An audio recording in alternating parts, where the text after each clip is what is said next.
We back. It's dinner time.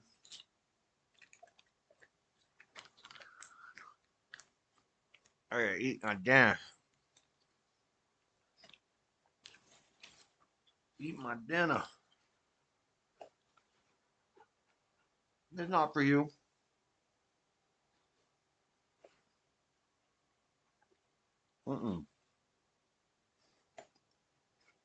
Not for you, Echo.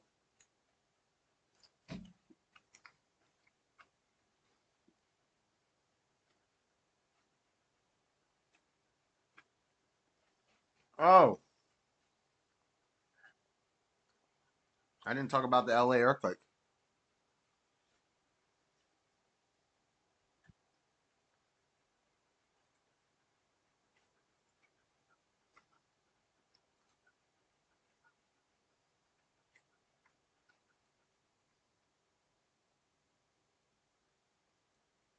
The heck?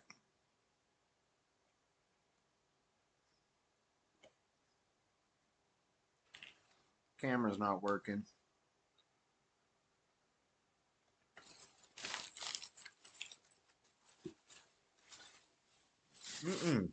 Not for you.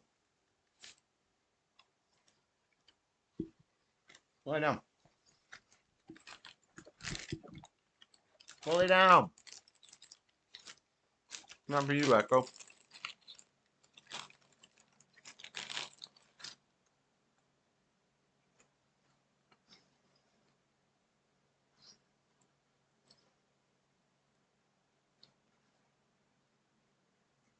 You don't get to eat egg rolls. Let's see what's up with these LA earthquakes.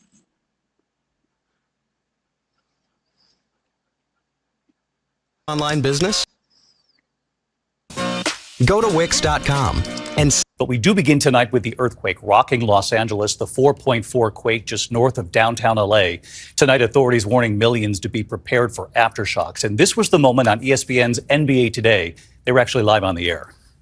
As we have a bit of an earthquake here in Los Angeles. So we're just going to make sure that our studio lights, everything stays safe, everything's shaking. They were live from their Los Angeles studio when the quake struck. Anchor Malika Andrews pausing to see if everyone was safe there, handling it very well.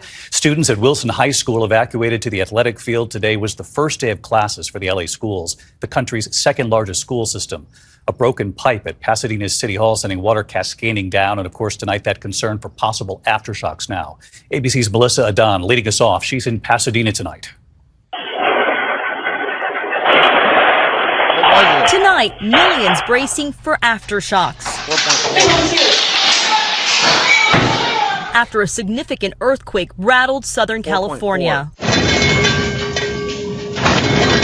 The magnitude 4.4 quake centered under the Highland Park neighborhood of Los Angeles around 12:20 p.m. local time, and it was felt all over LA. It was a jolt, and then the building just started to shake violently.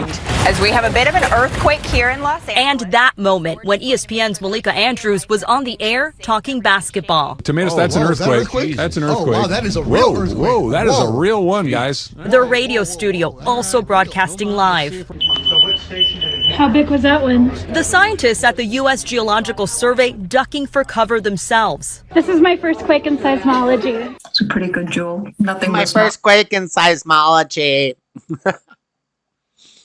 Well, get ready because there's going to be more. It's my first quake in seismology. What the? Knocked over, but I think almost everybody felt it. The quake bursting a pipe near the top of Pasadena's City Hall, where someone was briefly stuck in an elevator. Our crews discovered that a sprinkler head at the very top of the rotunda, actually the piping broke, causing a water flow. Authorities evacuating students out of this middle school on the first day of school for many LASD students. Nice. The LA Fire Department activating earthquake mode, fanning out into neighborhoods all over the city, inspecting for damage. David, so far no substantial reports of any significant damage or injuries. Now the city of LA and LA County officials are monitoring and watching for any possible aftershocks. David. All right, Melissa Adan in Pasadena for us tonight. Melissa, thank you.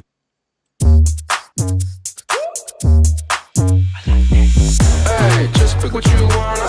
Hey, gotta pick what you wanna. Hey, just pick what you wanna. Get that out of here. Gotta pick what you Add music. Sorry, guys, I'm eating dinner.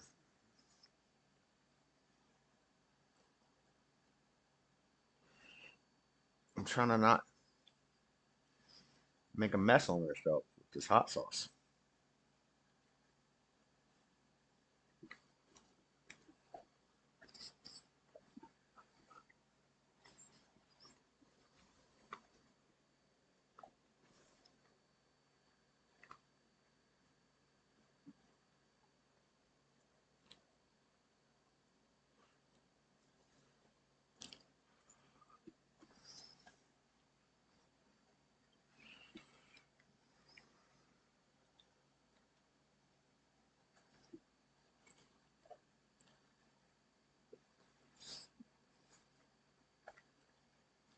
One moment.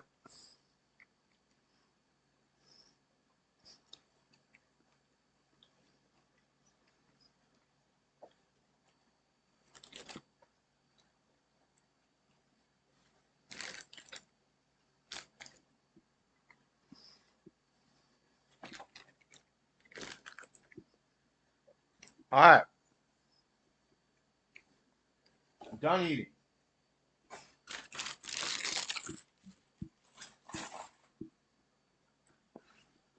Done eating. Done eating. All right. Bring this table up. All right. Joe Rogan has a $30,000 lawsuit for what?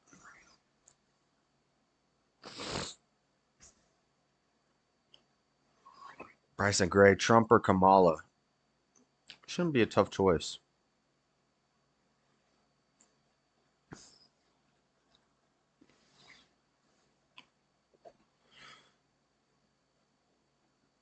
Trump has glitchy chat with ex's Elon Musk. Blames assassination attempt. Is it Iran?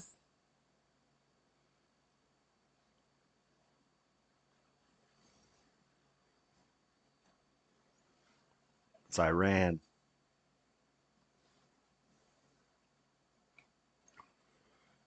It's Iran.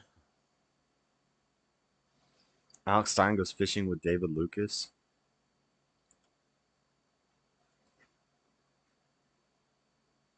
Now uses AI to help you write, not just revise. Type a prompt and generate a persuasive, mistake-free draft in seconds, personalized to your unique writing style. Download it for free at Grammarly.com. Look how nice Dallas is. We love it. It's so freaking pretty here in Dallas. You just have TV screens everywhere. Look how nice it is, guys, right by the lake. You think we'll get in trouble with the park ranger for this? Alex, good thing you're from here. Your daddy on a bail bond. Yeah, we might go to jail. Did you plant that right here? No, dude, there's just TV screens all over, dude. This is Dallas. It's ghetto as hell.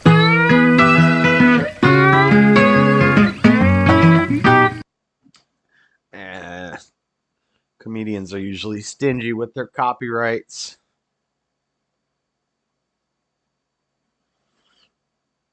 Listening to Infinite for the first time.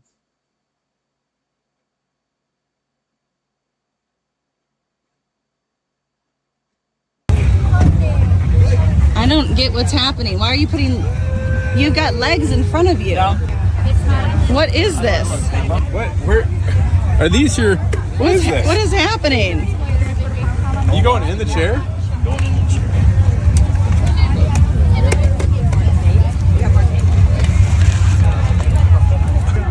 I love it. The pants are hilarious. What is going on? What's going on over here? All right, you built this? Wait for the vision. I did. And what'd you build it out of? A chair. Yes, the big reveal on the count of 3. 1, 2, 3. Hey, here we go. Oh, come on there, buddy. And this is what you're gonna do on the parade? Yep. That looks amazing. Oh, candy time. That's pretty cool. I don't get. Pretty cool, pretty cool. The moment man tells police there's a bomb in his bag.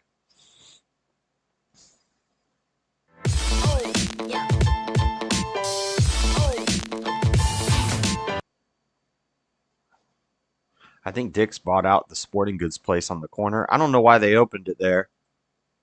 There's no traffic there. Officers responded to a call of a disruptive male refusing to pay his restaurant tab. Watch this. How are you? Behind the pocket, please. He wants some. I was in a big disturbance. Won't pay his bill. So what's going on, boss? Disturbing my whole rest. My name's Mitch. Let's go have a seat. I'll go outside with you. I don't feel safe in here. Okay, is anybody else? Calm down, I don't know. He's tripping balls right now. As you see, his shirt said "No bad vibes" and it was spelled in mushrooms. He's tripping balls. All right, let's go outside. Come on. Can you get my face for me? I'm listening. If somebody comes in the Discord, I don't have to get your stuff. I don't want them to steal it. All right, then grab him. Let's walk outside. Hey, grab him and walk outside. I have no weapons. Okay, grab him and walk outside. Look, I have none. Will you get the stuff? Walk Will you outside. get the stuff Walk out outside of for my me. pocket? Walk outside for me. Do you feel safe? Walk outside. Do you feel safe? Walk outside. I will. Okay, I need to know. Do you feel safe? Yes, of course I do. Okay, but if you didn't feel safe, please tell me. Okay. Okay, I don't want to be shot when I'm grabbing my wallet. All right, go ahead and grab your stuff. Okay, that's what I'm saying. Don't shoot me when I grab my wallet to show you my ID. Go ahead, sir. Promise? You won't kill me? Man, can you stand over there, please? Stand over there. No, come on, let her go. You can't. No, you can't trap. Sir, listen. You need to listen to what I'm telling you, okay? Why? Walk outside right now. Help me. Walk outside right now, like I'm telling you. Okay. Okay, walk outside. Am I being? Go ahead. Am I being? Go ahead and walk outside. Am I being? Walk outside. Am I being? Come here. Walk outside. Walk outside right now. Am I being? Walk outside. Am I being? So you want to trespass? Am I? All right, get out of the property. I'm gonna arrest you for trespassing. Am I being? Get out of the property. I'm gonna arrest you for trespassing. Okay. Get out. Okay. Grab your stuff and walk out. I'm trying. I'm giving you a lawful order. Walk out right now. Okay. All right.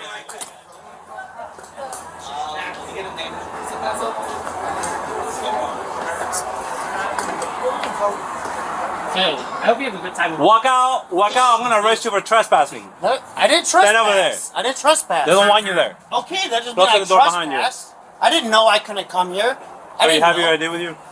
Am I being detained? I'm gonna trespass you because they want you to trespass. And you need my ID to do that? Correct. Okay. Just a warning. Okay. Can I get my wallet? Where's your wallet? In my pocket. Let me pat you down. Put your hands on the wall. I have no weapons. I don't care. I don't care. Put your hands on the wall. I already told you. What? Put your hands on the wall for me. But you felt. Put your hands on the wall for me. Yeah, but you said you felt Spread your safe. feet. Spread your feet. But you Spread your said you feet. felt safe. You said you felt Don't safe. move. Don't move. Don't move. Don't move. You said you felt safe. I don't feel safe All right, anymore. grab your wallet. Let me see your ID. Look at this boy. Let me see your ID. He's tripping. Why'd you pat me down? No bad Because I don't know if you vibes. have a weapon with you. I told you I didn't. After crossing a bridge like that, I don't trust you. No bad vibes, bruh. Yeah. Why'd you touch my penis? Whoa. Everything is on body camera, okay? You touched me. Okay. Let me see your ID, sir. I know, you hurt my balls. He's trying You to go hurt me. viral. That shit going viral. Take it easy. You're just being a clown. Let me see your ID, sir. He's being a clown. Captain or lieutenant? He's the Your clown. ID. Let me see your ID. You're gonna give you a warning so you can get out of the property, sir. He just punched me in the balls. Punched him in the balls. Whoa. Everything is on body camera. I might need an ambulance. For what? You touched me. Because I touched you? Yeah. Okay. You touched me. Okay, let me see your ID, sir. I know, but I'm dying. Will you call an I'm ambulance? dying, my You call an balls. Have a seat. I'm shut Have up. a seat. Have a seat. Have a seat. Are you gonna touch me again? Have a seat, Are you gonna touch me? Are you gonna touch me? I'm gonna count until 5 for you to leave the property. One. Kind of looks like Mr. Mr. Mad. Okay. Oh, don't let him hear that. Hey, there's my wallet right there. You said I had 5 seconds. Come here, come here. Put your hands behind your back. You said I had Put your 5 hands behind- seconds. Put your hands Good behind your back. vibes, You don't need to sit Brad. around with you. You said I had 5 seconds. I can't breathe. I can't breathe. You're not I black. can't That's not going breathe. to work. I can't Give us a check. breathe. I can't breathe. I'm watching. I can't breathe. I'm watching. Help, Mom! Come over. Mom! Bro, he's kind of a legend. Mommy! He's kind of a Mommy! legend. My wallet is right there, you idiot. He's kind of roasting George Floyd with that. Did he say He said, "I can't breathe, mommy." Yo, this guy's kind of a legend. had 5 seconds to give my ID? So Yes or no? Did he say that? I'm watching. Did he say that? I'm watching. Did he say I have? You need to stop resisting. I'm not. Stop.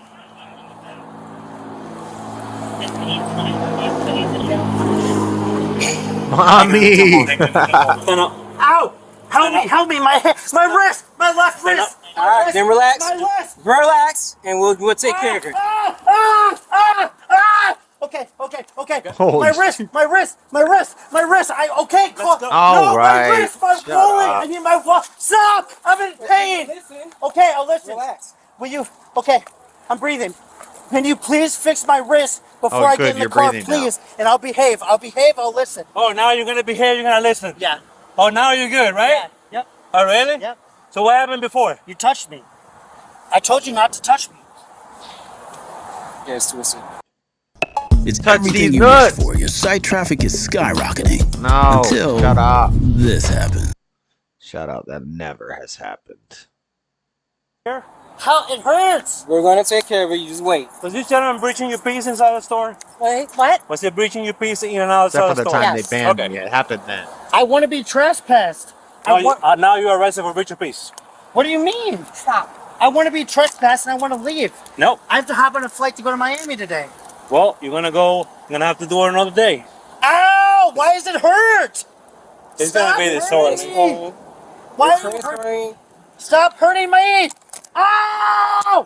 I asked for an He's ambulance. giving him the double cup I asked for an ambulance. because he's fat. I need a doctor. Shut your mouth. Help! We have the Help! Help! I can't feel my hand. I can't feel my hand. everything's on body camera. My wrist! My left wrist!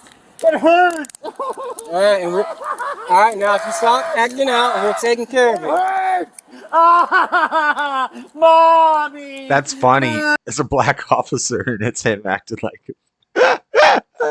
Well, now you guys get to experience it. Mommy, it hurts! Ow! It's coming off now. So. There you go. Keep screaming louder. They hurt me, Mom. That guy hurt me. He told me I had.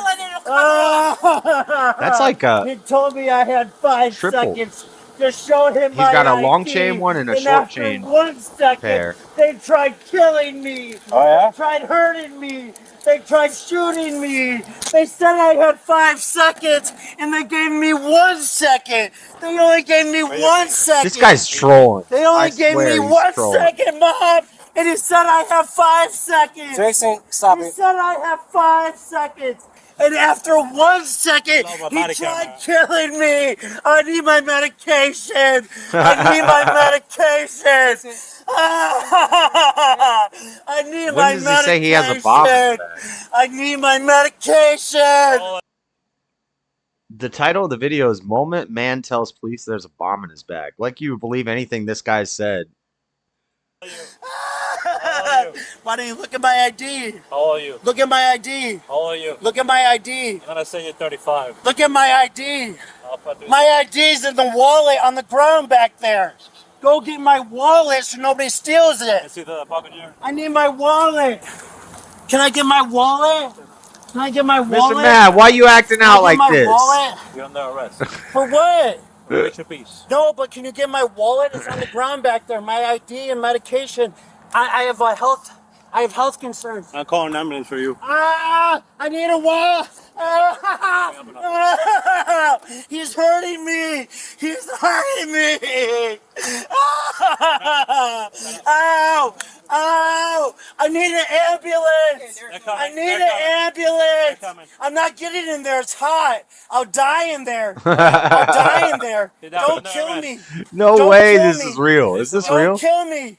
My mom will be mad. Right now, My you mom have two will charges. be mad. Resisting. I don't care. Breach of peace. I don't care. Just don't kill me. Why are you hurting me?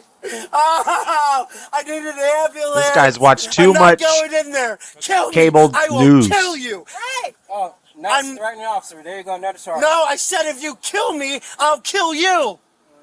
If you kill me, I'll kill you. I'm not going in there. Get back. I don't care. Get back up. Is that my wallet? He just fucked It's up. underneath Said, the "I'll kill pictures you." of my children. He needs an ambulance. You're the one He without needs a a mask out in Florida. ambulance. You have COVID. Hey, You get in just there. got me. He needs to call 911 and get himself a wambulance and a Whamburger and some French fries. I don't think this is real. COVID? Get in there. No. No. There's my ID. Ma'am, just leave it outside. It's okay. No, give it to him. Ma'am. Give it to him. Relax. Give it to him. Give him my ID. Give him my ID. Give it to him. Ma'am, it's okay. It might be real, but I thought he was trolling. Do that, we're gonna have an issue, okay? Look, Stop listen, it. you're gonna kill me. You're gonna kill me. Stop. You're gonna kill me. You're gonna kill me. You're gonna kill me. You're white, bro. They're not going to kill you. You spit on me too. Yo.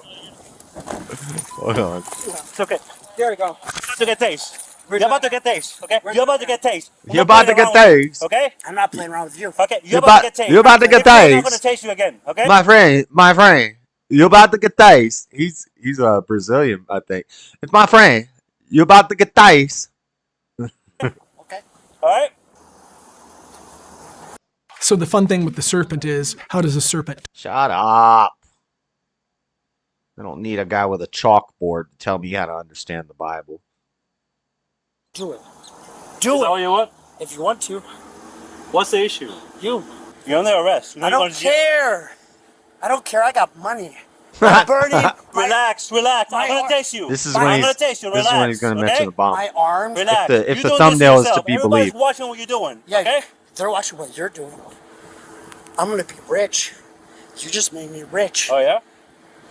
My arms. Relax. You see his My shirt? arms. Relax. My Shirt arms. says no bad are vibes. getting And it's all in third-degree mushrooms. burns Okay. from the You're concrete. doing this to yourself. So No, help me he's up. tripping balls, I So think. stand me up. Get up. Stand me up. I can get up by myself. Get up. Can I do it by myself? Can I do it by myself? I don't know if you got it. can. You look like a Ow! Ow! beetle on its back. Help me! Help me! Help me. He says, can I do it by myself? Can I do it by myself? Okay.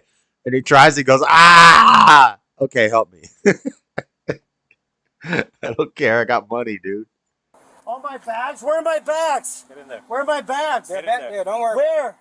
Let's wait for the other. Where are my bags? You're gonna wait right here. This is where Where he's are going my to say there's a bags? bomb in his bag. Why aren't the bags at the car? Jerry, it's okay. there's- We're gonna wait right here for the other. There's a bomb in that bag. Oh yeah? Yep. Okay. There's a bomb in that bag. Don't Yep. listen. There's a bomb. No, we gotta take it serious. We gotta take it No, serious. put the bag by the car and I'll behave. Put the So the one guy, the lady's like freaking out. Now we gotta evacuate the store.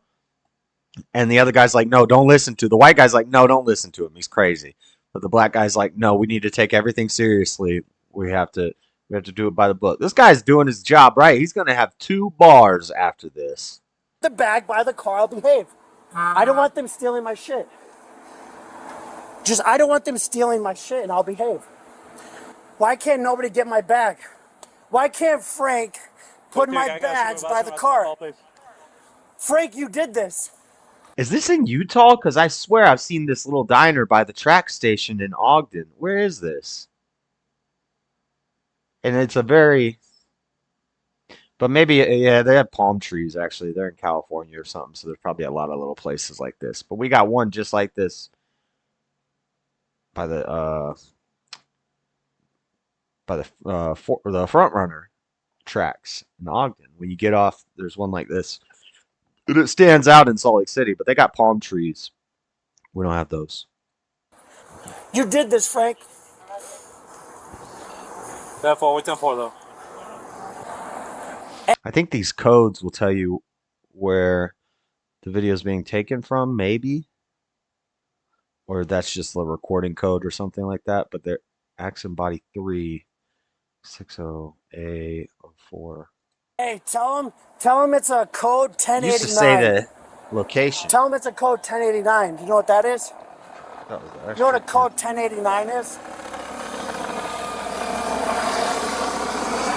Hey, Hey, Frank, a code 1089 means there's a bomb in the building.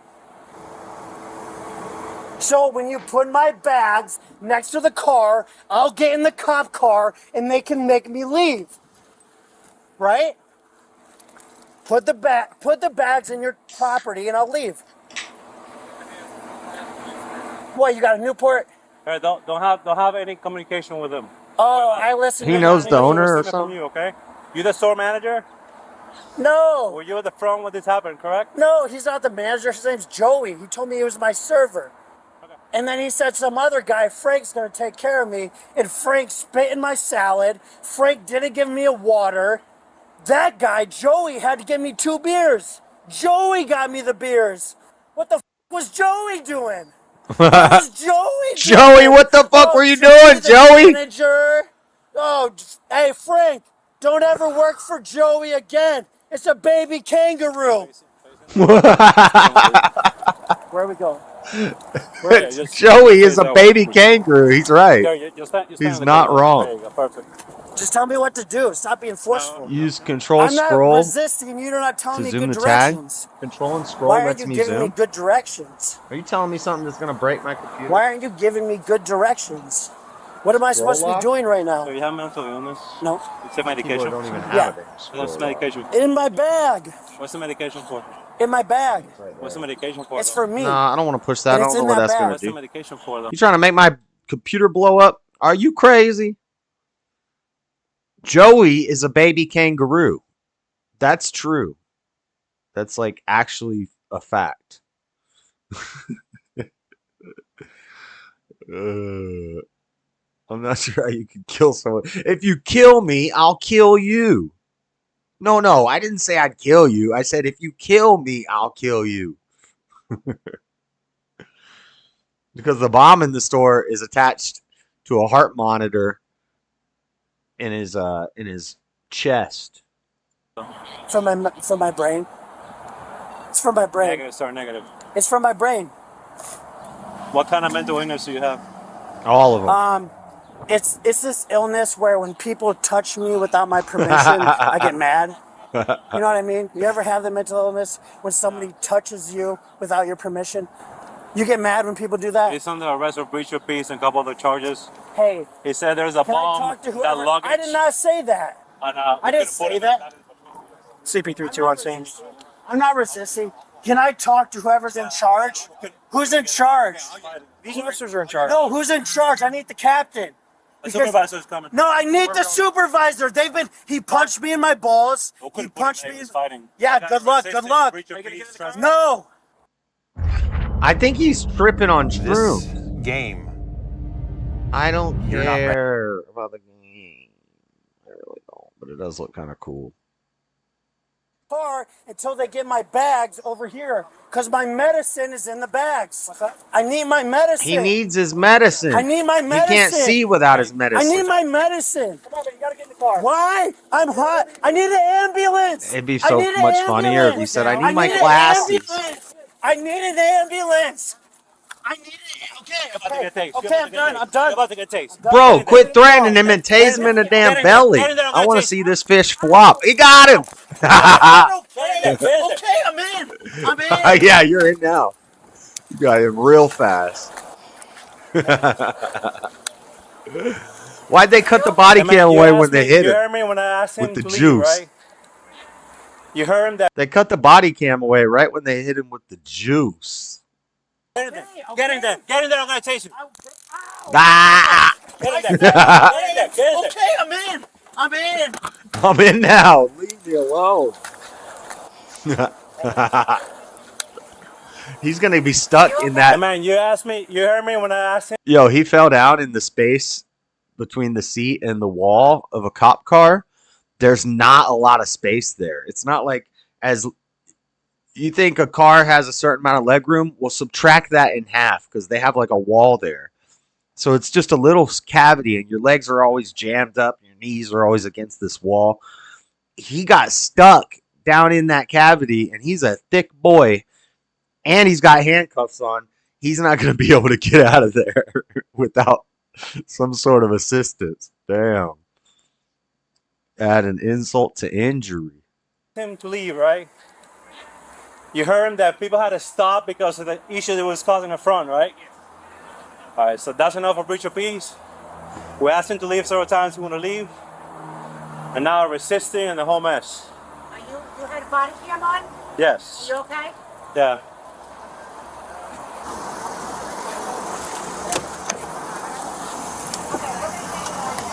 Yeah, they're like, he's not gonna try to George Floyd this kid. Florida music. You put on the radio. Florida music. So they in Florida? Fort Myers? I think the cop car said Fort Myers. Radio? Please. You put on the radio. Will you put on the radio? Yes. You need to call Ezra. Huh? You're gonna call Ezra. King Rod. You need to call. Oh, what's coming here, Sergeant? Yeah, but you need to call supervisor on the phone. Hey, bro. Am I taking the tour to Jerry home? Did he get out of the cabin? Real quick. He wants the radio. He wants some Florida music. You guys are liable for my safety, and Yeah, you're I all think it's getting Fort. fired. Hey, is his ID in there? I think it was. You guys take care of the whole luggage thing. Hal, good luck driving. Good luck driving. She said she's concerned about the threat. The bomb threat. I mean, we They got said we gotta take dodged. everything seriously.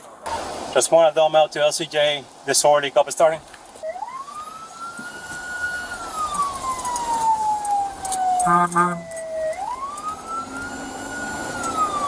So many Please gadgets. roll down the window so He got I out of the cannot die. space. So I cannot die. I don't want to die. Yeah, got it back quick. Yeah, start getting people out in a calm manner. If you want to, I'll bring a K9 out here, and we'll go through everything.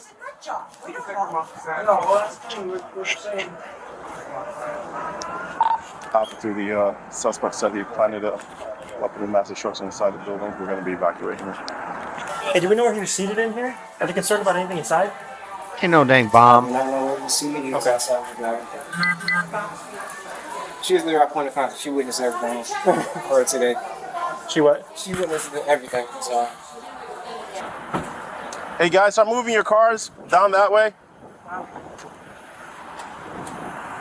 How's your day going today? He's sweating My like day's a going pig. exactly how I wanted it to go.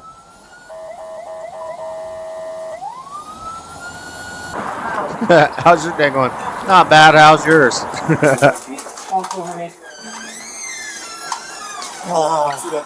I'll take a Jameson and. Come on. Jameson, let's go. She have dreadlocks? Oh, his room. Thanks, guys. All right, guys, we can come in.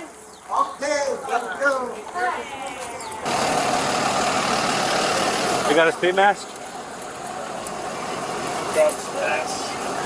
It's been spitting all over it. Mel's is pretty good. I've never been. or him. It looked like a nice little diner. I think it's over. There's no bomb in that kid's bag. Clickbait! You got me, but it was an entertaining video. Okay. Where's the Discord at? Oh, Buff's in here. You should have told me you were in here. I wasn't sharing it on the Discord. Why's everything quiet? Is my... That's better. This is supposed to be window capture.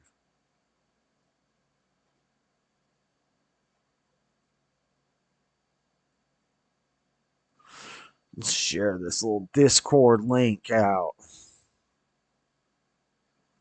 Copy. Country cooking. Yeah, it looked like a little old-fashioned diner. Like a Steak and Shake would be the modern version of it. I love those diners. Roadside diners, and also like a Waffle House. Ooh!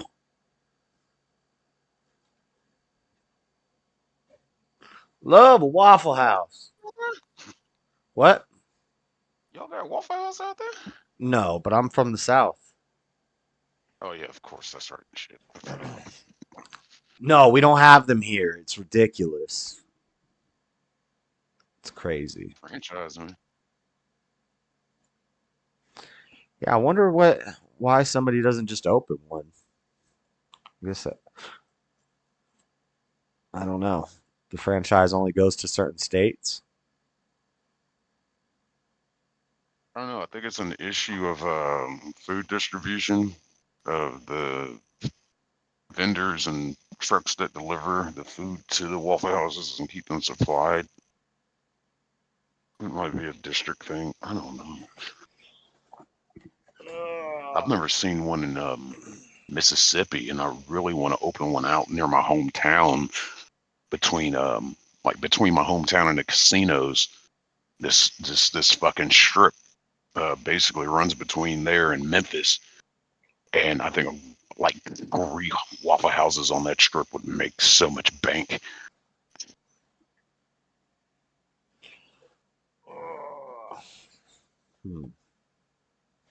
You listen to Elon and Trump? Oh yeah, I'll listen to that tonight. When it finally was able to anyway. Fuckers crashed the internet. Yeah, well, unless it was Iranian hackers. Of course. Could be some Iranian hackers.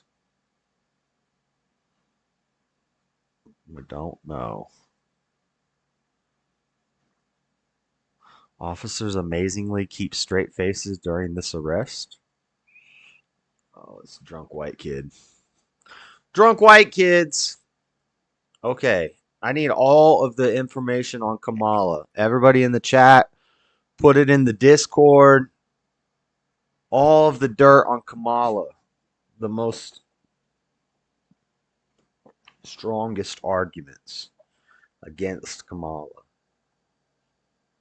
I got everything I need on Tim Walz. And there's plenty on Kamala, besides her laugh. Borders are not very good at it. Got it. Check. Kamala's failed border. Her dad's like half Irish or some shit.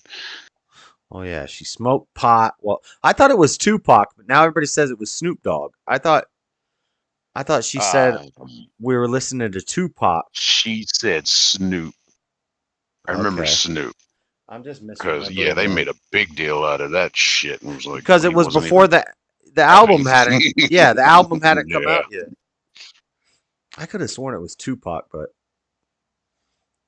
I guess. But the balls of that bitch to say smoking the marijuana, but you've put so many black people into jail for the same thing that you're bragging about doing. It's like, shut up, woman. Hypocrite. This is from Homeland.gov, Homeland Security. This is an article from Homeland Security talking about Bordazar Kamala Harris unburdened herself of responsibility to secure the country. She unburdened it. Let's worry about today, unburdened by the future. The past, what could have been unburdened by what has been. She unburdened herself from the border. Okay. Now we save that. We do a new folder. Wait, somehow I gotta compile these folders. Choose another folder. Okay, what we'll do. No, we'll just do a new folder. Anyway. So not a good borders are. No. Damn it. Saving it to the wrong spot. Okay, right here. Fire. New folder. Kamala. Save. She introduced legislation to strip hundreds of millions of dollars from ICE enforcement operations and called the construction of new border wall system a move supported by the overwhelming majority of Border Patrol agents, a stupid use of money. Okay. This is good.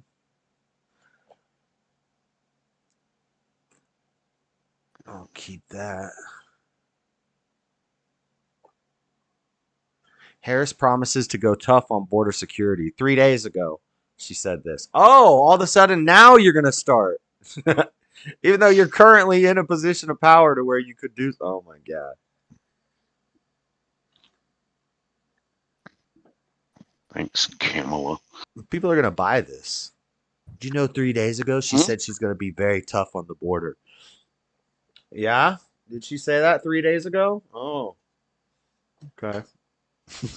Hell, the shit that's come out now where she's copying Trump's homework, talking about, taxes on tips. I was like, we've heard that from Trump already. All right, stop copying his homework. I don't know. I think Trump's being nice on that one. That's more like a liberal woman's argument or policy. No taxes on tips. Like, this has never been anything we've talked about before. Nobody's ever cared about it. Usually if you're making tips and you're making less than minimum wage, you're still making way more than minimum wage if you're doing good at your job. Yeah, seems like something. They're just appealing to women with that one. Let's make sure all the waitresses don't have to pay taxes on their tips. I don't ever remember having to pay taxes on my tips. Usually my taxes would just come out of my hourly wage when I worked at Applebee's. Yeah, and I worked at Domino's. They didn't tax our damn tips. Yeah, see, I think this is a non-issue. So they can get the they housewives did. vote. They only taxed the ones that were off of like checks and credit cards. That's it. But cash, nope. I got to keep all that. Ashley? I think I did. Trump said the difference is she will talk about it, he will do it. After all the arrests, she admitted to smoking pot. Right. But she wasn't even admitting it. She was lying. She was making up a story to seem cool. She was pandering. For the black vote.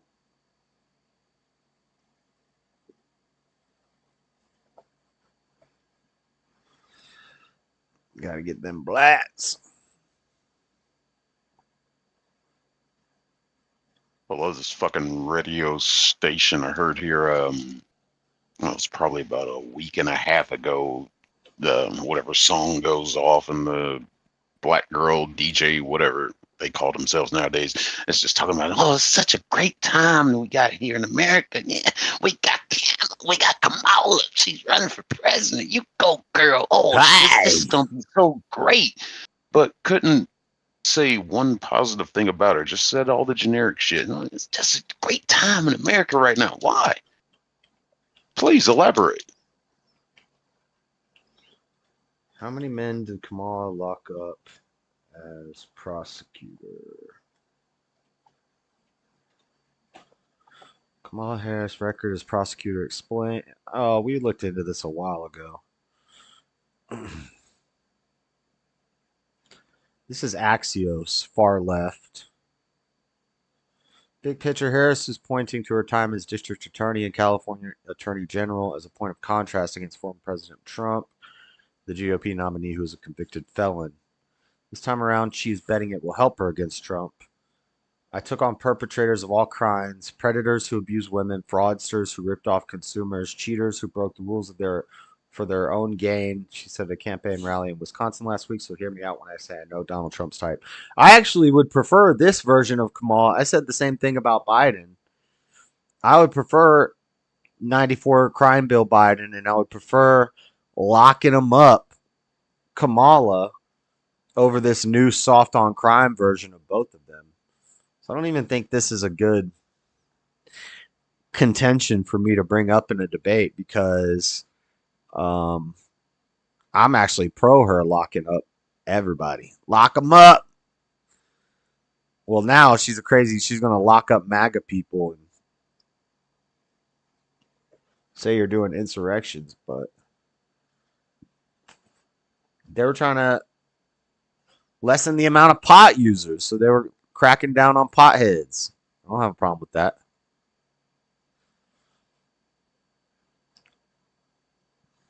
Trump says, Meanwhile, helping these fucking rioters and looters get out of jail.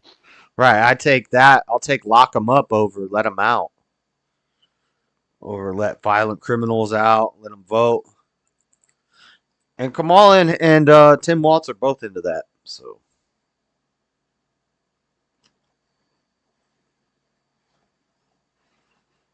let's see. Something we can watch. Stubborn wild dog refuses to be domesticated. The Dog Whisperer. Oh, I can't watch that. 18-year-old thinks she's going home. Oh, I've seen this one already. Nope, you ain't going home, buddy. You killed that old lady.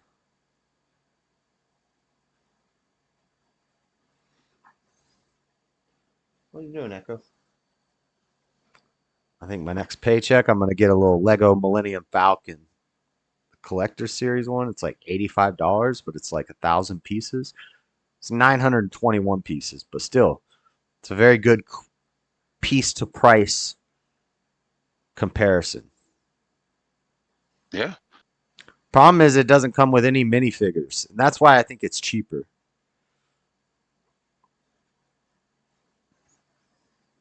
It's almost like it's almost like the big Millennium Falcon, but it doesn't open up. Yeah, it's just it has a stand and it has a little plaque. It's a collector's series set, so it has no minifigs. It's not a play set. It doesn't shoot missiles and open up and stuff like that.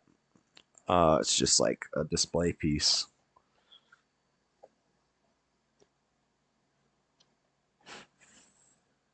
But that's cool. Let's see. Are you crazy? What else is going on in the world, chat? Give me something to talk about. Borderlands movie wasted $100 million. Oh, I was watching that last night. I watched like half of it. It's pretty boring. Oh, God. I tried watching it today and I gave up. I think I got about 30 minutes in. It was just like done. It's just boring. And is that Jamie Lee Curtis?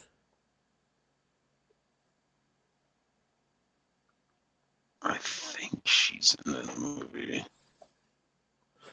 Is she the redhead? She is. I didn't make it.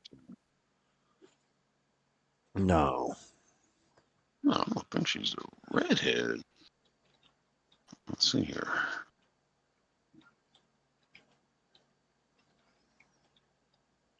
When I was looking up fucking yeah, she's in it. She's not the redhead. She's the older Kate Blanchett. That was Kate Blanchett. Yeah. And the character she's playing is supposed to be like in her 20s. It's like, really? I've been hearing that a lot. A lot of everybody in that movie was miscast. Even Kevin Hart's part. The character he's supposed to be playing is supposed to be like this hulking 6-foot+ tall guy, and it's like Roland the guns. Yeah. Roland was like a white beefy soldier guy. Okay, so they have it's pretty accurate to the game, I think, though. Like, it seemed like I think they were trying to do like Fallout, where it seemed like you were playing the game while you were watching it. And they got close, but not really. I wouldn't know. I've never played the game. So I was just trying to watch it as a movie for itself. How they execute it, just making a movie, and it's just, I just didn't care. Yeah, but it was pretty game based. It was pretty vault hunters. They're coming to get in the vault. It was kind of accurate, but I didn't get to where I didn't see if any of them had like psychic powers and could like pull stuff, and I don't know. I only watched it for, I probably didn't even watch half of it. I probably watched it for like 20 minutes and I was like, I'm going back to Sopranos. The second and third season of Sopranos is getting pretty good. First season was kind of slow, but it's getting pretty good.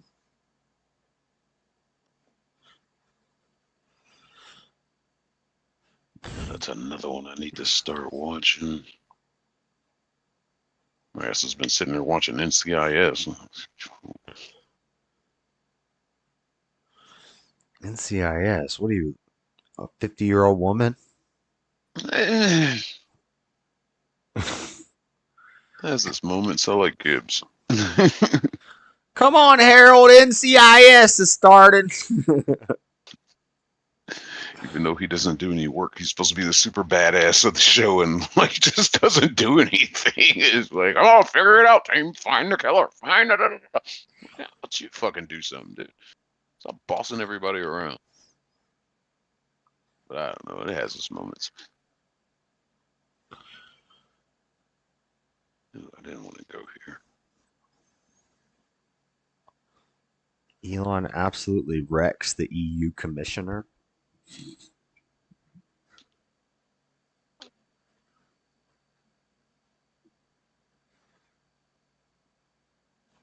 Wow, wow, wow. I don't know, but I'll find something to play. I'll have to put it in the Discord.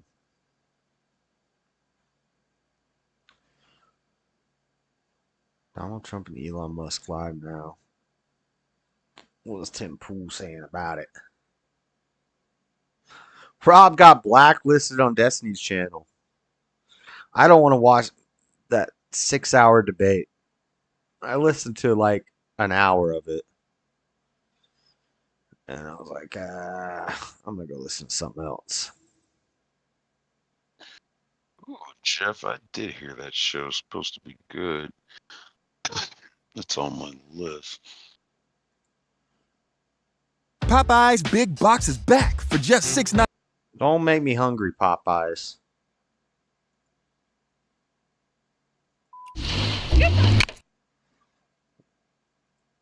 Did she run over a cop? Hold up. Hold up. Babe.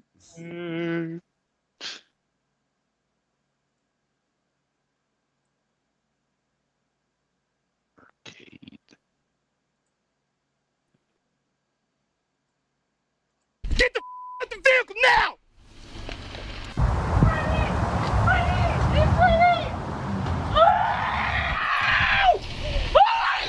Oh, I've seen this I one. told you to stop! Call the authorities now! I think I just witnessed a killing. Whoa, whoa. Somebody died? Wait, wait, what? Oh, they're going to get to it. They're going to get to it. At Lowe's. Yeah, I've seen this video. This chaotic scene erupted mere moments after Freddie Nelson and his wife Carrie arrived at the Delta Park Lowe's in Portland, Oregon. What may have started as an explosive argument rapidly escalated, turning deadly in the blink of an eye. The security guard just shot my husband! About 7 months before this appalling incident took place in September 2020, 49-year-old Freddie Nelson, a home renovator and woodworker, was stopped by 2 security guards after he'd loaded up his truck with wooden pallets taken from behind Lowe's. The guards worked for the Cornerstone Security Group, which provided armed security. Hey, I've talked about that before. That's like $4 a pallet right there. The pallet collectors, those guys are making money. Look how much money this guy got on this truck from going around scooping up old pallets. Look, $4 a pallet. 1, 2, 3, 4, 5, 6, 7, 8, 9, 10, 10, 20, 30, 40, 50. He's got like $600 on his trailer right now. Security and was hired only to patrol the parking lots of Delta Park. While it's unclear what happened prior to the security guard's body cam footage. Oh, I hate a security guard that Damn, takes his power too far. We'll rent a cop. Well, hold on, keep It's watching. being turned All right. I'm just going off of first instincts. on. All right, fair Freddy enough. can be seen trying to leave. You're sitting here shaking. You're looking for a fight, man. Whatever. I can already tell that the adrenaline's pumping through you. You're ready. You're balling up your fists. I get it. I see it. He's getting in his truck. Let him leave. Hold my keys. You want to fight. You just. So you know what? And so you're trying to agitate it, right now. And you're trying to agitate. Yeah, he's not trying to. Agitate, right? I'm going to take you down. You're trying to agitate, Do you understand me? Right? Do you understand me? You're trying to agitate, right? Okay. At this point, my question. Do you? Is this a cop or a security guard? He's dressed like a cop. He looks like a cop.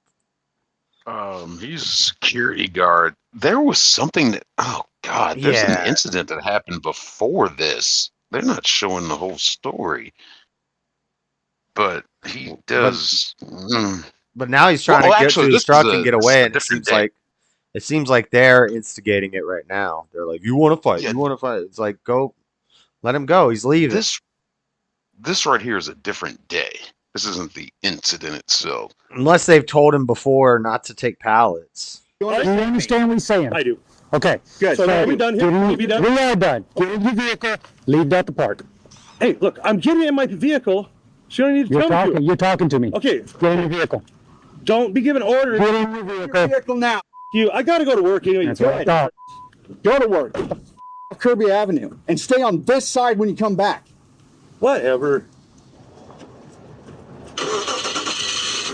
Can you please move so you're not blocking the road, a public road? One of the guards parked the red vehicle you can see in the footage, and it blocked Freddy's ability to leave. You want to keep going, bro? I'll get out. No, it isn't. Yeah, Mike. I'm not. Not really. Yeah. I'm not dealing with Jeff. He's got a big trailer, and the camera might look the street look a little wider than it is, but I don't know. Okay. You understand? Can you Just because you're mad at me and him, do not give me the attitude. I'm gonna apologize for that. On his side like that again. So that I can get out of the situation. You understand? Don't do that. The guard eventually moved his vehicle so Freddy could leave, but this was just the beginning of the volatile incidents between Freddy and the Cornerstone security guards. In January... Oh, look at this ginger. I don't trust. He doesn't even have a soul. I don't trust this guy. So far, I'm on Freddy's side in this one. 2021, Freddy was once again approached by two guards. They saw that he had collected more pallets and had left his red and black truck out front while he went inside the store. So you think you know Wicks? Get out of here. I mean, if he's got permission from the store to get those pallets, there's nothing they can do. But if they've told him he can't take the pallets, then he's stealing and he's trespassing. Forget exactly what happened. I knew We can wait here. Out on this? Yeah. Okay. Because I know we've had this problem with him before doing this. So I think it's time to boot him off. Because we keep telling him. Are you saying you're excluding him? Yeah. Never seen a security guard at a Lowe's. I know that in the past we've told him not to do that. We keep telling people not to do that. So the other guys have been excluded now. Yep. He's excluded. Yep. Man, you're not supposed to take pallets. I know. While the guards waited for Freddy to come to his vehicle, they took a look at how... Yeah, I mean, that's money, and the store, that is theft from the store. Like, if they told people not to take them, a lot of places will just leave them out there, and they don't care if you take them, because they don't want to haul them back. It's not worth it, the time and the effort to them. So they don't care if people come and pick them up, the old ones. I was in the pallet business. Well, sort of say one of the companies I drove for, we did the blue ones, the check pallets, and between us and a couple of other places, they would collect those pallets, but the store would load them onto a trailer, and we take them back to a pallet place that rebuilds them and then resells them. Yeah. This. I'm not sure exactly what he's doing, but I do see a lot of guys that go around collecting pallets. But they usually have the permission of the fucking store to get them. Yeah, I mean, that's what he should have done, is ask the store first. But if they've told him before not to be here, not to be getting pallets, then yeah, I'm leaning more towards they're a little justified and getting annoyed with him. But how many pallets he'd taken. While they seemed to be under the impression that Freddy didn't have permission to take the pallets, this wasn't the case. We're going to tell him, take those pallets, take them off site, and don't come back until January, what's today, 15th? Yep, January 15th, 2020. That's right. Freddie had been collecting pallets from Lowe's for a few months at that point. I know you've kind of had trouble with them in the past, haven't you? He doesn't, yeah. We've spoken at Kirby Avenue a couple times.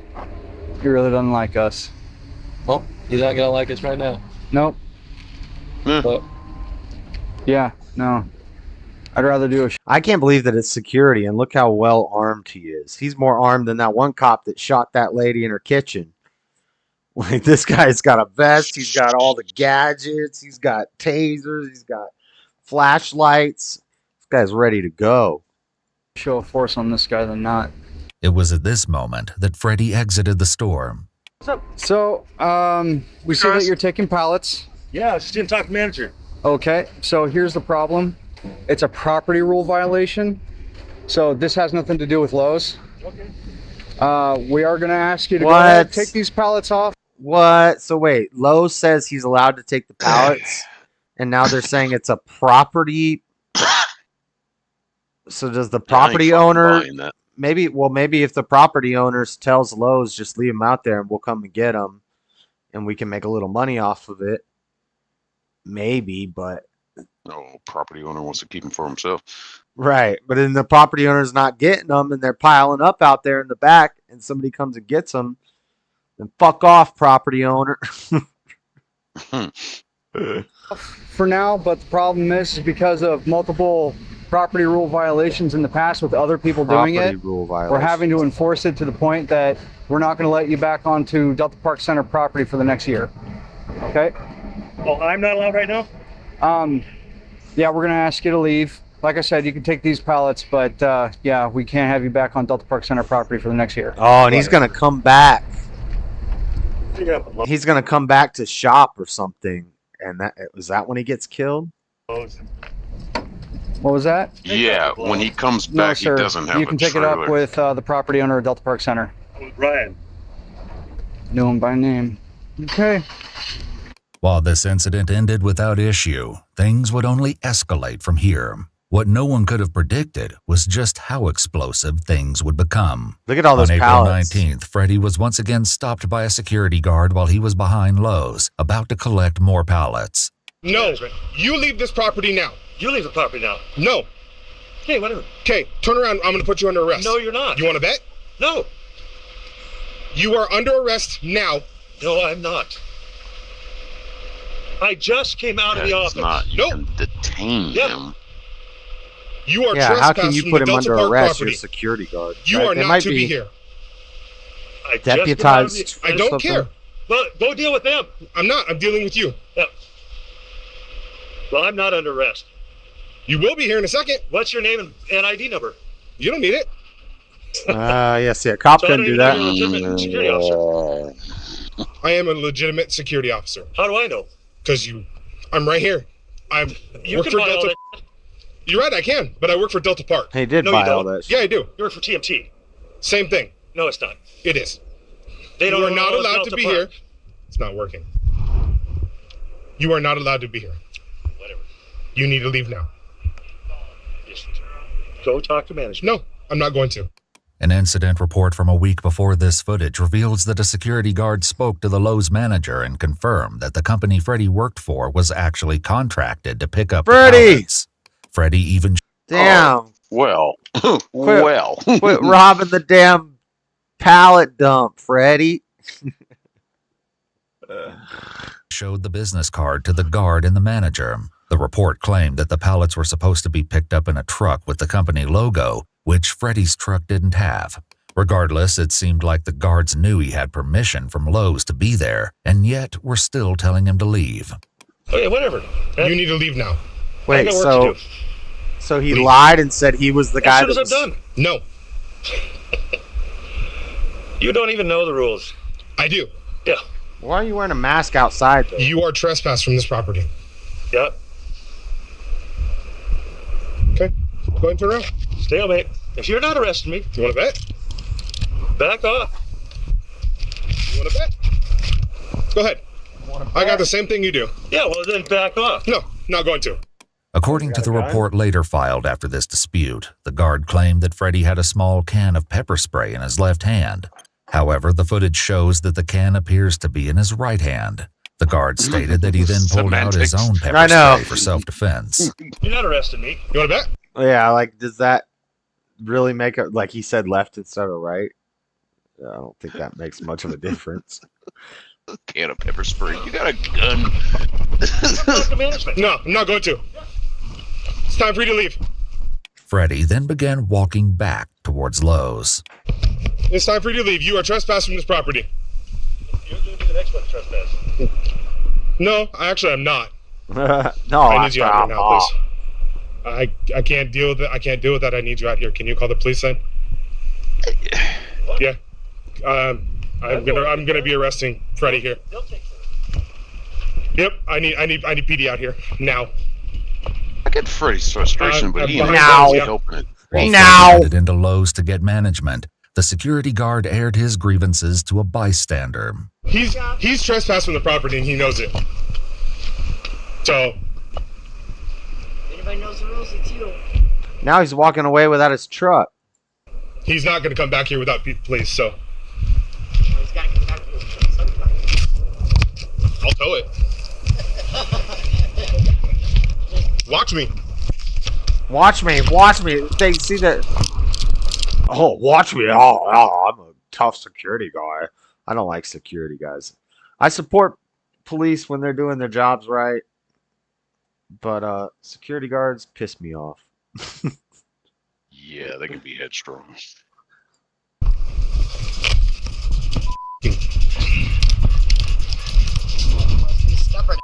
Oh no, this is what he does.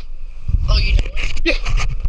The incident report from that day states that the Lowe's management did ultimately ask Freddie to leave, but said that they would figure everything out so he could get pallets later.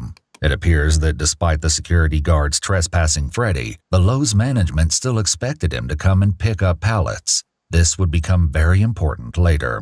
The report also claimed that Freddie was trespassed on April 12th for allegedly stealing pallets, while other footage showed him being told he was initially trespassed in January. More discrepancies would come up soon.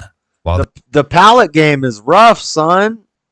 The pallet game is rough. They getting shot at, dealing with crazy security guards, inflation, going to jail. You might end up doing a bid on some pallets, baby. What? The continued clashes between Freddie and the security guards were certainly distressing. Things would only intensify from here. Once again, Freddie was approached by two guards, this time while he was in the front parking lot at Lowe's. Go! There we go. Get off the property. You need to get off the property. Go! You want to play that game? Okay. You could be here. You did nothing. You can't be here. Yes, you have. You've been excluded from Delta Park property for 1 year. You're now trespassing, sitting in the property. For what violation? You are not supposed to be on Delta Park property. For what violation? One, you've helped somebody get away from stealing. We have that documented.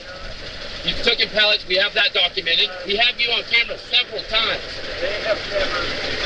We have you documented. You're not a vendor. We've already talked to him. We've already talked to him.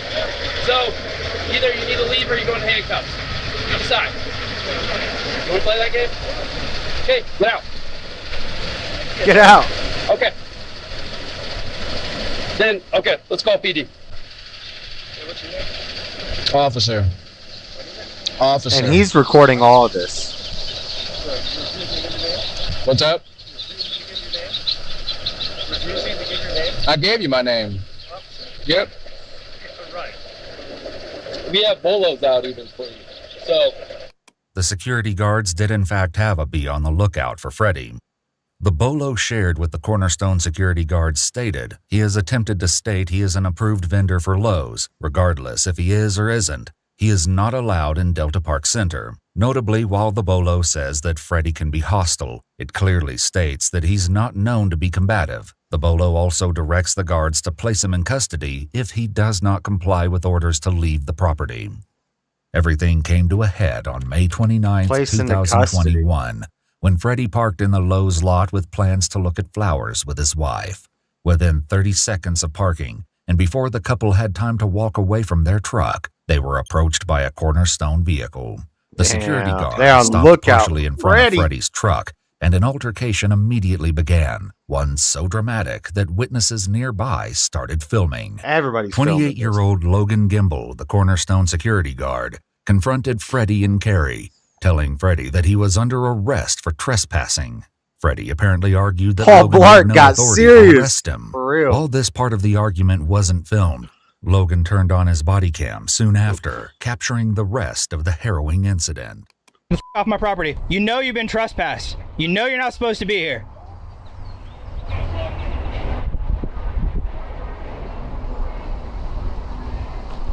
Oh, there's... Trespassed. He pulled out his pepper spray. He rolled up his window. You refusing to leave my property? Oh, well.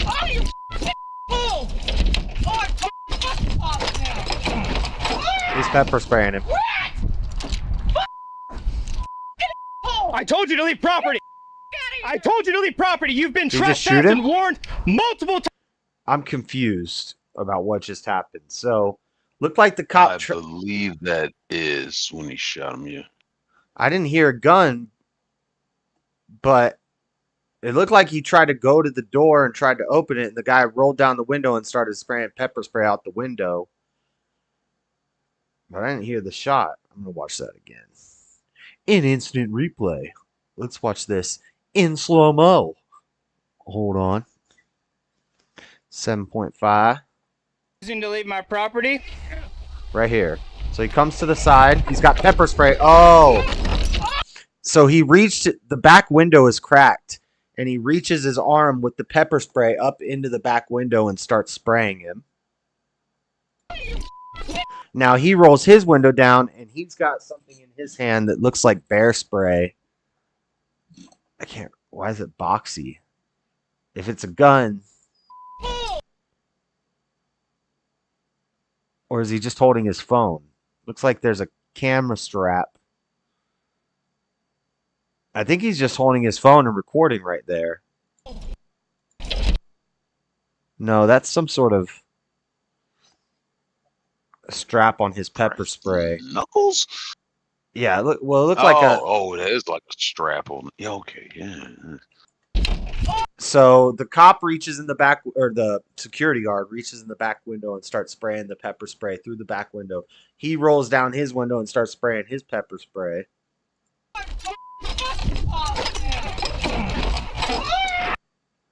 And now she's screaming. Is he shooting right now? I can't.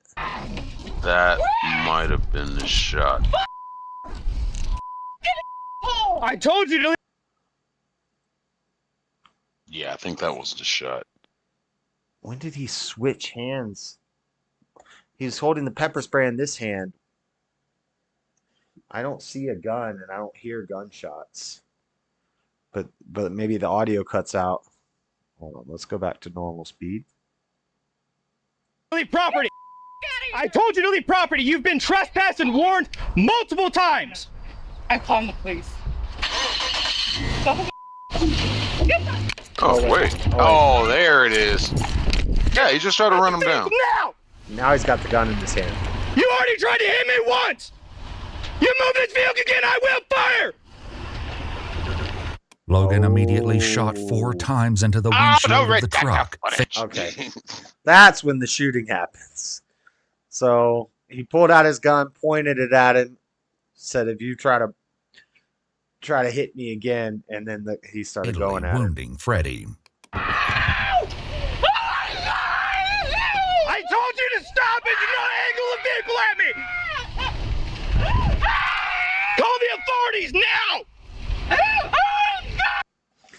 So he pulls towards him. He backs up, pulls out his gun, says, if you move the vehicle again, I'll shoot you. He backs up the vehicle and then turns his wheels to face towards the cop. The cop unloads. I keep saying cop, the security guard. They fucking redacted it. He did pull forward again. Did he? Yeah. Okay. Yeah, this is Ewu. They're not going to show it in its entirety, but okay, so he did start moving towards him again. All right, well then, yeah, it's kind of like stand your ground. But even if, it's like this guy was about to leave his wife there. He was pulling away. Yeah, he wasn't worried about nothing but threatening the security guard with his vehicle. Yeah, okay. Told you! You called 911 right now! Oh my god! You oh my god! You already tried to hit me with the vehicle once! And that is assault! You also used pepper spray! Who are you yelling at? He's dead. You're yelling at the wife? You're trying to justify yourself for the cameras? Like, who are you yelling at? You just put 4 bullets in this guy's a dome piece.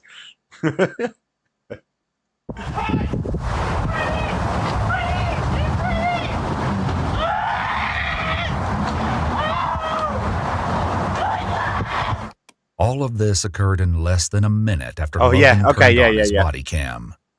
He did start. So from the backup camera, they showed it. He backs up, and then he starts to go again at him.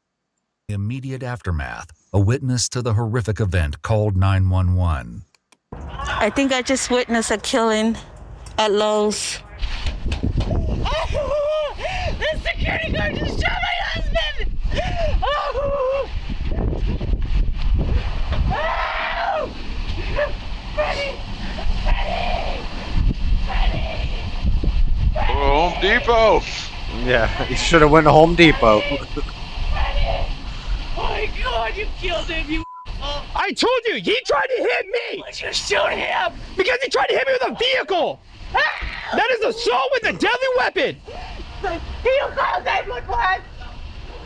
You killed my husband! Yes! Did you try to de-escalate the situation? Are you on the authorities with them right now? I'm on 911 right now. Told them that he's been trespassed multiple times. I watched you. Okay.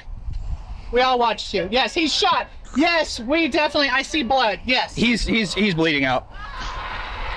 Okay. Do they want me to render aid? I don't know what to do at this point. You want security to render aid? Render aid to him. I'm right here standing by. He's bleeding out. You put a bullet in his head. Render some damn aid. My camera's on. Everything's been recorded. Yes, he just shot my husband. Oh my god. His wife She's hysterical and rightfully so. Yes, he told me. Yes. He's been told me I shot him 4 times because he tried to hit me with the vehicle. They're on their authorities with him right now. He locked his door. He tried to hit me and pin me between the vehicle. Well, you were able to reach in the back window to stick the pepper spray in there. You can't reach in the back window to unlock the door. Now you can't get the door. Why don't you just go through the other door that is open that the wife just got out of? Like, we can't. Right. We need a key to get into the car. Do you have a key? Just reach over the passenger side. A key to get in the car. Yeah.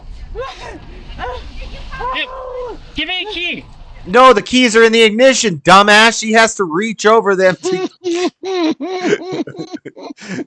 The same way that you'd have to reach in to get them, she's got to reach in to get them. What the heck? Right away, Logan begins repeating his version of events, but there are some key specifics in his story that will be challenged later. He pulled his gun and he said, "Stop, or I'm going to shoot you." And the guy tried to run him over again. He tried 2 separate times. Yeah, I know. And he's got it all on his camera. Take care of your husband. He also attempted to pepper spray me. He what? He also attempted to pepper spray. The cornerstone. Yeah, that was pepper spray.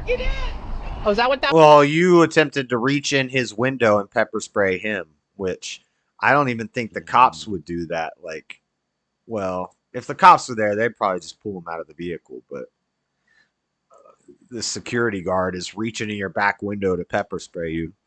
fuck that guy. But also, if you try to run me over, I might also shoot you in the face. So maybe both guys. There's too much anger. You know, it's just too much anger in this situation. We need to just calm it down. Some pallets. It's not that important. That was he shot out the window? Yep. Notably, Logan doesn't mention that he first pushed a bottle of pepper spray into the partially open back window of the truck and attempted to spray the couple. He's been trespassed by me. And you left that part on out. my team. He's been trespassed by the police, and he's been trespassed by the owner of Delta Park. So, did you hear all that?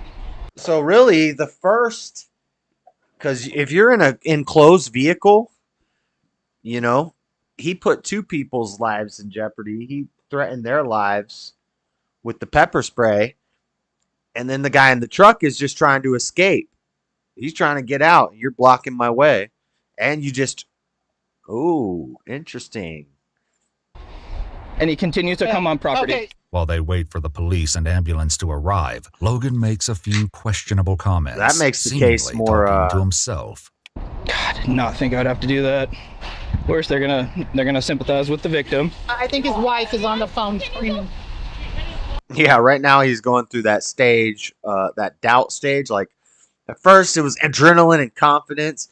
Now it's starting to doubt, and then it's going to hit him. He might be in some trouble here. That pepper spray is trespassing. Right. When he stuck it in the window, that's trespassing, and that's, you know, you could die if you get a bunch of pepper spray in an enclosed vehicle. Fucking, it's just silly ass should have did was block the guy in with your car. He's got his car there. Block him in and call PD. Yeah, just sit in your car and them wait. Handle it. Yep. I mean, So he does this have a right guy's- to detain the fucker after trespass, multiple trespasses. Fuck. Yeah.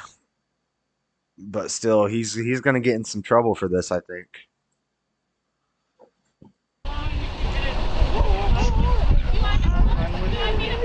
In security guard stage. I know you're trying to help. I just want to make sure. Oh yeah, that's what I was saying. The 5 stages. Next, he's going to go into the insecurity guard stage. He's going to start breathing real deep. Oh shit, I'm fucked. Oh shit. Oh no. Oh no. What did I just do? It's gonna, and then there's going to be the depression stage. No. He's going to start crying. Well, and then acceptance. I'm going to prison for 10 years. If there's anything I can't do to help. They're apparently 2 paramedics. This is out of my scope. Understood. Out of your Try to scope? pin me between the vehicle right here. You know, it wasn't out of your scope. That guy's forehead. Jeez. And then tried to hit me right here again. About 5 minutes after the shooting, officers arrive on the scene. I don't know what you need me to do. This is the first time I've ever had to do this. Just have a shooter. Okay. He says it like most security guards have to deal with a murder in the parking lot every couple weeks. This is my first time I've ever had to deal with this, guys.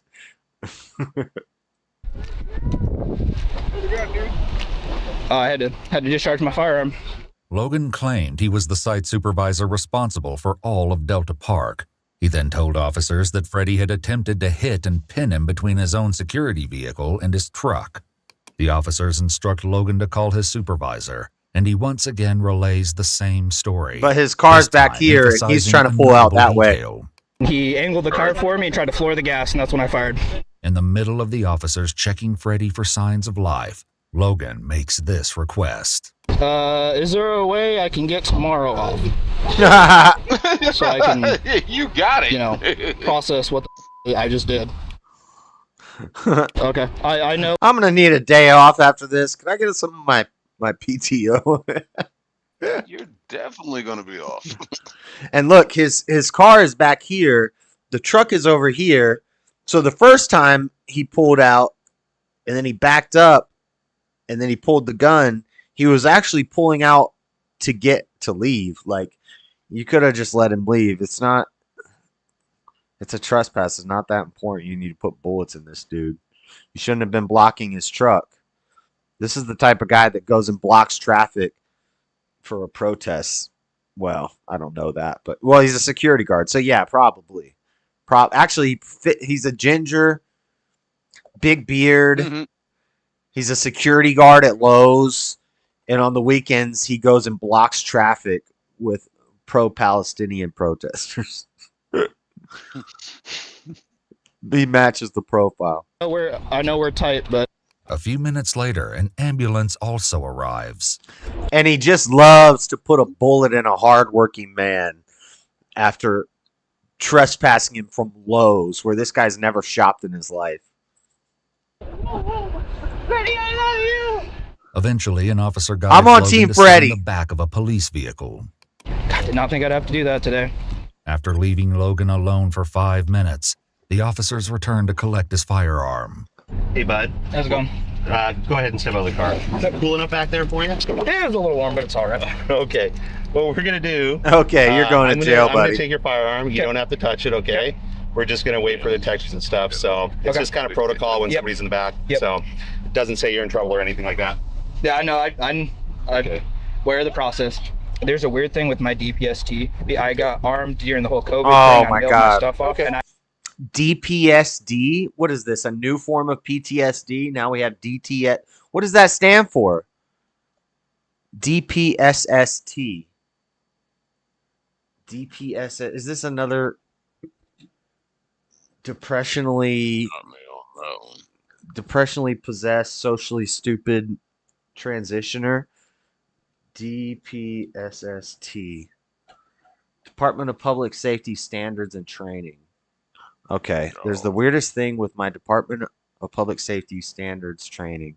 There's say you're in trouble or anything like that. Yeah, I know. I'm aware of the process. There's a weird thing with my DPST. I got armed during the whole COVID thing. I mailed my stuff off, and I have yet to get my actual card. Oh, so they gave you a gun. No. No. They gave you a gun during COVID for some reason, which doesn't make any sense. Probably because they were getting robbed a lot. They gave you a gun during COVID, but you didn't actually complete your marksmanship training.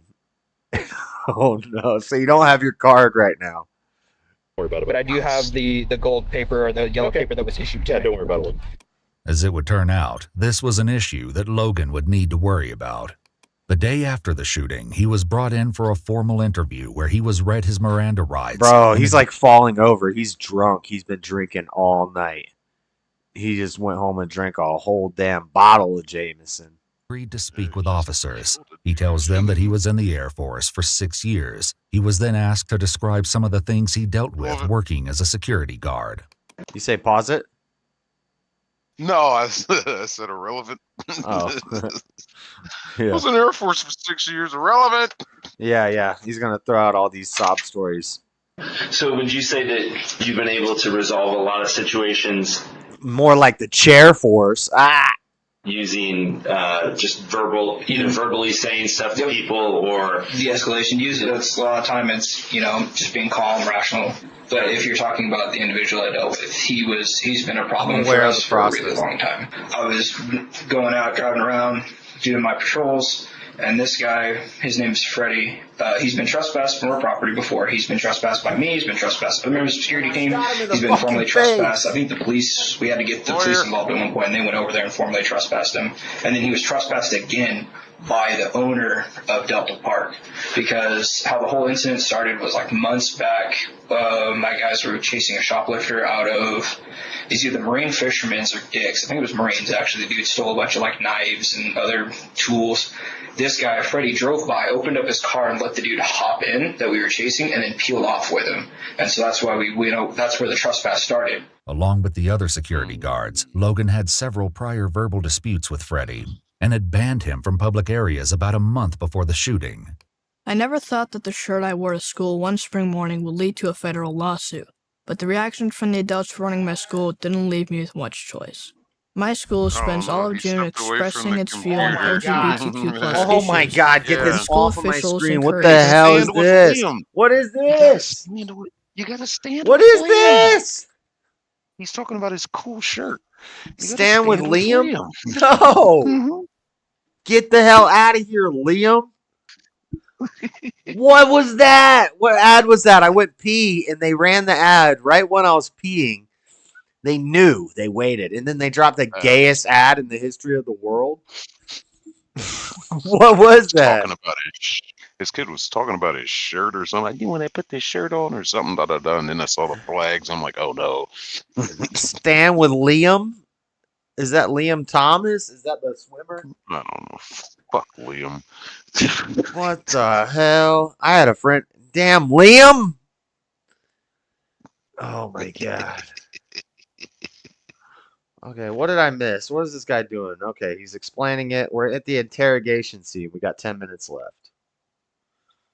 Pallets from him because he has a little pallet company.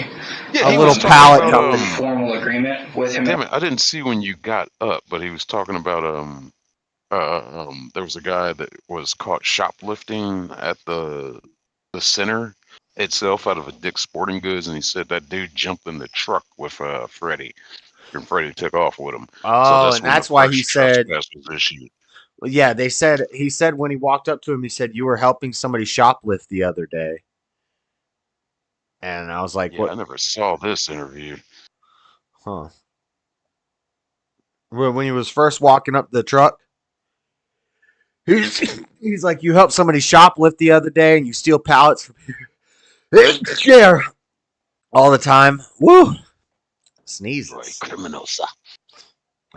No, he had no okay from the manager. I went in and verified with him. Carrie Nelson, Freddie's wife of 30 years, was interviewed the same day she witnessed her husband being shot, and she told a very different story than Logan. But security has a personal beef with us. It says that we're stealing them, but we have permission, so they've been harassing us for like a month and a half now.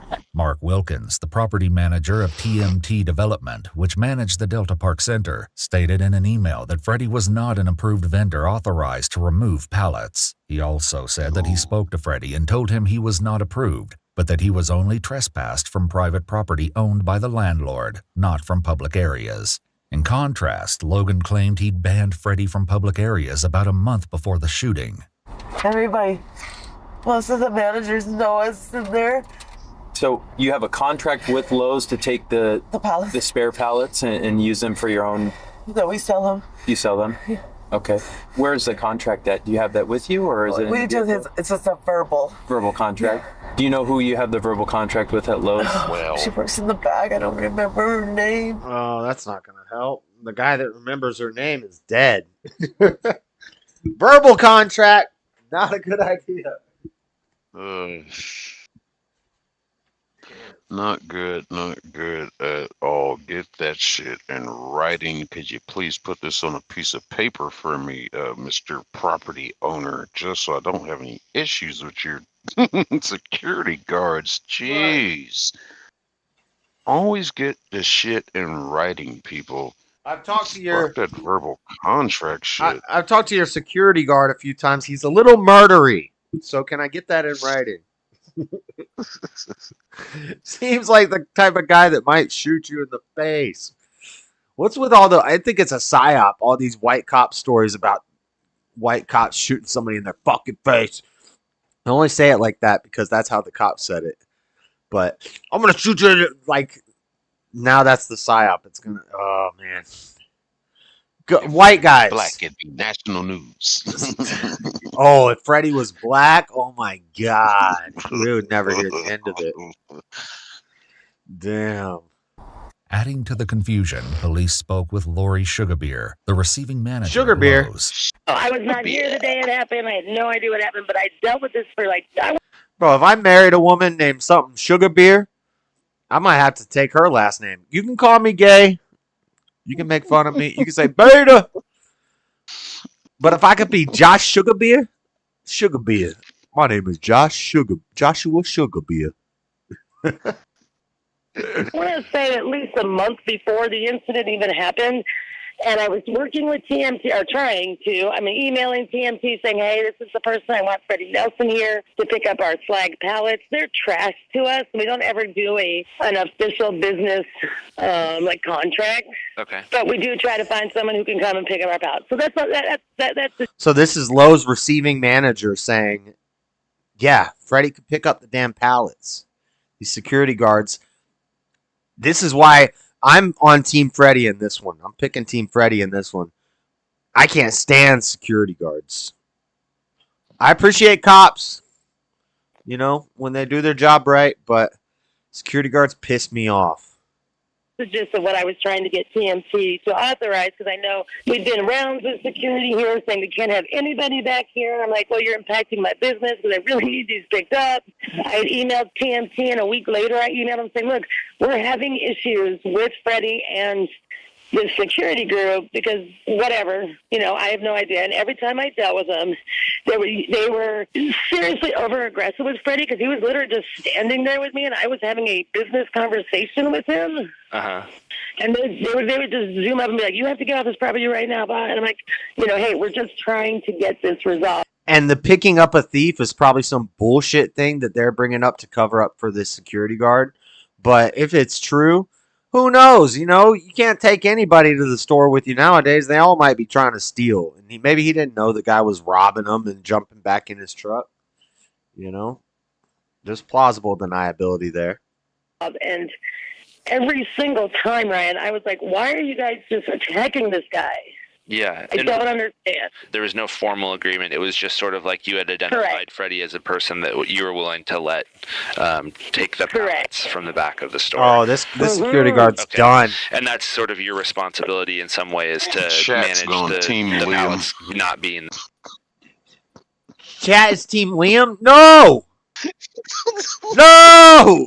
We don't even know. I don't even know who Liam is. I was peeing during Liam. I just came back and saw a bunch of gayness on the screen, and I had to get rid of that ad. But look at this. Look at this back road. There's a tour bus.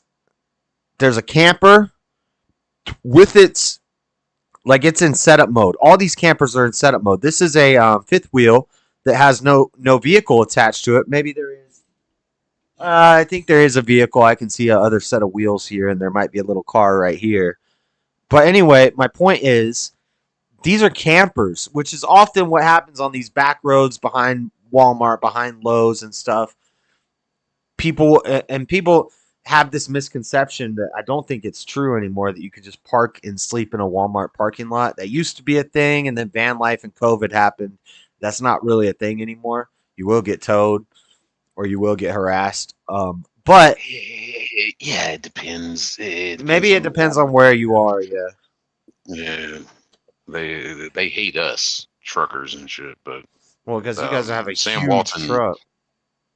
Well, Sam Walton had made a statement about that he didn't mind truckers parking at Walmarts so they could have a safe place to park. But yeah, a lot of Walmarts have cracked down on it because you got those bad apples that will throw their trash out, their piss jugs and all that crap in the parking lot. You got van lifers and hobos who live in their vehicles, and they're just going to live at the Walmart parking lot now. Yeah. Yeah. But this back road, you see there's campers, there's buses, so people park and they just chill back here.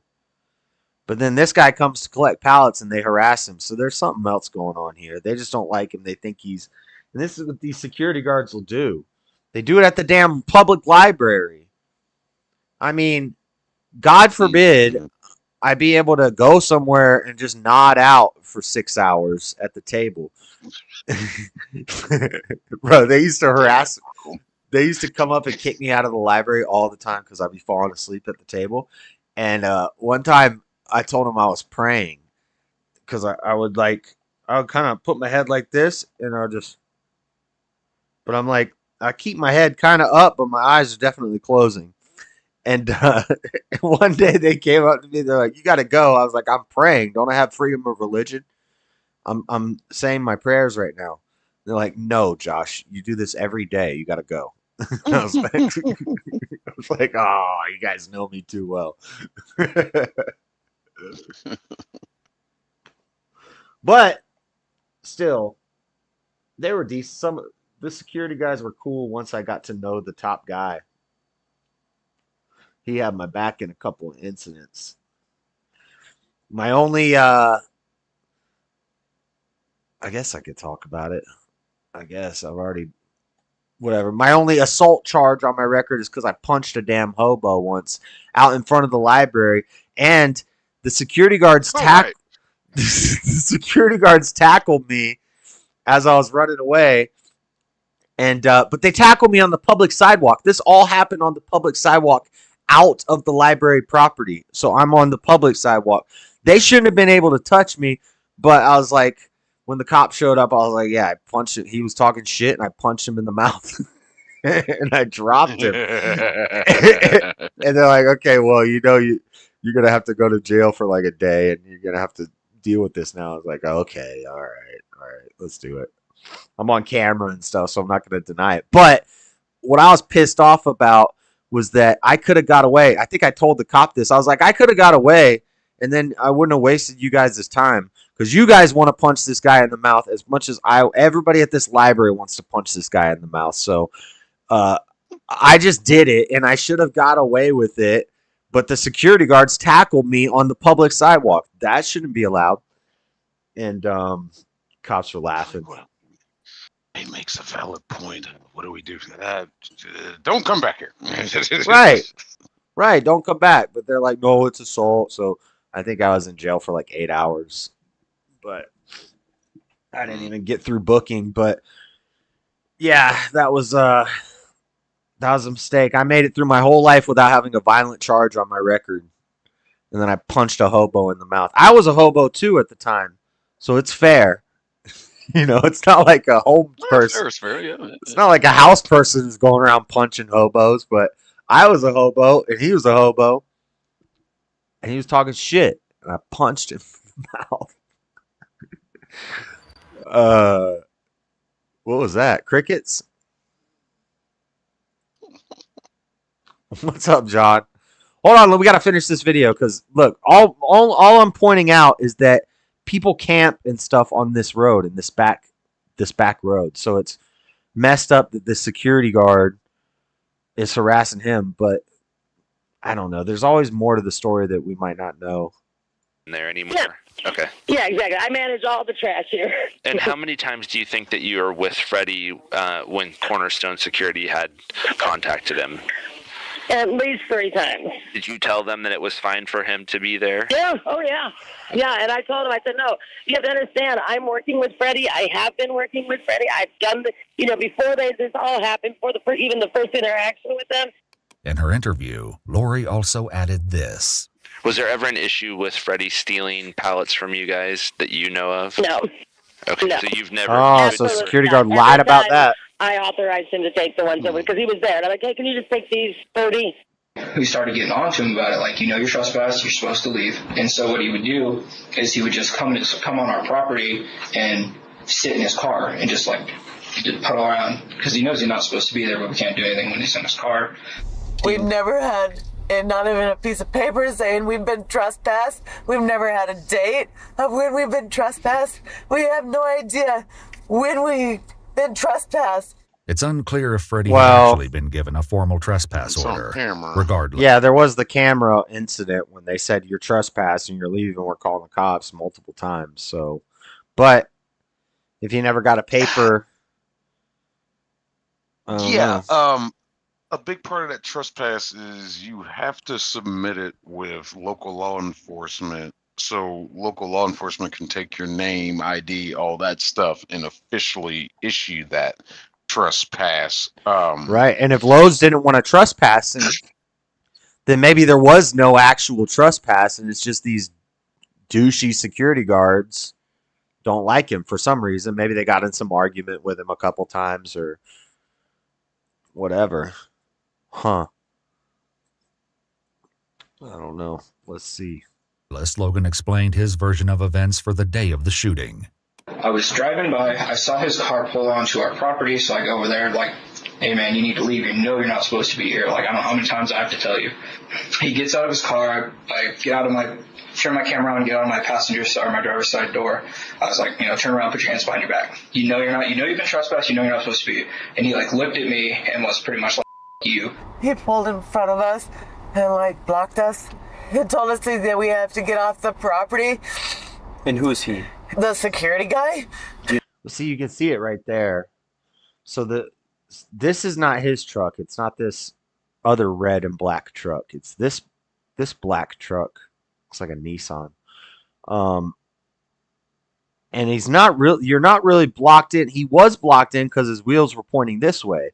So it's safe to assume after dude sprayed the pepper spray in and he pulled forward, he realized, oh, I'm blocked in going this way and there's a guy in front of me.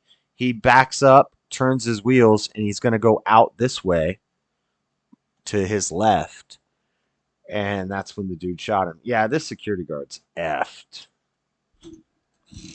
We have to get off the property. And who is he? The security guy. Do you know his name? No. Can you describe him for me? He has dark hair. He's an appearance. It has come to attention of Cornerstone that Officer Gimble needs to improve on self-grooming and appearance. Long, unkempt hair, untrimmed facial hair, gear setup, and state of uniform clothing. So Officer Gimble was slacking. By the way, that's a Toyota truck. I know those lights in that front of a Toyota truck. Anyway, yeah, it's a Frontier. Okay, yeah. I'm not great. I know my Toyotas. I love my Toyotas. Why you say it funny? Toyota. You say I've never heard anybody say it like that. Toyota. Toyota. Is it? I don't know if you're joking or you're trolling. No, it's Toyota. Toyota? Okay. Toyota. No, he has an accent. Jeez, come on, Josh. Haven't I told you that I think I'm pretty sure I've told people that I have still to this day still speech issues, so I still say words. That stupid cricket. Wait, hold on. I hear the cricket. I thought the cricket was a sound effect that you were playing, like I told a bad joke or something. But it was actually it was actually just the background noise. No, it's just not. Looked at the chat. That's If you say Mosman, I thought that was like somebody else from England or something joining in. No. If you say Toyota, Talk like you do. This is not a speech impediment. It's just a funny way you say it. It's okay. Some people say iron. I'm just saying that I there's words I can't pronounce, or I might pronounce them weird or whatever. So I'm not drunk. It's just might be the way I say things. I don't know. Sometimes I say them different ways. So I say it real southern. Toyota. Toyota.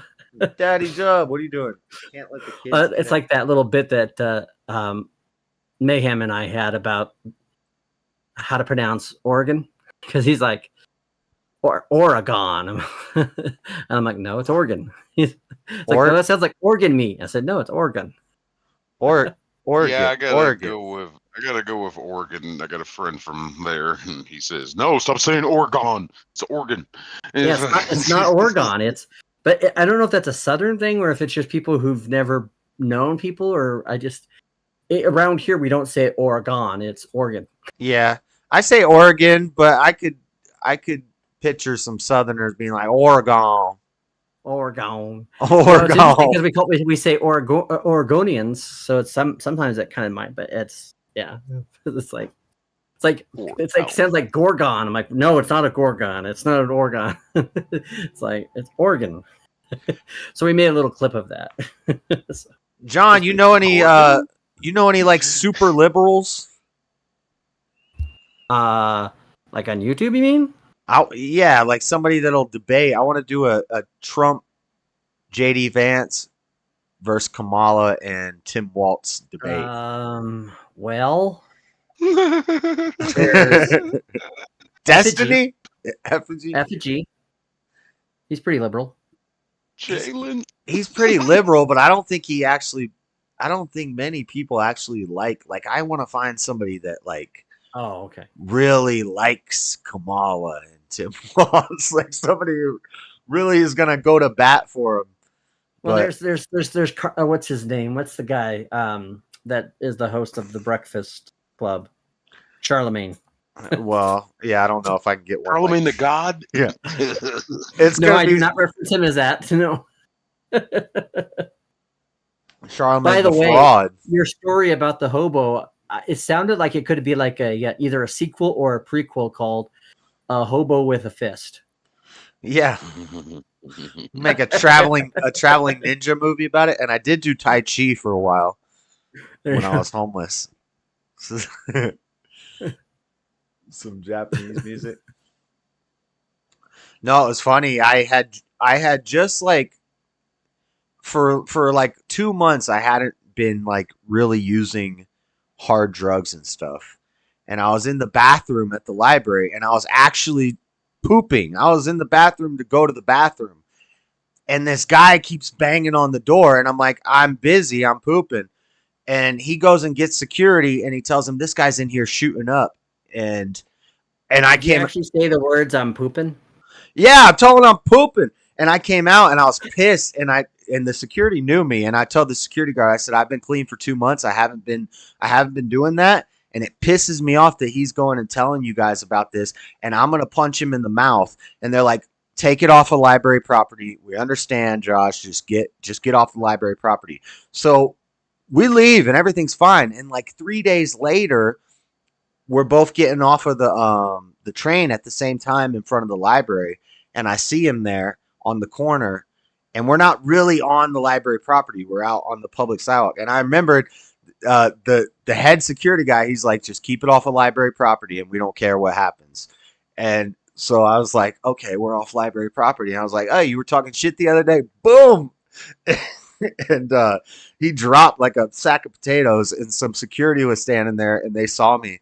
And they chased me, and I'm wearing like a 40-pound backpack, you know, because I'm a damn hobo too. But I'm like running with my backpack on, and they tackled me, and I was like, whatever. If I go to jail, it is what it is. I was laughing about it to the cops. Well, I know you probably wouldn't debate him, but it seems like Jalen would be the one you'd want to debate about. No! He seems like a Kamala boy. No, that's what they said the other night. Who said that? Buff was like, maybe Jalen? I'm like, no, I want an actual challenge, like somebody who knows what they're talking about. There you go. Well, if I hear anything, I'll put it out there. You like Charlemagne? Charlemagne the fraud. That's what I call Charlemagne the fraud. I don't like him, no. No, his takes are all garbage. What do you mean you kind of like Charlemagne, Daddy Jub? He doesn't like Eminem. He's like Joe Budden. He's just trying to stir up drama for ratings. Okay, we got to finish this video. There's only 5 minutes left. Oh, we've had quite a few runs with him. And I call him and then I'm calling the cops because I'm sick of this. Oh, that is a Nissan. Never mind. You guys are harassing us. Oh, gotcha. I was right. All the time. What happens when you connect to quantum fiber? Japanese schmapanese. That's all I gotta say. Liam. A Nissan. Nissan. I'm gonna mace you. Freddie got out of the car and he said, put your hands behind your back. Freddie said, yeah, right. And got back in the car and grabbed his mace. If he would have just gotten into his car and just left, I would have left it. He was trying to leave. Investigators asked Logan to clarify why the situation escalated so quickly. He was reaching for something inside. Okay. I didn't know what it was. I know that he's made threats against us multiple times before, and I didn't want him pulling a firearm when I was by the side of the vehicle, so that's why I sprayed into it. Okay. And what was your hope to do when you? I mean, what was your intent when you sprayed in there? What were you? Protect my safety. If Effigy wanted to do it, I would do it with Effigy. We could do one of those verbal combat. Well, but no, I wanted to be a solid hour to 2 hours about JD and Trump versus Kamala. Preferably before she debates Trump, but maybe after, just before the election. For sure.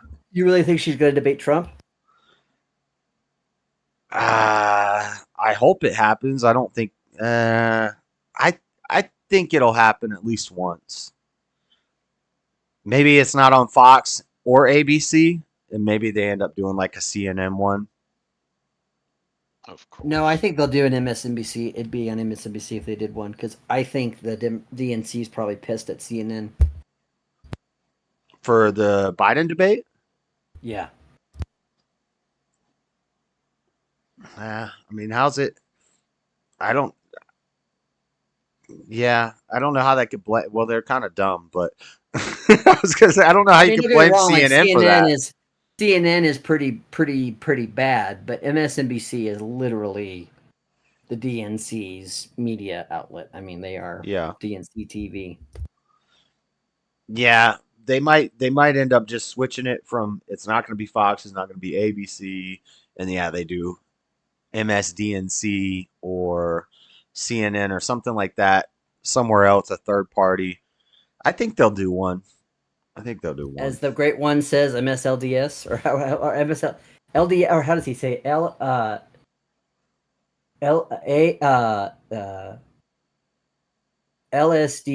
MSNBC is what he calls it. Oh. Yeah. Okay. Like I said, cars are dangerous. Did Freddie have a weapon on him? I'm just asking because I need to. Yeah, he had his main. So there's the pepper spray buff, and it has like a camera grip type of finger thing on it, like a rubber elastic. Pouch, is it? Yeah, it got it in a holster. Yeah, he got a little, setup. But I don't think he had a chance to even fire it. So Freddie had some pepper spray as well? Yeah. Did he have a knife or a gun or anything like that? Yeah, you see him putting it on his hand right here. Okay, I didn't catch that before, but now I see it. Oh. The main points of contention were the brief moments before Logan fired, and this time, when he tells the story, he includes something new. And I was going to step towards my car this way so he could. I thought he was just going to drive. No, you stepped in front of his car. And this way, he angles the hood of the car towards me, trying to pin me in between his truck and my patrol vehicle. But I stepped to my right, and he narrowly missed. You said he angled his tires towards you. He turned the whole car and went forward towards me. And you were able to step out of the way and avoid being hit, or were you hit by the car? But he's probably just letting his foot off the gas and just bouncing forward to kind of scare him out of the way, and then he's gonna pull out that way. Yeah, this security guard's screwed. Team Freddy on this one. I think I don't know. I think he might have tabbed my hip, or I felt something push up against my hip, but no damage was done to me. Okay. I got out of the way quick enough. Yet at the scene, Logan clearly states something that contradicts his new story. You already tried to hit me once! Did your vehicle strike the security guard at any point? No. I don't think so. No. Kinda. While it's kind of unclear if bumped Freddy's truck actually hit Logan, he can be seen in the footage briefly touching the vehicle with his hand when it near. Right. So he lurched forward. He backs up and he's putting his hands on the lights, and he says, "You already hit me once." Now, you see the nose of the patrol car is here, which is to his passenger side, to his right, and the way out is to the left. So he's going to back up here and turn his wheels to the left, and the security guard is going to move in that direction to stand in front of the driver and shoot him. At this point, he bumps into you. You're here. He backs up. He starts turning that way. Let him go. Let him go and let the cops handle it, dude. Here's him. However, the most important piece of Logan's story was something he mentioned quickly in interrogation. I heard the engine start to rev, and then that's when I fired. Okay. 4 shots into the left side, or right side. Despite his claim, the engine... He's right in front of the vehicle. So he, after getting pushed back this way, because he's pulling out this way, he backs up and turns his wheels this way because he's blocked in going to his right. He's blocked in by this guy's patrol car and this guy. This guy moves over. He turns his wheels that way to leave. And he just said, if you left, I wouldn't have done anything. He's turning his wheels that way to leave. And dude posts up and blasts his ass. Engine revved. The truck doesn't seem to move before Logan fired. At the very least, Logan's first shot was almost simultaneous with the truck beginning to move. Get the out the vehicle now! You already tried to hit me once! You move this vehicle again, I will fire! Just walk me through what your concerns were, because my personal safety. Yeah, 100%. Okay. This job is not worth my life at $18 an hour. Well, why did you get in front of his truck and pull your gun out for $18 an hour? What the hell? So I'm going to do everything I can to make sure I go home. But at the end of the day, I also don't want to have to send somebody else more or less home in a body bag. Notably, Cornerstone's use of force policy states that, quote, nothing in this policy requires an officer to retreat or be exposed to possible physical injury before applying reasonable force. Of course the that's autopsy in there. revealed that Freddie was shot in the head, the left of his chest, his right shoulder, and in his thoracic vertebra. God, he hit with all four through a windshield. So does that mean that I heard this thing about when shooting into a windshield, cops are trained to like aim low because the windshield deflects the bullets. So you have to know how to hit somebody through a windshield. But this dude hit this guy all four shots. Paul Blart Mall. Oh man, I was trying to think of a funny line at the end there. It's Paul Blart Mall Inspector, right? Paul Blart Mall Dissector. Mall cop. I want to know what kind of rounds he was shooting, what grain, what caliber. That looks like, hell, that could be 40, 45. Mm-hmm. I'd like to know the grain. Was he using hollow tips? Was he using armor penetrative? Fucking hell. Go through that windshield and hit all those fucking major parts of the dude, Freddy's body. Fucking hell. Well, write Demolition Ranch a letter and say, hey, shoot these windows at this truck and see how many times you can hit this person in the face. What? But damn, all shots hit. He died at the scene. I don't know. There, it's on the screen. I don't know what that looks like. I don't know guns like that. He died at the scene. He Were you died scared? at the scene. Were you? Or were you? I wouldn't really say I was scared, but that's only simply because of my military background and all my training and stuff like that. While Logan had completed his armed security training through DPSST, Oregon's Department of Public Safety Standards and Training, he didn't have formal certification as an armed security guard.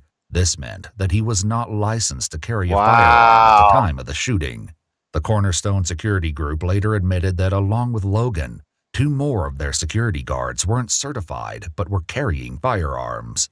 Logan wasn't charged for Freddie Nelson's death until December 2021, more than 6 Damn, this months is old. after the shooting. That's why they're wearing the coat. I knew it was during COVID. Yeah, this is old. At trial, Logan claimed it was self-defense and that after the truck struck him, he got tunnel vision and didn't have the ability to recognize an alternative action to deadly force. Logan was eventually found guilty of second-degree murder, unlawful use of a weapon, and 2 counts of second-degree unlawful use of mace. Plus, he's rubbing his eyes and he's rubbing his face right there. He can't even see. He's blinded by the mace. He flicks the dude off, says, "Get out of the way, I'm leaving." And right, and that's probably why he shot him. Let's be honest. He gave him the bird. Yeah. Yeah. I think that's the bigger problem. When your adrenaline is that hot and you're you're one of these rent-a-cop type guys, your adrenaline's running like that.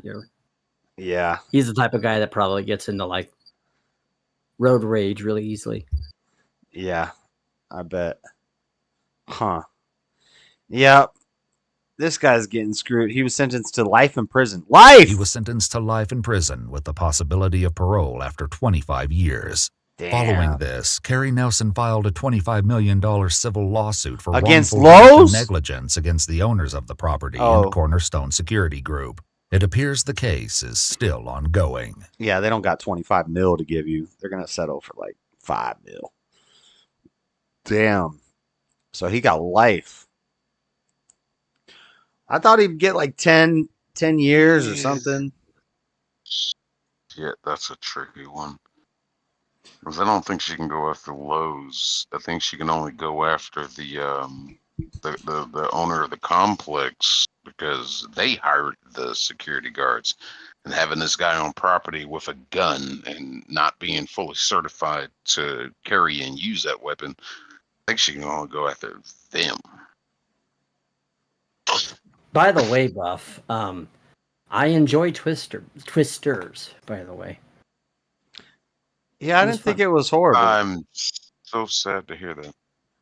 I mean, obviously they were playing homage. They were doing a lot of the same stuff, but they were up in the ante. But you could tell that who made it, you could tell that they at least loved the first one or respected the first one, which is more than you can ask for a lot of filmmakers these days. But yeah, the opening scene when all her friends get ripped away. That was kind of like base. I was like, holy cow! Like, yeah, damn, they just killed the whole cast in the opening scene. What? Spoiler alert! Oh, who gives a shit? It's in the first 5 minutes of the movie. If you ever see Twister, it has it like in the brief plot description. It's like after her friends die, does she come? You know, but her boyfriend's like, oh, hold on to you. He's gone. I won't let go. Yeah. When they sucked him out, I was like, damn. And I do love the fact when Glenn Powell went into as the guy that's the wrangler or whatever, he goes in the tornado and just like starts lighting up fireworks inside it. I was like, that's pretty cool. That was pretty cool. Yeah. Yeah, I was like, that's something Josh would do. That's something Josh would do. Is that real? I'm like trying to Google it, like fact check it. Can you really do that? I don't know. I don't know. I don't know if you could put the same. I'm not going to give away the ending, but I don't think they could do what they did at the end. So. Didn't they do that in Sharknado where they were dropping bombs into the tornado to try to disrupt the airflow or something? I will say I actually fell asleep in like the last 20 minutes of that movie. I think the ending was, but I fell asleep because I was tired, and then I went back and watched it, and I was like, ending kind of lame. I liked the opening. They grabbed me in the beginning, and it was pretty good. It wasn't bad. The fireworks and the tornado was cool. Well, it was like that in the first movie. In fact, I actually think the ending in the second movie is better than the first one. Now, I think there's a bit more emotional connection with Helen Hunt's character. Yeah, when they tied the belts to the pipe, and they're like, "No, we'll never let go." I remember seeing that in theaters, and my first thought was, but that was how Titanic was supposed to end. Yeah, you know, you're supposed to never let go, Jack. Never let go. Tornado. I will say this, Buff, though, they actually did a pretty good job with the female character. I was actually impressed, which isn't hard to do, I know, but yeah, it was, I mean, so she starts off with she's trying to do something. She kills her friends. She's with a bunch of nerdy liberal guys. She's hanging out with a bunch of nerdy liberal guys, and they're like, "Oh yeah, we're gonna make the la la la." And her old friends that they all died. She was blessed in the beginning with them, and then she meets the country boy that's like, "Let's just go shoot some conservative." That's like, "I'm gonna ride this." Yeah, let's go. Let's go shoot some fireworks in the tornado. And she's like, "Yeah, man." It was kind of interesting because she loses her friends, and then throughout the whole thing, she makes mistakes. You see her make mistakes, and that's refreshing because with the way the ending of it's not like a Mary Sue moment. You know what I'm saying? She was able to. I hate these crickets. I swear. Can't wait for winter. She suffered loss and pain, and she suffered loss and pain, not just in who she lost, but also in situations where she got embarrassed, situations where she was proven wrong. Like, she had to go through a process of getting things right. And I was like, holy cow, an imperfect woman. That's what makes people love characters, whether they're male or female, is that they overcome their failures. Yeah, but they did kind of play on they did kind of play on the dumb man thing, like, oh, the dumb man. I'm like, the smart woman's gonna come here and trick the dumb guy, and he's gonna be following me, chasing my coattails the whole time. A little bit of Rome that. says that Liam would have saved them. No. No, Liam. I had a friend named Liam in elementary school. He was based. Never met anybody named Liam. He was like Asian. an Asian with an Irish name. The hell? He wasn't really Asian. But he had a little bit of like Islander or something in him. I don't know. He wasn't really Asian, so he was Filipino. I don't know what he was. Wait a minute. He just looked a little Asian. Oh, let's just be glad Jalen's not here because he would. I don't know. Maybe he wouldn't get triggered by that because it's not involved his race. You keep saying his name, he's gonna show up, but he said he's never coming back again. Beetlejuice. Jalen. He's never coming back again because I don't thank him at the end of every one of my streams. How dare you?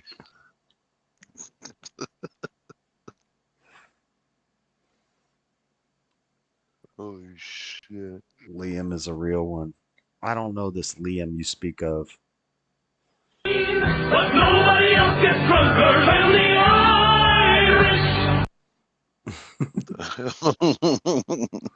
That Irish drinking song?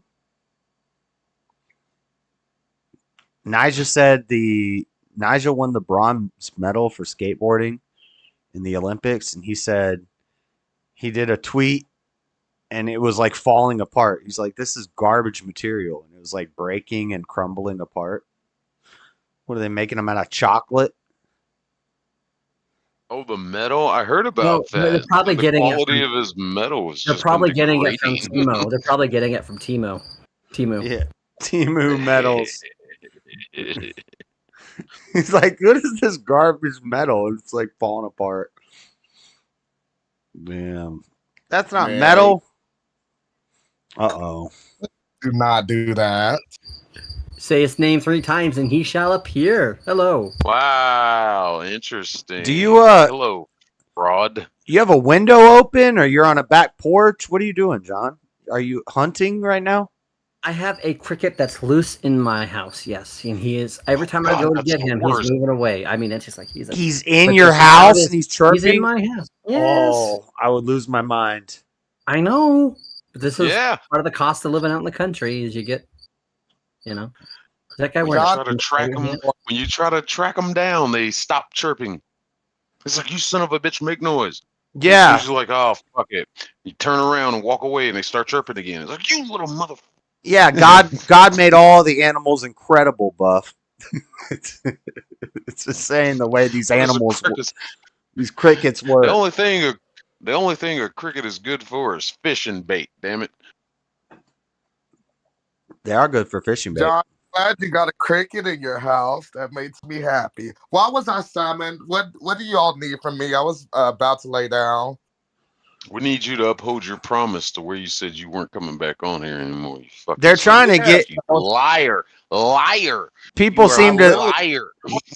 People seem to think that you would be a good debate opponent to debate about politics with Kamala and Tim Waltz versus Trump and Kamala. Queen Kamala. Queen Kamala, President Harris. All the right answers. Look at you grow in the brain. I'm proud of you. What do you call Tim? Vice President and President of 2032. Oh God. Call him a traitor to the military and United States Armed Forces. I'm not going to be here too long. Why am I here? Seriously, I know I got summoned. I was literally not going to come back because Josh, you're rude. You don't like to say bye to people. You also rude for so many other reasons. But why am I here? I don't know. Tell us. Literally, I felt like I got summoned. I was like, oh God. No, we were just talking shit about you. That made sense. That's why I have to be here. Why am I blocked in the chat, Joshua? I don't know. Did Buff do it? No, use one of your other 30 accounts. No, I didn't block them. I tried to stick up some middle fingers in the comment section just now, and there's Are you in live chat? You gotta make sure you're in live chat. Yeah. I don't know. Somebody must have blocked you. I didn't block you. Okay, well, I believe y'all as much as I can throw y'all, as the old saying goes. So, if I can't comment and you're the leader of the channel, or Buff is your moderator, stop you right there. Well, also, what happened to your video from last week? Because I came back to try to listen to it to see if you actually said goodbye and gave me an acknowledgement, and it was blocked. Whose video? Yours. It got blocked because something copyright that I was playing a skating video that had like a Rolling Stone song in it or something like that. Oh, I think I edited it. I think I edited it all out, and it's back up now. But no, I didn't say goodbye to you at the end. I love that. Now, before I leave, I do have one complaint, and I do hope you can try to fix this for me. But I'm about to leave after this, okay? There's way too many ads on your YouTube videos. I need you to try to fix that. I put it on conservative ads. I put it on, and then sometimes I put it on. I control the ads, but it doesn't ever ask me. But then I get these warnings to say, "Oh, they're about to run some ads," and so I say, "Skip the ad." You don't deserve that much ad revenue. You deserve zero. I don't get much ad revenue because they yellow $ me and they take all the money. It's like they don't want me to get paid, but they'll still get paid off my content. YouTube will still. It's a gambit they running. There'll be too many ads for month. There's been too many ads on your videos when I show up to listen to this foolishness. Y'all need to change that. Anyways, I hope that you all have wonderful nightmares and everything. Thank you for my special appearance. I might show up during my birthday week. Yay. My birthday is September 8th, so I might show up for your September 9th show. Nobody cares. Otherwise, toodaloo and toddly rah. Have a good night, gentlemen. Try not to slip on a dick tonight. Worse. Bitch, choke on one. Bye. Choke on one. Eat right. Drink. That's what the fuck you can do. I'm trying to leave peacefully. You always got shit to say instead of letting me go. And fair warning, don't summon me no more or I will show up again. Thank you. Like some of your ass who's talking Jalen, do you know any educated liberals? Yes. Jalen 8 of YouTube fame. No, like a smart person. He has about 13 subscribers, but he's not going to debate you over politics. He'll debate you over mental health. Who? The guy I was just telling you about. You cut out. What was his name? Jalen 8. Shut up! I don't want to debate you. You don't know about psychology. You don't know about mental health. You don't know about politics. You don't know about theology. You don't know about philosophy. No! Biggest idiot I've ever met. So, but no. In the words of Powers Booth, Jalen. Well, I would debate you. That's the only time I would ever want to debate you again would be over mental health. If I'm going to put myself through any form of conversation like that one again, it would be about mental health and everything. Yeah, me showing you how it's a pseudoscience and okay. As long as we're getting paid again. You know all about big pharma, you know all about the science of psychology and how it's all fake and the DSM-4 and the DSM-5 and how they're different and psychology is not fake, so yeah, it is. There's that. But no, if you want to do another debate, it would have to be about mental health, and we would have to get paid again. I'm not like John. No offense, John, but with all disrespect, it was called depression until they came up with seasonal depression and treatment-resistant depression and all the different types of depression. Then they had to keep putting them into little boxes because they try to fit people into these boxes by asking them 9 questions. And then, yeah, it's a whole. Bah. Who's that? Sorry. Have you never seen Tombstone? That's a good movie. When they're going out of town and they go up to the Cowboy Powers booth and he's like, "It's done. It's over." He's like, "Well, bye." Swap that damn cricket. That cricket is annoying as hell. Yeah. Tell me about Kamala's successful policies, Jalen. Oh, you should vote for her. Do something different, Joshua. Why? Democrat. Why? No. Why? No. Three reasons right now. Why? 3 reasons Kamala why should be you should voted vote for. for Kamala. 3 reasons right she now. was Biden's vice president. Oh, because she's black. Oh, because she's a woman. Give me 3. Those are your 3 reasons. Give me 3 reasons. Why? Was that good enough for you, Buff? Was that a good impression of you? Nope, still haven't heard 3. Oh, hold on. Let me try you again. No, you haven't. Because she sucks a mean cock. Stop that, John. Wait a minute, John. Even you, who's the most Christian next to me on this panel, would say some things like that. That's rude. That's very rude. It's a matter. I'm speaking a matter of fact. You do. All right, fine then. That's 1. 3 reasons to vote for Kamala. She's going to help save America. She's going to right a lot of the wrongs that's been going on. Those are assumptions. But give me actual literal facts as to why I should vote for Kamala Harris. I mean, that's usually what every politician is assumptions. We have to go off their platforms and their promises and hope. No, one of these candidates has a proven track record that has actually fucking been proven, stood the test of time, and was destroyed. Another one cackles and can't fucking complete goddamn minutes. Tell me why I should vote for Trump. Like I just said, track record. 120. Best economy that we had. I got time. You want economy? You want how he's helped the black community? What about his support for the gay community? What do you want, Jalen? Yeah, let's. How about his foreign policy, geopolitics, not starting as many wars? How about not one war started energy under his administration? How about medical advancements, medical freedoms? If you're into that sort of thing, I'm not, but if you are, you know.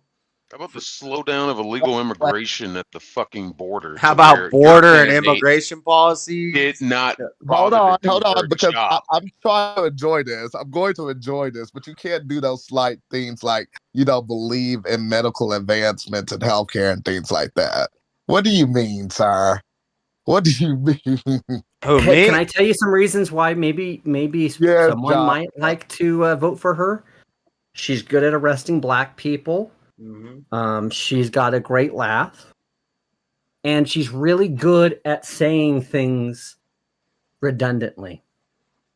She knows all about the passage of time. Yeah, and about John, hold on. Unbreaking. John, hold on. I actually want to hear why your reasons why I should vote for Trump from you too, but let Josh finish. I'm not saying you should vote for Trump. I'm just saying I'm not voting for her for sure. But you're not voting for Trump? Did I say I was voting for Trump? Did I say I was voting against Trump? Who are you? Did I ever say I was MAGA? Did I ever say I was for Trump? Have I ever said that? I've never said that. So who are you voting for? He doesn't vote. Exactly. That's people who don't. You think he would have picked up on that, Josh? You don't vote, and yet you have such an opinion on people that do vote and stuff, but you choose to give your voice away. silence yourself. Joshua, go back to at least your ridiculous stance, because at least if you could vote, you would. Why should I vote for the black community? We have opportunity zones. We have funding of HBCUs. We have the First Step Act.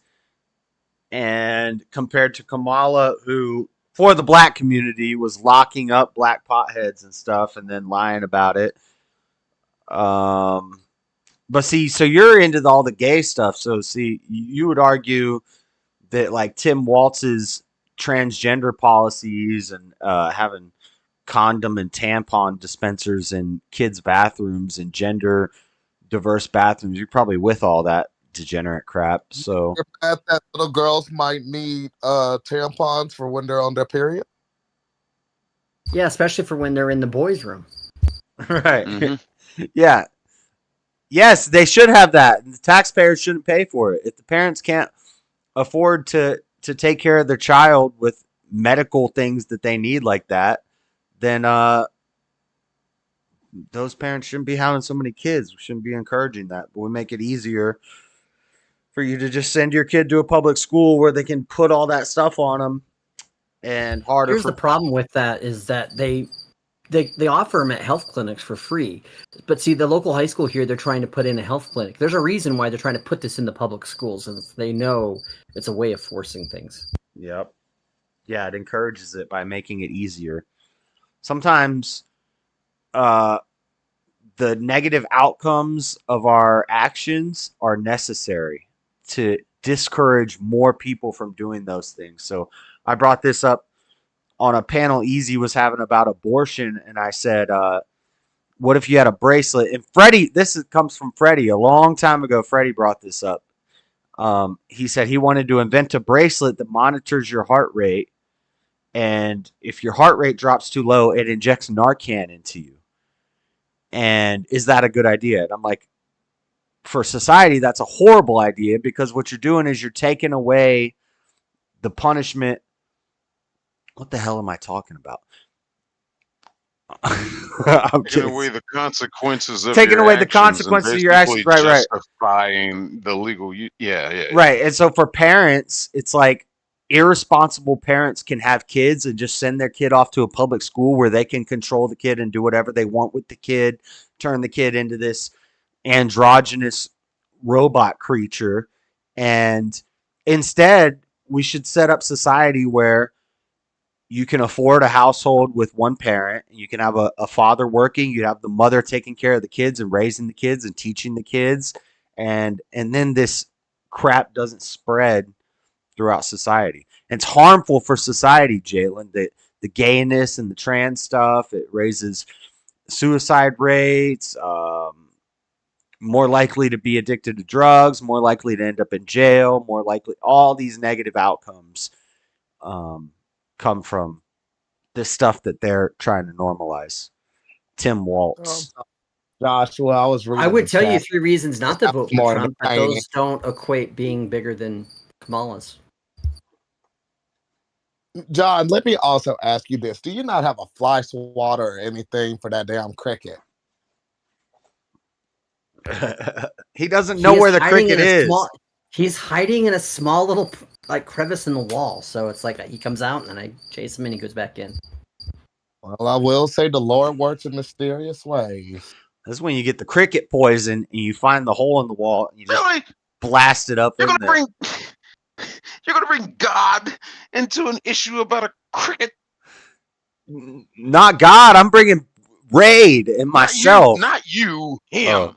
Yes, because it's annoying the hell out of him, and he has to experience it more than we do after we get off this call. The fucking we do. Your ass ain't supposed to be here no goddamn way. Yeah, what's a we do? You mad?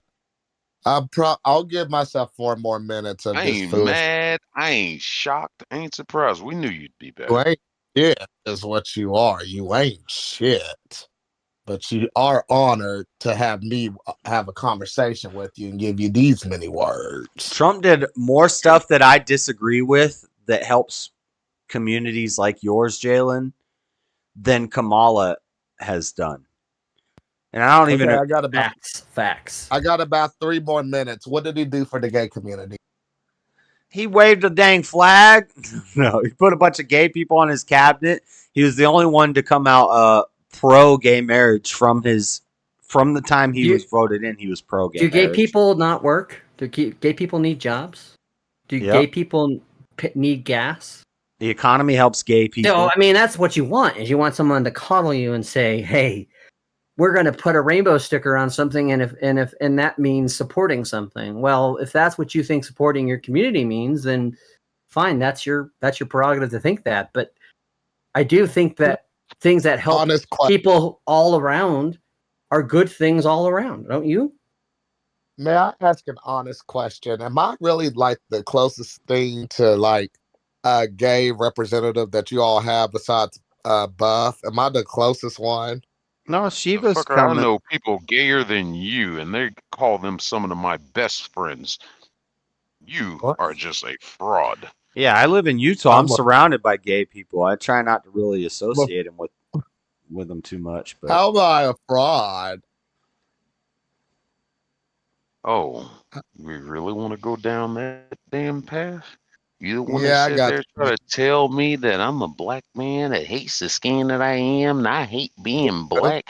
Look here, you're the number one representation of what the fuck black people is don't John think. trolling with the cricket? Real black people.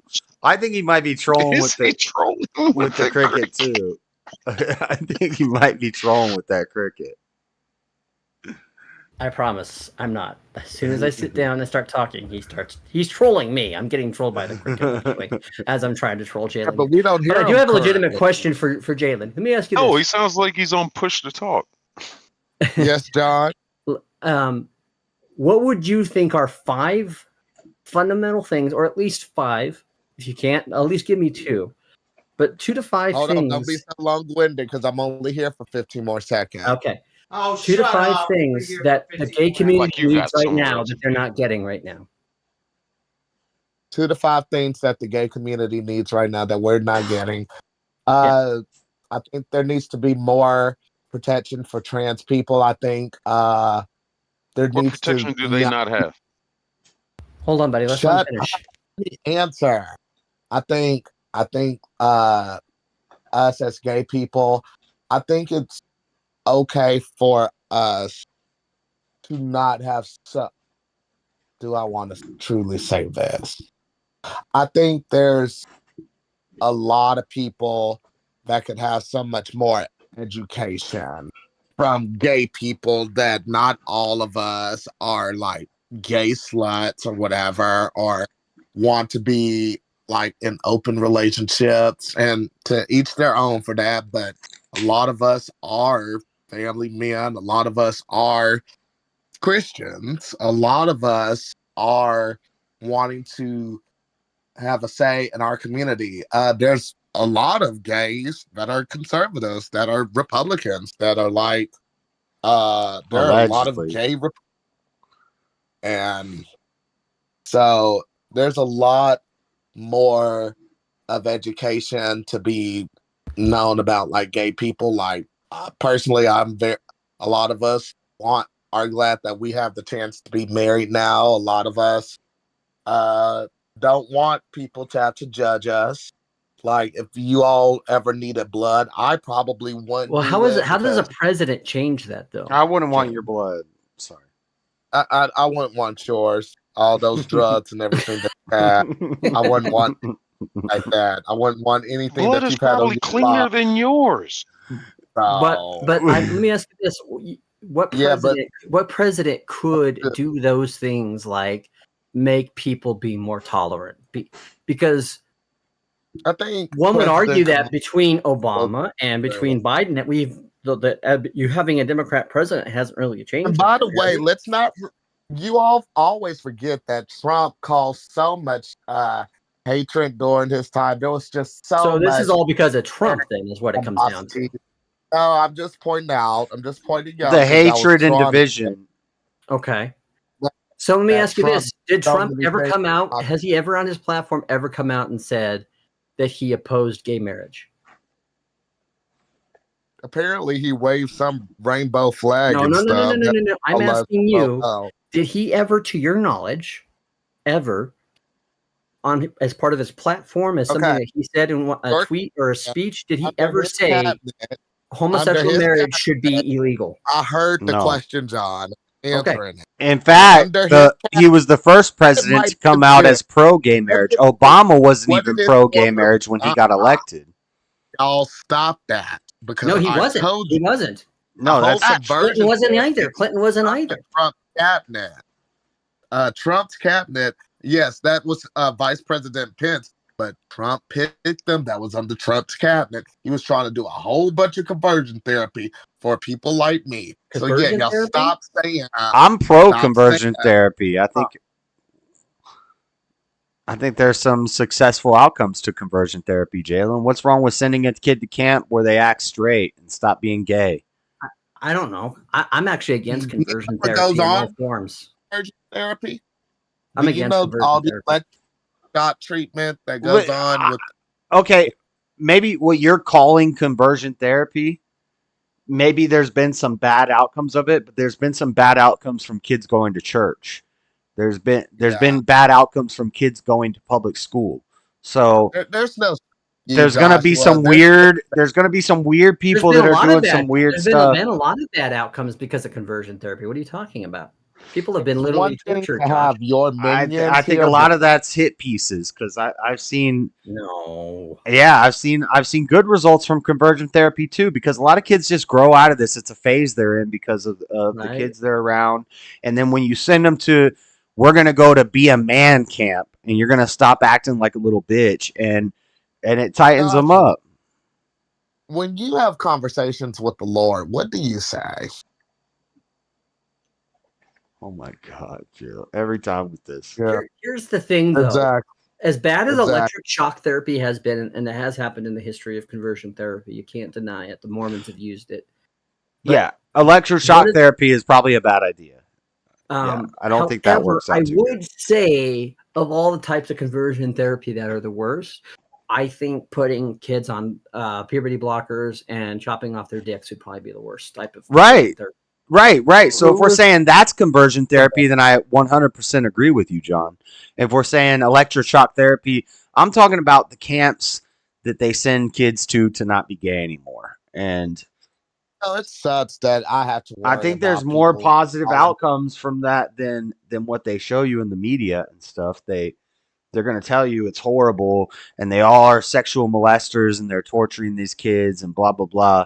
But I think there is a church camp. It's like a church camp. It's like sending your kid to church. And people say it's indoctrination. It is indoctrination, but all the kids are going to get indoctrinated into something. Y'all are dangerous for America and for the world. Y'all are dangerous. Whatever. Y'all are. So I'd rather my kid get indoctrinated at church camp than get indoctrinated at gay camp. What's your remedy for that danger, Jalen? Y'all are some vicious, vile people. So what's the remedy for that? You all sadden me. Well, a remedy. I'm going to, against your wishes, I'm going to keep praying for you. I'm going to keep praying that I don't care. the Lord shows you how to actually have a heart and compassion and love, because y'all are vile. Y'all are vile.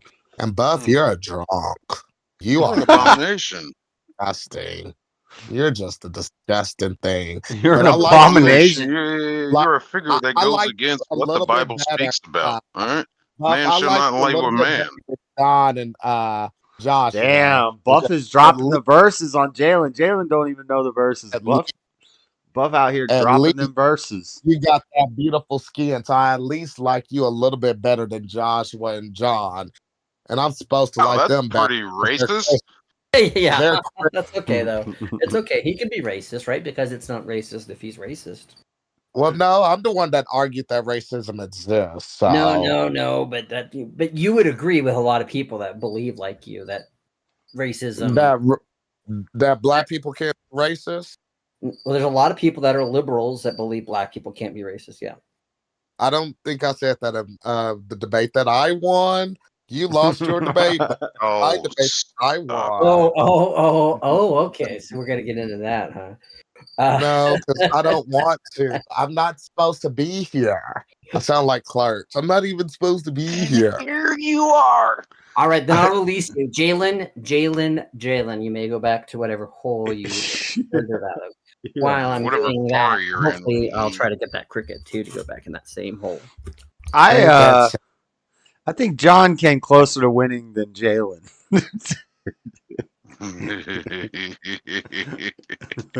I concur. Buff, it's your turn to do your debate. We've been waiting months for yours. I want to hear that one. You've been begging to get on a debate for so long. Bitch, I want you.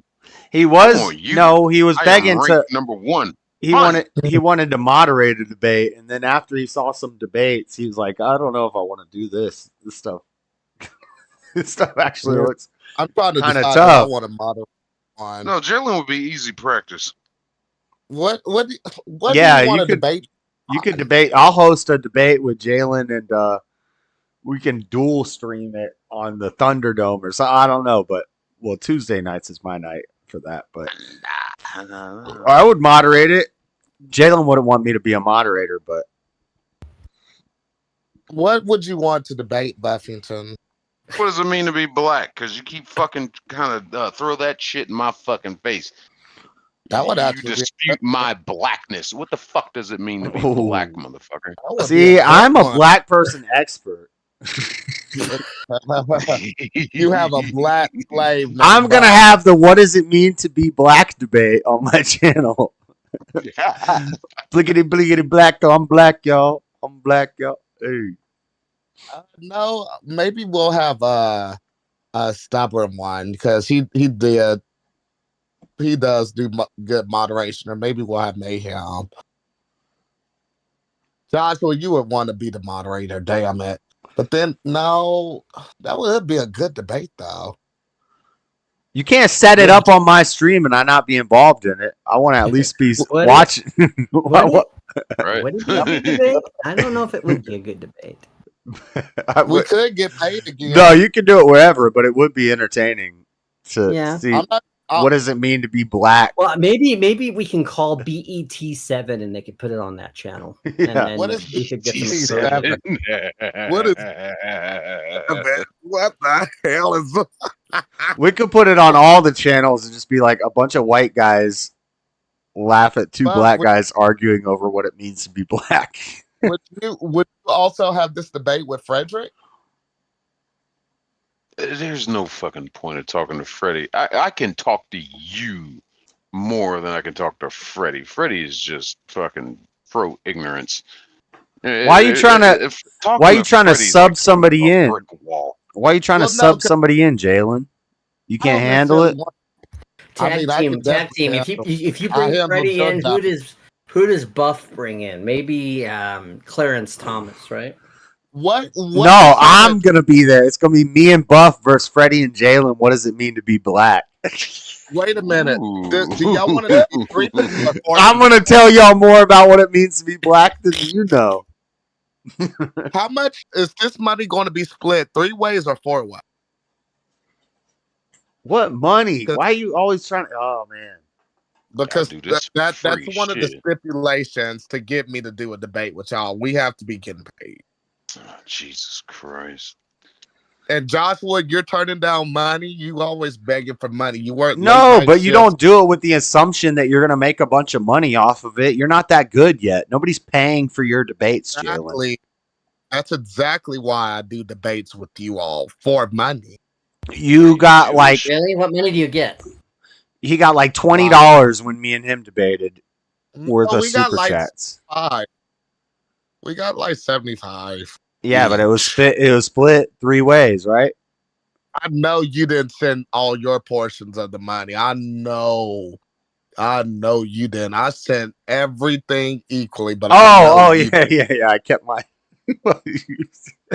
You're the one who said I'm gonna divide everything I get, and I said okay, I'm gonna keep it. You agreed to it, but I know the type of person you are. Jalen, I think I got like $10 extra. So send me my money. But the majority of debates I've done, I've made $0, $5, $10. It's not the John, money's how not much did the y'all money's do not debate? the point. Okay. The point is conversations with people, contentious conversations, and hearing each other out. That's the point of debate, not making money off of it. Yeah, but if I'm If you're to the having point the where you're making a lot of money off of it, conversation, then round of applause. I don't have a problem with that, but you and I both agreed that us talking to each other sober deserved as much money as we could always attain. John, how much did y'all make in y'all's last debate, if you don't mind me asking? I didn't make anything. And Yeah. whatever I would have gained in money, I gained more valuable because I actually got to see a side of Josh that I didn't know existed, to be honest with An you. educated side? Because it was slightly there. Not too much. What? Damn. I'm always educated. What are you talking about? I think Dean sent me $10 for that debate, so I made like $10. But John, explain what you were saying to Josh. Well, I interrupted. I'm sorry. No, you're good. You're good. You said you thought the educated side. What does that mean? What I'm saying is, I wondered if we could get into a debate without it getting personal, without it getting to where it has been and it had on here. And of course, I think we would both agree it was just kind of Well, let me tell you internet something, talk. John. This was more formal, and I got to see how he consent, and we act like gentlemen. I mean, hopefully it was entertaining. I thought it was entertaining. Let me state that I don't know if this was your experience, John, but Joshua has a tendency, like right before the debates, he gets real disrespectful with his tongue even more, and he tries to like bait people to back out of debates and stuff. And you get very insulting and very rude on streams like this to try to back out. I see what you're trying to do there, Jalen. That's good. You're really good at the underhanded thing. But I'm pretty sure that probably comes from a lot of experience at a lot of gay bars, doesn't it? Okay, whatever. He might be kind of right. I kind of do that, but it's a little bit. It's for show. I'm not like really trying to insult the person, and maybe whatever. I just made jokes. But also, if you come on a panel where I'm streaming for 10 hours and I'm drinking the whole time, then sometimes it can get, rowdy and we're just yelling at each other, and that happens. But if I'm going into a debate, I prepare for it and I take it seriously, and I really want to have a serious debate. Kamala, I want to Trump and JD versus Kamala and Tim Walz, and aren't they scheduled for a debate in like September on CNN or something? But the problem is, I don't want to debate some British atheist liberal who doesn't really know American politics, and they just want to, get in the, huh? Are you talking about Shiva? Well, there's a bunch of guys like that, but right. But I would say he's more agnostic than he is atheist. Yeah, and so Effigy was the first one I thought of too. But like, I don't even know if he's gonna just come in as Trump is bad. I would do that too, but I really want to find somebody that like thinks that Kamala is actually the right choice and Tim Walz. The problem is you're not going to find anybody who has any half brain cell that will be able to tell you that, because the people who are telling you that are either being paid to do that, or right. It's going to be somebody big like Destiny about it. Yeah, you'd have to get on some big channel like Destiny or somebody like that. Because all the little guys are like, look at her record. You can't look at what she's done in a straight face and say, "Oh, yeah, that's." Yeah, she's way better than Trump. And Tim Walz, man, he's a great guy. And like, so I need to look up all the dirt on JD Vance. I already know all the dirt on Trump. I I need to look up everything bad they're saying about JD Vance and be I ready. know some of the things I don't like about JD Vance, but it's probably different from you. Well, like what? Because I don't know a whole lot about him. Well, he's a big Israel guy, and I'm not big on big Israel guys. Yeah, well, Trump's a big Israel guy, and Biden's a big Israel guy. Sort of. I think he realizes though a little bit more now. He has to be careful with it. Yeah. But here's the thing, like that's the real threat in our government because and I was thinking about this with the squad. Like when you realize that the AIPAC is the one that's really been going after the squad. Don't get me wrong, they don't help themselves, but I mean, Israel's been going after them big time with money, and that's why those two races are the highest, most expensive races for Congress in the history of the United States. What, the Muslim versus the Jewish race? No. It has nothing to do with that. It has nothing to do with that. It has to do with this lobby group that's positioning themselves behind more quote unquote moderate Democrats who are not like radical in the sense of like they want to believe they like, oh, from the river to the sea, kind of, chant that kind of crap. But even then, which I'm not for that kind of stuff. I even think though the problem isn't their position or how terrible they are. It's the position that Israel is influencing in our elections. And after all these years, we talked about Ukraine interference and Russian interference. We're not talking about Israel interference, and I think that's a big issue. And it's been there for a while, and no one's going to talk about it that has any substantial power. Yeah, and well, you can't. Right. And you can't talk about it too much on YouTube. They get testy with that stuff, which I think we got into like an argument one time, and I think you thought that I was like some Zionist guy. That's not me. I'm not, super pro-Israel, but also, yeah, I don't know. It's a tough one. I don't know. I just wish the Democrats wouldn't keep on kicking out and disincentivizing all the candidates that would be the best against Trump, but whatever, that's their part. Disincentivizing, like DeSantis, that's almost a good play on words, but well, he's pro-Israel too. but the thing is, in American politics, they're all pro-Israel. Like, because that's where the money's at. That's where we're not going to work with the squad and stuff like that. They're going to say we're going to like work with Hamas and free Palestine, but the and people like Bowman don't help themselves because that whole stunt he did with like the fire drill thing in the Congress. Yeah. I mean, and that the other black owl that was like, well, yeah, we're all about this. It's like that Tiffany Hennard. I mean, people like Jalen are the people why she gets jobs. And they talk about socialism and helping the people, and they're all. Why is my name being mentioned? What's going on? You love Tiffany Hennard, don't you? Probably. Who is that? I'm sorry. Hold on, I'm over here in mourning now. Joshua, did you know this? This is something that's completely off topic. The one that played Misty and Jessie from Pokemon, she died. The American voice actress or the original Japanese?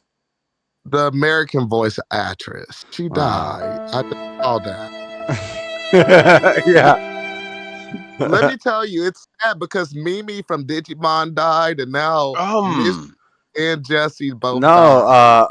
Mimi Kazuka Kamiya, the Frieza, she died too recently.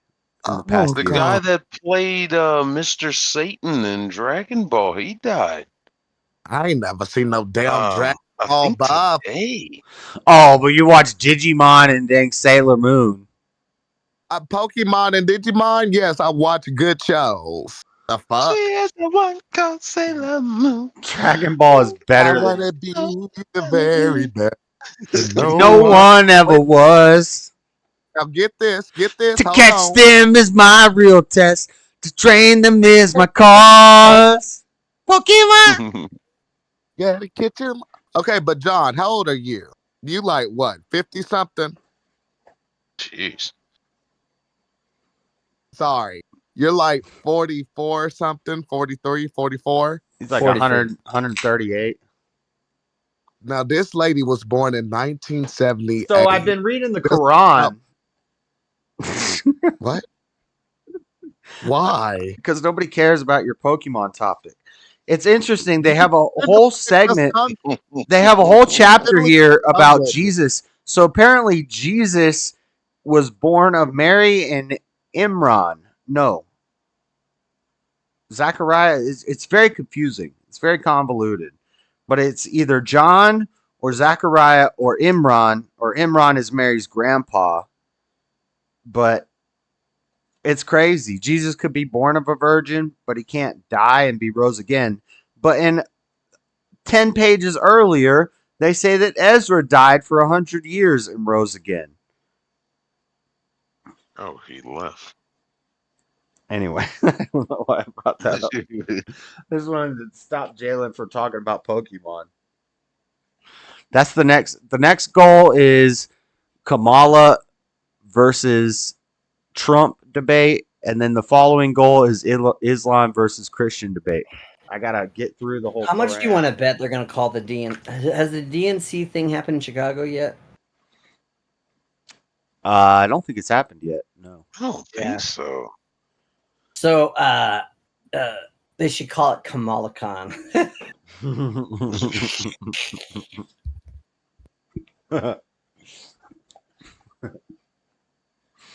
With a K.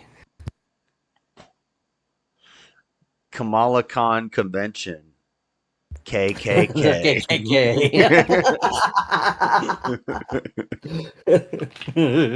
Good.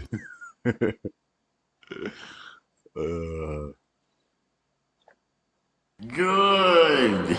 Could it just be 2 hours of her cackling? Mm-mm. She's not allowed to cackle anymore. She's cut the cackle. You notice that? What we find when we're looking is what we've began to search is only just the start of what we can discover when we think about things. And I'm too lazy and I read the Cliff Notes. And I don't have an original thought. I don't think she got that far. But I know so much about community banking and the passage of time. Fucking hell now, thanks to her. Fuck. Okay, first, if anybody wants to do a shot.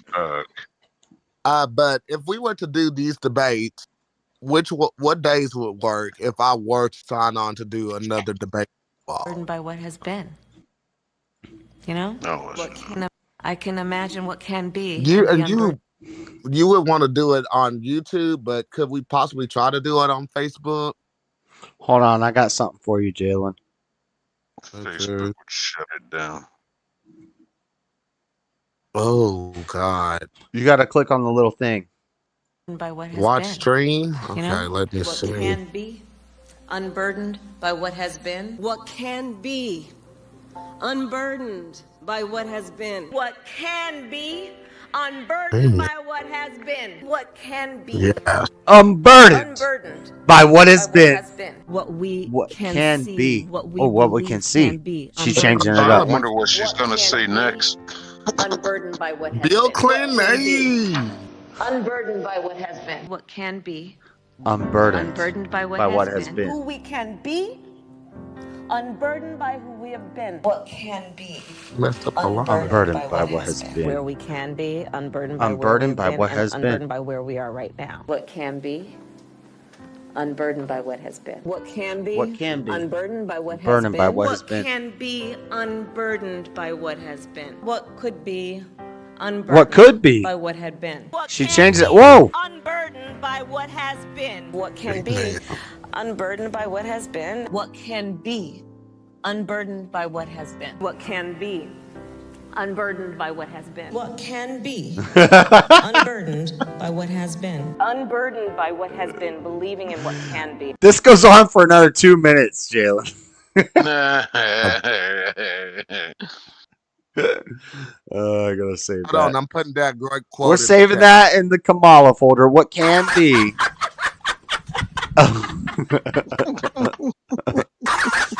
Unburdened by what has been. I know that's right.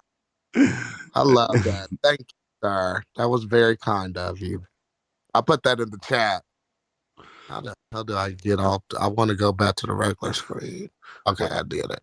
What can be? What can unburdened by what has been.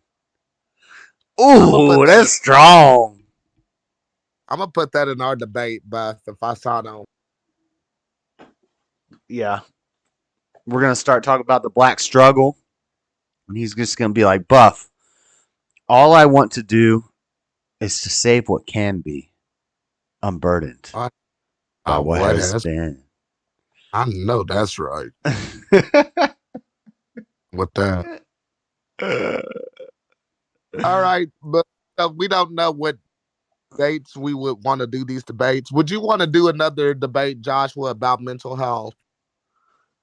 It's not on my radar right now. I thought you was taking the break from the debates anyways.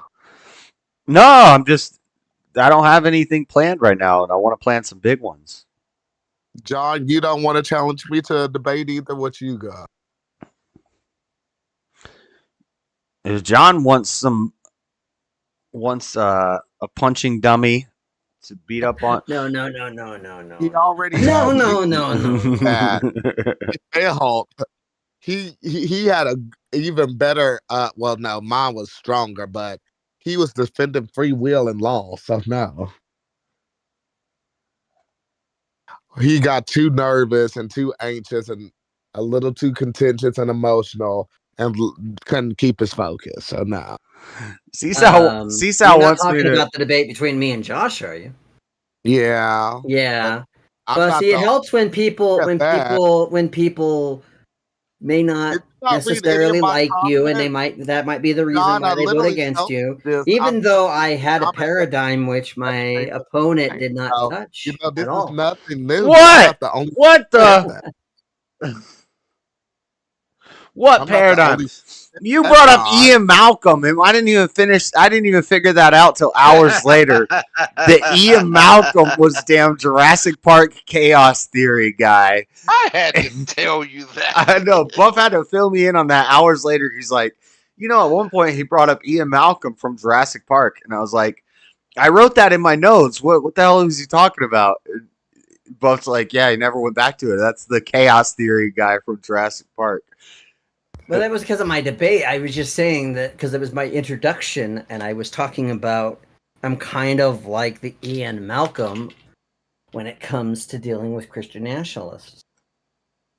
So it wasn't really a debate issue. But yeah, my paradigm in my opening statement did not get touched at all. So what was the paradigm? The paradigm for judging the debate. Well, you don't get to decide how the debate gets judged. Do. That's how it goes in debate. That's how it goes in debate. No. In debate, they would say that you didn't rebuttal all of my opening thesis. No. So you never really touched on the biological aspect. You touched on the philosophical. You're right. You're correct. I didn't touch all of your arguments. However, the burden that you have to negate. My point is you have to negate how it doesn't exist or whatever the case that I'm promoting. And in order to do that, you have to attack my definitions, which you did a little bit, but you did not touch my paradigm for which we should judge whether we can determine it exists or not, which is what I said was reality.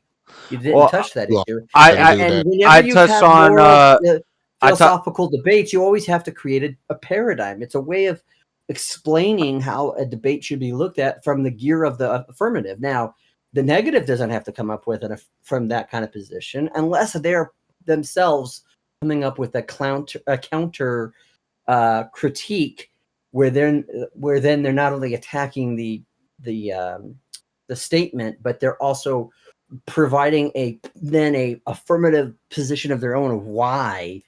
So it's not what they say, but it's this way. So the paradigm is I brought up computational irreducibility, and I explained how. Well, and you don't have to bring up a paradigm. That my point is. No, but I explained how we still have to act.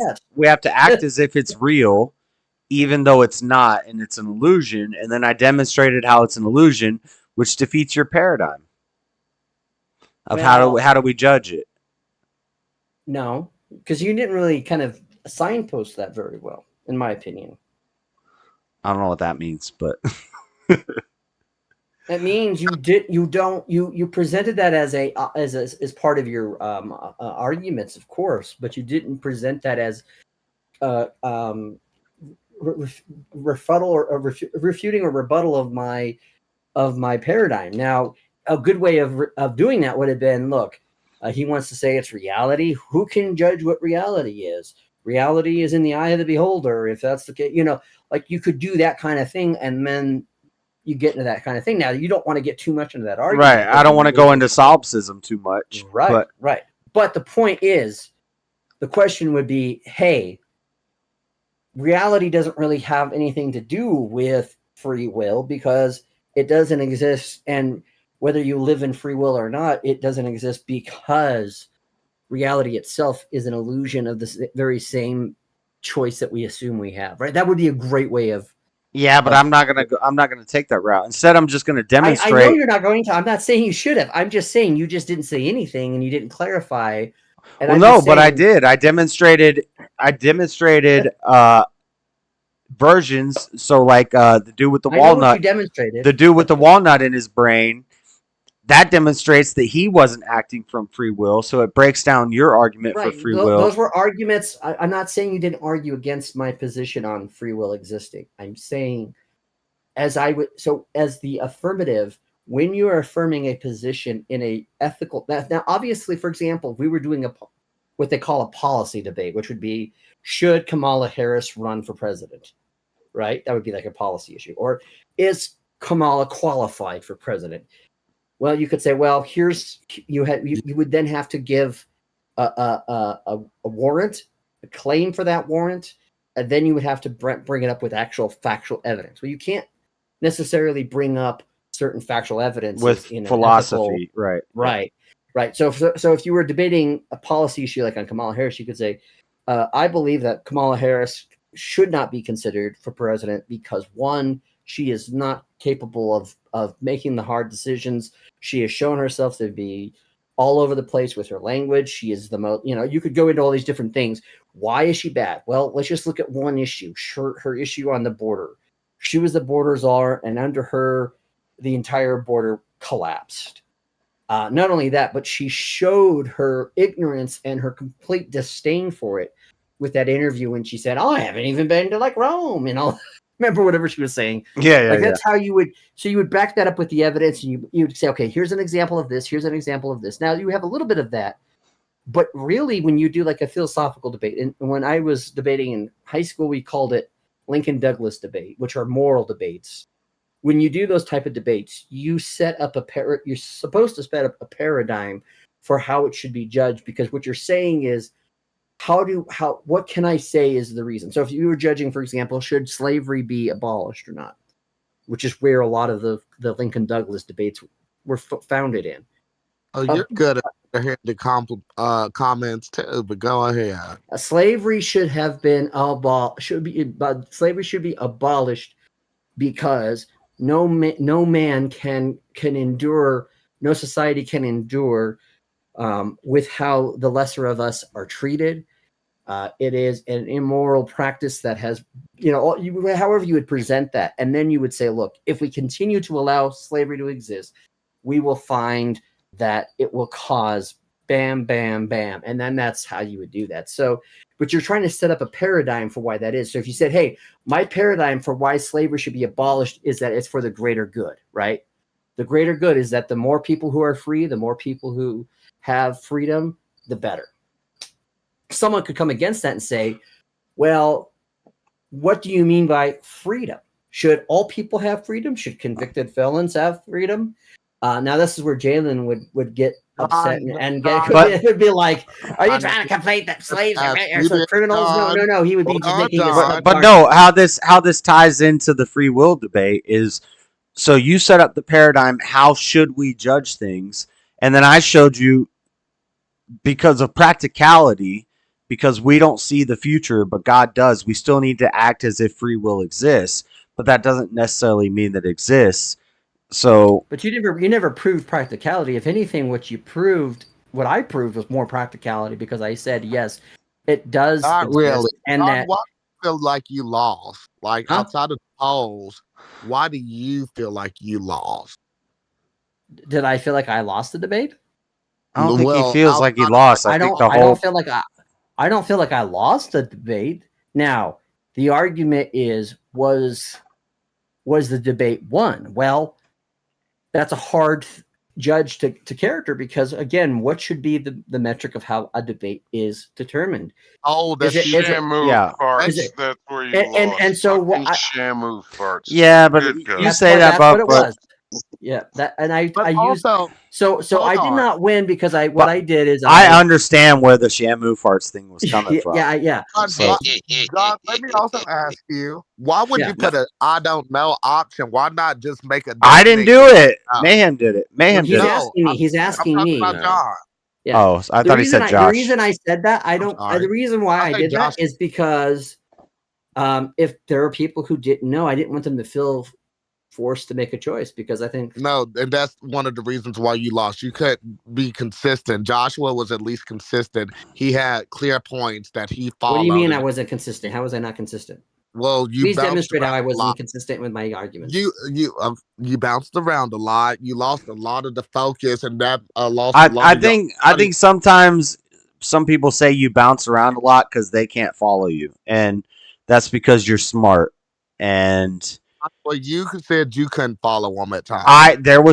Because he's probably smarter than me, but there was times where he was losing me, and I'm focused. I don't know if I'd use smarter. I don't know if I'd use smarter as the right describer. Yeah. I feel like I'm trying to be educational levels, and he even lost me. I'm trying to give a compliment, but say we're different. We think differently. So and we talk differently. Here's where probably, if you want to say I quote unquote lost, is that I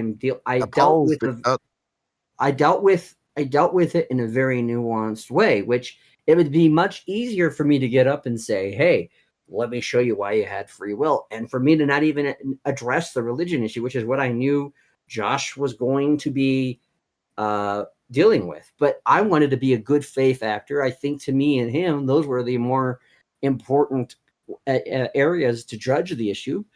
And instead of trying to win the debate, I was actually trying to advocate for people, because there are people in the Christian worldview who believe it's either or, and they're not in my mind correct. So I wanted to try to advocate that position. They believe it's either or, so they haven't made up their mind on it yet. Well, no, they're either or. Do you think this is like a salvitical issue that, like, if you haven't made up your mind, obviously free will is a salvific issue. For a lot of people, it is. I don't think it is. I think it's a question we can't even know the answer to. And okay, but here's the issue. So somebody believes in free will and somebody doesn't believe in free will. It has been consistently throughout the history of the church, a hotly debated issue by many important people in the church who considered it to be an issue of justification. Yeah. I wish you would have said that again. I think that would have been nice for you to have said what you just said in the debate. There were times where you had good points, John, where you could have brought it home more. But one thing, I don't even like Joshua, but like I don't like none of y'all. But at least during that debate, he with like verses and stuff, which we all thought you were going to have like the biblical verses and stuff. Like he had some strong points. He had consistency. He was able to still defend things to make people wonder and question. That's why I voted. I didn't know who won, but had there been an option of I don't know, I would have voted for Josh. but it was also a lot more satisfying to just say, I don't know, and take away from the numbers of one of y'all having more votes. But yeah, I would have voted for Joshua. And respectfully, even with you, John, like I said that I wish you would have kept more focus on what you were trying to say instead of just like moving around and trying to make like references that went over people's head, like the Shamu reference, like the Jurassic Park. Yes, you're the educated guy, but you also yeah, but I also made movie references to Top Gun. So it's more relatable. It's more relatable. So here's the thing. So what you could say is that I lost folks, and I was not able to clarify as much as I should have, and I would agree that's one of my weaknesses, both as a communicator and as somebody who's trying to express things. However, I do not think that is a hindrance to my ability to debate. In fact, I think the opposite. I think the fact that people struggle to understand the nuances that I do is not proof of my failure to debate. It's proof of the fact that, one, we have to establish a hell of a lot of a lexicon for people, or Rosetta Stone, or we have to come up however you want me to say. And if you want to punish me, for having read a lot, then fine. I don't give a shit. John, what I'm saying, I'm giving you the compliment. No, that's it's different. It's different strategies, and like so. After I did the debate,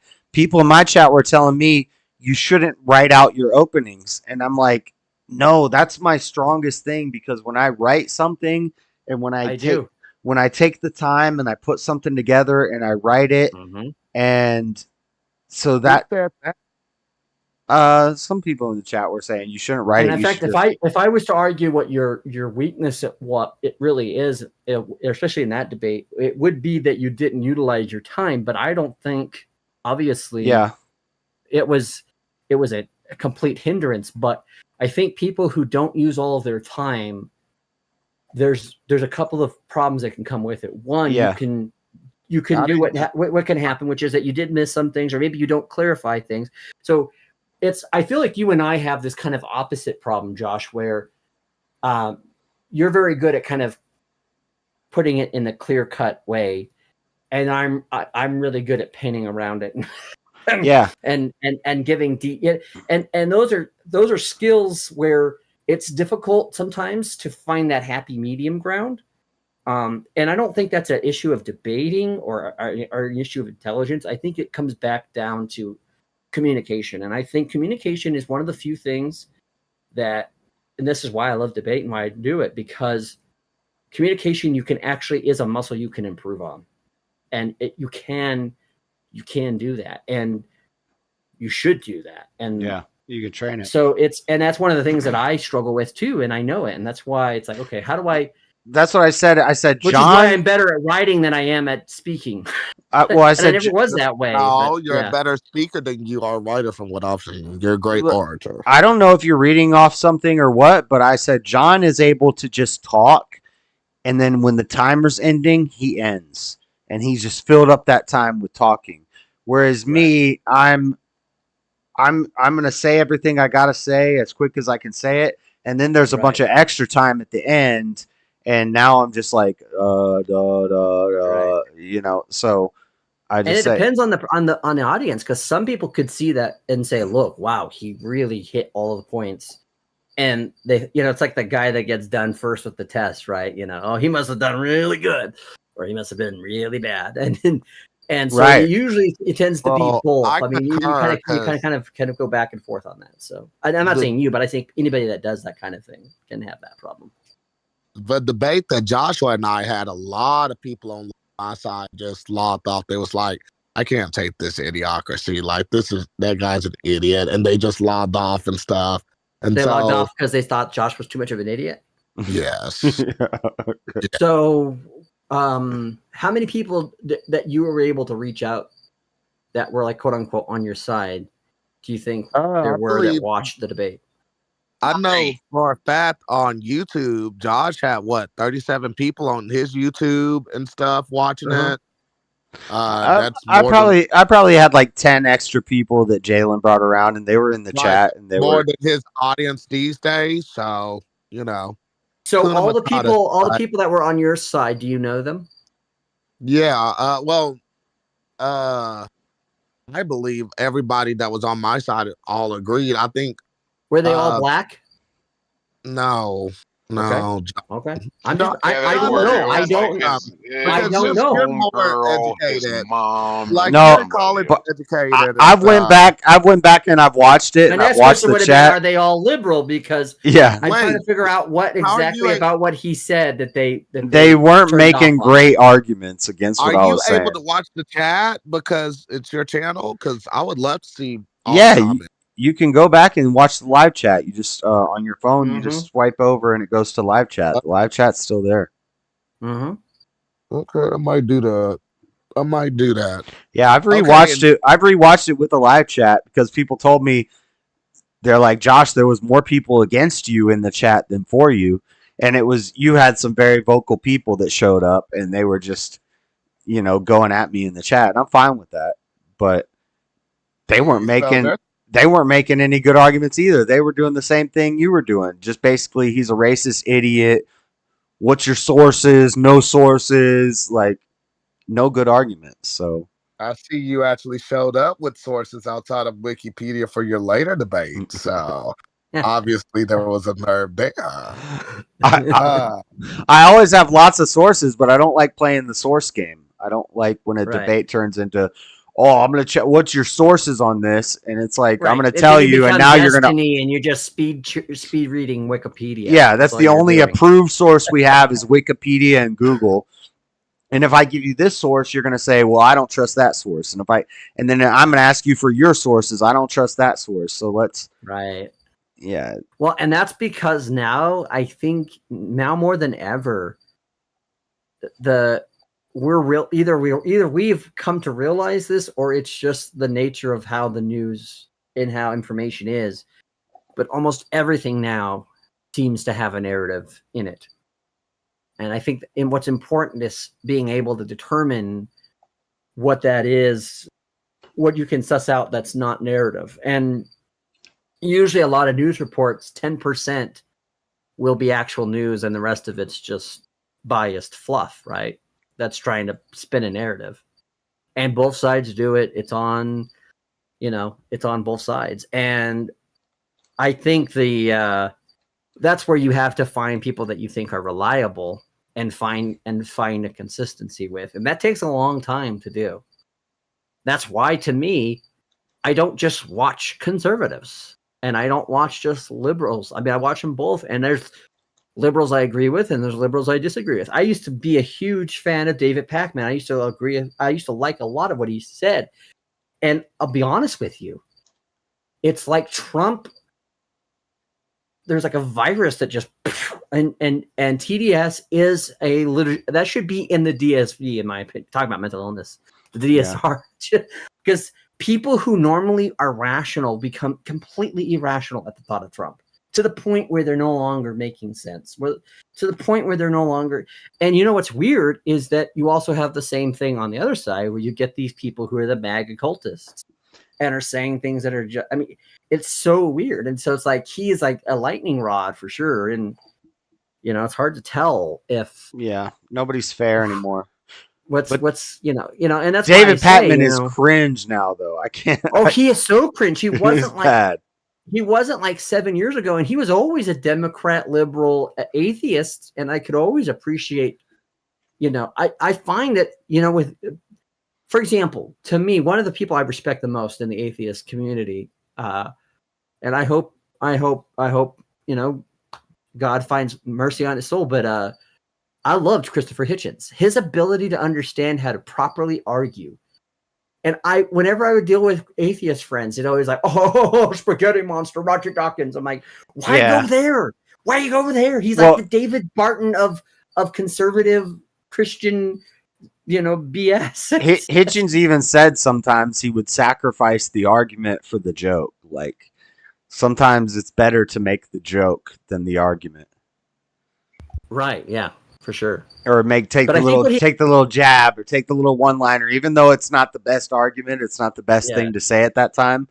Sometimes it's better to just do that. See, like Sam Harris used to little jabs to John. Could you explain how to win arguments and also just anything else? I'm about to go to sleep, and it's really helpful whenever you're saying anything that it helps me sleep. Please do that. Maybe I need to do some audiobooks for you or something, and I'll be just like, you're listening to a JS Adventure audiobook. But this cricket is back, Buff. I tell you what. I used to work in a mechanic shop, and I was staying there too. I'd stay overnight. Security. We had a lot of high value cars in there. Crickets would come in all the damn time, of course, because we got 4 garage doors and shut everything down for the night. And from time to time, damn cricket would come in there, and that was the most irritating thing. I'd go and try to hunt that sumbitch down.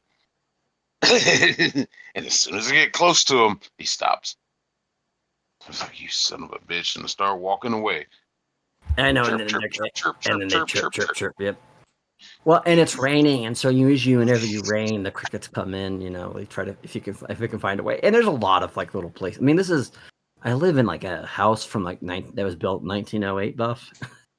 So there's little crevices, and that when they built this house, they definitely didn't put it on a foundation. So I'm waiting for this house to just go money on me. It's hard to find those some bitches too, man. Yeah. But you know what? I don't own it. I pay rent on it, and for what I pay for rent, an apartment in the poorest, and I'd rather deal with crickets and the I have a lot of lizards out here. Sometimes one of them will get in the house, a little gecko, and then I'll pick them up and I know, buddy, and I'll put it back outside. But I'd rather deal with that than cockroaches. You know what I'm saying? Dude, I live on a lake. You occasionally get the water bugs, the oriental bugs, the big black ones, a couple of times, But and right now this year, the worst out here is usually the flies and the mosquitoes, and that's how it is always in the country, anyways. But especially because we're right by a river. And shut up. We have 15 viewers and only 7 likes. If you guys aren't hitting the like button, something's wrong with you. If you don't hit the like, I'll tell you what. I will kill. I'll try to kill this. If you guys double those likes, kill the cricket. I'm down. But I mean, seriously, I'd rather live out here in the country, paying what I pay, or I'd be paying $400 or $500 more for a shitty apartment where I hear people going, "Nah, your baby mama told you got to pay for the child support." No, and it's and then now we were not having problems with homeless people. I used to have problems with homeless people going, where the mental health is? I'm like, yeah, but there's a little underpass thing under the highway, and I think there's been a camp of hobos out there. And at first I tried to do the Christian thing. I gave him some water, and I said, I don't know why you're out here. There's no services out here, and people out here are out here because they like the privacy. Everyone out here and their moms are packing. And I said, literally, if you come on this property again without having a good reason, and you're not being invited, you're probably going to be shot at or threatened with a gun. And the guy one of the guys came back, and I gave him a couple of waters. I said, "Okay, you guys, I'm not going to do this anymore. For the next time I see you, the cops." Well, the next day they were on the property, and my neighbor happened to be in his truck, and he's just he pulls up. He's like, "What y'all doing?" They're he always has his gun with him. He's pulled out his 45 and said, "I'll give you the count to 3. You can get the hell out of here, or your body can be taken out of here." I'm like, damn. So thankfully we haven't had an issue for them for a while. But for the most part, for what we pay, you can't beat because even as bad. This used to be this used to be the mecca of conservative Colorado, and now even downtown, you see like rainbow flags every other house, and Black Lives Matter sign. It's like. It's because they're all the bikies. They're all bikies, as my father-in-law calls them, bikies, which are commies who like to ride their mountain bikes. Like Jalen has him a new fucking fan. Rue Crazy. I don't recognize your name, but I guess if you stick around long enough, you'll start to hate Jalen as much as we do. I don't hate Jalen. Oh, is it just me? I don't hate Jalen. In fact, I think there's a lot of reason for you to have a lot of disdain. I can get that. I love him like I love my enemy. Well, that's why I love that quote from Chesterton. He says, "The Bible tells you to love your enemies and to love your neighbors, usually because they're the one and the same." Yeah. Yep. Keep your friends close and your enemies closer. Learn thy enemy. Shout out, Are You Crazy? What's the circuit? Like the debate circuit or panel circuit? Or... Yeah, what circuit? Fucking. Let me get in the circuit. Are You Crazy? You need to find some hardcore lefties that really love Tim Walz and Kamala Harris. I don't care who it is. If they're that delusional, I will body them. Oh, God, he's still here. And Who's Buff, that? Let's set up some debates. Buff and Jalen, what it means to be black. Buff's first debate. Jalen's second. Yeah, and I wouldn't mind seeing a debate between Buff and Jalen on, or not Jalen, but Josh on some stuff too. I'm sure it'd be interesting. Well, we've debated before. He's been here long enough. Yeah. And you probably have kicked every can there can be. Yeah. As far as atheism and Darwinism and Buddhism, and I don't think he knows enough about it to really be about it. He's kind of questioning and seeking, so we'll just let him. Fuck off. He doesn't really know what he believes, so we're gonna help him out. I'm sorry, I'm not a master debater like you guys. But you know what? You may not be a master debater, but I'm pretty sure you're a masticator. Master debater. Do you masticate, Buff? I'm sure you do. I do the other one a lot. Is that when you act like a man? I'm sure you've masticated at least 3 times today, maybe, depending. Is that when you shed your skin or when you're masticating? No. Acting like a man. When you masticate, you chew. Ooh. Today's word of the day is masticate. I've masticated. M-A-S-T-E-R-C-A-T-E. Use in a sentence. I love to masticate bubblegum. Chewing. It means chewing. Oh, Are You Crazy? He's got jokes now. Welcome to the chat. Watch your backside more and he'll like you more. Yeah, Jalen coming for that ass. Let's see what this guy. Oh no, there's one I wanted to play. Hold up, I'm gonna find it. And it's long crime, and they're probably gonna hit me, but I'll pause it a lot. My liked videos. Oh yeah. Well. So it's this lady in Utah. Should be in my liked videos. And it's titled as Karen. Karen pulls down girl skirt in public. Oh, you see that one, Buff? Where is it? Do you see what happened to Andrew on whatever podcast, Josh? When the girl tried to stick her ass in his face? Yeah.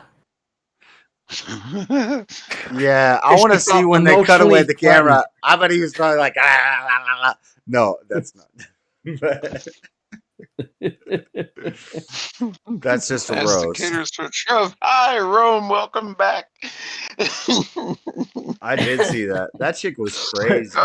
We need to re-edit that and be like, when feminists go crazy, too hot for TV, and have that little flashing icon right where butt crack is, where the panties are. Is there uncut footage? Because I only saw in the show live. They edited it out for a minute, but yeah, she came up to him and was about. Brian put it on his Twitter or X, the uncut footage of it. Yeah, I'm sure it wasn't as bad as they made it seem, but what, she just lifted up her dress? It was still bad. I mean, she put up her dress and then she shaked her butt in his face. Andrew, in his face, yeah. Which, she knows he's married. Like, you gotta be some type of bitch to do that kind of thing.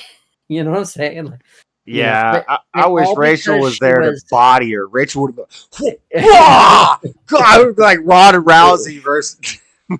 Yeah. I've been watching UFC, too many women fights. Have like a RoboCop like thing come out of her arm or leg or whatever with a gun. But no. Sorry, Jalen. My people don't play that gay shit. What? What's he saying now? I'm not even keeping an eye on chat. So. I have a reason why Buffy hates me. I'm the man he wants to be. By the way, Jalen, I unblocked you. So is he blocked in the chat for real? Did somebody block him? I don't know. I don't know, but I'm about to time his ass out for. Nah, I'm Oh, he is in the chat. So what's he talking about? He was blocked. Yeah, he is in the chat. I don't know. Probably lying again, like he does. I would like to take a copy of that video that Speakeasy has with the $1 and then just put Jalen's face on one of those cowboys. All of them.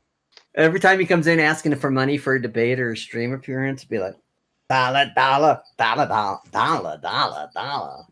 Yeah, what's he talking about if we're going to make some money? Like, come on, man. Yeah, just be happy to be here. You got to step in the training ring before you get to step in the arena and get paid for it. Like, right. You got to be level 2 before you can be level 35. Yep. He's in the bathroom now. So this lady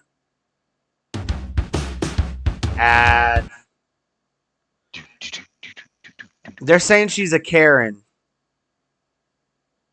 Karen for pulling down a teenage girl's mini skirt in a. So apparently she's in the restaurant with her kid. Yeah, I remember seeing this. And this is in Utah. And look at this little influencer girl. And I put in the thing, she's not a Karen, she's a saint. Let's start shaming these hoes. 304s. But like these girls are wearing these little ass skirts, their whole butt cheek, their whole vajayjay is hanging out, and she's bending over in front of this 10-year-old kid. And the lady grabs her skirt and yanks it down a little bit. And now the whole internet saying she's a Karen. Oh, Utah. Enough Jesse Walker, Sakura. Yeah. Speech and free, but when me because I did that, so I finally, my boyfriend and I were discussing how to best approach that, and he's like, "Should we do something? Should we call the police? What should we do?" And I was like, "No, there's just a bunch of silly little teenagers. I didn't think anything major was going to come out of it, but they started to make threats." So I finally got up and I was like, "Listen, I shouldn't have to sit at a restaurant and look at your private parts. It's plain and simple." And I tried. And she wasn't wearing panties. She was wearing a little ass skirt, and she was bending over. And the little boy saw some new at Sakura. He saw some sushi at the sushi bar. Oh no. He got to look at that nookie before he got his dessert cookie, huh? Yeah, before he got his fortune cookie. He saw the fortune cookie. The Child Protective Services, and because there was a 10-year-old sitting next to me, and he's the one that pointed out that we could see her private parts, I didn't even get that far, because the next thing I know, I felt like the whole gang of women and their boyfriends, I actually, at that point, my boyfriend was like, I'm afraid they're going to hurt you or hurt me or something. So this is the lady calling into the police station the day after. She started recording afterwards because they all a bunch of little influencer TikTok girls are like, oh my God, you're such a skirt. Ah. And they all started recording and they put it all over social media saying this Karen. And basically she's at fault for it because she did grab the girl's skirt and pull it down. And so she's at fault and the internet's hating on her because she's a Karen. This is a woman in Utah and there's a child there. To me, she's not a Karen. See, a Karen is somebody that gets involved because they have nothing better to do, right? They find something trivial and they want to like legislate authority over you over it. This was her doing a community service. Right. It is kind of Karen-ish, but she didn't pull out the camera. A little bit. But she didn't pull out the camera beforehand and start recording it, or like, well, yeah, it's kind of Karen-ish, I guess. But and she wasn't like, you know, what are you doing here? You know, like, you know, and she doesn't do what the Karens do, which is they usually come at you. Like, and it's also not anything against a minor or anything like that. This girl was 19 years old, so she looked like a 16-year-old or hanging out with a bunch of girls. Oh my God, I got a cigar. And they're all wearing barely anything. And she's not wearing underwear. And she bends over and the girl yanks her skirt down. And the way is that a restaurant brand, or is that just something that's there in that place where they're at? Sakura, we have it here in Salt Lake City. It's like a sushi Japanese bar. Gotcha. So she was showing off some sushi at the sushi bar. The little kid saw it. And they end up arresting her. Ton of kids. It was the high school ball. Did you think she was a minor? Yes, I did. I actually thought she was, and that's why I was like, I just don't understand. I don't understand why you went up and touched her. I didn't touch her as a person. Like, I mean, you could find it. But you see how that looks, right? I got a standing ovation from everyone that was seating behind me. That's totally beside the point. Yeah, this is Utah, bitch. So she's not really gonna. Still battery. Yeah, but she's not gonna deal with any punishment here in Utah. She's gonna be fine with this. She's gonna appeal it, and it's gonna get. She's doing no contest, no lo contendere. They talk about that in this video. There's this dumb reporter lady reporting on it. I don't want to watch the whole thing, but this lady. She did no contest. That's all. This lady. Sidebar. Defense attorney Sky Lazaro back here on Sidebar. Sky, it's good to see you. You would never do something like this. I mean, right? Shocking. It's still shocking to me that this happened. I still can't make sense of why it happened. I can't either. I mean, whether you think someone's dressed appropriately or not, you know, you don't go touch anybody else. I don't care who you are. It felt like almost she was trying if they're walking down the street with their Johnson out and they only have a bit of dental floss, you have let your kids just watch it because you know what, it's good, it's educational. Yeah, I mean, they're gonna learn somewhere. Right. She's not right, Buff. No, if a man's walking around in a G-string, I'm smack him and say, "Hey, put some clothes on." Now, she is right. You don't touch the person. However, okay, I shouldn't smack him. Yeah. I think what you should do is bring it to that person's attention that they probably should, you know, or say, hey, look, you might be careful there because you could be charged with, you know, you would actually feign it as something of concern and then they blow you off and then you go, okay, I'm calling the cops. She's not right in the context of touching her. That is battery. But at the same time, this girl was walking around committing basically indecent exposure. Yeah, around children. Call the cops. Do what a Karen does. Call the cops. Ask to speak to the manager. Yeah, but what are you gonna call? She just tugged her skirt down. I'm kind of thinking this lady's kind of based. Like, as a man, I couldn't do it, but if my wife walked up to some 19-year-old girl and was like, "Put some clothes on, bitch," and like yanked her skirt down, But I guess the comments disagree with me. Sidebar disagrees with me. If you watch this whole thing, it's very like biased against this lady. Like she's the crazy lady that just went and put her hands on the girl. And I was like, nah, I think people are kind of getting tired of this crap. Right there. Rome makes the great point. She wanted a reaction and got even more. Yeah. This is the attention you were looking for and you got it. And didn't want to raise a fuss. So like, well, put some clothes on. Yeah, and they're all on TikTok. They're all recording with their cameras and stuff. Like, girl, she's wearing like nothing. Her whole sushi's hanging out. This little kid's shaking it in this kid's face. Bah! Okay. Do you know what the moral of the story is? Don't let your children go out in Kid's public. not going to be gay. Don't let your kids go out in public. Don't let your kids go out in public. Well, no, I disagree with that. Outside of a trusted church or like a trusted area that you can know is going to be protected. I would say park, but fuck, parks are known for places where people get. That's a losing game. I want my kids to be I want my kids to be able to go out in public, and I want public to be decent. Why don't we change public instead of? It won't ever happen. Why we got to? Not with that state of mind. Not with that mentality. We gotta make it happen. Remember, we're not dealing with just flesh, but spirits and principalities, right? We're not dealing with just things that we see on the surface. That's fine. We need to push those evil, wicked spirits and principalities and powers into like the woods. Just like build some walls and some moats. Put them on an island. Yes, get them out of here. Just push them out. And then in 5 years, we send Snake Plissken in to save the president's daughter.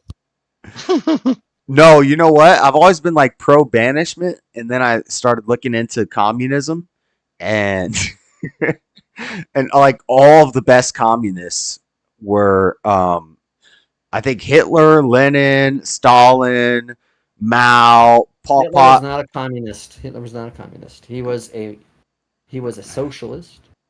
Yeah, it's debatable. He was not a Marxist. He Okay. was a socialist. Yeah, I shouldn't have said Hitler, but Stalin, Lenin, I think Pol Pot, and Mao, all four were at some point banished. They were kicked out of their country. They're like, you got to get out of here. You're a criminal. And they did banishment. And I've always been pro banishment, except banishment, you get like a little like island set up with all the criminals on it. And then they figure out how to like come and take you over. So you got to be ready. And then Ray Liotta can be sent to that island, and then he gets in with Lance Henriksen and Ernie Hudson, and they protect their little village from a bunch of barbaric cannibals. Yeah, basically. He gets this stupid little gun that only in the movies would like have like a nuclear power, even though it doesn't like. It's like a grenade launcher handgun, but it doesn't even like launch a grenade. Yeah, they have those in Fallout. They're too cheap to they're too cheap in production. I actually love that movie, by the way. No Escape. I knew this was all a movie reference, and I didn't know the movie, and I still don't. But maybe I've seen it. No Escape. Is it a prison island movie? Yeah, they send all the bad prisoners to a supermax prison, and then if they are still too bad for that, they send them to this place called Absalom, which is an island. And then basically once Ray Liotta's character gets there, the island is split off into two people. People who are trying to like live peacefully, and they live like an agrarian age, and they learn to live with what they have and create a society. And then the others are the ones that are like the outsiders, and they're the ones that are like barbaric and eating each other, and So it's a really good movie. I'll have to check it out. It's like if you put like a sci-fi version of like Robinson Crusoe with Lord of the Flies and throw a little bit of Braveheart in it. It's a really good movie, actually. Adding that one to the list. Had you ever seen it, Buff? Mm-mm. And I'm shocked I haven't, because I feel I've seen a lot of Ray Liotta movies. You said Ernie Hudson. You had me sold right there. And Lance Henriksen, you know who that is, right? Yeah. Bishop. And then Matt, what's his name? Casey Matthew. No, what's his name? I always forget it. Casey Dillon or something. Matt Dillon's little brother's in it. And that one guy who's a weasel. Boys. He's always a weasel. I'm trying to remember what movie he's in. He's in that. Stuart Beard is in it. He's the main bad guy. Yeah. Pretty good cast. It's called The Escape? No, it's called No Escape. No Escape. No Escape? That's not the one with Owen Wilson? No, this one's from 94. So it actually turned 40 years old this year. Oh my gosh. Or 830, turned 30, sorry, excuse me. But yes, Prison Island, good I'm idea. Sure Rome has seen that movie. Good idea until they rise up against you. You got to have good defenses set up. Well, what they do is it's way off the coast, and then they have gunships that like patrol around it. So if they try to get off the island, they instantly sink the ship. Nice. Police arrest Karen after acting strange at work. What? That one up. They have like monitoring, like satellite monitoring, and when that gets too heated, when they see that the tribes are fighting too much, they'll just send a gunship over there or whatever, or bomb it, or they'll do whatever that they need to keep the population down. See, how's this a Karen? She's just a drunk bitch. They use Karen way too much in YouTube videos. I know, it's a tag that gets people. Mom stabbed son to death in horrific murder. If I can't have him, no. What I hate is I'm realizing a lot of these video channels that get a lot. They're just so effed up. Like they're just like they're just either exaggerating or just at best lying, or at worst lying. Because like what happens when someone like one of the ones, and I like his videos. Don't get me wrong. I think he has good takes, but I see where he's doing it to get the clickbait, which is liberal hive mind, and it's like, oh, Kamala exposed, and it's like, but it's not really. It's just kind of like covering an issue, but you can't say I watched liberal hive mind too. Yeah, Kamala, GIF or whatever. The quartering, Timcast, all of them do that. Like, yeah, the little clickbaity titles. Oh yeah, and it works. So I guess. Jalen, if you want to make some money, just put some videos out there and clickbait. And yeah, cover YouTube drama, Jalen. You could be a drama tuber. Oh my gosh! No Escape? Yes, it's called No Escape. Okay, I don't think this is the right one I'm looking at. Oh, there's two of them. Okay, here's the one. Okay, all right, I found it. I thought the one with Owen Wilson was called No Escape when they're in the hotel and it gets. Yeah, that was a 2015 one. But it's not a remake. 1994. He's talking about a prison island. This is different. So it's not a remake. It's just the same name. Yeah, the one with Owen Wilson has a completely different plot. That was a decent movie. It's all right. A little too long. They kept it going for a bit. But I guess it's based off a true story, so. Really, is that C. Thomas Howell? No, that's Casey Dillon. Oh, okay.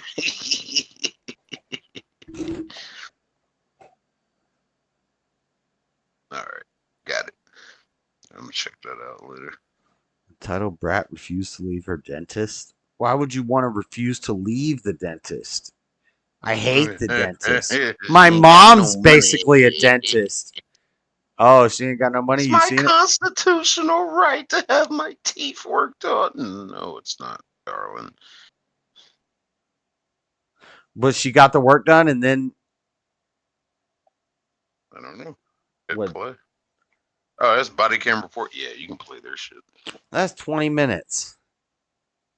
When I started my poker journey, I learned the hard way that was losing money. But now there's an easy way to get started and just play for. Shut up. All right, so you're gonna have to leave the property. I actually want to start a house poker game. I would love to meet like 8 friends. Guys in Utah, this is my dating app. This is my dating app thing. I don't have any friends. I need some friends. Can we get some friends? We need like 7 people to play some poker. So basically, you're going to do the version of "I Love You, Man." We could do it on the YouTube too. We could do poker on YouTube. We need poker night. That's what I need. You're a whore. You remember that movie? I Love You, Man. I think yeah, it was good. It was good, but I don't remember it very well. You see that though? That's the poster there. What poster? From No Escape. Is that camera feature No Escape? A reference to the movie? Oh. Hold on, I can't see the electrifying. From the makers of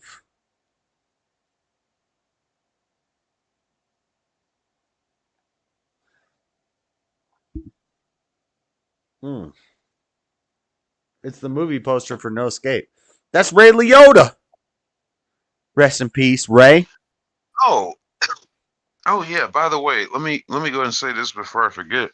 Can I get away with wearing that shirt you're wearing, or would I get fucking stereotyped? And It's at Walmart. It's at Walmart, so everybody can get away with wearing it. I fucking love that fucking shirt. It's at Walmart. Go get you one. We're matching watermelon shirts one day. Buff, I just don't understand you. Why would you want to be a joke to other people and use these kind of really bad, bringing disgrace to my people by playing up the stereotypes. This watermelon shirt, baby. This shit is You might as well be wearing a KFC hat while you're at it, Buff. I don't want to watch this lady at the dentist, honestly. All right. Bye, lady at the dentist. Olympic shooting. How hard is Olympic shooting? I bet you it's not very hard. Well, our boy fucking went in there with just a pair of fucking regular glasses on and took, what did he get, silver? Shit. Everybody else has got their fucking like Dragon Ball Scouter. They got their Z Scouter. They got their damn a flag in front of their eyeball. Like, you can't just close your damn eye, bro. You can't just point an air gun. He only got silver though. I think he got silver. I think he only got silver. I thought he got bronze. I thought he got bronze. The one Turkish guy, though, he was a beast and he didn't have any. And he's like an old guy and he's just like shooting BB guns all day. And then people are like, whoa, and they're like putting on their mechanical visor and their arm brace and like, Chika. But I think that one of them Asian guys won. Kentucky Ballistics. What the hell? Up first is Scooter. Wow, has he had a really good time today? He really seems to be dialed in. All of his shots have been so crisp. He is just so focused. Let's be quiet now and see what happens. Yeah, he goes. Oh, wow. He hit the number 9 ring. That is going to be very hard to beat. I think Scooter may have just won the gold, folks. All right, folks, up next we have Dougie. Not really. Some random ass country boys are like hitting the target better than these Olympic guys. It's the same with the skating too, and the break. Did you see breaking? Break dancing is. Dear God, why is break dancing? Hold on, I need to watch some of that because I haven't watched any of it yet, but I bet it's funny. I bet the Red Bull team, the American Red Bull team, was doing crazier stuff 20 years ago, but. Sure how he got here or how he even qualified. He just kind of showed up in his overalls, and he has been dominating the competition and nipping at Scooter's heels. Let's see what he's gonna do now. Oh dear, I'm not really sure if that is regulation size or not, but it looks like the judges are gonna allow it. This is a really intense moment, folks. You can literally see the sweat dripping off of W's mustache, or maybe that's Mellow Yellow. Here we go. His final shot. Holy cow, folks, that is a world record. He managed to hit almost every ring in there and scored 45 points all at once. W takes home the gold. Holy cow, we cannot believe what we... Okay. Wait, you didn't see the Australian girl breaking? You didn't see that clip? What, the girl in the green, the creeper? Yeah. No, I saw the Americans did not do so hot. Shit. No. That American Asian girl was actually good. Like, you got to see this fucking Australian chick. Hey, good to see you, Nada. I was just thinking, like, when you were talking about, like, the eye thing, I was like... Ray gun? These guys are wearing, like, too much, like, weeb wear just to shoot a gun. True. Australian breaker Ray gun earns like mixed reviews. JoJo's Bizarre Adventure. Praise for courage and character after viral performances. So this is an Australian girl, Rachel Gunn. Yeah, Ray Gun. Yeah. She's horrible. And there's an even worse backstory, but wait, just watch the video first. So. Wait, hold on. Okay, so I found her name. Okay, hold on. Let's find it on YouTube. Yeah, it's real bad. You'll definitely find some clips about it. It's Ray Gun. I don't even know performance. I don't even know what to say. Now I want to see the full performance actually, so I can. Yeah, there's that crazy bitch. So I can be a fair judge because if I see clips. Oh, it's bad. Embarrassing. Embarrassing Australian breakdance performance. All right, Sky News. I don't want reporting. I just want the video. But that doesn't mean that every child must win a prize. Record no point. I love Sky News. Best, It's so great. It's a cross between dancing and gymnastics. I mean, what you can see there is some brilliant. That's Red Bull. Recent Red Bull competition. That's what it's supposed to look like. Good windmills. Yeah, Red Bull is fucking crazy. For years, the Red Bull breakdancing competition is insane. Let's see what they're doing. 36-year-old university lecturer who wrote her thesis on gender in Sydney's breakdancing scene. Well, she got precisely 0 points in 3 rounds of They're just showing competition. stills, not the village. But anyone 0 points. who says that she's They're not gonna have it? pretty ordinary performer, well, those criticisms have been called. Socceroo Craig Foster. It doesn't have the video. 0 points. She got 0 points. Where's it? Gotta be one of us could have probably got a couple Olympic points. Chief You know what I mean? Break Anna, a former. Bro, they're all playing stills. They're protecting this. They don't want to talk about this. No, you can find a clip. I don't know if not here, you can find a clip on Twitter. Right there, full video. There you go. They all say full video. This one's. Oh my gosh! It's it. It was playing. That one right there. This one? Yeah, that's her. There's no audio. That's what the? Well, no way. This is a joke. Yeah, look. No, I mean it is a joke. Hello everybody, welcome to my channel. If you want to watch there was no audio, but hold on. That's not real. No way. That's it's real. Copyright. It's real. They're protecting it. But you missed the best part where she comes out like a kangaroo. That's her first move as a kangaroo.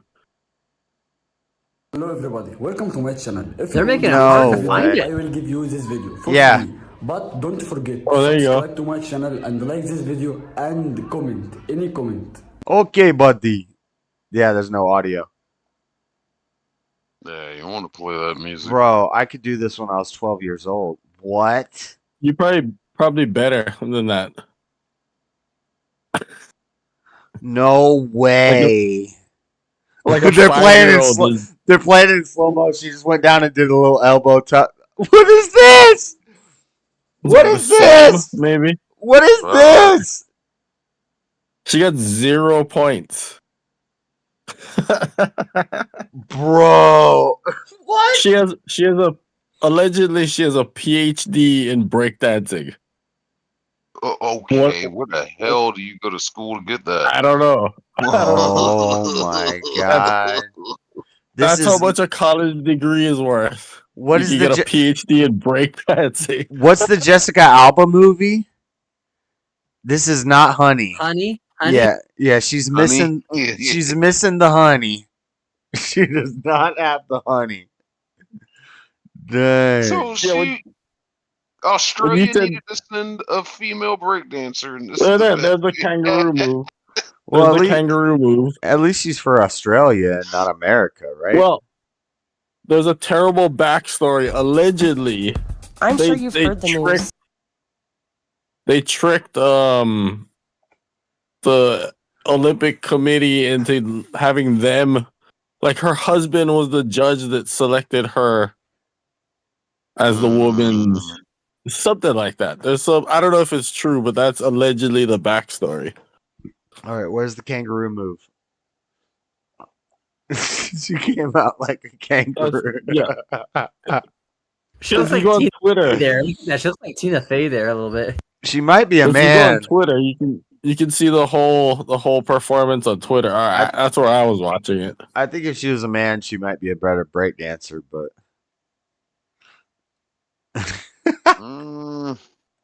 They're not even But they're showing so- it on. They're not even showing it on Peacock, man. I'm telling you, that's insane.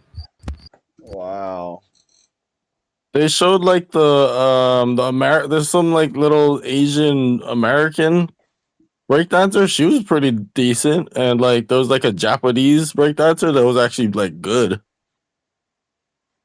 So like this is not indicative of what was going on there, but I think they had kind of just bullshitted their way in or something. So hopefully it is some kind of performance art, and they were like trying to be like a bit. I hope so. Yeah, that has to be. What the hell is she trying to do? Stick a turtle. Oh my gosh. Yeah, it's bad. What the hell do they? Who will? No. I've even seen videos people posted of like recent women's Australian like competitions, and there's actually decent breakers in Australia, women, Asians, of course, but they're like pretty good, you know? It looks like she's having like an autism fit or something. Right? But there's decent Australian women breakers that I've seen, like people post pictures of because they're like embarrassed. They're like, no, what about this girl? And like they're good, you know, like shoulder rolls, head spins, all that fucking gay shit. They're doing it. But shit. Hey, Yeah, I don't think that's gay. When they're doing it this high level, I don't There you think go. it's gay. There you I go. know. Hell, boy. There you go. I just think dancing's pretty gay. Look, there's Just the in general. crawl. You see, he just did the crawl that she did. Yeah, but, properly. Yeah, but she did it like Look at with that! her elbow forward.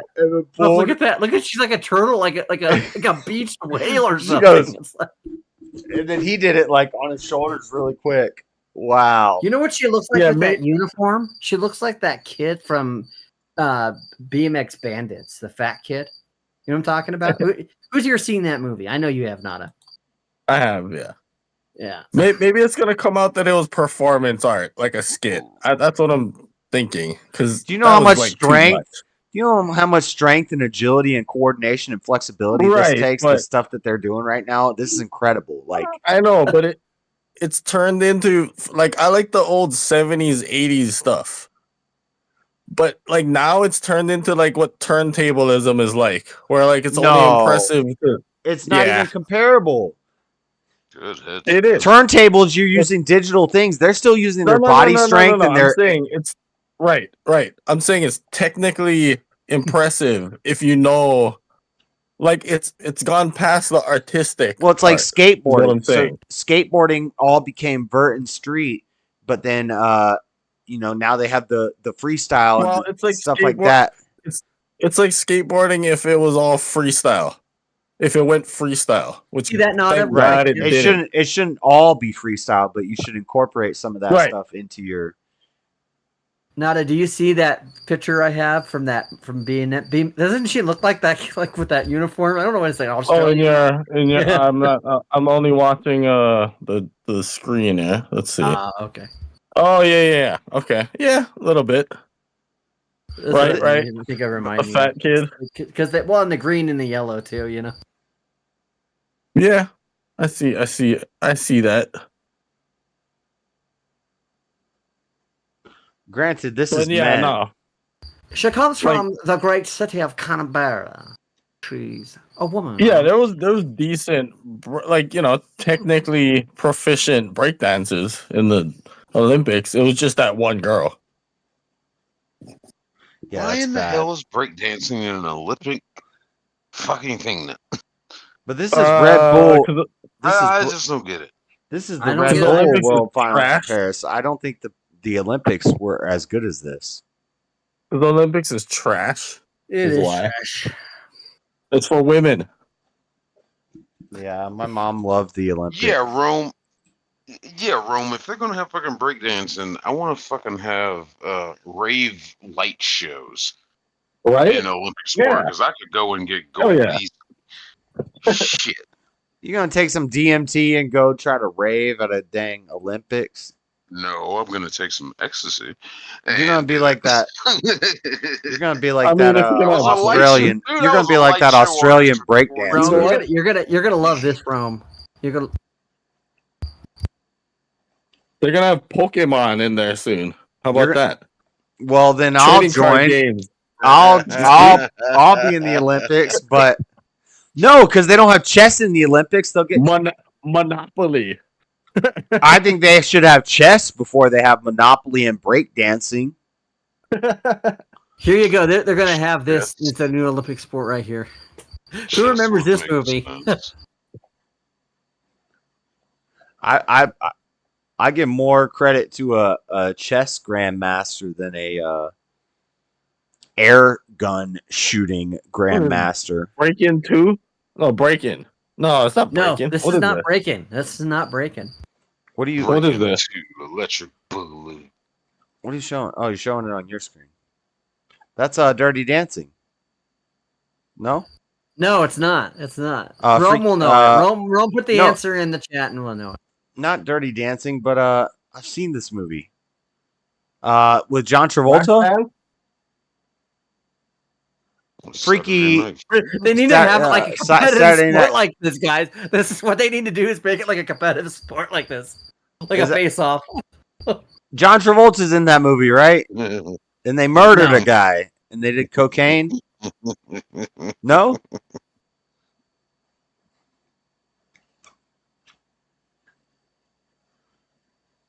Grease? Oh. No. Grease. I'll see. I'm looking. This is a movie that was called Fast Forward. Oh yeah, I don't know this. Yeah, Rome can't even see it. It's too hard to see. It's tiny. Okay, yeah. Do you remember Fast Forward, Rome? I'm sure she does. But they're like a bunch of kids that are like classically trained ballet dancers, and they go to the city to like start a career, and then they get like mix like ballet with like break dancing. They have to learn break dancing on the street, and they have like breakdancing face-offs in the nightclubs, you know, and like and they're like gyrating right in front of people. It's like that's what they need to have at the Olympics. That's why your cricket haunts you, because you watched that movie and brought it up. What was the movie I was thinking of? Saturday Night Fever. That was a good movie. Yeah. Man lured girlfriend into desert for bondage photo shoot, then watched her die. I mean, if that was my girlfriend, I might I might do the same. I don't know if you guys can see what I see, but they're probably cousins. What? I don't know. Let's find out. Who's cousin? A man lured his girlfriend into a desert for a photo bondage shoot. Body out in the desert. The body was unidentified. There was no indication it belonged to Feder because she hadn't even been reported missing. In fact, her friends and family were still in contact with her when the body was found. The thing that's interesting at the time, though, is that her friends and family are getting messages from her, allegedly, on Facebook. So is this difficult for investigators to kind of confirm whether the person is still alive or still around, or whether it's really them messaging from these? Oh my God. I'm so tired of hearing about law and crime from beautiful dumb broads. Subjectivity. Facebook accounts. So they can determine sometimes, just if you look at an IP address, right, whether or not it is the individual. Now, just because an IP address might trace to a different place other than her home, doesn't necessarily he hacked her up. But it does give them a place to start in terms of identifying a suspect, someone who is using an IP address from that particular location.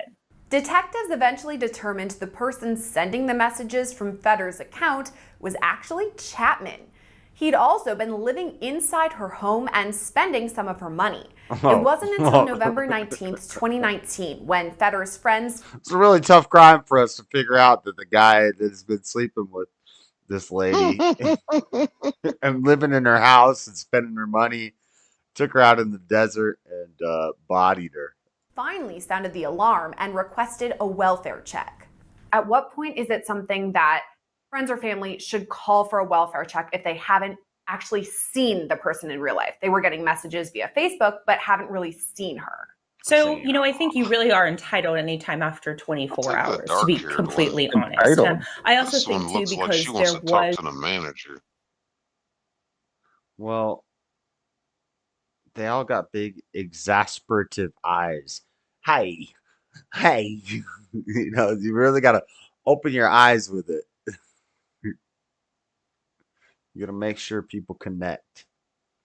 There's a history of potential abuse going on between the two of them that they would have had, rightfully so, a cause for concern. But, I want to stress to people that you don't necessarily need a cause for concern to ask for. Can we say about, from the defense perspective? Right around here, we have a cause for concern. Those searches, right? How do you know that he typed those in? That's where that's going to come into play. But of course, it doesn't help him in terms of premeditated plans to kill Feder. Damn, girl, what the? Whoa. That's unflattering.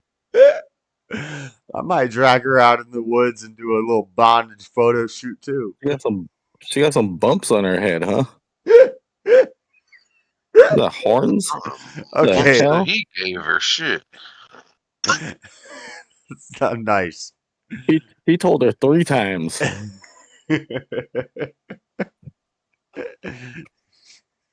Once, twice, 3. Damn.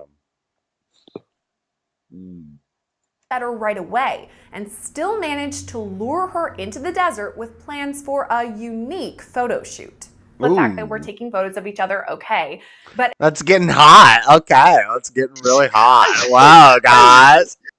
You want to come out in the desert with me and shoot some photos? Yeah. The fact that we're doing a photo shoot, okay, that's kind of hot. But once you start trying to murder me, not as cool. There's Jalen. Jalen entered the chat.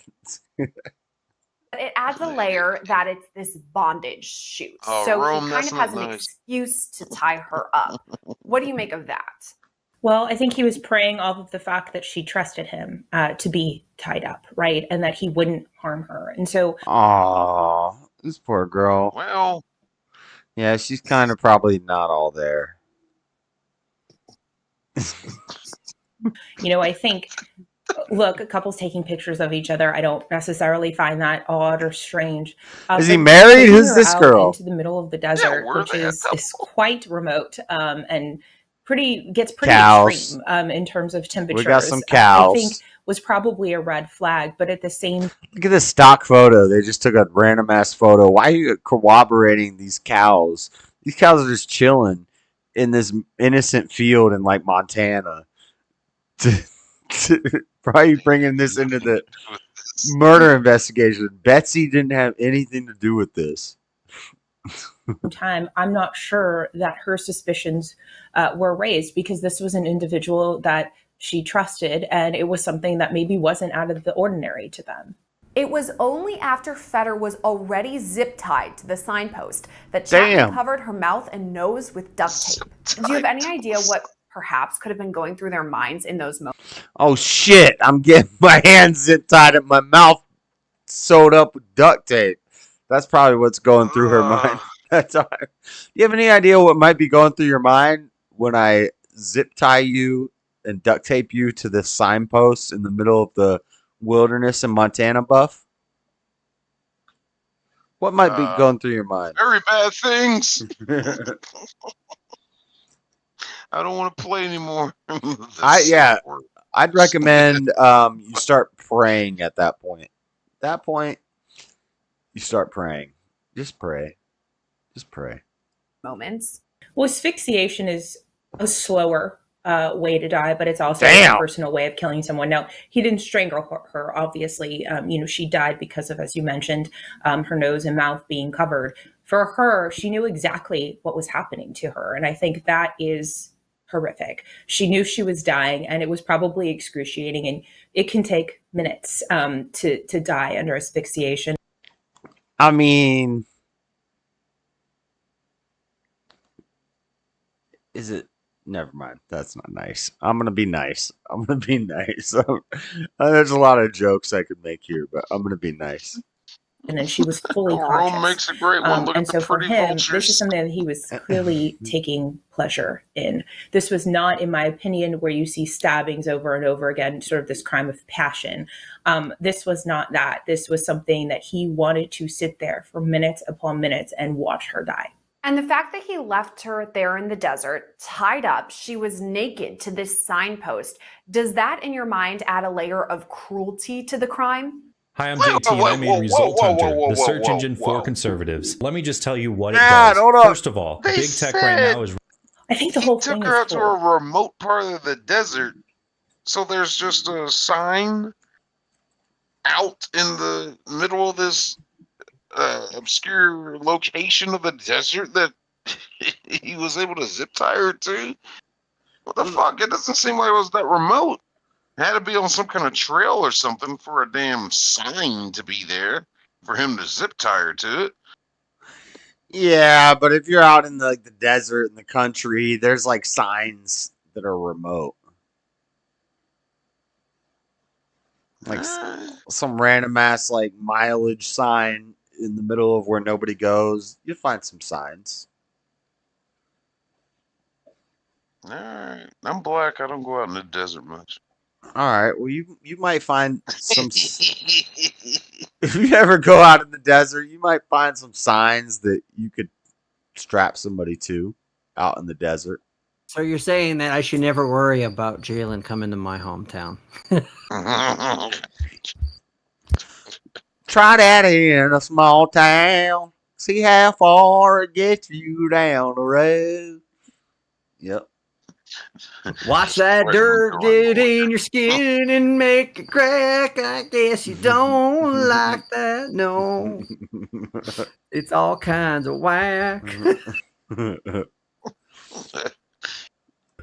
You know he scouted the area beforehand too? Yeah, he probably scouted it. He probably been there. Of course. Quite frankly, luring someone from their home, driving 30 plus. All right, lady. In Pennsylvania and set up shop in Feder's home, even impersonating her.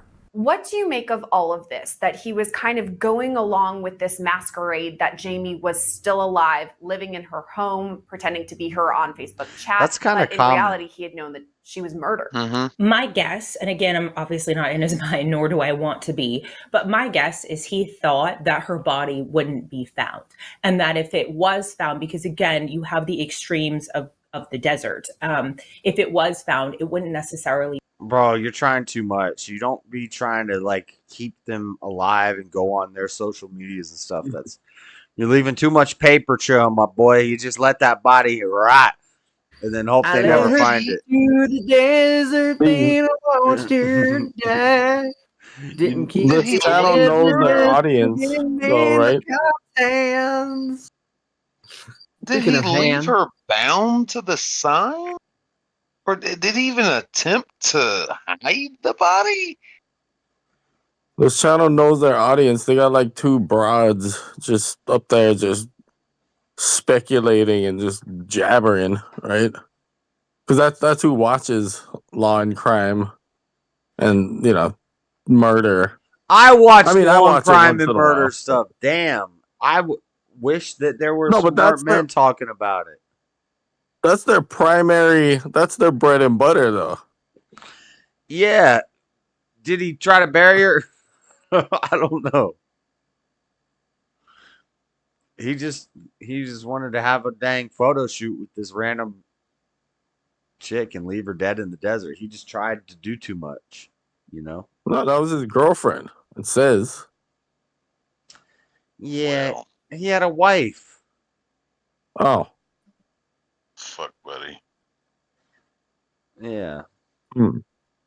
I mean, who hasn't won it? No, I'm kidding. Well, the time has escaped me. I need to take my growth hormone and go to bed, probably. So, all right. If that freaking cricket will let me. Yeah, you need to find that. You know what I need to do, Buff? I just am not nada. I just need to like bomb it from the atmosphere just to be safe, just to be sure. You need to just shoot indiscriminately like Yosemite Sam. Yeah, that's some varmints. Nukes might not be real, man. But bug bombs are real. Well, maybe I can last 18 hours. 18 hours, man. We're not going to last 18 minutes. Just you got that reference, right? You got that reference, Josh? No. Damn. I would have thought you would have had that one. You know what that one is, right, Buff? What's I know not. Aliens. Fucking aliens. Aliens, yeah. Okay. Yeah. I've seen Alien and Aliens. I haven't seen Romulus yet. When that dude's freaking out. Right. What is it? What's his name? His name is what? It's what's Hudson. His name? It's Hudson. Yeah, but played by Bill Paxton. Bill Paxton. The Bill only guy to have been killed by an alien, a Terminator, and a Predator. Yes. Right. Yes. What a career. Oh, and don't forget, he's the older brother in Weird Science. People forget that. Weird Science. Wait, he survived Alien, Predator, and Terminator? No, he died. He died. He died by them all. He died in all of them? Oh, okay. He also got turned into a pile of shit. Yeah. Chet. No, Rome. His name is Robert Paulson.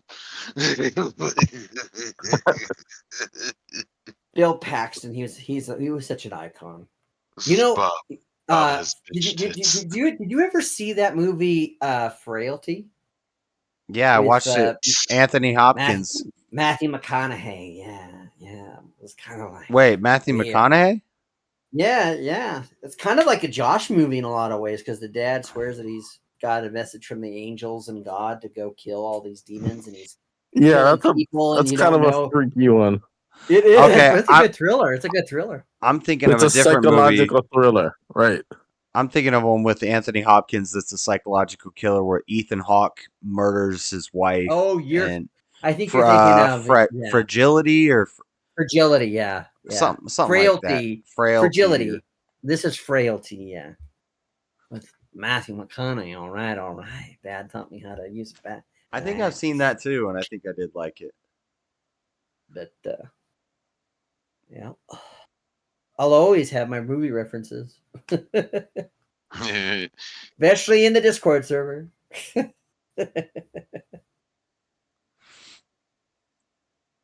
Yeah. Now I've got to get into some stuff because I've had somebody just been texting me, and he was talking to me about how the ancient, quote unquote, ancient Greek is talking about Jesus being a pedo, and I'm just like, no. Oh, jeez. The ancient Greeks were?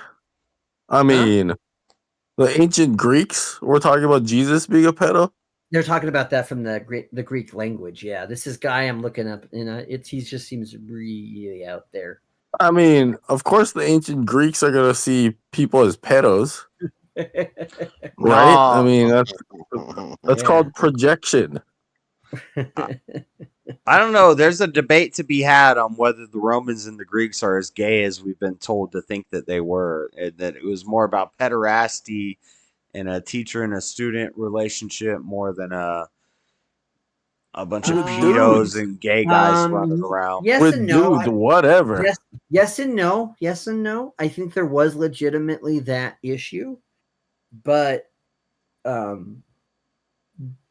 think especially given, I think the way the Greeks were, and I've read a lot on Greek antiquity. I mean, that's one of my favorite subjects is reading Greek antiquities. And in fact, one of my favorite books is one that Herodotus wrote himself. And it's a very boring audiobook, but it's a really good book. And if you're wanting to fall asleep, Jalen, if you're still awake, just get that audiobook and listen to this very old British guy talking about the Peloponnesian War. But I think the Peloponnesian War is interesting. But we know that they kind of like blurred some things, but they never would have been openly homosexual. They never would have endorsed it as a relationship. They never would have endorsed it.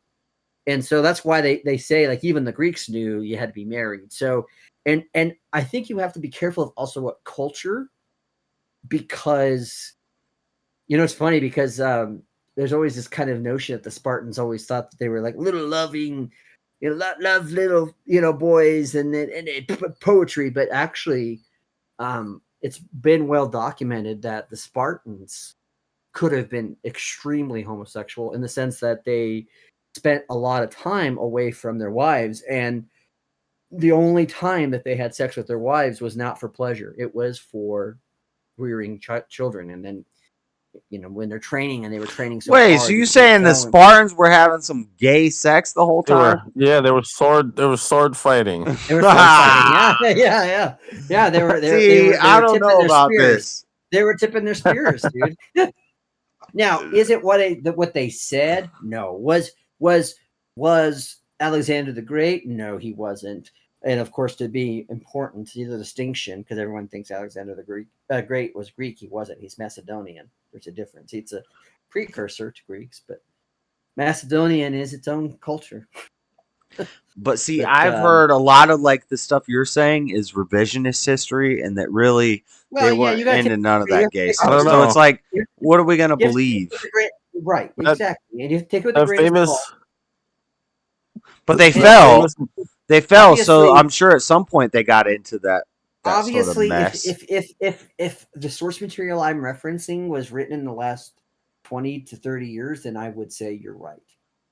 That famous mosaic of him, he looks pretty fruity. I know. And I've been reading Meditations.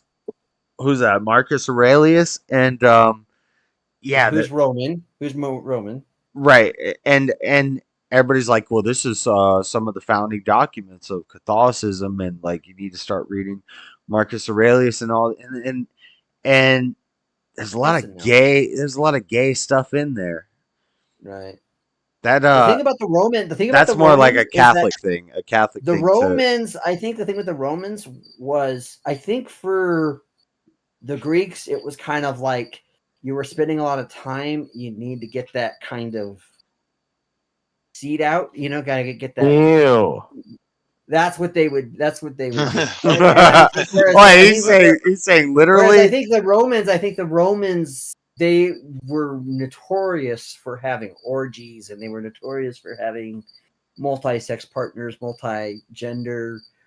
I mean, they were probably, I mean, believe it or not, and they believe that was one of the reasons why Rome fell, was because it was given into so much debauchery, bisexual debauchery and all that it became. Yeah. And the base Persians are probably like, ugh, you guys are gross. We gotta kill these. We gotta kill these. Yeah, people. but the Persians, well, at least the ones at the time of, like, if you're talking about like the Persians at the time of like the at the time of Leonidas, they were not good. There was a time when I think the Persians had some good. Yeah, they were pagans. They were like androgynous. At least that's what the movie said. Well, yeah, but that's a Frank Miller thing. I don't think Xerxes was anything close to like being like that. But he was a very evil, very sexual, very kind of, you know. There was a time when the Persians had good leaders, like Darius the First. He was a relatively good leader for their civilization. So, but I thought you were going to bed, and now we just got into a conversation about Greek and Rome. Well, that's because I love antiquities. I really should have been I probably should have been a teacher of antiquities because I love antiquities. Because Western men just think about Rome. I mean, not Rome, not that Rome, that Rome, not you, Rome. There's nothing wrong with thinking about that, Rome, if you're not married and she's okay with it, you know. She's gonna make a comment here soon enough. Yeah. She's already did tip touching fingers, so. But it's not just for me, the Greeks. But it goes back to kind of like the island thing, though, Josh, right? Which is where the Greeks, especially the Athenians were the ones that came up with the Ostraka, right? The Athenians, right? The Ostraka? No. I know about Sparta and Athens, but what's the Ostraka? So the Ostraka was a vote. And what they would do is they would go around and say, who do we not like the most? At least a couple of people. And then they would vote who they hated the most, and then they'd kick them out. And maybe they'd be kicked out for like 3 years or 4 years. Or sometimes they would be allowed back, but it would depend if they owed a certain amount of debts or whatnot. But it didn't matter. You could like say, hey, this guy doesn't. In fact, there was a time when Cleon, who was trying to usurp power? Fuck Cleon. Abstraka was trying to get power. He was trying to overthrow Abstraka. You're out. So Cleon. he tried to do the Abstraka. Which, by the way, Abstraka. He tried to do it. Yeah, Cleon did. Yeah, because Cleon thought that Pericles was too soft. Again, they were fickle. The Greeks were fickle. Look what he did. Look what Pericles did. He did a lot of great. He also did a lot of stupid things. Which by the way, one of the things he did stupid was he walled all of Athens and then walled all the way down to their port so that they would not be invaded because they were afraid, rightly so, of the Spartans. But what happened was that disease got better hold of it, and because they had kind of built these walls and kind of kept everyone huddled up in Athens, it caused them to be sick. And then, of course, the Spartans took over Athens for a while.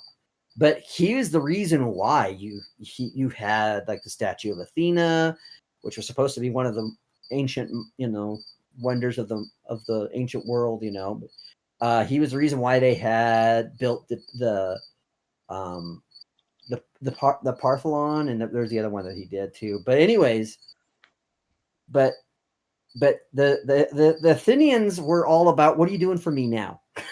They had very short-term memory. And so, by the way, I know I'm totally geeking out on ancient Greek history, but I love it. But anyway, but the Ostraka, that's where we get the word ostracize. That's where it literally comes from, is the Ostraka, Ostraka, the Ostraka. So it's ostracized. To be ostracized comes from when they would vote on people to be cut off, kicked out. Yep. Huh.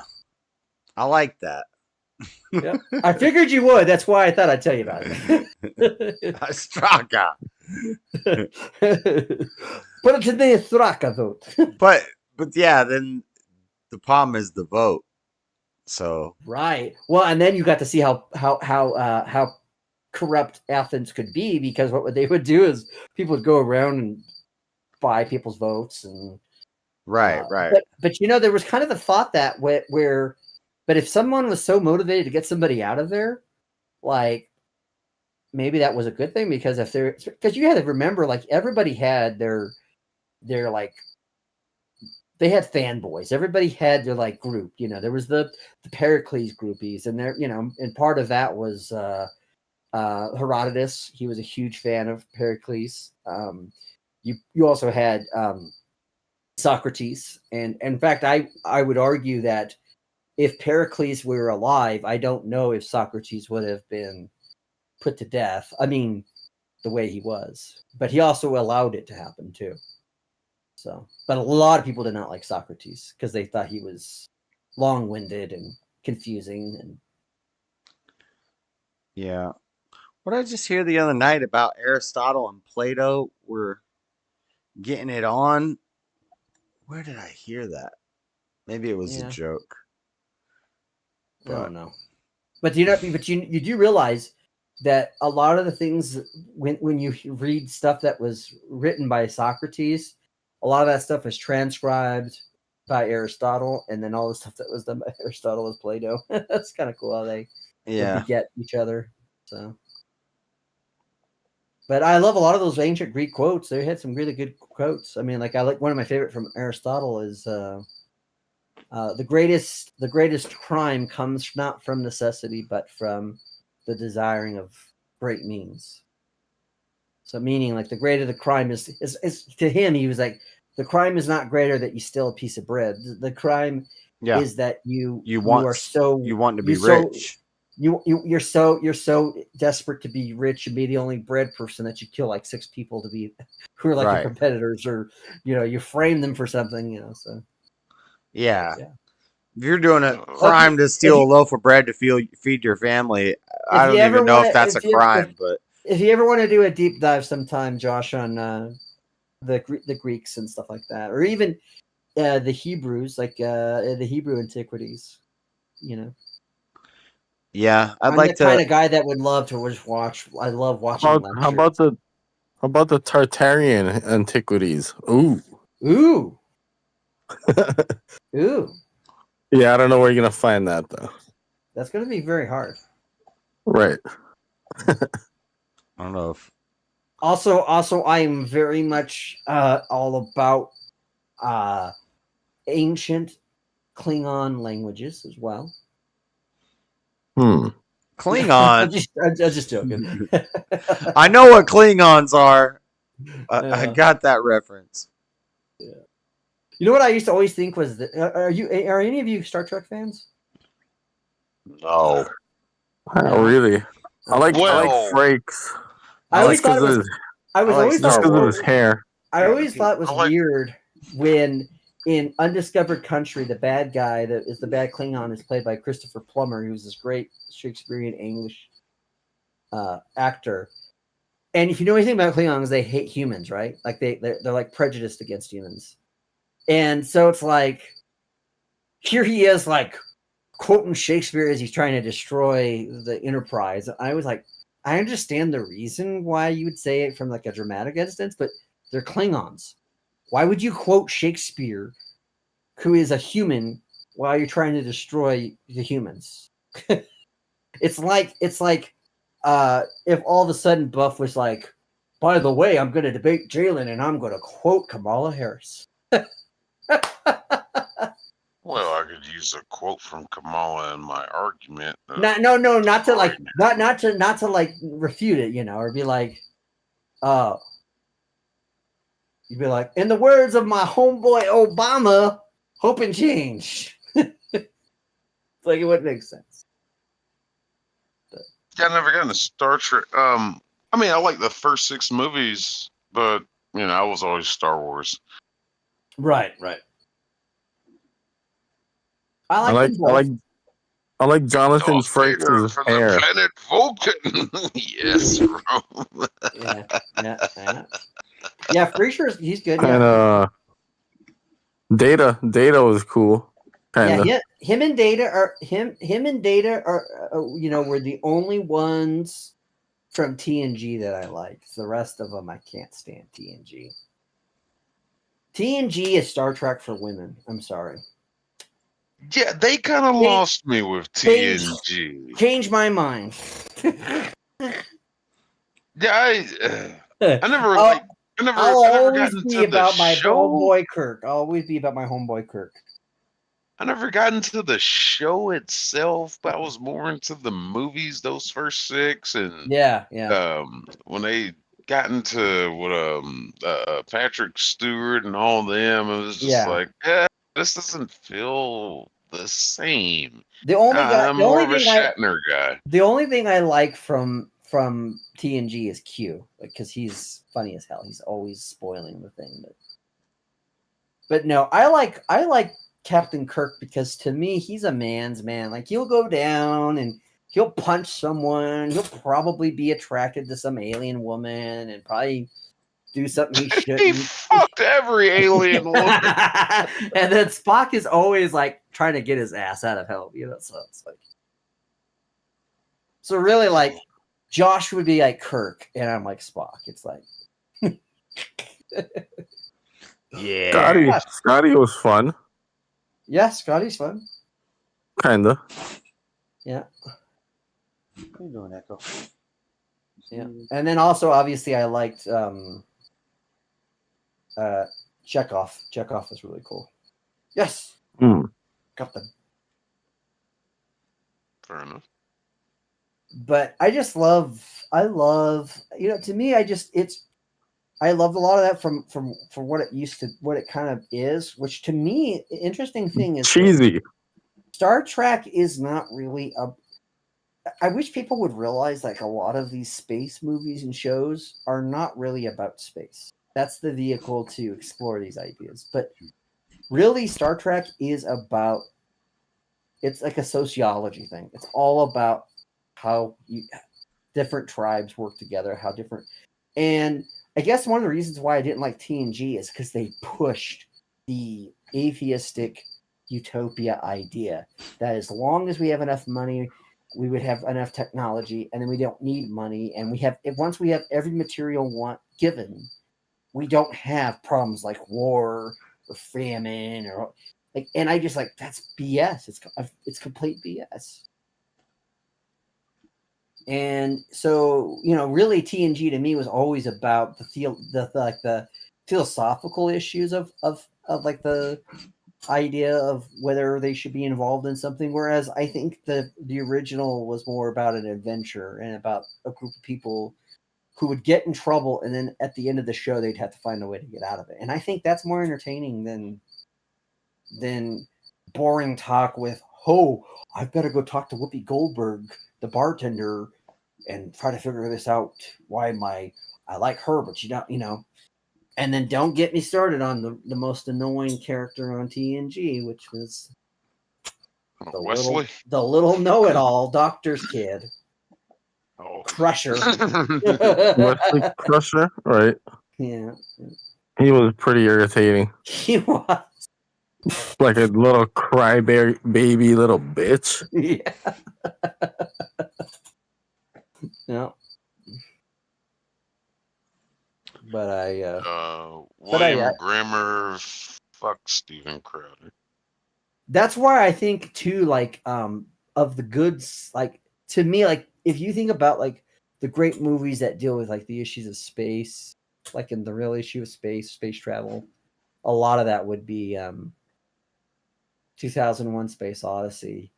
I think another one would be that movie is too goddamn long. It is. I would agree. I don't know why it's in my collection, but just the nonsensicalness of how much it's drawn out. It's a Kubrick movie, every second of every like there's a shot of the guy leaving the capsule and it just draws out. That ending, it's like, what the hell is going on? There's like no real payoff. Treadmill. Him running on that treadmill is just like, we gotta see every second of this. We gotta see his whole workout. Except for the thing that Spielberg did to f up AI, because I guess half of that movie was shot by Kubrick. But so I don't know if I would count this, but I believe AI was a story that Kubrick came up with. Heather O'Rourke. Somebody hit the rim shot. No, nobody. I'm sorry, I didn't hear what you said. I didn't get the joke. My it's not. Let me give you one more. I'll give you one more Spielberg movie ending that's actually really good, but that's it, and that will be the third Indiana Jones. After that, no. Well, he allegedly like that ending. No, fuck he allegedly sodomized Heather O'Rourke to death. The Last Crusade. No, if fucking Sean Connery drank from the fucking chalice of the Fountain of Youth, then he should still be alive and still be a character. But he is still alive. Just forget about him. They forget about him in Kingdom of Crystal Skull. Well, that's because it's not an Indiana Jones movie, and it doesn't count. Indiana Jones movie, for me, is at the end of The Last Crusade. There's no reason to make another fucking Indiana Jones movie after The Last Crusade, unless you're doing like a money. Just get to eliminate Hollywood movies and say, well, that doesn't count as an Indiana Jones movie. I'm just saying, from the character of Indiana Jones, you do not need another movie like after the time frame. Now, if you wanted to do it should have ended there. Well, from a character of Luke Skywalker, we don't need any extra Star Wars movies after. No. Let me tell you the reason why. Because the whole damn fucking reason why Indiana Jones got into what he got into with archaeology is because of his dad. Okay. Now, if you want to argue that the whole beginning movie with his dad and that crux with his dad. If you want to argue that shouldn't have been as part of the Indiana Jones thing, then I will accept that there should have been more Indiana Jones. But if you're going to accept that the dad is in there and the dad is a huge part of the reason why he ends up becoming who he is, then when his dad is there, instead of choosing the thing, he chooses his dad. Dad says to him, he says, "No, Junior, no." And it's not just his dad's telling him not to go after it. It's his dad going after his son instead of a relic. It so completes that trilogy. It's such a perfect trilogy in that regard, in that way, because it hits on all those different points. I do think that Temple of Doom is kind of weird the way they placed it, because it's technically not the second movie, and it's technically the first. So I always watch Temple of Doom, then Raiders, and then. But no, ever since that happens, he doesn't need to have another adventure, because the whole purpose of him being out there doing archaeology is because he was trying to get his dad's attention. And he completed that. He got it. He got what he could, the greatest treasure he could have ever found, which was his dad's respect and love. That's deep. Yeah. But I mean, that is what those movies are about, right? It is. It is. Yeah. But so for me, it's kind of like, so I understand why you would say, and that's why I love the Young Chronicles of Indiana Jones. If they wanted to do another prequel, the hard problem is this: it's hard to make an Indiana Jones movie without Harrison Ford. He is Harrison. You can't. You can't. Well, you don't want Hollywood today to touch anything. No, I don't. No, they'll destroy it. I'm already kind of trembling in my pants about what they're doing to Neverending Story, because the concept art looks really. Oh dear God, we're gonna have that conversation later. Why is that? Okay, so wait. Nobody knows. Nobody knows about what allegedly Steven Spielberg did to Heather O'Rourke. I've heard of it. Yes, she's not the only one, Okay. dude. She's not the only one. Well, yeah, but Josh and Buff didn't seem to know the reference, though. Yeah. You know the girl from Poltergeist, the little girl. Yeah. Yeah. Well, her actual cause of death was some like rupture of her bowels, essentially, and allegedly, it was on set of I don't know what maybe Poltergeist 2 or something. No. Yeah, it was on Poltergeist 2, which. But allegedly, movie, yeah, because he was producing that one too. Technically, he doesn't have the director credit for the first one, but he totally ghost directed that movie. He fired the guy like after like maybe like 10 or 11 days on the film, and he just kept his name on it. but the you know the unofficial whatever story, Hollywood story, is that Steven Spielberg sodomized her to death, basically. If you had never heard that one before, I had heard of it. Yeah. It's pretty creepy. That was stuff I remember reading. Like, there's a lot of stuff in that movie that's in the late 90s. That's in the late 90s on the internet. Yeah. Yeah, a lot of like really weird. Like before any of that was like one of the first like Hollywood being full of weird, creepy. Oh no, it's been weird for a long time before. That was one of the first things that I ever read. Oh, like in the late 90s, you know, like on some forum or message board somewhere. Yeah. And then I reheard it again more recently as, you know, more Hollywood stuff came up. Yeah. But allegedly, some people say that happened. Who knows? I don't know. There's a lot of theories out there about a lot of things. It's hard to tell which is true or not. It's some interesting stuff for sure. Like you've heard about the one about the fact that there's like at least 1/3 of the female actresses in Hollywood are actually dudes. Have you heard about that? What? Yeah, I've heard that. I don't know if I totally agree with that. I'm not saying I do. I'm just saying I've heard it. I would say of all the ones that is most convincing, I think Rita Hayworth would be the one that's most convincing. Rita Hayworth. There's a lot of women that might be men. I'll agree with that. And I don't think it's just because it's like a kind of like a cult type thing. I think part of it comes down to the whole fallen angel thing, and I know that the demons are obsessed with androgyny, and they're obsessed with it. The angels are. Yeah. Which is why it's not shocked when we see a lot of artist representation of angels that they're so androgynous, and even though they don't have they don't have a body and therefore they don't have sexual differences, we do know that they have gender differences, and we do know that those gender distinctions partly is because of the name. Now, I think most angels are probably men or male-ish, because you know there's the names like the famous ones like Gabriel, Michael. Yeah, but you know, masculine. But it's. You're talking about Ellen Page, or whatever Elliot. the fuck Elliot calls himself now. You're gonna call her a him? She might have transitioned now, so you can call him again. Yeah, But you're goddamn right. I misgendered that motherfucker. People have also speculated that she was originally a boy anyway.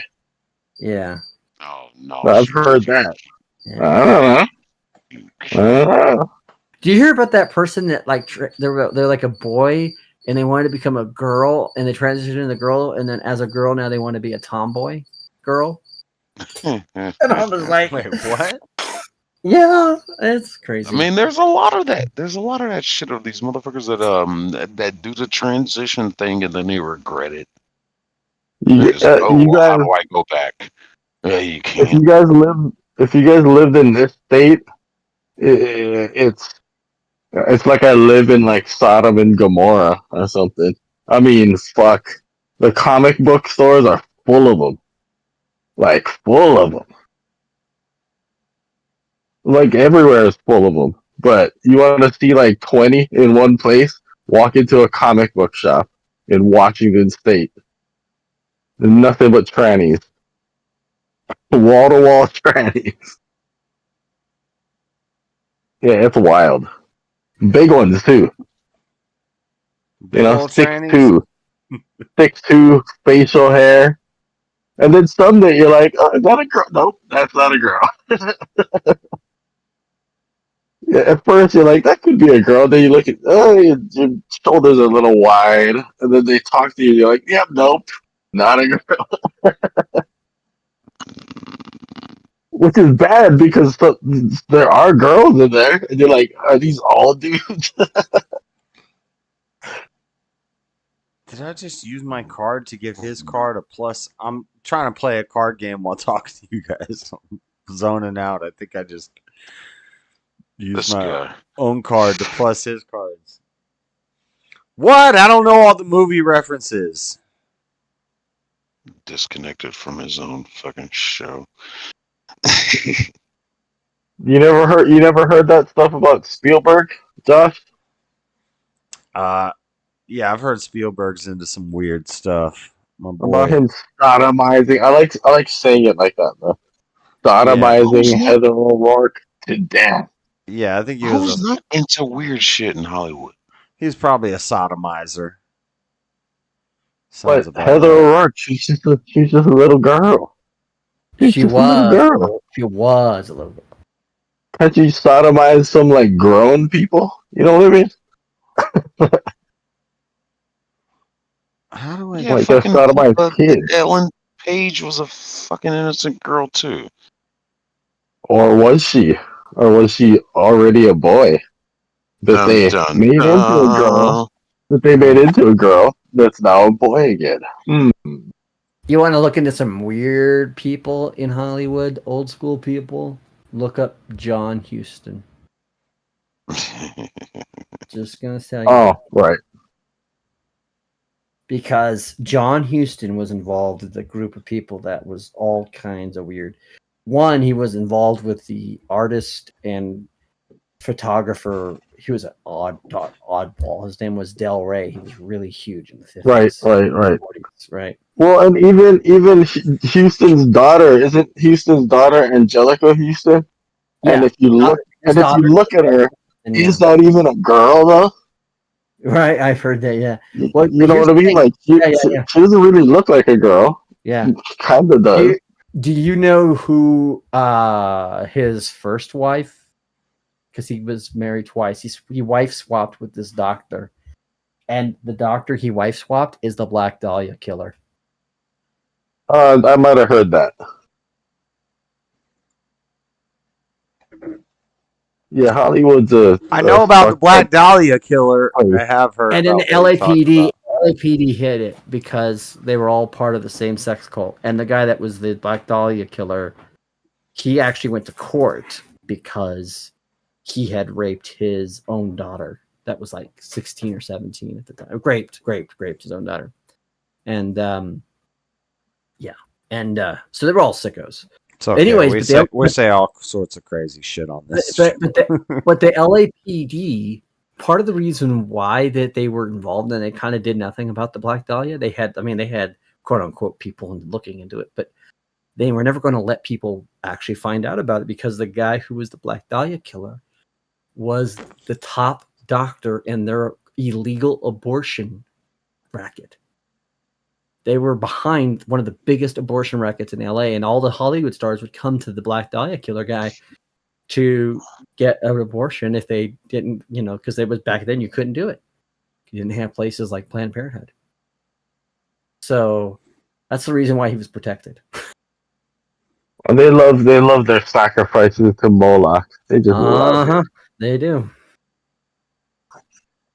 Well, top of the morning, lads. Basic land cycling. Oh my god. LAND? LAN? Local area network? What? It was just land cycling. Didn't help. Is that your game? I'm about to die in the game. What's this do? What game? Dragon Ball? No, Magic. I'm playing Magic right now. Oh. It's been so long. Wow, they are really clowning on this girl.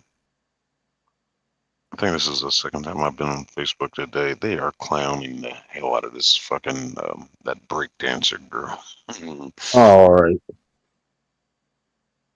Yeah, I saw that all on what's it called? Twitter this morning. Shit. It's 5 o'clock. I gotta be up in 3 hours. Shit.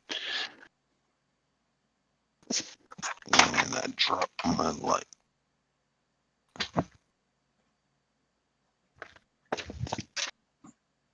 Wah, wah, wah. Might as well stay up all night now.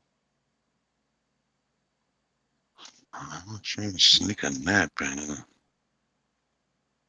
I ain't got much for tomorrow either. It's fucking. What are they all flying? Why couldn't I block any of that?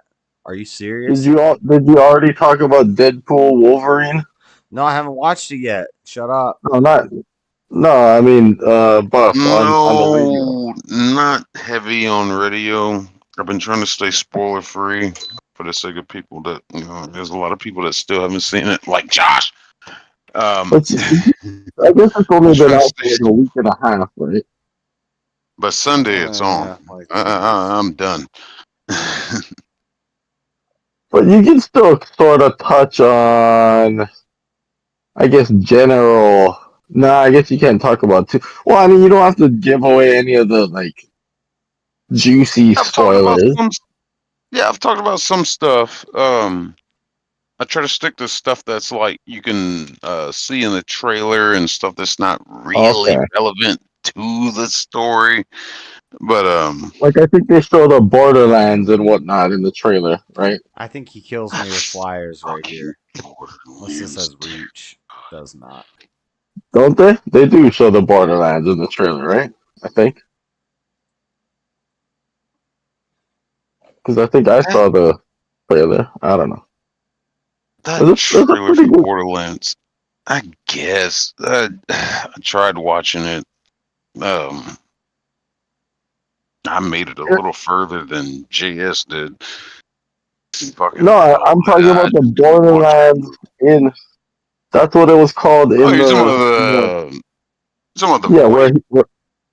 yeah, but it's called the Borderlands in the. I know it from the comics, but that's what they called that realm. I think they show that in the trailer, right? Oh, he killed my turtle. What, Borderlands? Yeah, well, the place the boy. When you get pruned. But what I did like about that movie is there was a lot of fan service for me.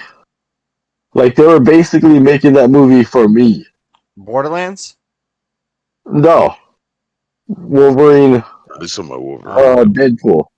Like all the references were old references, old comic book references from stuff from my like 90s comic books. Some stuff from the newer stuff, maybe 5-6 years ago, but majority of the deep references were from 90s comic books. From like the beginning of X-Force and whatever. Yeah, they did. Which I liked. And they stayed away from it was pretty good. It was decent. I like how Wesley Snipes he set 2 Guinness World Records because of that movie. Is that not a spoiler? Is that not a spoiler? Is he in the preview? No, it's not a spoiler. It's just a fact.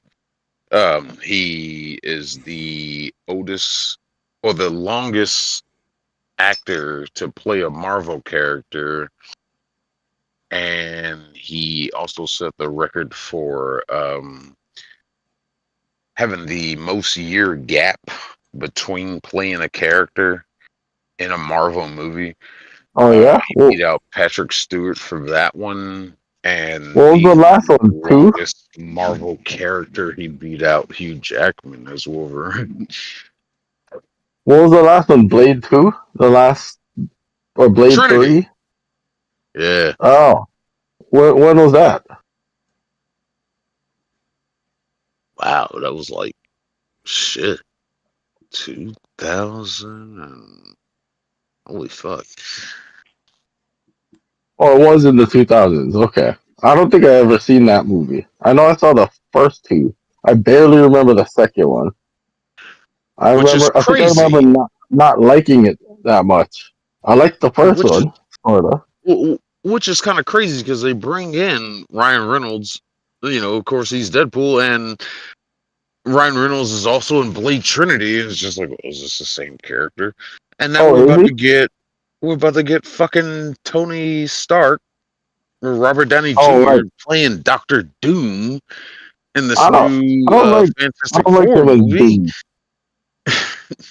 I don't need Robert Downey Jr. as Doom. I honestly, I've said it before, and no one's liked me saying it. I think I was saying it in like comic book people streams, like the Comics Gate people's streams, but nobody even responded to it. But I know he's already Ghost Rider, whatever. I don't give a fuck. I think Nicolas Cage would be a good Doom, personally. I could see that. I just think he has for what the Doom character is, and I know Nicolas Cage basically is always Nicolas Cage, but I think that would work with Doom. Or my number one pick for Doom, but it would never happen because Hollywood is woke, is fucking Vince Vaughn. Vince Vaughn is Doom? Mainly for his size. But I think he could bring a little bit of comedy to the role.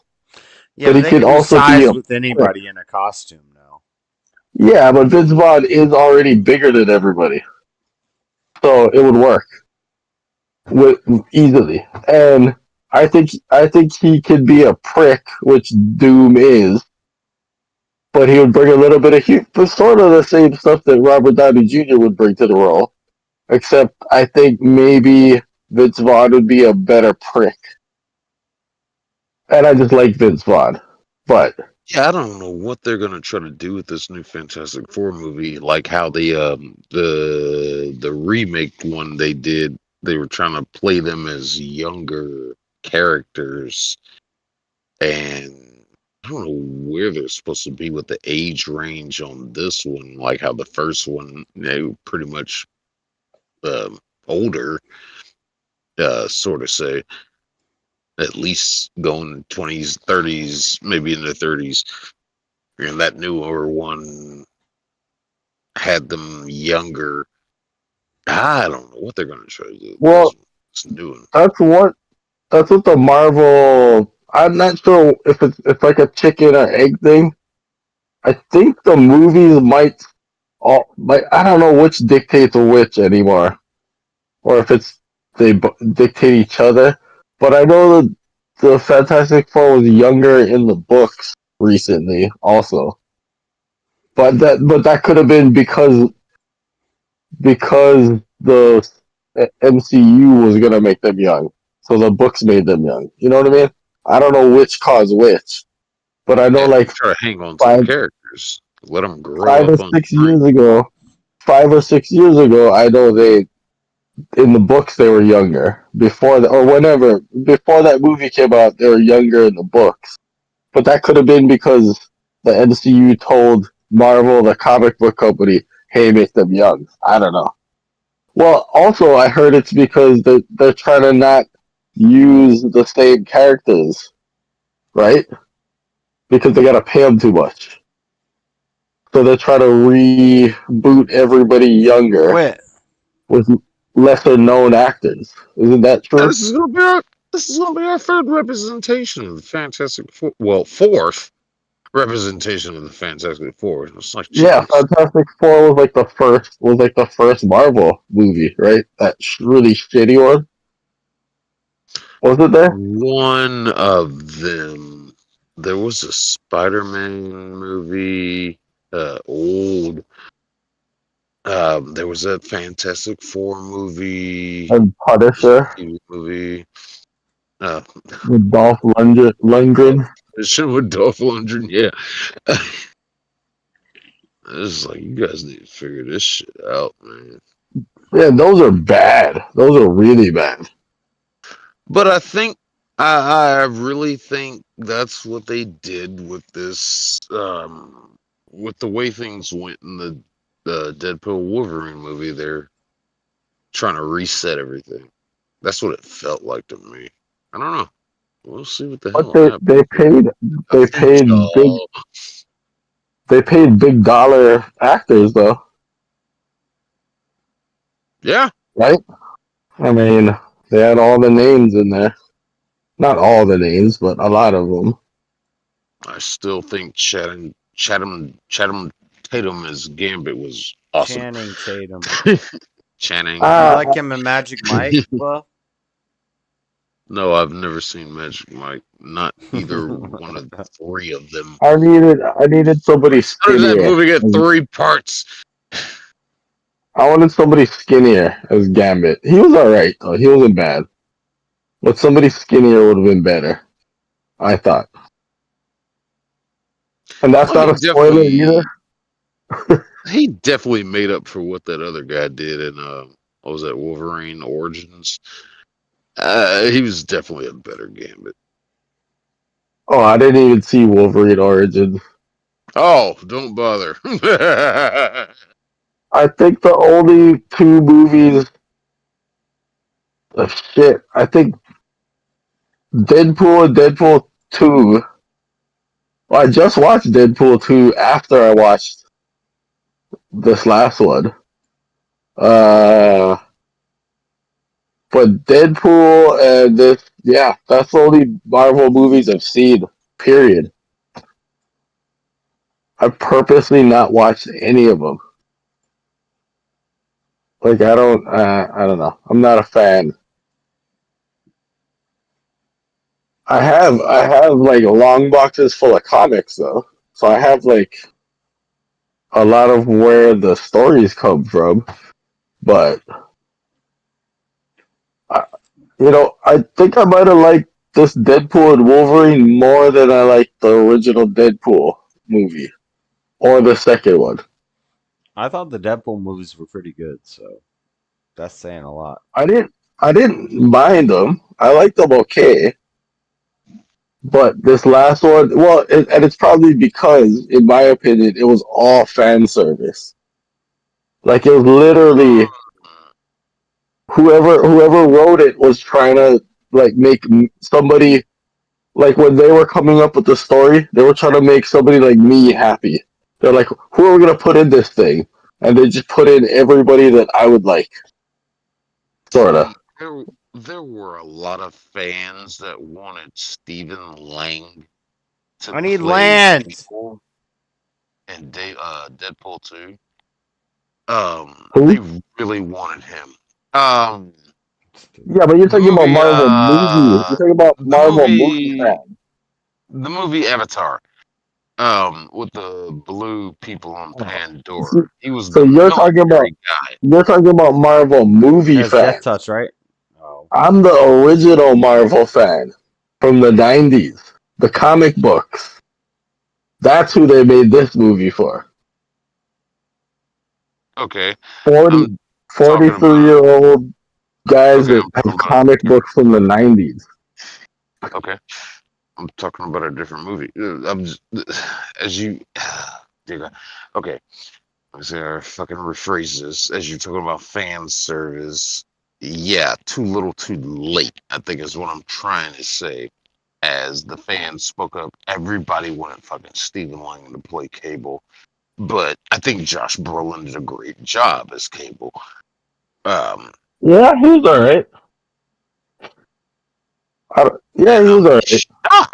I'm shocked he didn't make an appearance in this fucking movie. Who, the guy from Avatar? No, Josh Brolin. Cable, the character. Off on this whole other tangent. I guess he's gonna block and he's gonna kill it. Well, I think because I just watched that also. I think Deadpool 2 was them trying to have X-Force sort of in a movie. Sort of, yeah.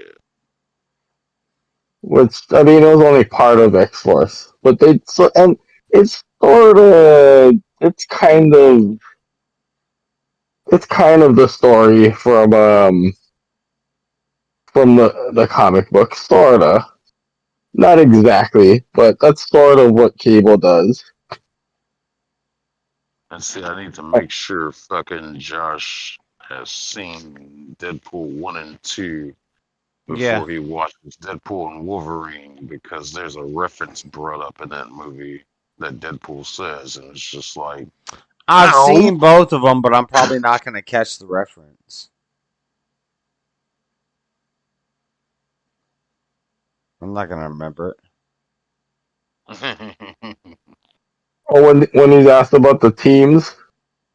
Well, I mean, it's not a spoiler. It's just a part where he's talking to he was talking to Happy, and he's just like, I tried the whole thing to end with the X-Men, and it just didn't work out. It's like, fucker, you sabotaged yourself with joining the X-Men. You fucked that up. You did that. That's why it didn't work out. Well, isn't that probably meant to be a joke in the movie? He was also part. That sort of also happens in the books in the early 2000s, not early 2000s, like 2010, 12ish. It's so funny when he killed everybody on X-Force, died in the first that was fun. Was that Deadpool? That was 1 or 2. It's like, we're joining up with X-Force. Yeah. No, that might have happened in the comics, not like that, but I don't know, because I didn't read comics in the 2000s, so it could have, something like that might have happened. Yeah, I'm not too familiar with that comic series. I don't know about the comics. I just know in the movies it happened.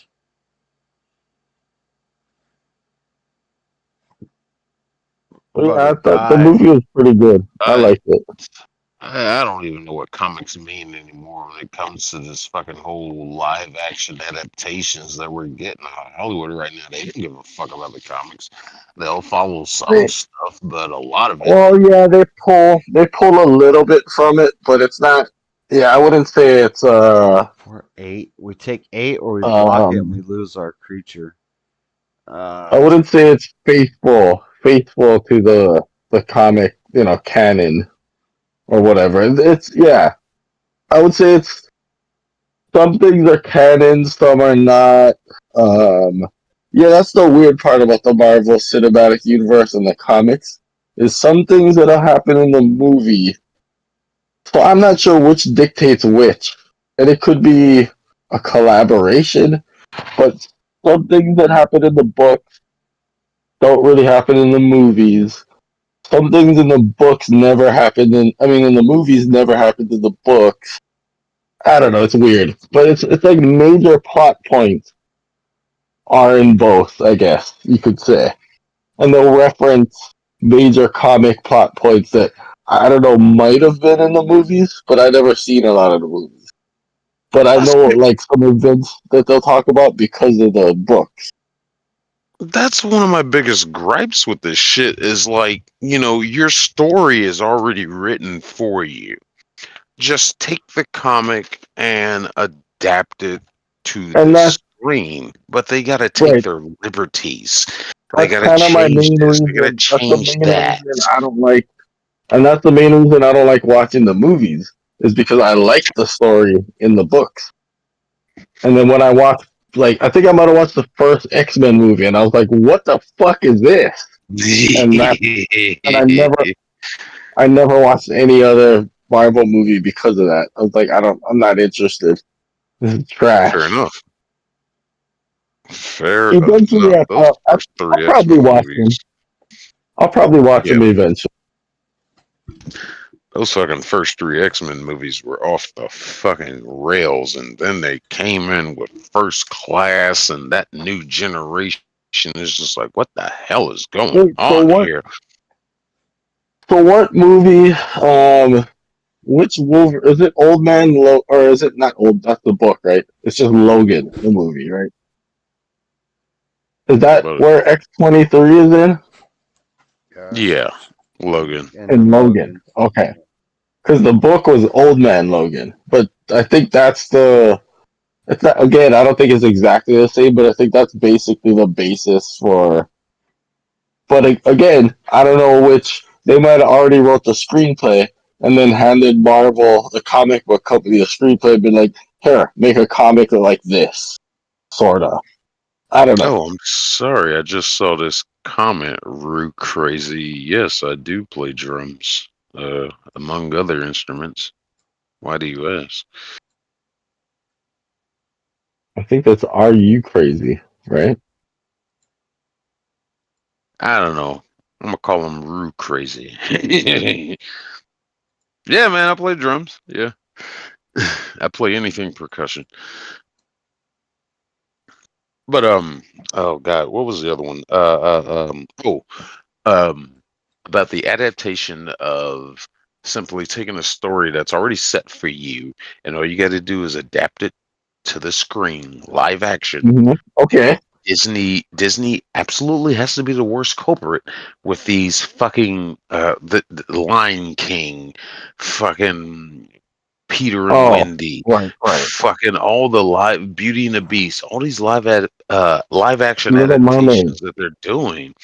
Just take the story you made. Oh, already. you mean live action from the cartoon? Yeah. Oh, I don't think I've seen any of them. Wow. It's just the easiest thing to do, but they gotta fucking interject their damn politics and all their fucking ideology. And it's sickening. I still have to finish my 30-minute review or 30-minute in review of Pinocchio. That shit sickened the shit out of me. That movie came out about the same time that the one that Guillermo del Toro, whatever, the claymation stop action one he did on Netflix, and it was so much better than the live action that Disney did. And I was like, how do you let somebody else make your product better than you? Okay. To be fair though, one of the best adaptations that I know of a comic book to movie, people still hate, and it's Watchmen. The Watchmen movie is it's almost exactly the Watchmen book. It's almost exactly. Of course, they leave a little out, and they go a little deeper into some stuff and not as deep into other stuff. But essentially, it's exactly the story, which is a beloved story, Alan Moore story, from from the early '80s. But it's almost exactly the story from the comic books or graphic novel, whatever, comic books, and people fucking hate it. I didn't know much about the Watchmen story, but I knew. Well, I do remember that's that. the story of it. But that's the story. The if you watch the movie, that's what the comic book's about. Almost like exactly. Sin City. I don't know. I never read Sin City comic book, but a lot of people hate it, and a lot of people love Sin City because they said it was very accurate to the graphic novel. But that's the thing is like I'm not sure what people wanted to watch. I think people's gripes were like who played the actors in it, and I'm like I guess, but Dr. Manhattan's Strong is hanging out the whole time. I'm like I don't even remember that. Like I don't know. I just like the story, so I can watch it. Where did you see my white Zildjian hat? Are you? I don't don't even know where that hat is right now. What now? No. Is that a band? You saw my Zildjian hat. Yeah, man, I only play on Zildjian cymbals. Is that the symbols? Oh. Is that how you pronounce that? I used to use pasty symbols, and then I sold them all and fucking replaced them all with Zildjians. Something about Zildjian. I just fucking the way they hammer their cymbals has a crisper sound to them, but pasty you can get about the same quality of sound, but not the same durability. Zildjians are built for life. Pasties can crap out on you. So yeah, I got that Zildjian hat when I'm fucking hell. I bought about $600 worth of cymbals one day at a guitar center. So $600 worth of cymbals is about 3 cymbals. I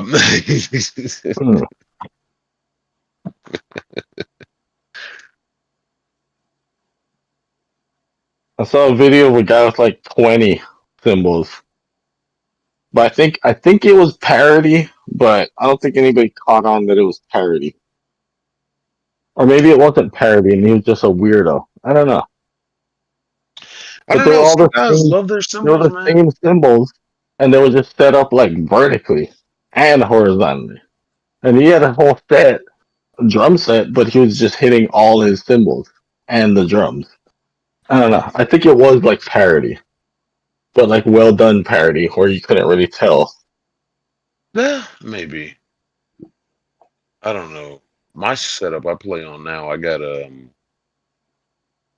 holy shit, I got 4 mounted toms, 2 floor toms, and like 8 cymbals around me. Ranging from splashes, crash rides, fucking high rides. Shit, I love my fucking cymbals. It's just remembering where to put them. To get into the habit of knowing what sound you want for a certain expression on a song, so to say. You gotta remember which cymbal is which. And what I really need is a cage. I gotta fucking all my shit's are on stands. Like I need to get a cage or a rack. Build man, I fucking love fucking goddamn drumming. Gee, God, I've been doing it. Shit, I've been playing drums since I was 8 years old. Drummers are usually weird. Are you weird, Buff? Hey man, we're not weird. We're the cool kids.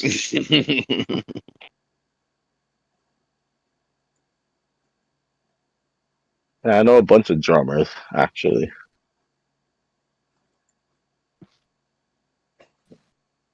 Yeah, that's how I got my connection with most of these motherfuckers in I guess well, not really high school, but middle school I played football and ran track.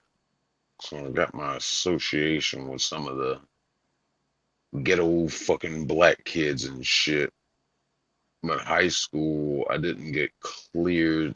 I was about to fucking go varsity my freshman year, but I didn't get cleared from my physical because of an injury I got in 8th grade. And so I just went ahead and went back to band and started marching, made drumline. And I played band and football. All the fucking black kids would be like, hey man, plays a beat, show. Hey, play a beat, show. And they always come to me. And I was like, okay. And just play a simple fucking cadence. And they just start dancing and all that shit. Like, yeah, whatever. Everybody loved me, man. Land of 1,000 dances. Yeah. I got a Zildjian. I got a Zildjian heavy ride that's about 68, 70s era.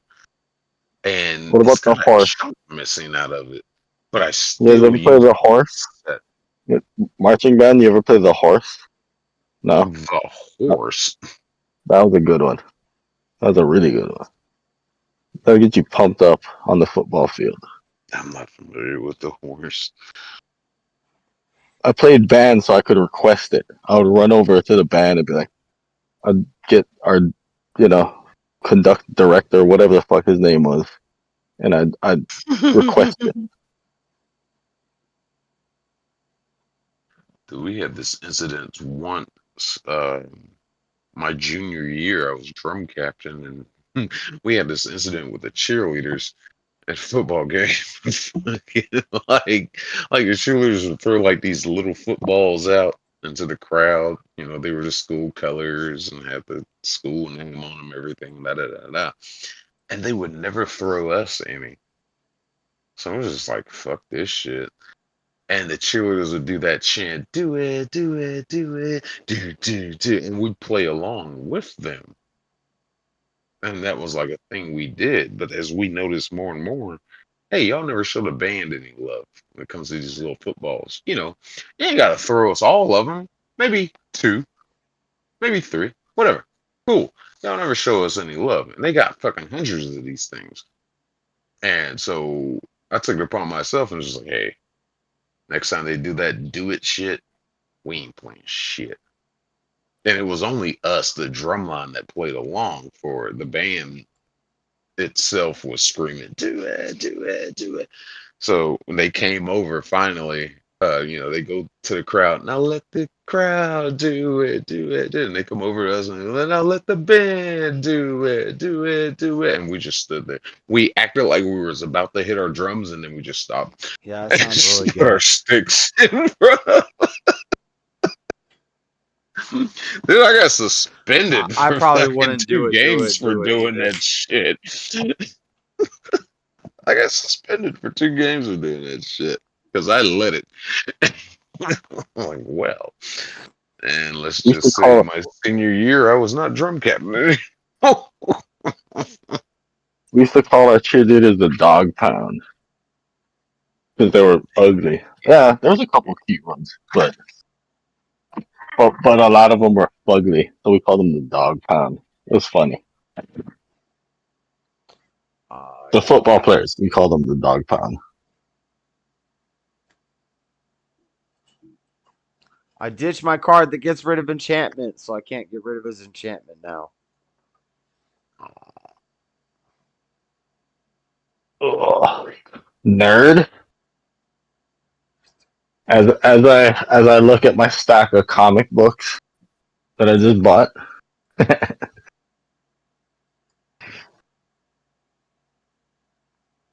Gain 3 life. Oh, are you crazy? You watch EZs?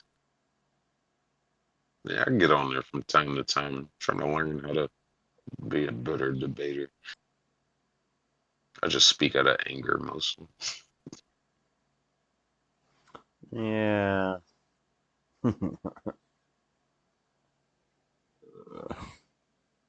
No comment. Oh, speak your mind, bitch. I know you want to say shit. Why am I still awake? I don't know if that's. I don't know. Where's Flora? In the jungle somewhere. Busy. I asked him this question yesterday. He's like, I don't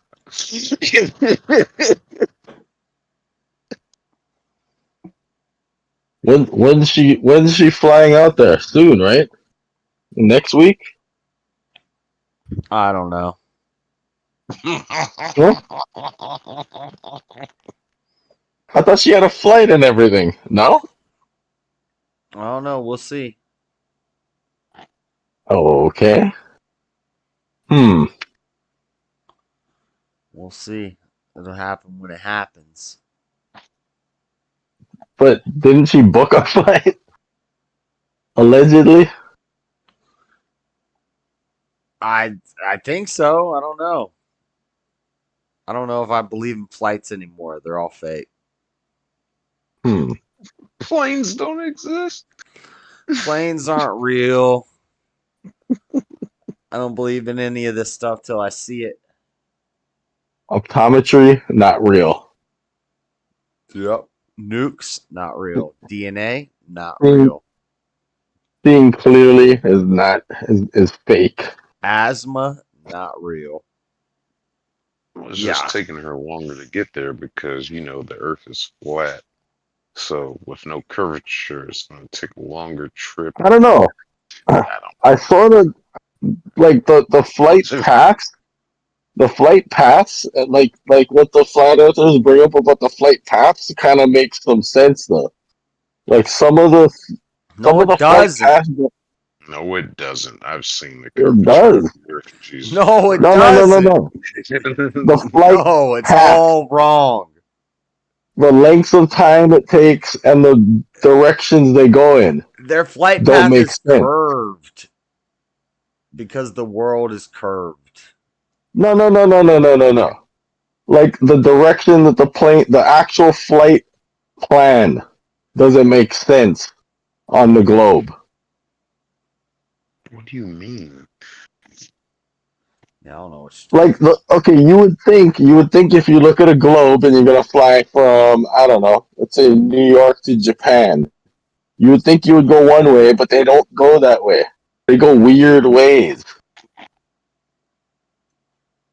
And then when they transpose that on the flat Earth now, because the world is curved. How does that argue for the flat Earth? If it was flat, it would just be straight.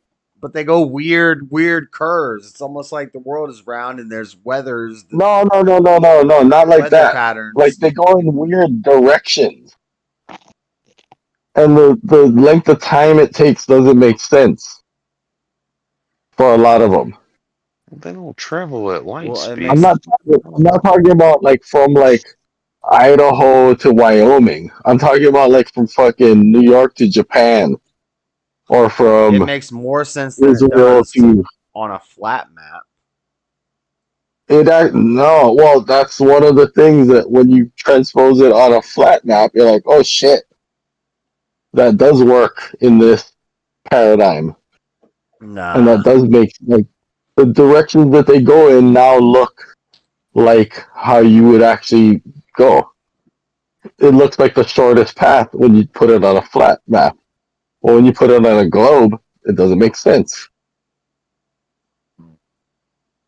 I'm not talking about like that you can look out the window and you can see none of that shit. I think the flight paths make more sense on a round Earth than they do on a flat Earth. I think you're wrong. How much have you looked into that? Quite a bit, extensively. Hundreds of hours of debates on flat Earth versus round Earth. I think it's the stupidest thing. I can't stand it. But lots and lots of research into it. You've only got one guy that's even halfway competent on your team, and that's Witsit Gets It. And he'll bounce between. I don't have a team. The Flat Earth team. I'm not saying your team. I'm not on any team. The Flat Earth. I'm not on any team. All right. Do you think we live in a dome? Me?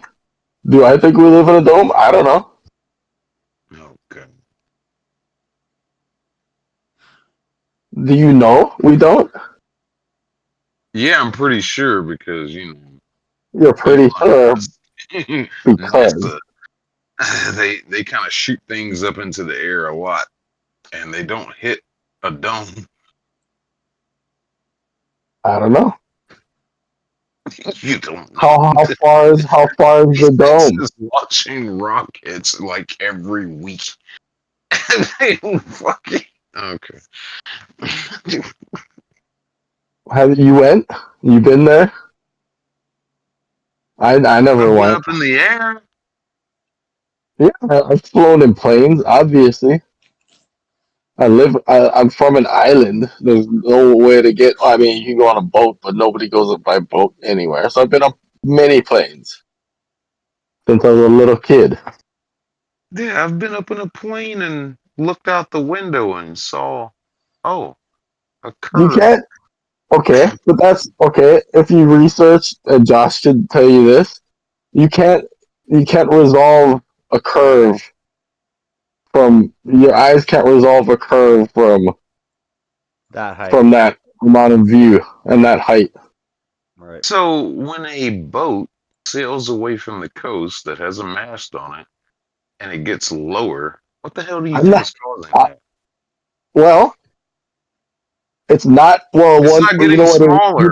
It's getting lower. But you know what? It isn't. It isn't it going around the curve of the Earth. Why? Because again, you can't see far enough to see the curve of the Earth anyway. Even if the Earth is a I can watch the mast of that ship get lower and lower. That's curvature. you lose resolution because you can't see that far.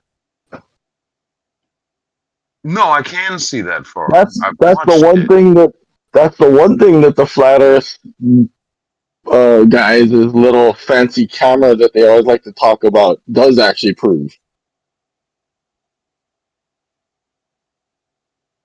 And that's the stuff that I think is interesting about all the lengths they go through to prove shit.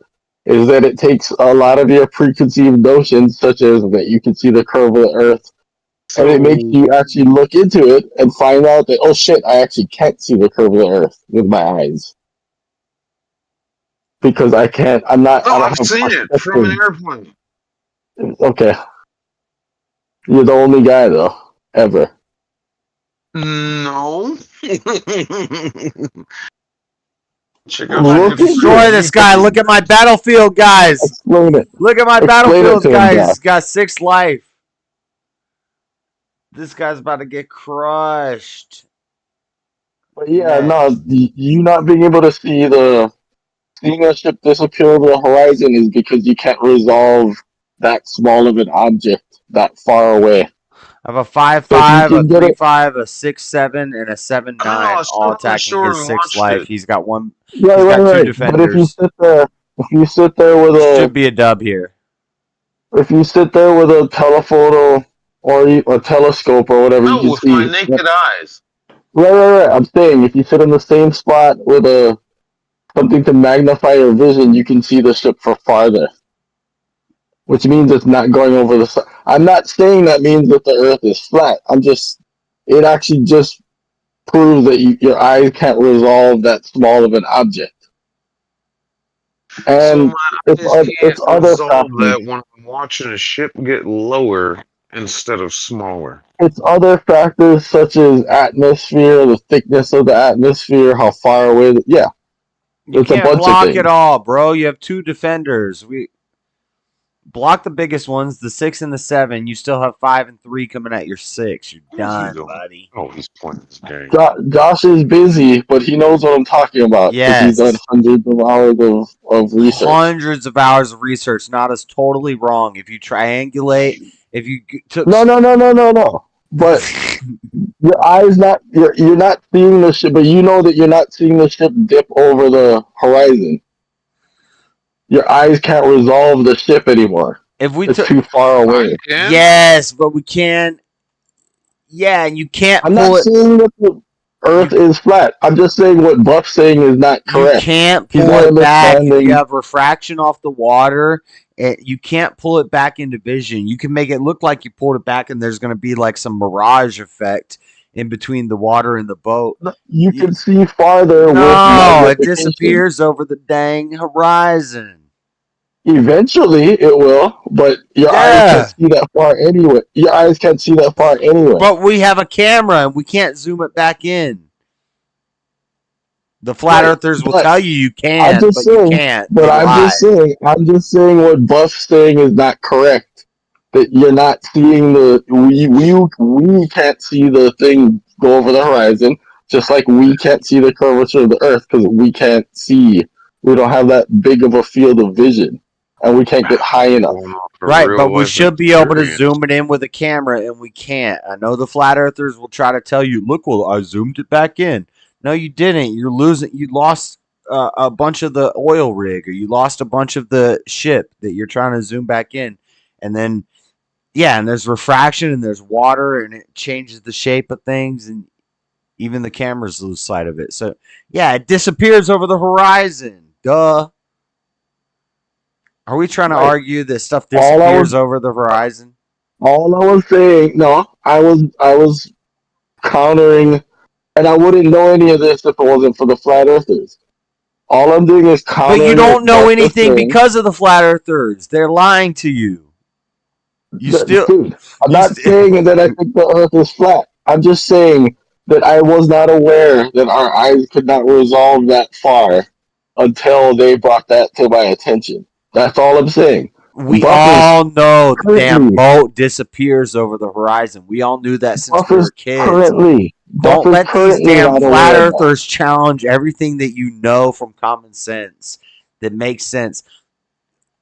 It's a dang ball. We're on a ball.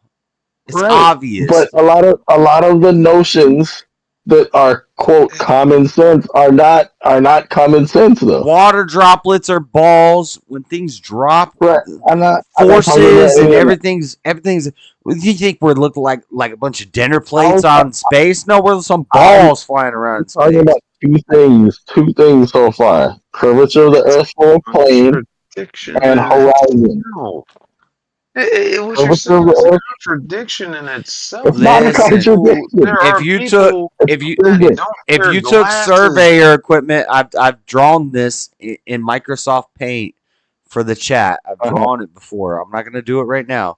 But if you took surveyor equipment and you measured, we know a squared plus b squared equals c squared, Pythagorean theorem, and all that stuff. A right angle, a right triangle.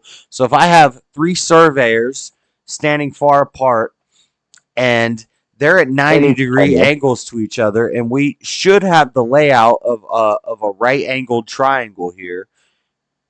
And instead, when we map it out and we lay it out, it's like a curved out triangle where all the legs are bowed out. It's called a. I guess we're talking to Buff here because I wasn't talking about any of that. I'm just saying, flat Earth is whack. It's Buff said 2 things. Right, Buff said 2 things, and I that everybody's eyesight is the same when it's nobody's eyes can resolve. Nobody's look into it, Buff. Research it. Nobody's eyes can resolve that. Look into it. I've witnessed. I have better than 20/20 vision. I have better. I have better than 20/20 vision. But I don't think that 20/20 vision. Ships don't disappear around the dang world.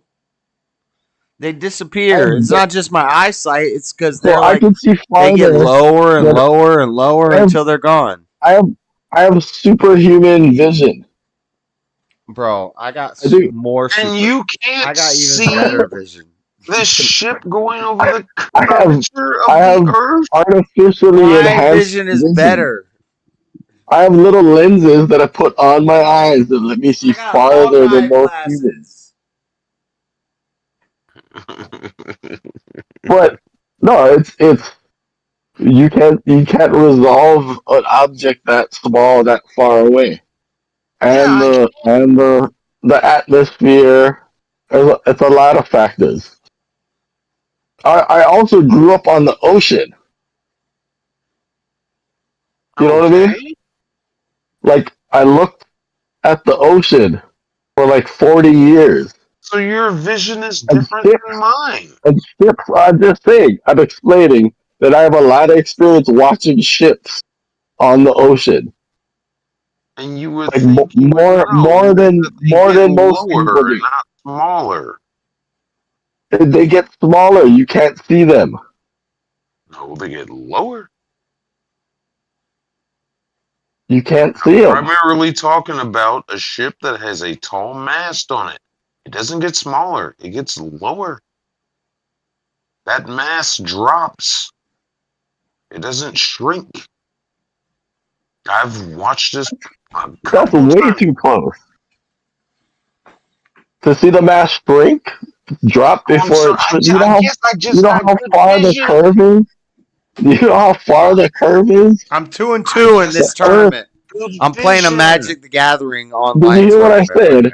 Did you hear what I said? Do you know how far the curve is? The ball is huge.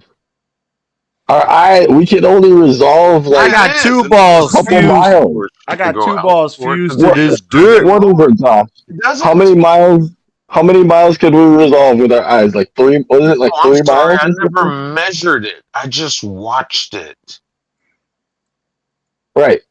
And I, for 40 years, living in the middle. I've lived in the middle of the Pacific for 40 years. Much So better. I've watched plenty of ships. That's great. Many ships. I know what I've seen. Like every day, I used to work at a restaurant that was like overseeing the ocean. We'd watch the green flash like every day. And I've been on an airplane and seen curvature too. You haven't. You can't see it from that low. You can kind of see it. You can see your window. They've got panoramic photos where they condense all that gradual slope into like a condensed picture, and you can see it. There's a gradual slope. But you can see out of your airplane window? Yeah, I can tell the world's curved when I'm in an airplane or on a boat or at the ocean or at the beach or driving down the road or walking down the street. I can always tell. Yes. You know it is. Yes. No doubt in my mind. No doubt in my mind. You know it's curved. So Red Bull that did the skydive. Even his camera. Did you go though? Did you go? No, what? I seen the dang curve. You gonna continue? Oh, you saw what the Red Bull guy saw. I feel it when I'm walking on it. I feel it. This is the argument you're making. That's not what I'm talking about. I can't see the curve. What I tell you, I feel the curve every time I walk. None of us can. Because we can't get right. Okay, so let's move on. Let's move on to some experiments we could do. Let's move on to some observations we could make. Let's move on to time zones. Let's move on to magnetic delineation or declination. I'm not refuting the Earth being round. I'm just right. Your argument is I can't see the curve. But I'm telling you, I can feel the curve when I'm walking down the street. That's awesome. That's rad. But you can't see it. But my argument is just as valid as yours. I'm using my sense data. You can't see it though. It's not seeable from your perspective. But I can smell it, and I can taste it, and I can touch it, and I can feel it. But your eyes can't see it. Okay. All right. Well, I trust the judgment of your eyes because when I go to the beach or the airplane, I can tell the world's round. Okay. It's observable. You can tell it's fine. You can see is not possible. I can't see it, but I can smell it and taste it and touch it. There we go. I'm fine with that. I'm okay with that. I can hear it. I can hear it. Sometimes I hear the world whispering to me. I'm fine with all that. I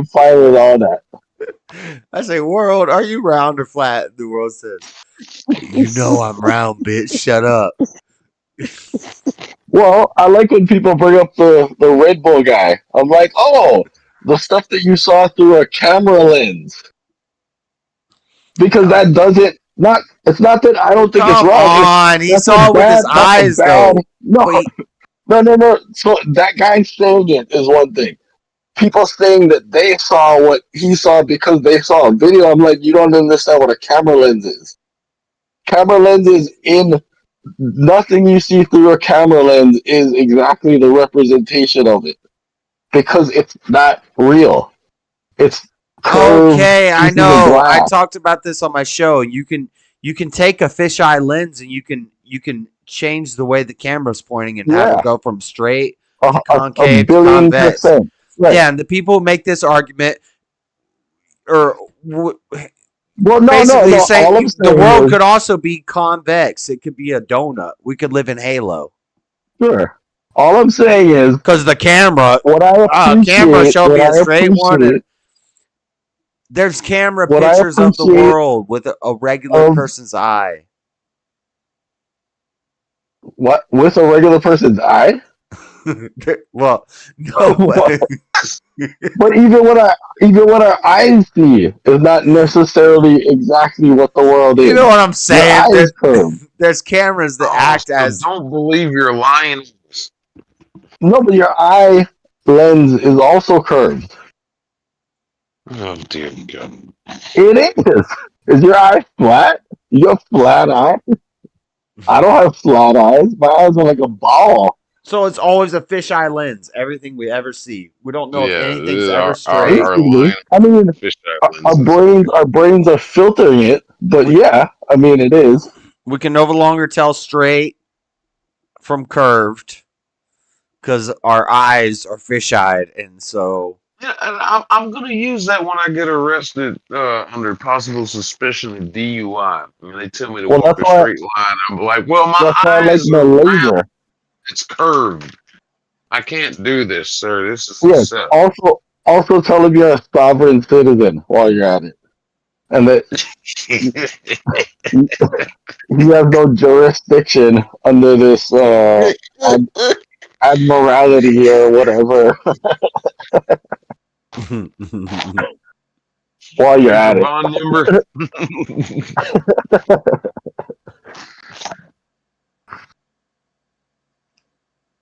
Oh yeah, that was my Sunday's topic. Damn it! Now that I was looking for you on that one, I thought you might have had something to say on that shit. That was my Sunday topic. You know what? I think I saw that, but I think I passed out. Like I was gonna hop into chat, and then I think I just passed out and woke up at like 2 a.m. or something. I don't know. Fair enough. But I did see. Well, what was your topic? Substance. Oh, was it? Oh. Oh yeah, I think I might have seen that. Yeah. I'm going pretty deep off in the Quran right now, and then politics because the elections is coming up. Like I want some high level debates with. I want to do a Trump versus Kamala debate, and like I'm not quite ready, but I'll be ready, and I want to go ham on that, and then Muslim versus Christian. So I've been like deep in the Quran, and I've kind of been slacking on the weekly show because I'm like learning about this stuff. Here's the problem you're gonna have with the Kamala debate, and I think you kind of touched on it. January 6th and the insurrection. Trump tried to steal the election. I think that's their best argument. But go ahead. Well, but they don't really. If you find someone who, I think maybe Buff mentioned this earlier. If you find someone who's genuinely gonna argue for Kamala, they're gonna be an idiot who believes a bunch of fake shit already. So I mean, what do you counter? You know what I mean? It's like almost like you're speaking two different languages. No, it's just every dumb argument they say, you be prepared for that. So that's why I like read a lot of leftist publications and stuff because I know the arguments you're gonna make, and I've already done a show where I laughed about this and we made jokes about this and we roasted you like a year ago. Like so you just know what they're gonna say. But it needs to be. I just wanted to be somebody who's genuinely. And you'll win the argument. You'll win the argument to like me and Buff, right? Because we already know how fucking dumb this shit is. Right. But you're not going to convince them of anything. Right. And well, my goal is not to convince the opponent. My goal is to win the audience over and for the audience to hear things, and you can't. I guess in that respect, it might be useful. Perhaps they'll bring an audience with them that has never heard things or never heard the case laid out, the right way. I suppose.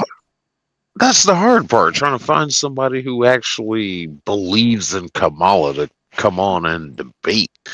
Well, because the other type you could find is someone who's full of shit and just wants power and hates Donald Trump. and knows that Kamala's a moron and that most of those policies are moronic. But they don't care because all they care about is power and, you know, like, they don't necessarily buy into the leftist ideologies. They're just, you know, maybe not anarchists, but what you think of when you think of anarchists. Like, people that just want to watch the world burn type of fucking contrarian skateboarders, let's say. Baggy skateboarders. Punks, right. People that just want to be like, that are mad at their dad, you know, like that guy. Mad at their dad and fucking the Western, like yeah, but I'm Antifa trying to type. talk to that guy. That's the guy that I could like reach because I was that kid, and you know, cut it out. Just angry people, I guess. Yeah. Or but you might run into like the This grown game up is getting kind of wild. This game is version. getting kind of close. This is actually ooh, he just cut me down to 5 with that turn. Oh, I think I'm gonna lose, but sorry. But yeah, that's gonna be a tough one to try and find. Like, it would be nice if you could find something that isn't one of those two people, because that would be interesting. I don't know what the third person is. Or it might actually, if it's not one of those two, it might be someone you could actually reach and help. Oh God, I'm sure what's his nuts Well, is I'm gonna not vote really for expecting that out of it. Kamala. I just want somebody. I just want somebody who's actually a political challenge, like somebody on the left who really stands by what they believe and they know their stuff and they want to debate about Kamala and Tim Walz versus Trump and JD Vance. I feel like I have an automatic win here. But you're describing an intelligent person, and no intelligent person is there unless they're insincere. I believe. I don't know. I could be wrong, but I'm gonna lose this game. There's nothing I can do. Or they could be in a way intelligent, like college intelligent, book smart, but they're coming into it with a bunch of presuppositions that are like ridiculous, like global warming. You know, in order to think that those policies mean anything, they're, you know, a clump of cells can't be murdered, etc. You know what I mean? Yeah. So I don't know.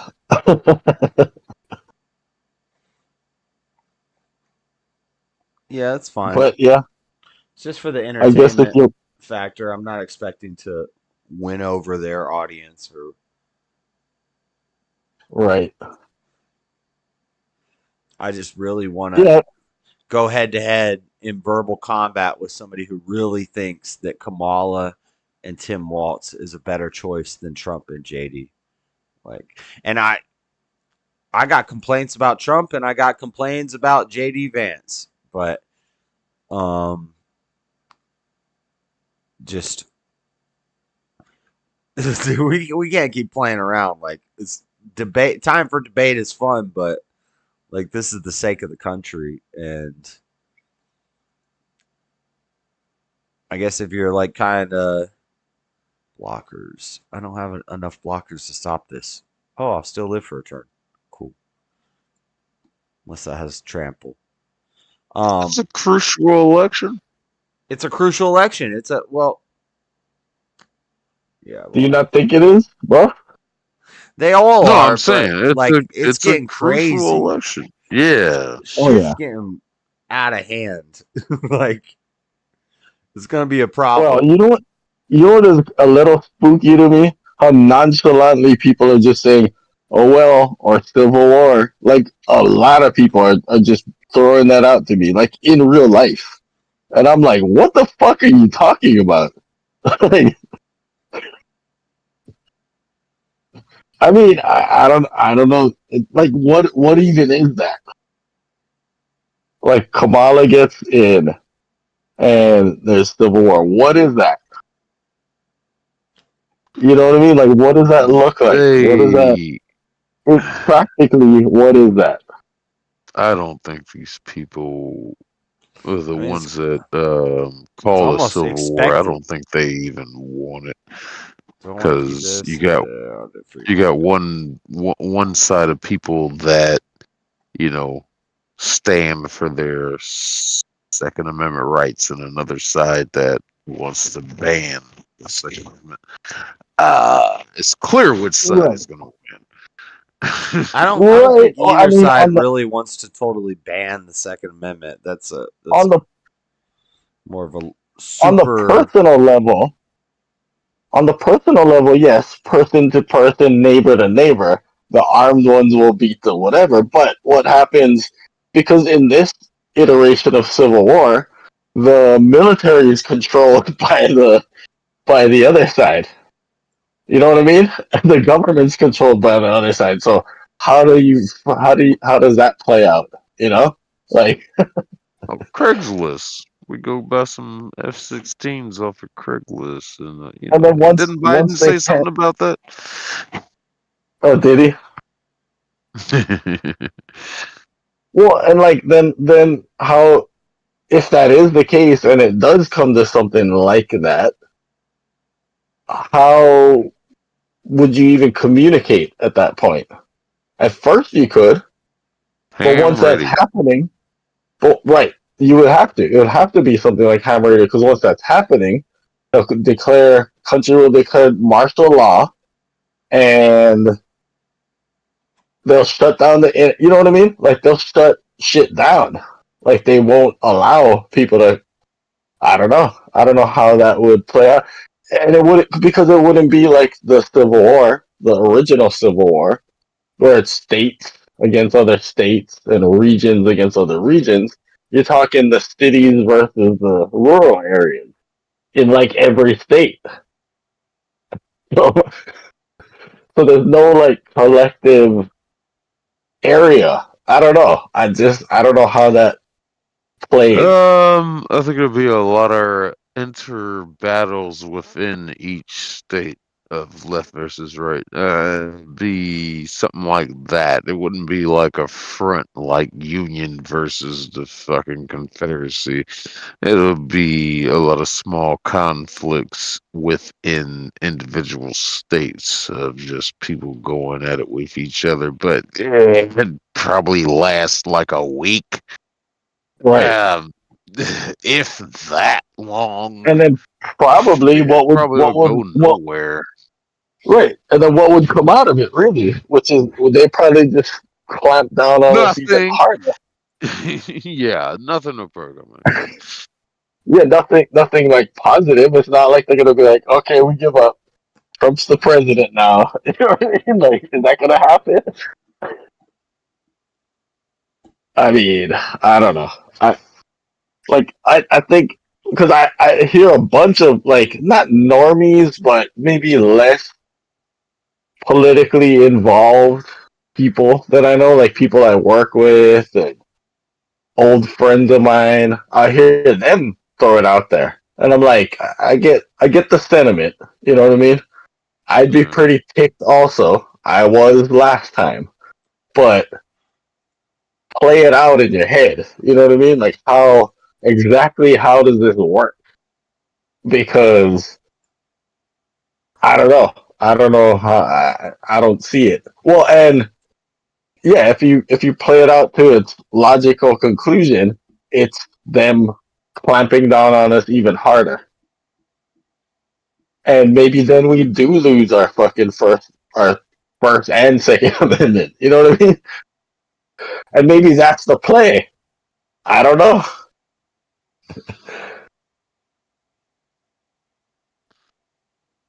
I don't know. It's just such a great time. Sarcastically, a great time to be alive right now with all this stuff happening. It's just like, Jesus, what's going to happen tomorrow? Who's going to say the next dumb thing? How do we get to this point what the fuck is going on? Where are we headed? It's just, ugh. Yeah, I never would have imagined something like this. I mean, if you look at like England, I did. I could have imagined it. Look at what's going on in England. That shit's wild. I miss the 90s. Like, England's so far gone that the people are basically revolting. It's fucking crazy. And really, nothing's being done. Yeah, they're off the rails over there, man. Oof. But for good reason, though. I mean, they pushed them too far, but then that's the thing that, like, the black-pilled people bring up that I don't know if I want to say I agree with, but I get what they're saying. Is that the point of all this? Are they trying to push us over the edge? You know, is that their goal?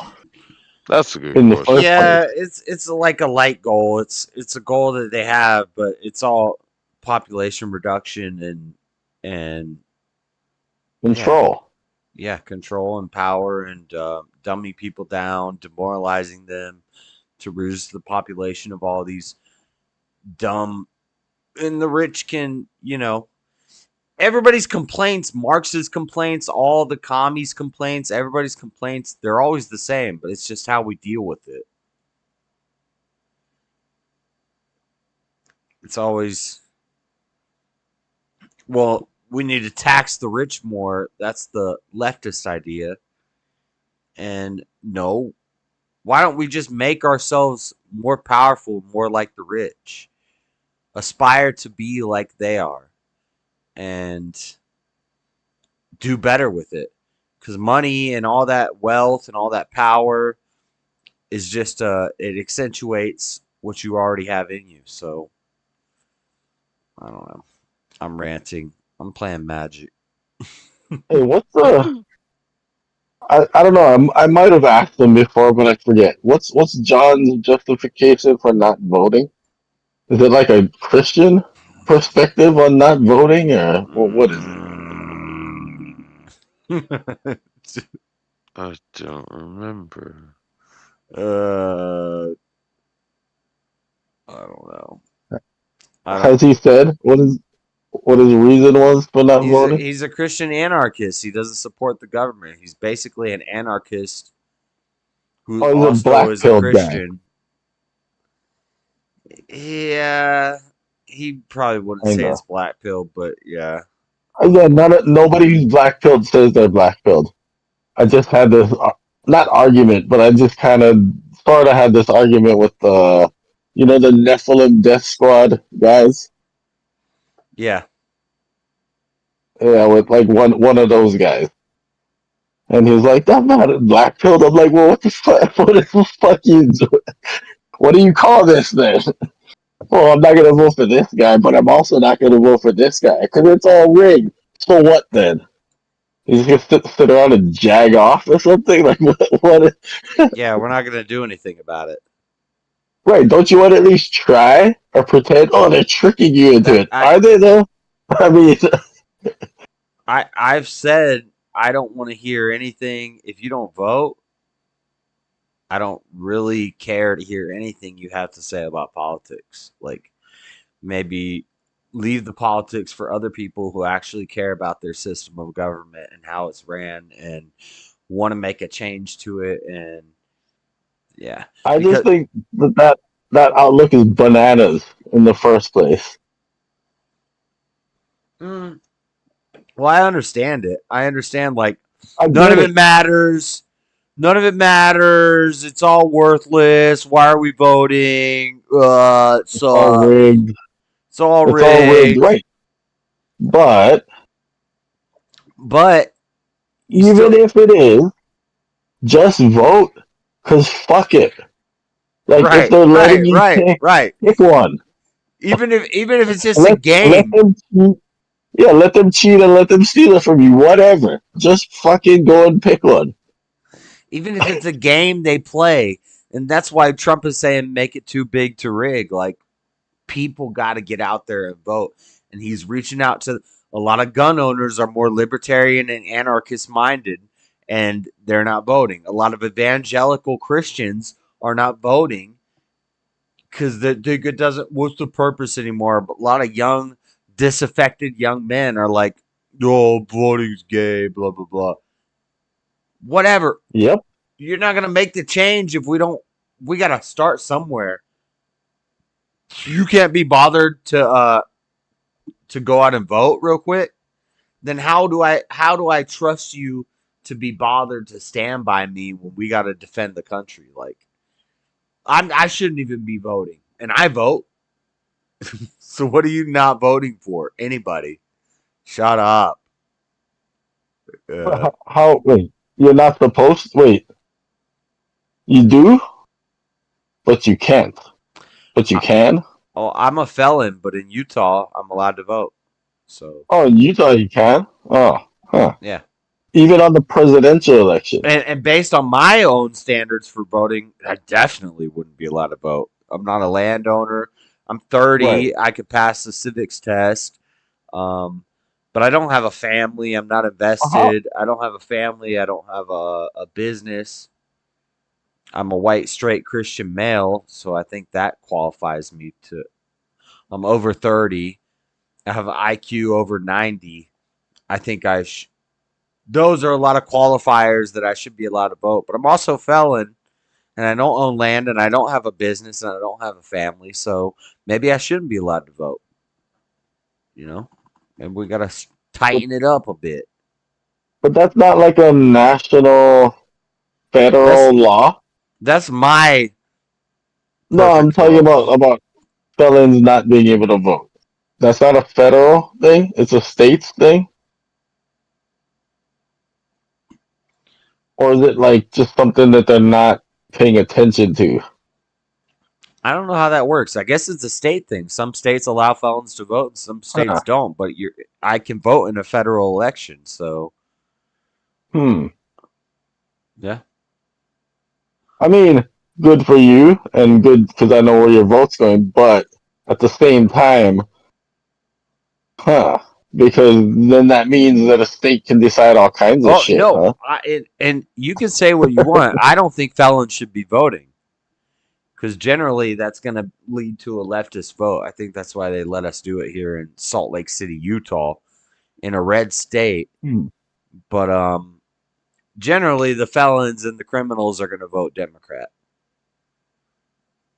Well, yeah, so it's wild when I hear these black-pilled people saying, I don't know, it's rigged anyway, and blah, blah, blah, blah, blah. And I'm like, dude, I've been voting in Hawaii, which is always going to go blue. And I vote now in Washington, which is definitely going to go blue. And I just don't give a fuck. I'm still going to vote. I don't care. Just to see that, like, how close can we get in this state even? You know what I mean? Like, I vote against the horrible senators we have every time I get a chance to in Hawaii and here, knowing that they're still going to get elected. I still do it, though, because I don't know. What else can I do? In my mind, me not voting against them is like I'm voting for them. I guess, yeah, that's the best way I can put it. Me not opposing them is like I'm voting for them. It's like I'm lying down and letting them do it to me. You know what I mean? Yeah. Like, me voting Trump is at least me trying to punch back. Even if I'm going to get my ass kicked, I'm going to fight. Whatever. Right. I'm going to fight knowing I'm going to get my ass kicked. The least you could do is just show up and vote. Right. Level 2, when you've returned over gains, +1 in trample. You know what? I'm going to start calling people fags for not voting. That I don't know if that'll work, but... I mean, I'm on board with that campaign. Like, shut up and vote.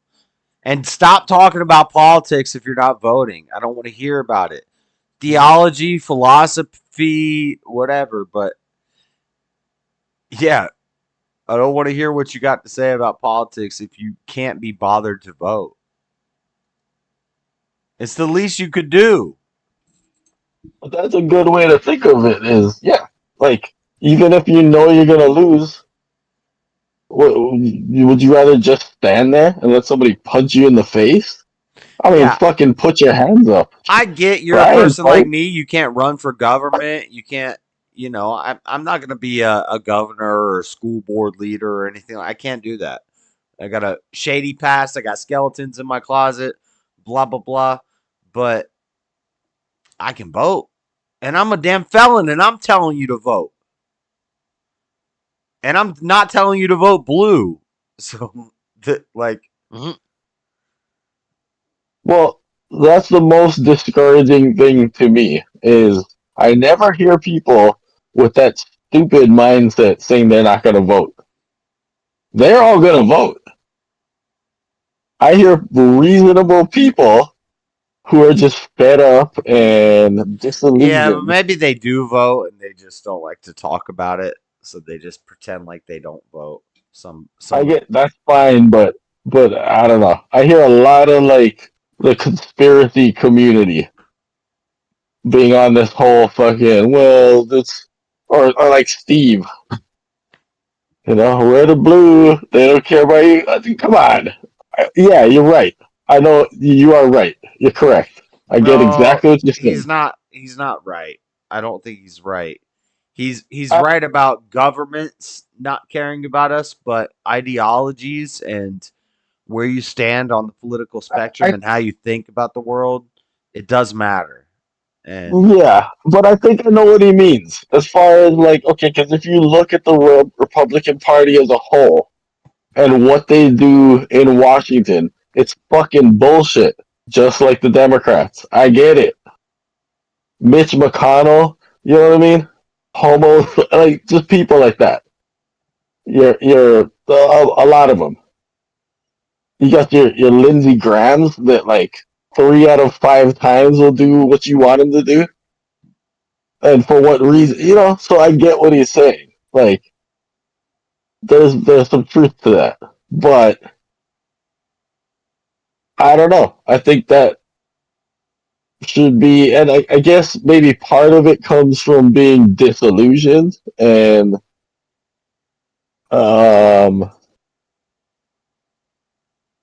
just seeing things not changing and it being discouraging, I guess. But I don't know, what I'm gotta do something. Flash, vigilance, reach, and trample. I guess you don't have to do something, but why not?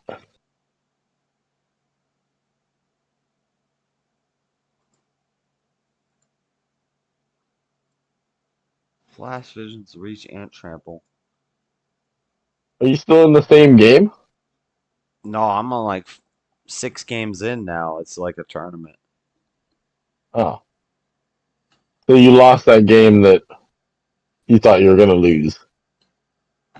I think I'm 2 wins and 3 losses, and I'm about to take another loss. I think I'm going to lose this game. But I didn't even pick this deck. I don't even know how this is working. I didn't pick this deck. Did you have to pay? No. Oh, so it's just a fun tournament. Yeah, it's Magic. I don't play Magic like I played the other game, so I don't even know what I can do right now. I don't know what these cards do. We're just gonna put them both out on the field. They give away prizes for all kinds of tournaments, huh? In this, they probably give away electronic prizes. Or the IRL tournaments. I usually don't pay attention to them, but I was just looking at some of the comic shop advertisements.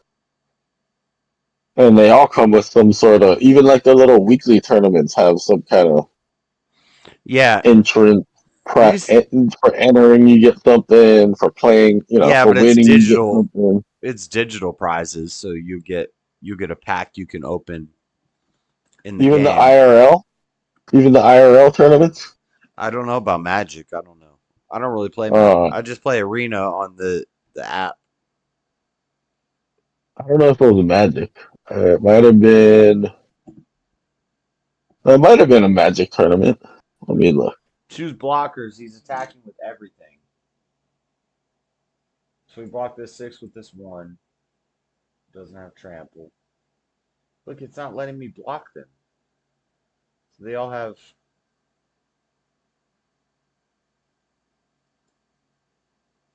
Oh yeah, it's their weekly. Oh no! Oh, you get entered in something for playing in their weekly Magic tournament. Bloomborough. Is that like the version of Magic you guys are on now? Yeah, I guess. But I guess you get entered into some Cowboy Bebop promo thing. I don't know. He still killed me somehow. I don't know.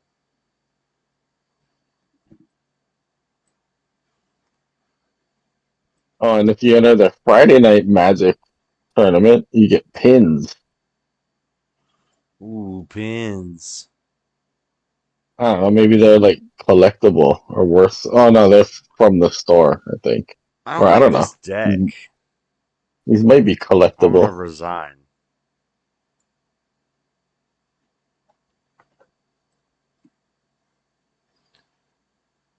Yeah, but I want to pick a different deck that they just give me. Yeah, that comic shop. This one's like how far is this from me? Maybe 15 miles away from me. This comic shop is nice. The one really close to me is big and has lots of trading card game tournaments upstairs. But it's kind of an older, rundown store. This one, a few miles from me, is really, really fucking nice and clean and newish looking. But yeah, both of those. The one near me has a whole section that's got counters where you can buy all. I think they do sell Dragon Ball cards at the one near me. I don't know about this other one, but I just buy comics from them. If tyranny could have taken over, it would have been a long time ago. The human spirit is indomitable. Life moves towards betterment. The problem is that life is a confusing thing. It is a mystery, really. Right. Is that what's his face that said that? Sports brand. Who? Sport brand. Sport brand? Sport brand. Huh. Well, yeah. So that's a good point. And that's a good point. So that being said, to sit around and have that fucking black pill doom and gloom, it's all rigged, George Carlin quoting, it's a big club, you're not in it, shit. I mean, like, what's the point of that? I guess, yeah, I mean, we're free to do, I don't know. Well, actually, you would argue that we're not free to do any of whatever we want. We don't have free will, right? I think we do, so I would say you're free. You think you're free to do what you want. Right. It feels like you're free to do what you want. Uh-huh. But you're being controlled. Anyway. So in my mind, it's like, what's the point of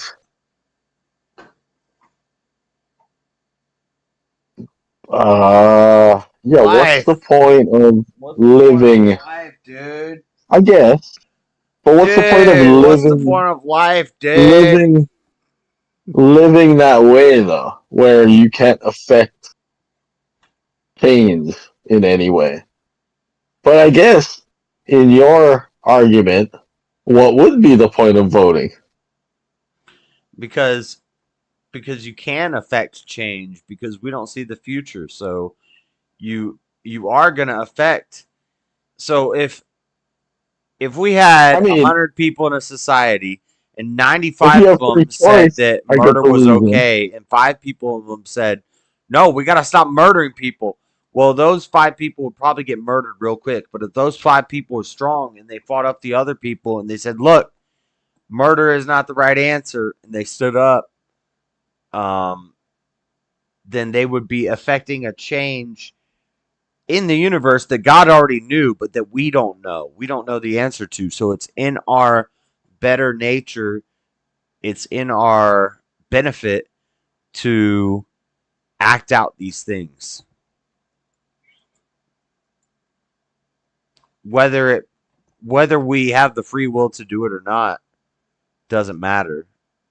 It just matters that we do it, because in practicality, it's going to work out better if we ban murder, if we ban drugs, if we make these things illegal, and because basically all you're going down to is the degenerate argument of do as thou wilt, do what you want. Why should anybody object to it? It's what your free will told you to do. It's what your brain evolved and made you think that this was the best idea. But in actuality, it's not the best idea. It has detrimental effects on the culture. So let's not do that. And it's not my free will to say that. It's the fact that when people stand up for what's right, they're not doing it because it's the fun thing. They're not doing their free will. They're doing something in their brain, in their soul, that has told them this is probably not the right way to live. Let's not do this. Let's speak out against this. Let's go against this. And but you don't think that's free will that's making you choose that? No, I think that if they were following their free will, they'd probably be degenerates like everybody else. Those are the people following their free will. I don't know. That just want to But do, what if you come to the conclusion that living a certain way is just the best way overall? Then you're no longer being influenced by your free will. You're being influenced by this idea that there's a better way to live. So whether you're atheist or fearing God, I defeated your argument just now. But why can't that be free will? Why can't that be free will, though?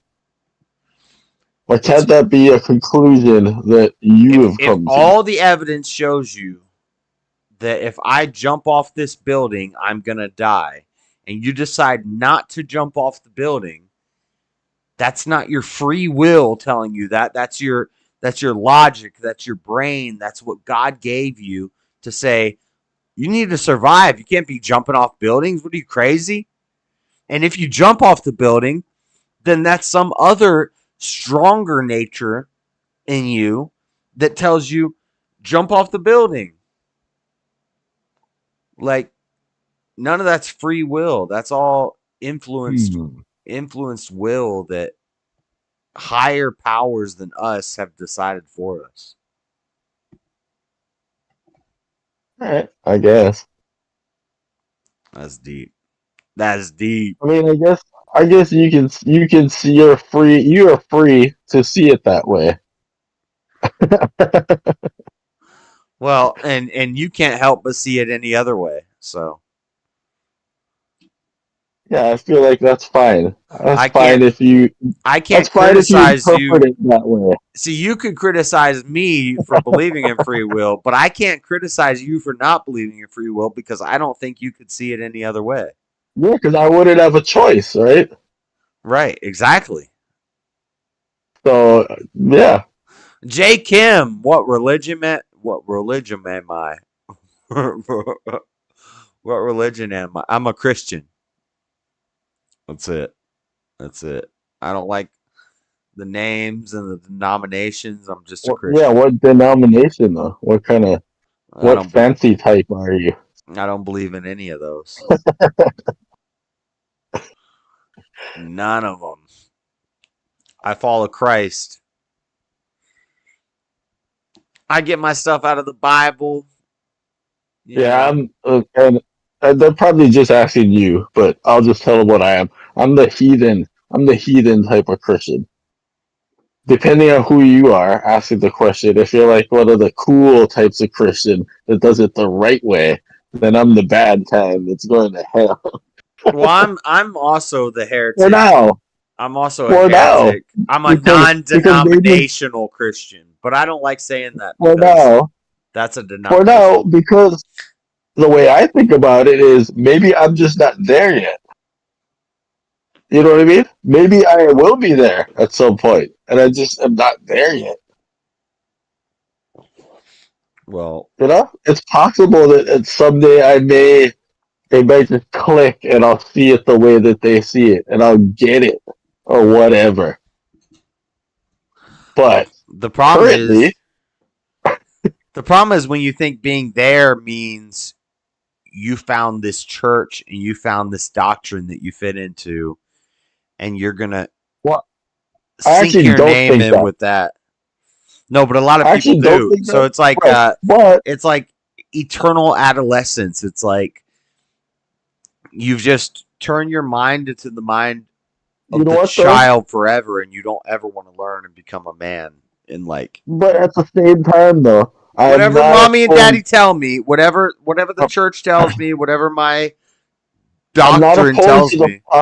I'm not opposed to the possibility that at some point I may see it that way at some point, or become a real Christian or whatever. You know, like whatever they say. That's possible. It's 100% possible that might happen one day. So I don't want to. As much as I think, not that I think that I know. I don't think I know anything, or that I know the way, or anything. I think that maybe I'm reading the Bible wrong, but I think that's what it was trying to tell me. That I don't know shit. And that God does, though. And his son knows a bunch of shit, too. And if I listen to them, I might pick up some stuff. That's about as far as I've figured out so far. It's not very nuanced, but I don't know, works for me so far. Yeah. But yeah, one day I might become a Orthodox, whatever, Christian or Catholic or something, and do it for real or whatever. I don't know. It could happen. I don't see it happening, but I don't want to close the door to it and say never, because I think that's just as bad. Well, I'm okay with churches, and I would go visit a church and go see a Catholic church or an Orthodox church or a Mormon church or whatever is in my area, just for the community aspect. But I'm still gonna disagree with everything I disagree with, and if they say you can't be a member of our church because you don't agree with these doctrines, then I'm not going to be welcome. I'm a heretic. So I'm a homeless Christian. I did that how many years ago was this? Like 6 years ago? 6, 7 years ago? And I I don't know that they would have let me be a member. Well, they probably would have let me be a member. I went to the church and I participated in their activities, but I was not a member insofar as, like church membership, which for a lot of churches just means that you pay money regularly, right? I did most churches that I've seen, you can be a member without paying, but and agree with X, Y, and Z, and whatever. But most will still let you attend their church, which they should, because again, like I mentioned this a minute ago, to hold someone who is not a Christian in your eyes to the standards of being a full-on Christian is ridiculous. Because how do you become a Christian then? You know what I mean? Like, I think that's what grace is meant for. Not for sitting and like, I can sin Monday through Saturday and then wash it away on Sunday. I think that's what grace is not for. I think grace, the way the Bible talks about it, is intended to be how you become a Christian. Or you get what I'm saying, right? Like we're not perfect. Or I don't know, maybe we become perfect. But that's exactly it. You would become perfect. You don't start perfect. So somewhere between that is the grace part, right? If that makes any sense. Yeah, it makes sense. I think we can be made perfect. But you're not initially perfect though. You know what I mean? Yeah, but if I'm meant to be perfect, I'm gonna be perfect. There's no doubt in my mind. Right. But because I don't have any choice in the matter. Sure. But I think that's what a lot of what drives people away from Christianity is what I think is the misinterpretation of grace and what grace is for. Because it seems like a lot of Christians do not treat quote non-Christians / people who aren't even trying to be Christian with grace in that way. In that they could become like I'll use for example, what's her name? The bald chick that was in the at the Republican National Convention. She's not bald, but the Amber Rose. Shades her hair. Yeah, I'll use her as an example, just because everybody got so fucking upset about her. Well, it was bad. It was pretty bad.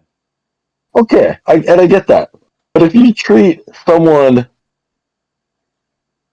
like, if you look at it, I guess I hate to use the word holistically, but if you look at it holistically as who is Amber Rose?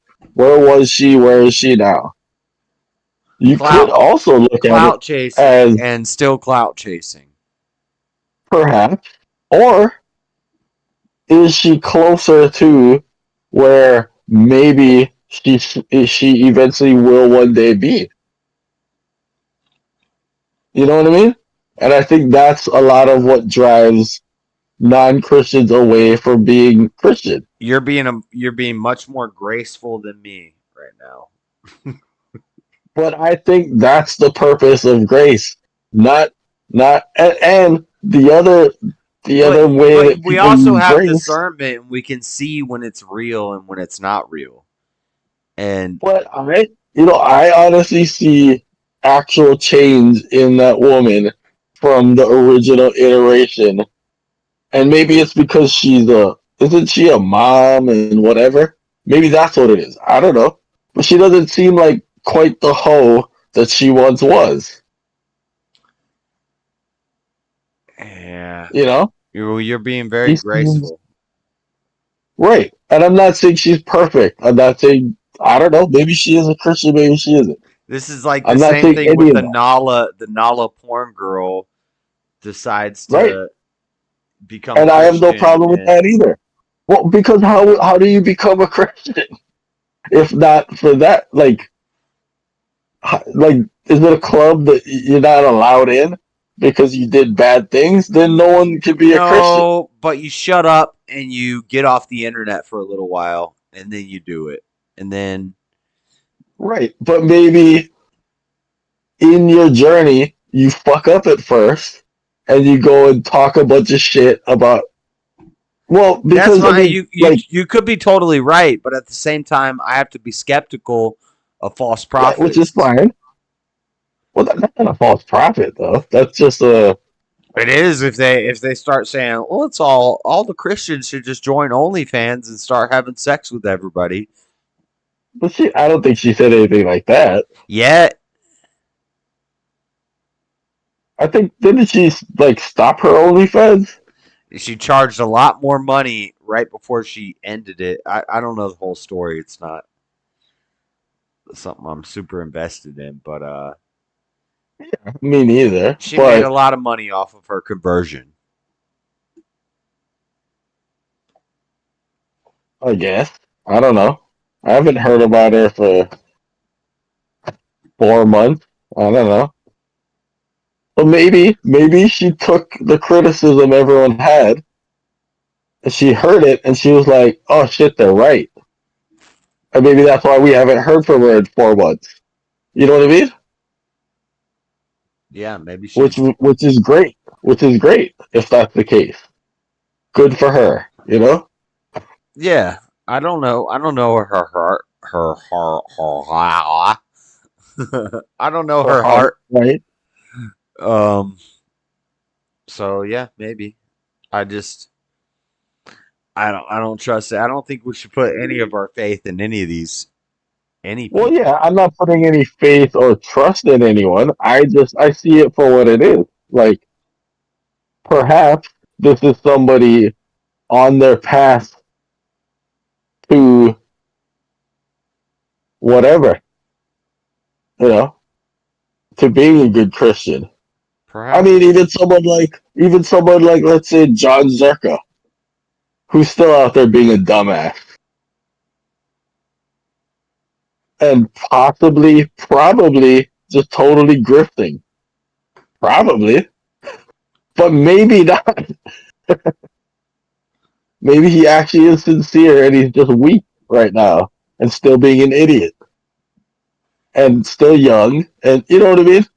When I was his age, I was a dumb shit and not really ready to fucking completely give up the ways of the world and whatever. And I think you were too, right? I mean, right? Weren't you being an idiot when you were in your 20s? How old is he? He's in his 20s. Okay, his mid-20s, I think. Yeah, so I mean, I was out there being a fucking dumbass. Pretending, I was Buff, pretending I was an atheist, and the universe, blah, blah, blah. I never believed, I would just say that, because I have no idea why. I just felt like it. Well, maybe Nala and Zerko will be Zeppelins for the right in 20 years, but that's not the way I see it going. I see people. Right. Yeah, I don't know. But you could be right. Perhaps you're right. I think she just did a what's her name? Amber Rose. I don't know if it's a new interview, but didn't she do recently do a Candace Owens interview or something? Or was that a long time ago? I've never seen her on Candace Owens. It wouldn't surprise me. That might have been a more recent interview then. Did she have the forehead tattoos? She was actually pretty covered up and might have been wearing a hat.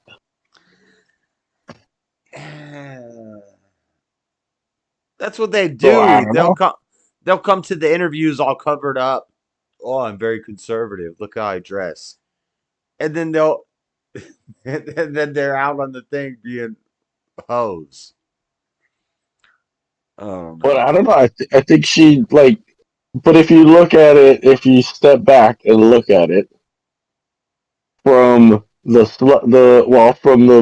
music video fucking hip hop hoe girl stripper to you know what I mean? If you see it as a progression, and she is older, and I think she has a kid or something or whatever. I don't know. You sound super feminist right now, Nada. That's not feminist. I'm saying like people like a feminist. No, I'm saying people can change. Is what I'm saying.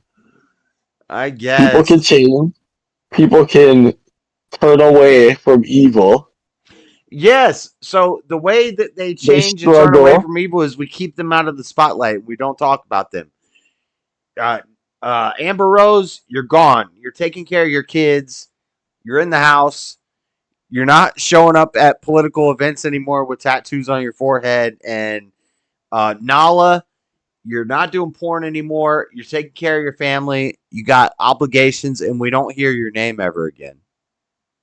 Well, why does that have to be a condition of their salvation? I guess because women obey their husbands. So why does she have these kids? Why is Candace Owens out there making these documentaries while her husband is at home raking in the dough like, oh, yeah, go do work for me, woman? Oh, you're talking about Candace Owens. Oh. Well, I'm pulling Candace Owens, I'm pulling Amber Rose, and I'm pulling Nala. All of them into this. Megan Thee Stallion, Cardi B. All Megan of Thee Stallion. Michelle Obama. All of the women who might possibly be men. All of them. No, but Megan. Why does Nala just not disappear? It's got to be a PR campaign that she's ending her OnlyFans, but she raised the price just before she ended it. And all that stuff is still out there on the internet. And she knows Christian guys are going to buy that stuff up. And they're going to look at that. Ooh, now she's a Christian. Yeah, I don't know about you. A lot of young Christian gentlemen are going to look that up. I mean, they're going to look up all kinds of porn. With or without her. Yeah, well, get rid of it. How's she going to get rid of it? The porn, the hoes, we got to start shaming these hoes. I mean, we do. You can't be wearing a damn skirt that shows your vajayjay off and you're not wearing underwear in public. We do shame them, and it does work. No, it doesn't. The Karen gets... That's what we were talking about earlier. The Karen gets shamed. It doesn't work. Yeah, okay, maybe it doesn't work enough or all the time, but it does work. And that's in Utah. Imagine if that was in New York. That poor woman would have got her life beaten out of her.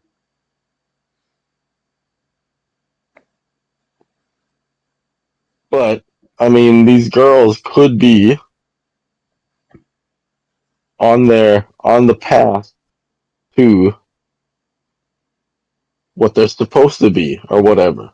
And yeah, so they made mistakes. So they're raising kids without dads or whatever. Yeah, it's not my choice whether God accepts them or not. It's not up to me. Right, but moving forward, they can change. You know, maybe they do sucker some chump. But I'm still gonna roast their behaviors. I'm gonna still say, you're a whore, you're an abomination, go and sin no more. I'm still gonna... Right. But at some point, it turns into were, if they're not anymore, right? Huh? And then, at some point, it'll turn into you were a whore. And then at that point, you don't even really have to say it, because they're not anymore. Right, but But then 2 generations from now, we don't have to worry about daughters being whores anymore because we shamed whores out of existence. We said, stop it. You don't just get accepted. Now, maybe God will love you and you can be in a church somewhere, go live in the country and hide off somewhere in the cut. And you can and change your hair color, dye your hair, and you can just blend in and get yourself a husband and have a family and all that stuff in Arkansas somewhere. But publicly, I bet it happens every day. Well, publicly, we shame that out of existence. So then 2 generations from now, and I'm sure part of the reason you don't have to look at your daughter and say, my daughter's kind of attractive. Oh, she might run off to California and get freaking plugged up. Right? Well, I mean, that's always a possibility. No, we're going to make it not a possibility. I think it's always been a possibility. Even in like super strict biblical days or whatever. I think that was always a possibility. Yeah, it was always rare. You know, things are going to happen. Yeah. Bad stuff happens. So now you sound like the anarchists who don't vote. How so? Because I have grace? You're saying, or I'm trying to advocate for grace. Yeah, we gotta forgive them, but legally and practically, we gotta punish that action. Socially, legally, and we do. We gotta do it more. I mean, we do it a lot. It's good. It's great, and I think it's having an effect. We don't punish like those shows making those girls look like fools. I think has an effect on young women. That we encourage negative actions more than we discourage them. Well, the royal we, I suppose so. We as in society, everybody as people, right, but if you look at like internet, YouTube, whatever, Rumble society, the backlash to the holification of our young women was those shows. There's Fresh and Fits. There's a couple shows on Rumble and YouTube, but overall, these girls are still... They're still more encouraged by the OnlyFans and the, the Tinders and all the sites where they can date people and do all this stuff and get paid for it. Those shows like that were the backlash to what came before it, and I think it is having an effect. Was it the backlash or was it profiting off of these hoes? It's both, but it does expose them though. Wasn't a backlash because they eat it up as much like their audiences, the whatever, and the Fresh and Fit audiences. They eat up these hoes as much as OnlyFans eat up these hoes. They just send their money. They just send their money to Fresh and Fit and whatever instead of OnlyFans. Honestly, I think that's a net positive still. Yeah, from a money making and from content from creating a societal standpoint, I think it is a net positive. Societally, you think it's better that now you got young men giving money to those guys instead of giving them to those hoes? Yeah, I think that's a net positive. The young guys that they're watching are just introducing them to them hoes. I don't know. I think they would have seen them either way, but now they're having fun ridiculing them at least, and bringing a different perspective to that lifestyle that wasn't there before those shows existed. It was there though. It's always been there. It's just making a YouTube channel out of making fun of these hoes, but we're still gonna pay for these hoes. Like, I'm not. Yeah, but a lot of guys are. Well, otherwise, why are you trying to watch these hoes? I want to watch 10 girls at a table get made fun of by a nerd. Like, once in a while, it's good content for like 20 episodes. That's why I don't like whatever as what. Not that I like either, but I prefer Fresh and Fit to whatever because I don't know. That guy just seems like a goofball. That whatever guy. He's probably cool. Like if I met him or something. Oh He yeah, just seems like a goofball to me. no, he's probably a fun guy to hang out with. He likes He's Warcraft. probably a super cool guy. Yeah, but I just think the Fresh and Fit guys are cooler, in my opinion. I think maybe all because of of it's Brown. lame. I don't know. I Yeah, think they're all.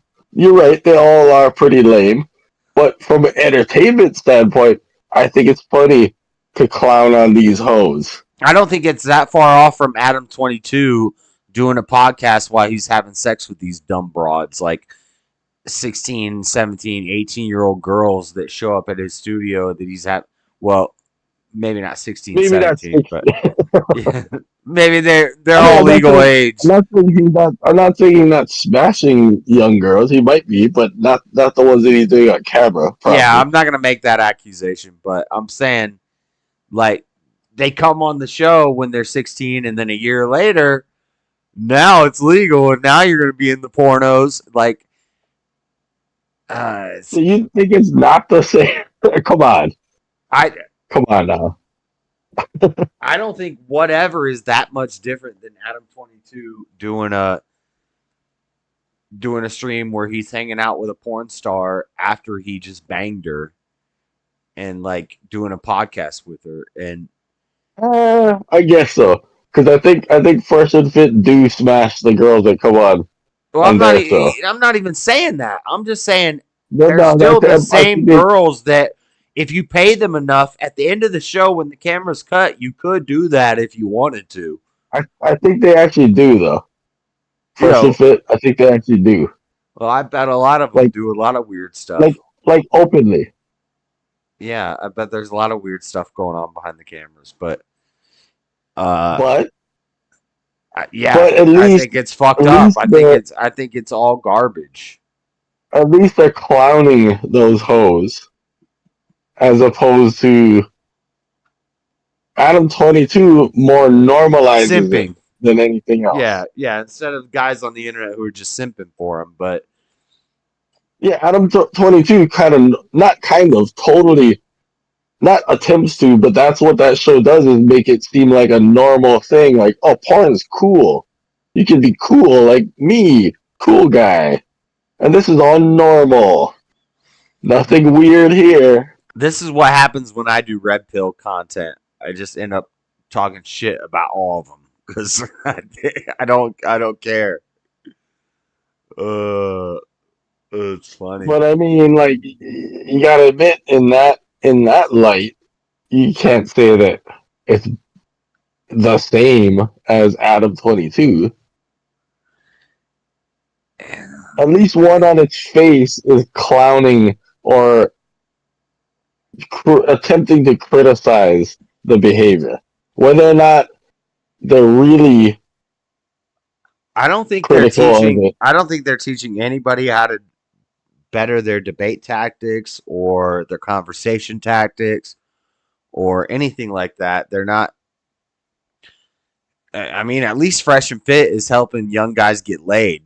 Like, whatever is not even showing you how to get laid. It's showing you how to be hated by women, and really, you're not going to stand by your beliefs. Like, it's all a mess. It's all a bunch of... You're onto something, because I think at least Fresh and Fit, right, at least it's a fun show. Whereas whatever seems negative. Yeah.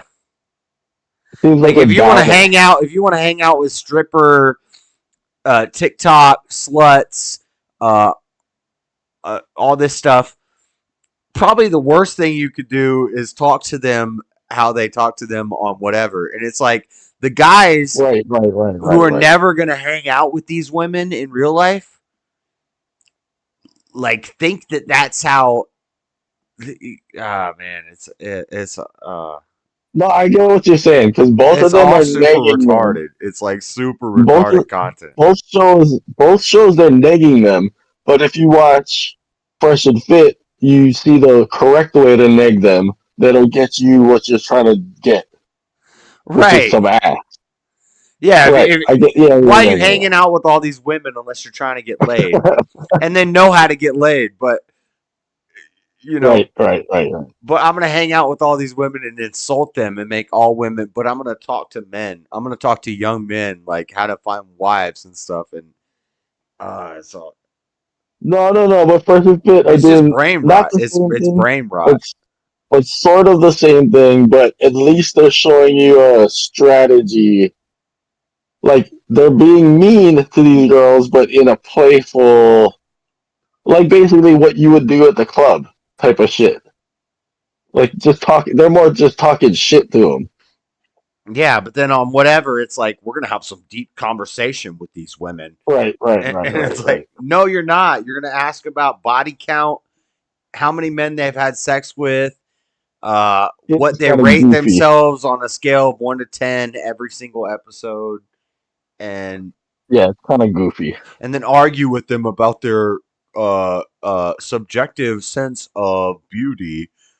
Like, shut up. It's just stupid. It's so stupid. I don't know how people like. What about Matan? I like that kid. I know it's a persona. I don't like him. I think it's fun though. It's funny. It's funny. It is funny. I like him. He's funny, but I don't know. I think it's fake. I think it is fake. He's kind of like an industry plant. He's got some sort of financial backers that made sure that he was the think face. so? I think there's some money behind that. His parents are both Jewish, so. But you think he's an industry plant? Yeah. Yeah, I don't think he's that talented. Yeah. I don't think he would have popped off on his own without help. I think he had help. I don't think he's that creative and that original and that funny. I mean, I think didn't he just go viral first, and then he started showing up on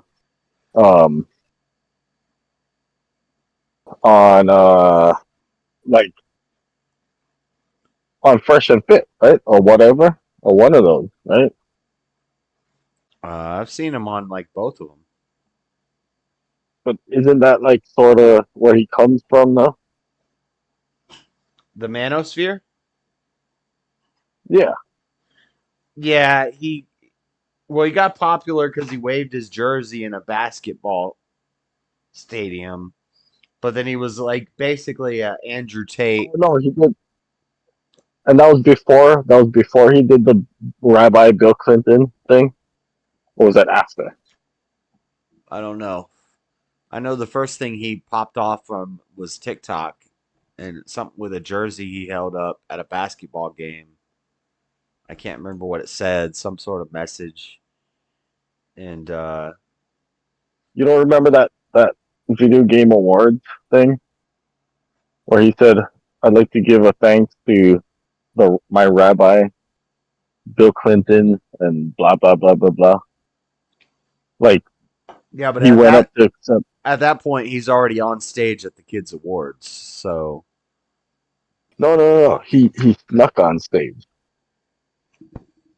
Oh, okay. Like it wasn't at a kids award. It was at a video game awards, and it was like they're presenting like some award. Even something like that, I think that's probably set up. Like he was supposed to run out maybe. And pop off. Maybe it's possible. But yeah, I don't know.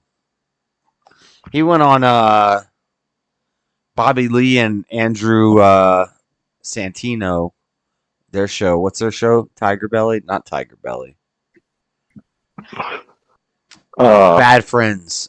He went on Bad Friends, and it was like really bad because Santino liked him, and Bobby Lee didn't like him at all. And was like, "Why is this kid on here?" And it was a whole mess.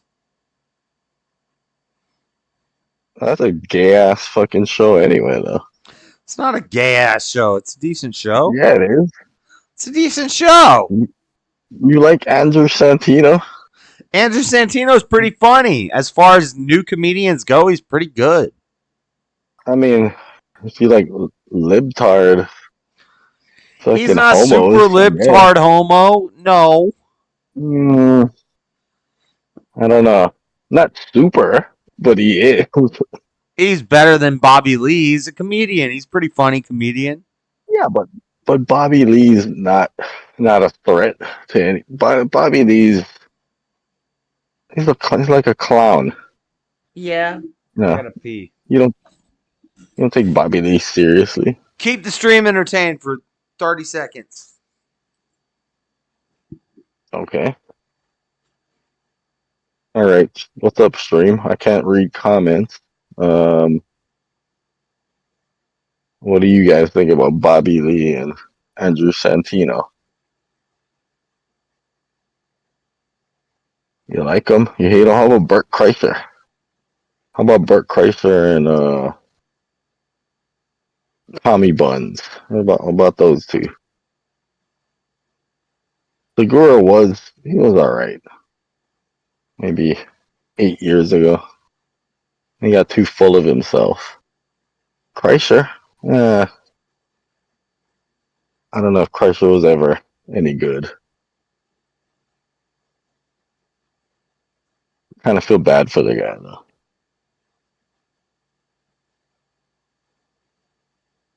Anyway.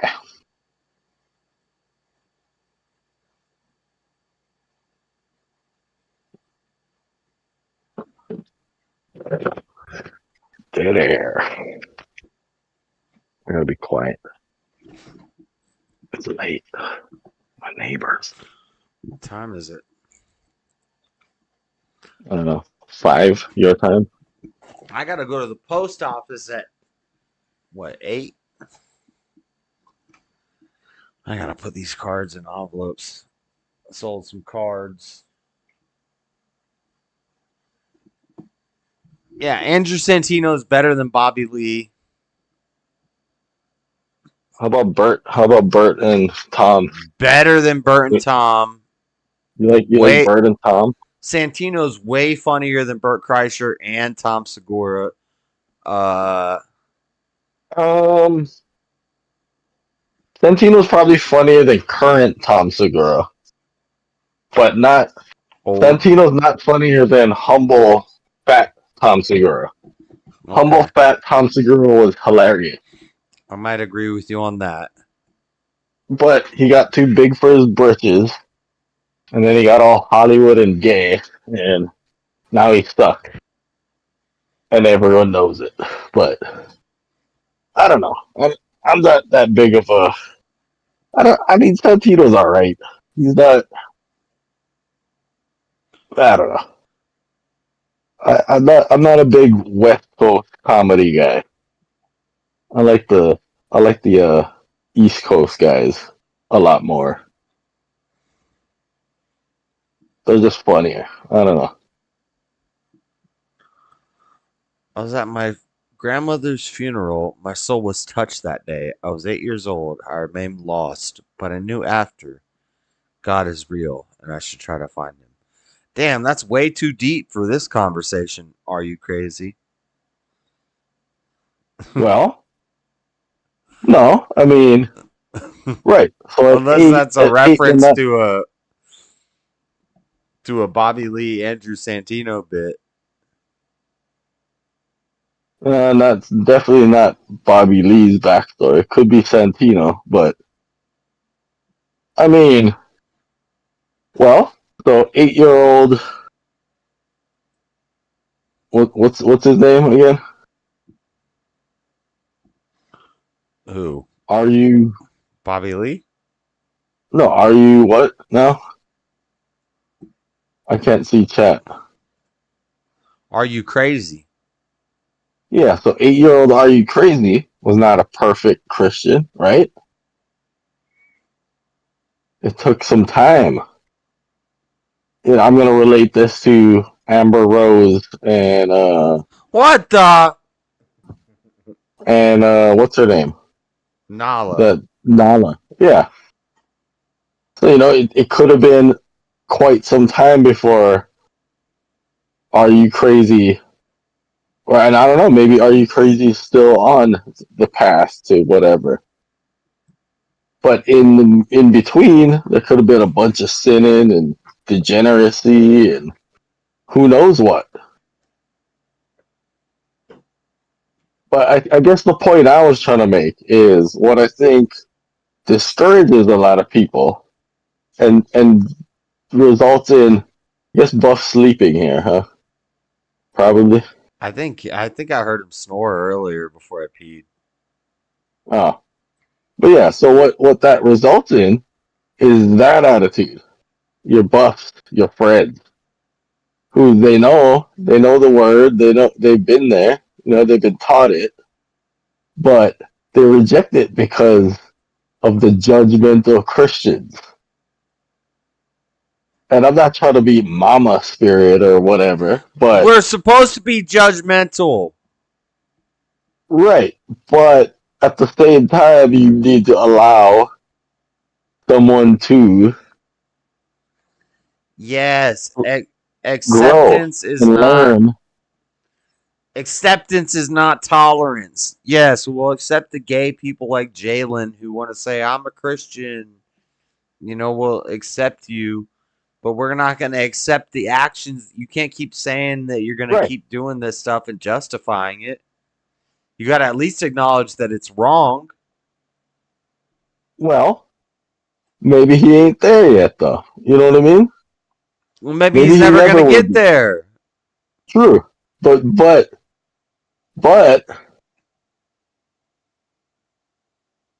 if, okay, so let's say, so okay, I gotta treat him like he's never gonna make it until he's ready to start making it. And I can't freely will myself to treat him any differently. I'm gonna treat him how he needs to be treated, and he's gonna see what he needs to see from that treatment. And I don't know, this is probably a bad example, but maybe not, because I don't know Milo's heart either. But Milo's still gay. Like, openly? Like, you can pretend all you want, but you still kind of gay, bruh. Right. But what if he isn't, though? You know what I mean? Like, he says he's not. And then why is he gossiping and attacking? Ever since he went on his I'm not gay anymore crusade, it's been attack after attack after attack on Groypers and people who had his back and people who supported him. And they said, we're going to give you the benefit of the doubt. And then he turns on them and he's a little backbiting snake. Fuck you, Milo. But maybe he's just still lost, but further along. And so, you know, I'm just saying, like, maybe he actually isn't still buggering men, as our English brothers would say. Yeah, maybe he's not plugging up the hole anymore, but he's still buggering men. He's still So that's good though. But that's good. No, that's he's still being naggy like a woman. He's still acting like a woman. Right. So maybe next he realizes, oh, that's kind of gay. I gotta stop nagging people. Well, but that's how he makes his money. He's been given over to a reprobate mind. He can't change his ways. And I liked Milo, and I agree with some things Milo said. I think he can change his ways. Well, all right, but fine. But you gotta disappear for a while, and then come back as like you gotta like travel through the mountains and stuff. You can't just be there the whole time and we watched you and we saw that you really didn't change your ways. You gotta like disappear for a minute and come back. like the Dark Knight. Yeah. Yeah. But, but I don't think, I guess my point I said that is, jokingly, but I mean it. It's facts. No, and I hear what you're saying, and that probably is true. But I don't think discouraging them is helpful if they are true in their intentions, but maybe not in their actions. It's not discouraging. It's saying you're not going to be the focal point of the movement. Like, this isn't, instead of focusing on guys who were super gay and Democrat and became conservative and now they're all super base, instead of focusing on them, let's focus on the young men that were about this life from the beginning. And like, why is Milo even a name we're bringing up? Like, I don't think he sounded British, so he sounded smart, so he's good at debating with people. How about Scott Presley? Not sure on that name. That's the he does like the voter. I think he's still gay. I think he's just a gay dude, but a conservative gay dude. But he does. But yeah, we had a bunch of these. We had this is probably the best one though, because he doesn't really ever talk about that. You can only tell just because the way he's just really effeminate. But no, this guy does good work though. I'm surprised you don't know who he is. Brandon Straka. I think that's a name that's popping into my head. Straka, Ruben. Who's the black guy? The black guy from TPUSA. Like, we had a bunch of these. Scott Presley actually does boots on the ground not campaigning, but ballot. Andy No. Andy No's not a conservative. But he's gay, and he does a lot of these conservative reports and stuff. Like, I'm going to be fair, but he leans right, and he knows reporting. No, okay. So you don't know who Scott Presley is? That's surprising, because he does a lot of like. I probably do. I probably talked about. He does really good work on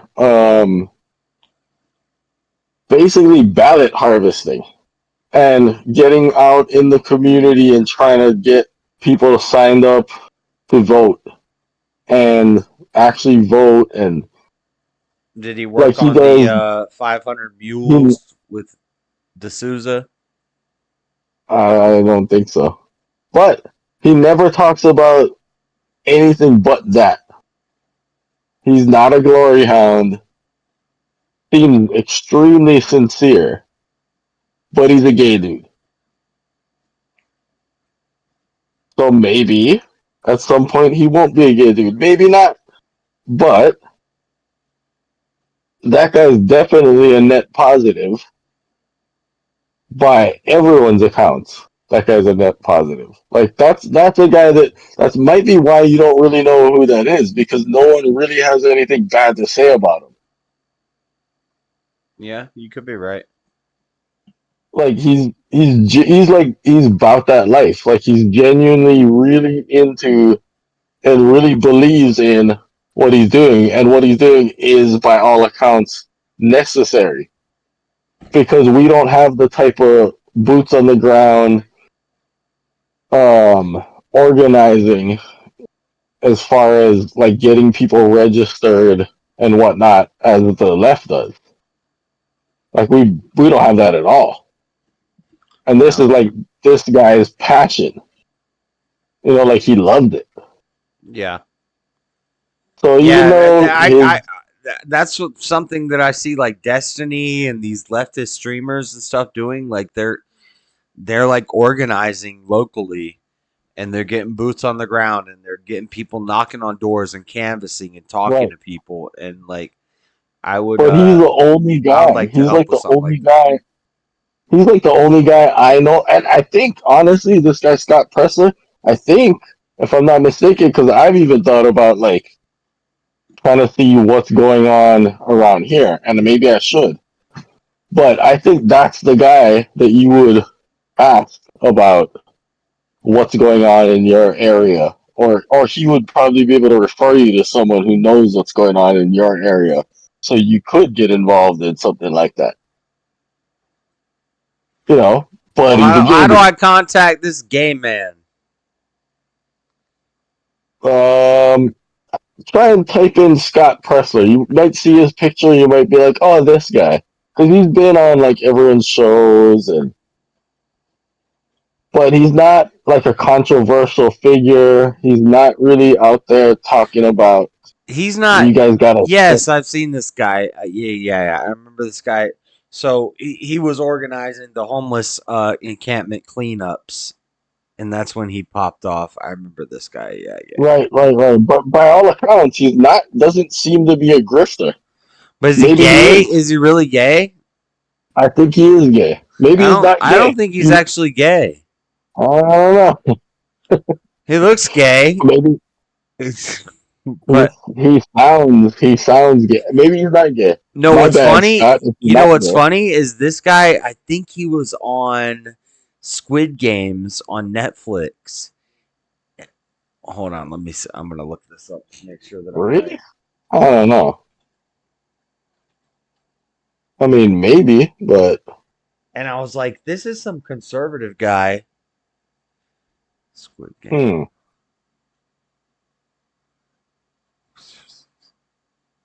Squid Game, Mark Norman. As far as I know, he's not. He's pretty much liked, or at least tolerated by everyone. As far as I can tell. Yeah, I actually like this guy. He's done a lot of good work. I could have sworn he was on Squid Games, but it's not saying anything. So maybe it was just somebody that looked like him. And I think he is gay. Maybe he's not. Maybe I just always thought he was gay. But if he ain't gay, I don't know. He's a conservative activist who has spread conspiracy theories. He won't be getting an RNC job. Where do you read that in chat? Yahoo News. Oh. Well, so you can probably tell by that he probably is doing good work. If Yahoo News is bad-mouthing him. Help spread wide range of conspiracies, including QAnon. No, I know this guy. Yeah. I don't. Well, he looks super gay. The way he's sitting in this picture, he looks super gay. So he's probably gay. But I've never actually heard that he's gay. Yeah, you might be right. He might not be. We might all just be assuming that he is. Right, or he may be gay, but he's not openly gay. He doesn't openly talk about it and stuff. And we're just assuming he's gay because of the way he sits and the way he talks and the way he looks. And acts and whatever. And we might be right, but we also but you know what? Might not. He doesn't talk about that or use that as any talking point or say as a gay guy, blah blah blah blah. He just does this. You know what I mean? He's just right about this. That's what I'm saying. So if he is gay and he looks gay and he sounds gay, he's probably gay. But that's not like a focal point that he talks about. I've never heard him. Right. So if he is grifting, it's not from that angle. Yeah, and if he was grifting from that angle, then he would lean on it. Yeah, so this kind of seems cool. But I actually have thought about, because whenever I will see him on something, he will talk about organizing, getting people out to vote and signing people up. And he looked kind of like Jesus. I think he had some sort of plan on organizing nationally or something. I don't know whatever happened with that. It may be happening. But I remember thinking at some point after seeing him on some show that, maybe I should get involved in that or whatever. It might have been on like Alex Stein's show or something. I don't know. Or maybe Alex Stein was just mentioning him. I'm not sure. Came to prominence as coordinator of the March Against Sharia events. No, he came to prominence with his homeless cleanups. That's when I was pretty focused on this stuff. Right. Yeah, that's what I remember the first time hearing about him. He was cleaning up homeless camps, and they were like kicking him out of the neighborhoods, saying you're not allowed to do this. And yeah, that was like 6 years ago. But okay, yeah, he's probably gay. But we hang out. I'll hit up Scott. Scott, come on the show. Let's talk about it. I got a beautiful penis you could suck. I don't know about that, but I haven't even. No, I'm just joking. I'm just sure joking. He's on X. I would never make a gay offer to Scott Pressler. Well, maybe he's not on Twitter. Huh. He might have got banned or something. Yeah, he might have got kicked off of Twitter. Oh, well. Can I search him as a topic?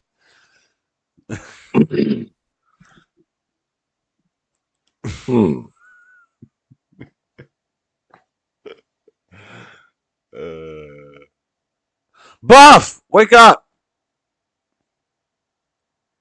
Oh, there's somebody on Twitter 5 hours ago calling him trans.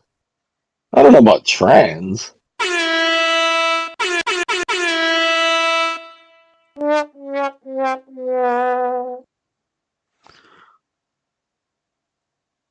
Just trying to wake Buff up.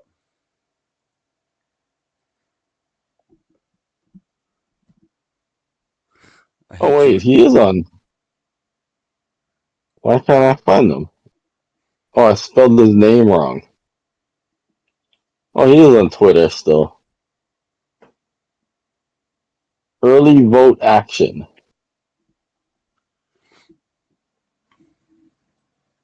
You know what? Maybe I should look into this. I mean, I don't know how much work we can do in Washington, but again, why not? Get him on the show. I'll prepare for it, and I'll be sober, and I'll be zoned in. I'm not. I'm talking about me getting out there and signing people up to vote. No, you need to get out there and message Scott Pressler and say, "Go on my boy's show."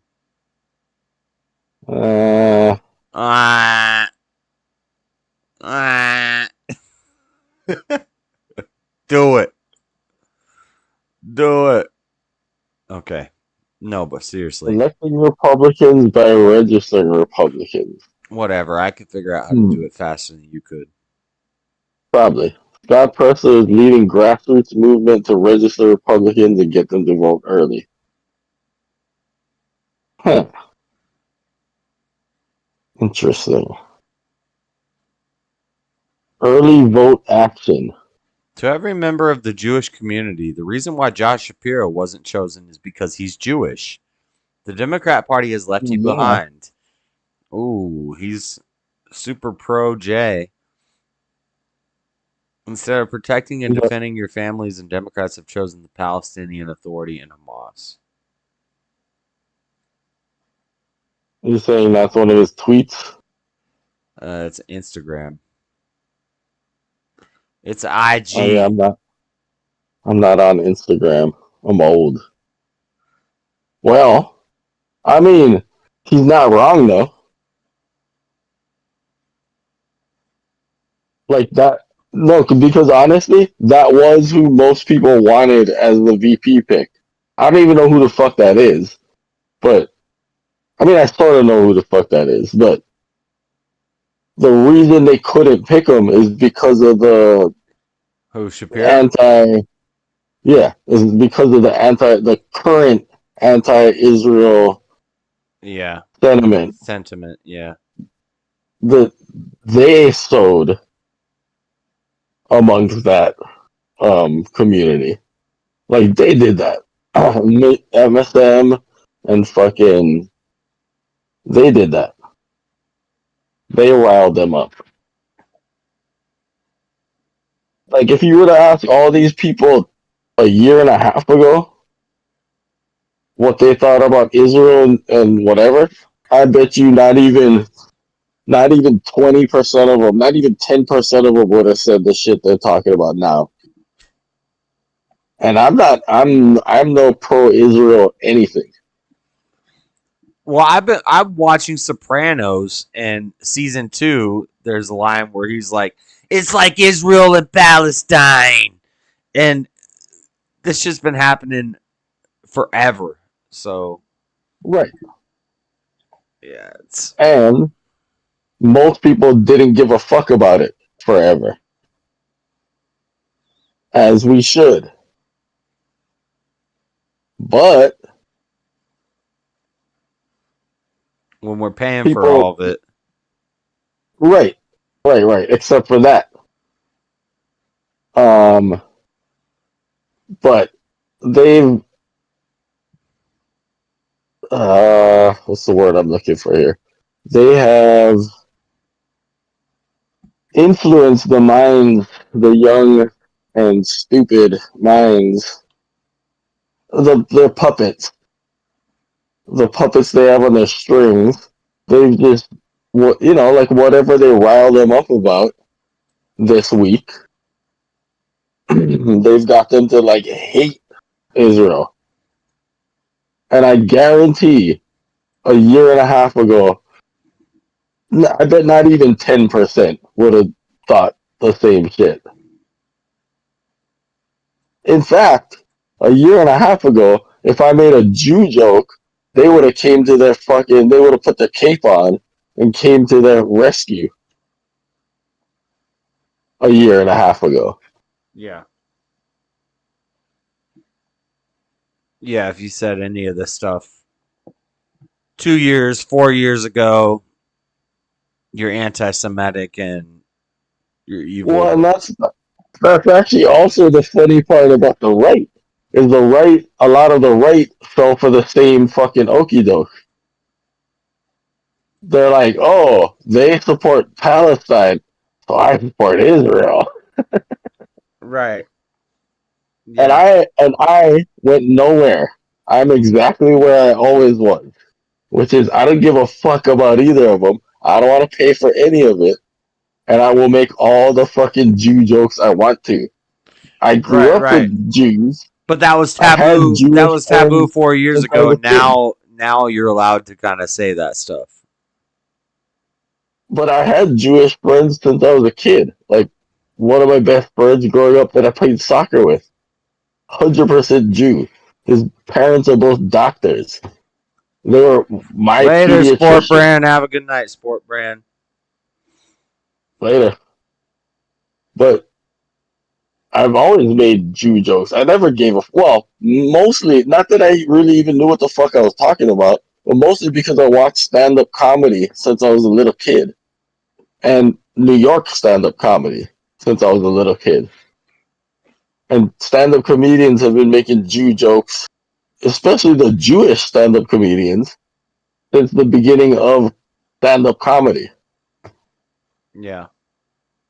So it's just been normal to me, and I never really saw it as because I don't say it, I don't think or say it in a hateful way, and I never have. I say it in the way that it was presented to me at first, in like the brotherly way, where we all make fun of each other. Like how people used to be. Normal people. Reasonable people. I'll talk shit on you, you talk shit up, you know what I mean? We're just talking shit. Yeah. Like you'll point out something about me that you think's funny. I'll point out something about you that I think's funny and make some generalization or whatever. Because we used to be like that not long ago. Before everybody got all fucking gay and sensitive. Their panties up their snatch. Was okay. What was that? I'm talking about races having fun at each other's expenses 20 years ago. I thought somebody else just jumped in. Oh. I heard a voice. Maybe it was my other audio. Maybe. Well, unless it was Buff. I don't think so. But you can go anytime. Don't let me keep you. I don't even know why I'm still up. Yeah, I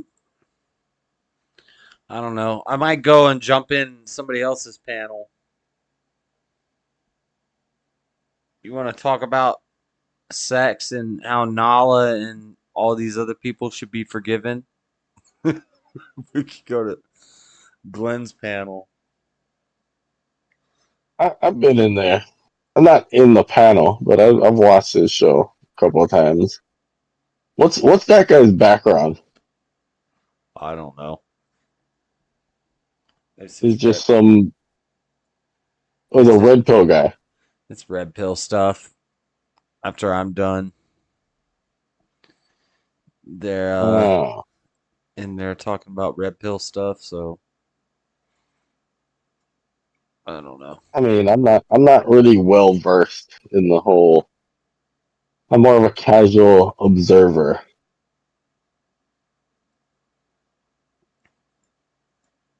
But yeah, I guess I'll dip out then. All right. All right, later. See ya. Buff, you're sleeping. I'm gonna say goodnight to you, Buff. We'll go jump in Glenn's panel in a minute. See what they're talking about. Lord knows. Lord knows. It's a panel that's open and it's late. I'm drunk. Damn, how many beers have I drank in?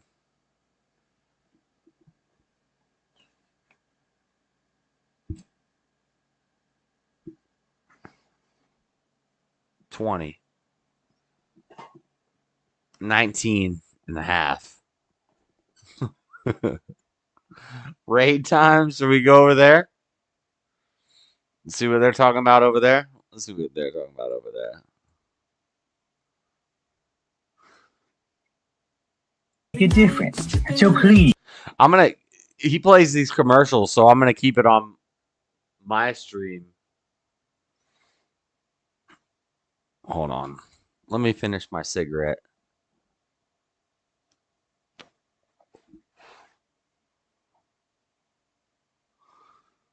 What are they talking about? Because somebody says name is Siege's Koala. Or she asked me if she could change the name to Siege's Queen Admin or something. And I'm like, I think they're dating. I think they got something going on. I don't know what they're talking Siege, about. come back up here. You got some explaining to do, boy. We need to hear all the details. Anyways, Kieran, I didn't know a Greyhound could cook.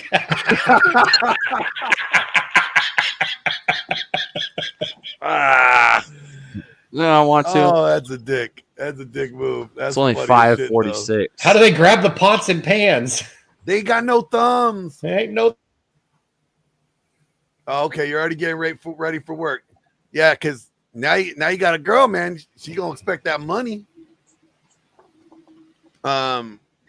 So my list. Is it ridiculous? Anybody besides the 6 pounds overweight?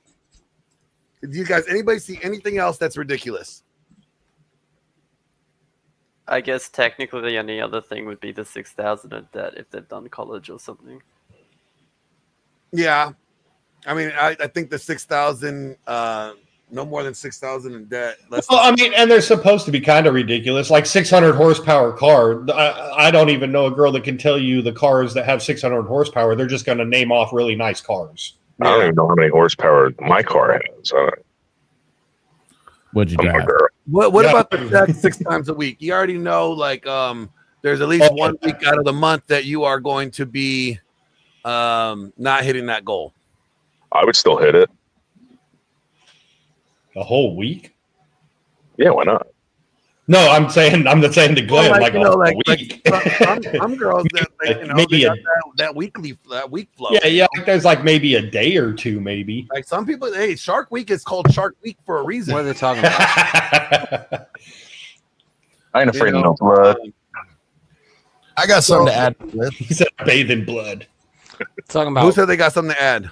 I got something to add to the list. So I would say just for a future wife, really, I like wife is a big upgrade. I like to less than 6 body count.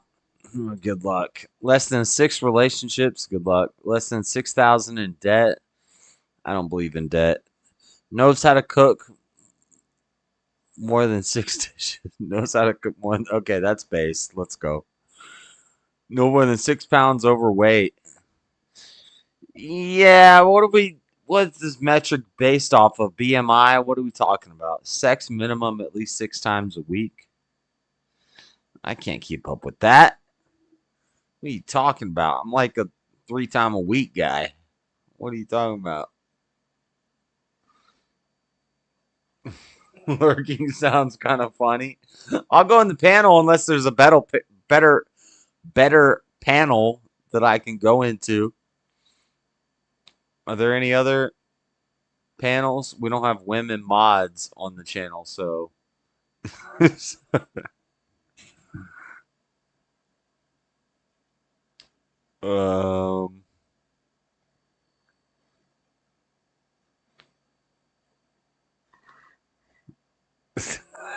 I don't know what they're talking about. They're talking about say ideal woman. My 5. Hold on. All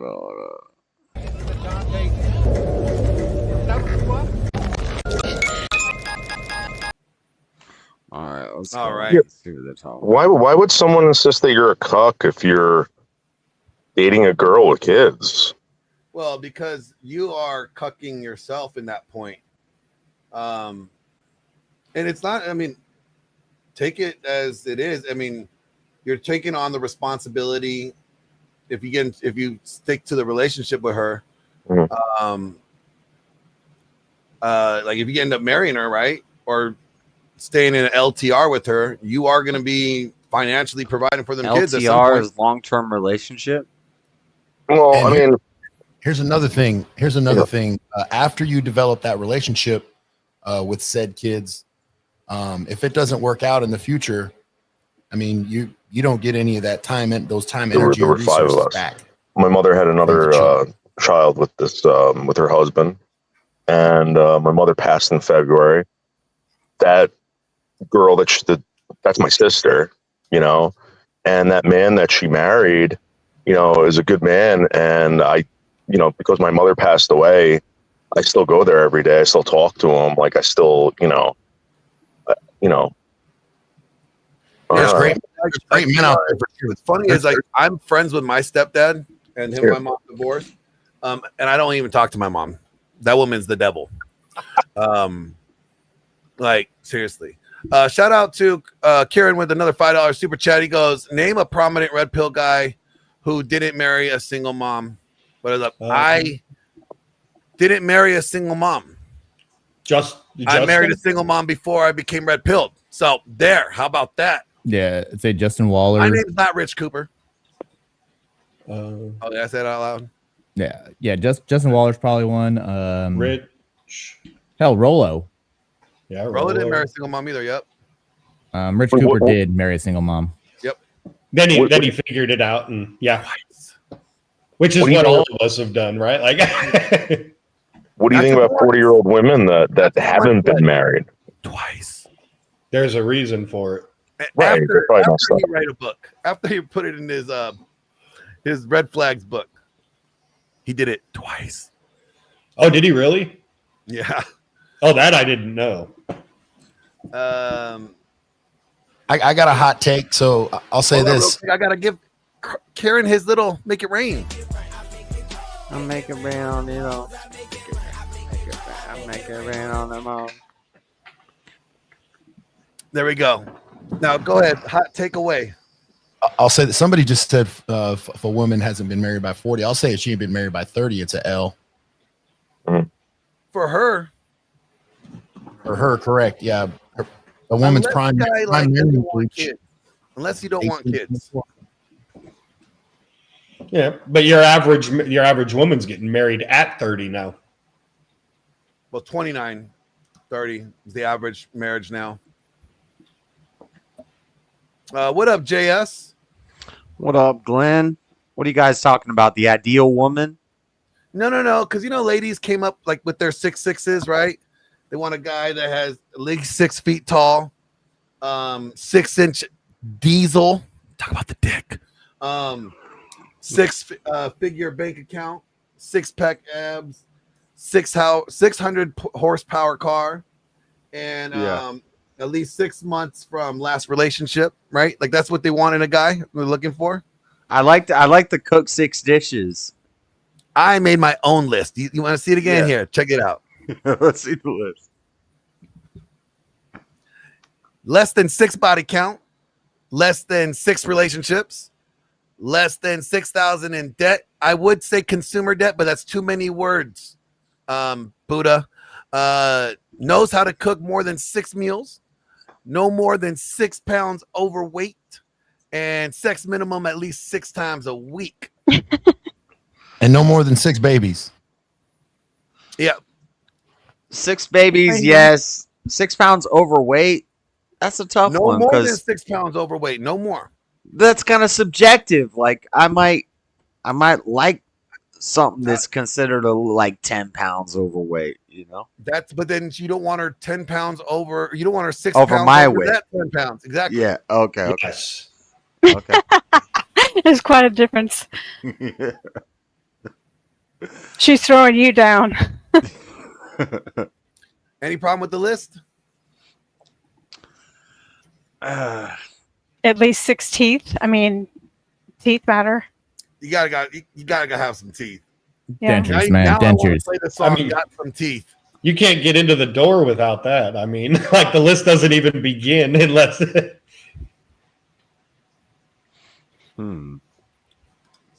Like, now I really want to listen to this song. Got some teeth. Damn it.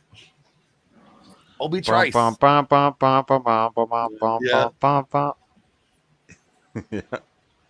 Hopefully she got some teeth.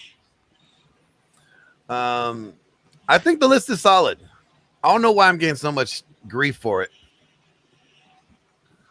I don't know. They got a lot of dental advancements. Hey man, They got a dentures. lot. That's all they need, man. Because they pop out those dentures, you get some good glock going on. Right. She'll gum you to death.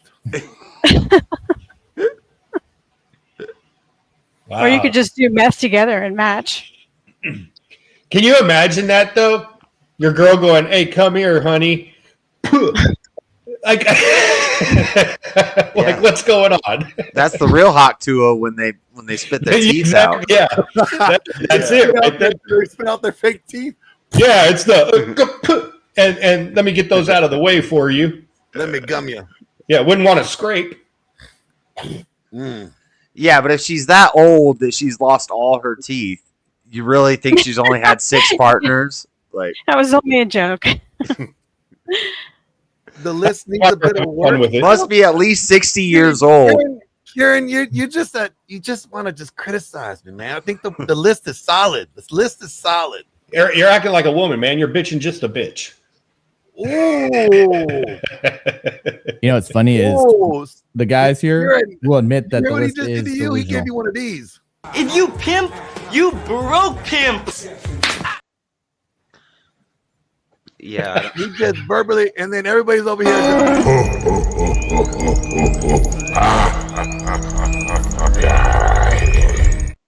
You just stirring the pot, trying to start And I'm trouble. just like, you know what? You never call another man a. That is blasphemous. You know what I'm saying? Well, did I call him a bitch, or did I tell him he was sounding like one? That is blasphemous. Close enough. The guy who he's dating the girl he met on YouTube. I don't know your name because we don't have names out, but I wanted to ask you if you understood what Glenn was saying about the cuck theory. When The guy who's dating the girl on YouTube. Oh, you talking about Noodles? Lower middle. Yeah, I'll do the names for all you people that. Oh, he's Noodles. Okay, Noodle. Noodle. Did you get that whole theory about why that's kind of seen as like a beta move? I don't hold that belief myself, but I've been in a lot of red pill types of rooms where they have said that. Yeah, I don't believe that though. I get it, but Yeah, I don't believe it's true. So the reason why I say that is because if 44 years old, if I meet someone who's in their either 30s or 40s, they're not married, don't have kids, there's probably something wrong with them. And chances are that if I am going to meet someone that's not on drugs, that's what they're going to have kids. I mean, that's just. Are you opposed to dating chicks in their 20s? I'm sorry? Are you opposed to dating chicks in their 20s? Yeah. Why? Because I remember what I was like in my 20s, and I had a lot of ideas that were stupid. That also doesn't help in Utah because all the chicks in their 20s who are single also have 3 kids. So the idea, but you're equating your stupid actions when you're in your 20s to stupid actions that women do when they're in their 20s, which are totally different. It's not equal. So they're worse. Women in their 20s are way worse than guys in their 20s. Way worse. So the list to figure out what's going to be delusion. Oh man, Chrono comes in with a $10 super chat. Get that gummy good in the retirement home. You gross grand lovers, you know It's the gut 9,000. Oh God, man, that's just nasty. It just deserves what it is. Abdul, get the rocks.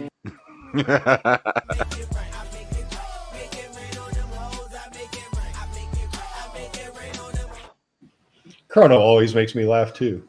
All right. So some of the worst decisions you make are in your 20s. That's what they're for. Yeah, I know, because you're Superman back then. You could rebound from it. Yeah, I'm like, some of your best decisions are in your 20s too. Yeah, I don't know, man. I don't know about that, but Glenn, this is a problem. Sorry. I was gonna say, I think it's like back in the old school Persian days, like when they're ancient empire. Their Senate used to vote on laws twice. Once when they were sober and once when they're drunk. Because if it sounded good when they're drunk, it might be a good idea. They had to go back and vote again when they're sober to make sure it was a good idea. So true. In reality, I'm saying it's always a different thing. When you get your priorities straight and you realize in retrospect, things are just different by age. Hell, I'm in my 30s and I still do stupid shit. You sure do. But it doesn't stop. But in your 20s, you can do really dumb things and like rebound really quick, blah blah blah. If you're involved with the girl and you're in your 40s, she's in her 20s, she does something really stupid, it's your problem. I don't even think you're gonna want to deal with it. It's just maybe I'm lazy. I don't know. I'm tired, man. I'm tired. I can't deal with it. I need some TRT. That's what I think that's what you do need. I think you need to get you on. Yeah. Yeah, I do. I think so too, actually. Like, just for, how old are you, Noodles? 44. Yeah, you should already be on it, man. I do. I know. I just have this kidney thing, and I'm scared if I take it because I know they got to give you growth hormone with it too, right? No. Oh, Not at all. they found a cyst on my kidney, and they're like, "Oh, you got to watch out for it. If it can become multiple, it becomes a disease, and like you got to treat it." Yeah, So, no, I mean that could be a problem. Yeah, but testosterone doesn't make it grow. If you took growth hormone, you would definitely that definitely could cause it to grow. Yeah, I was under the assumption that once you take TRT, you got to take estrogen blockers, you got to take the growth hormone. Like it's got to be a combo of it. But I mean, I'm stupid to it. I take estrogen blockers just because. I run a lot of care. I would too if I was estrogen. When you go on TRT, the reason they put you on the estrogen blockers is because when you take your TRT spikes, right? When you do your injection, which also spikes your estrogen. So you take the estrogen blocker to push that back down. Hey, my brother got the surgery done in his chest, and he removed the glands. Mm-hmm. Yeah, he runs gear like ridiculous amount now. Oh, like I don't think he does anything under like 1,000 tests. So I remember in high school it was always D-ball. Like everyone was taking. Is that the thing now, or is that like really like old stuff? No, D-ball's still a thing. D-ball's still a really? thing. Yeah. Shout out Buddha comes in with a $4.99 super chat for Lindsay. He goes, Lindsay, thoughts on 75% anecdotal single moms on dating apps who say have kids, don't want anymore. Think it's selfish as most men own kids? As you think about that answer, I'm going to give him what it is.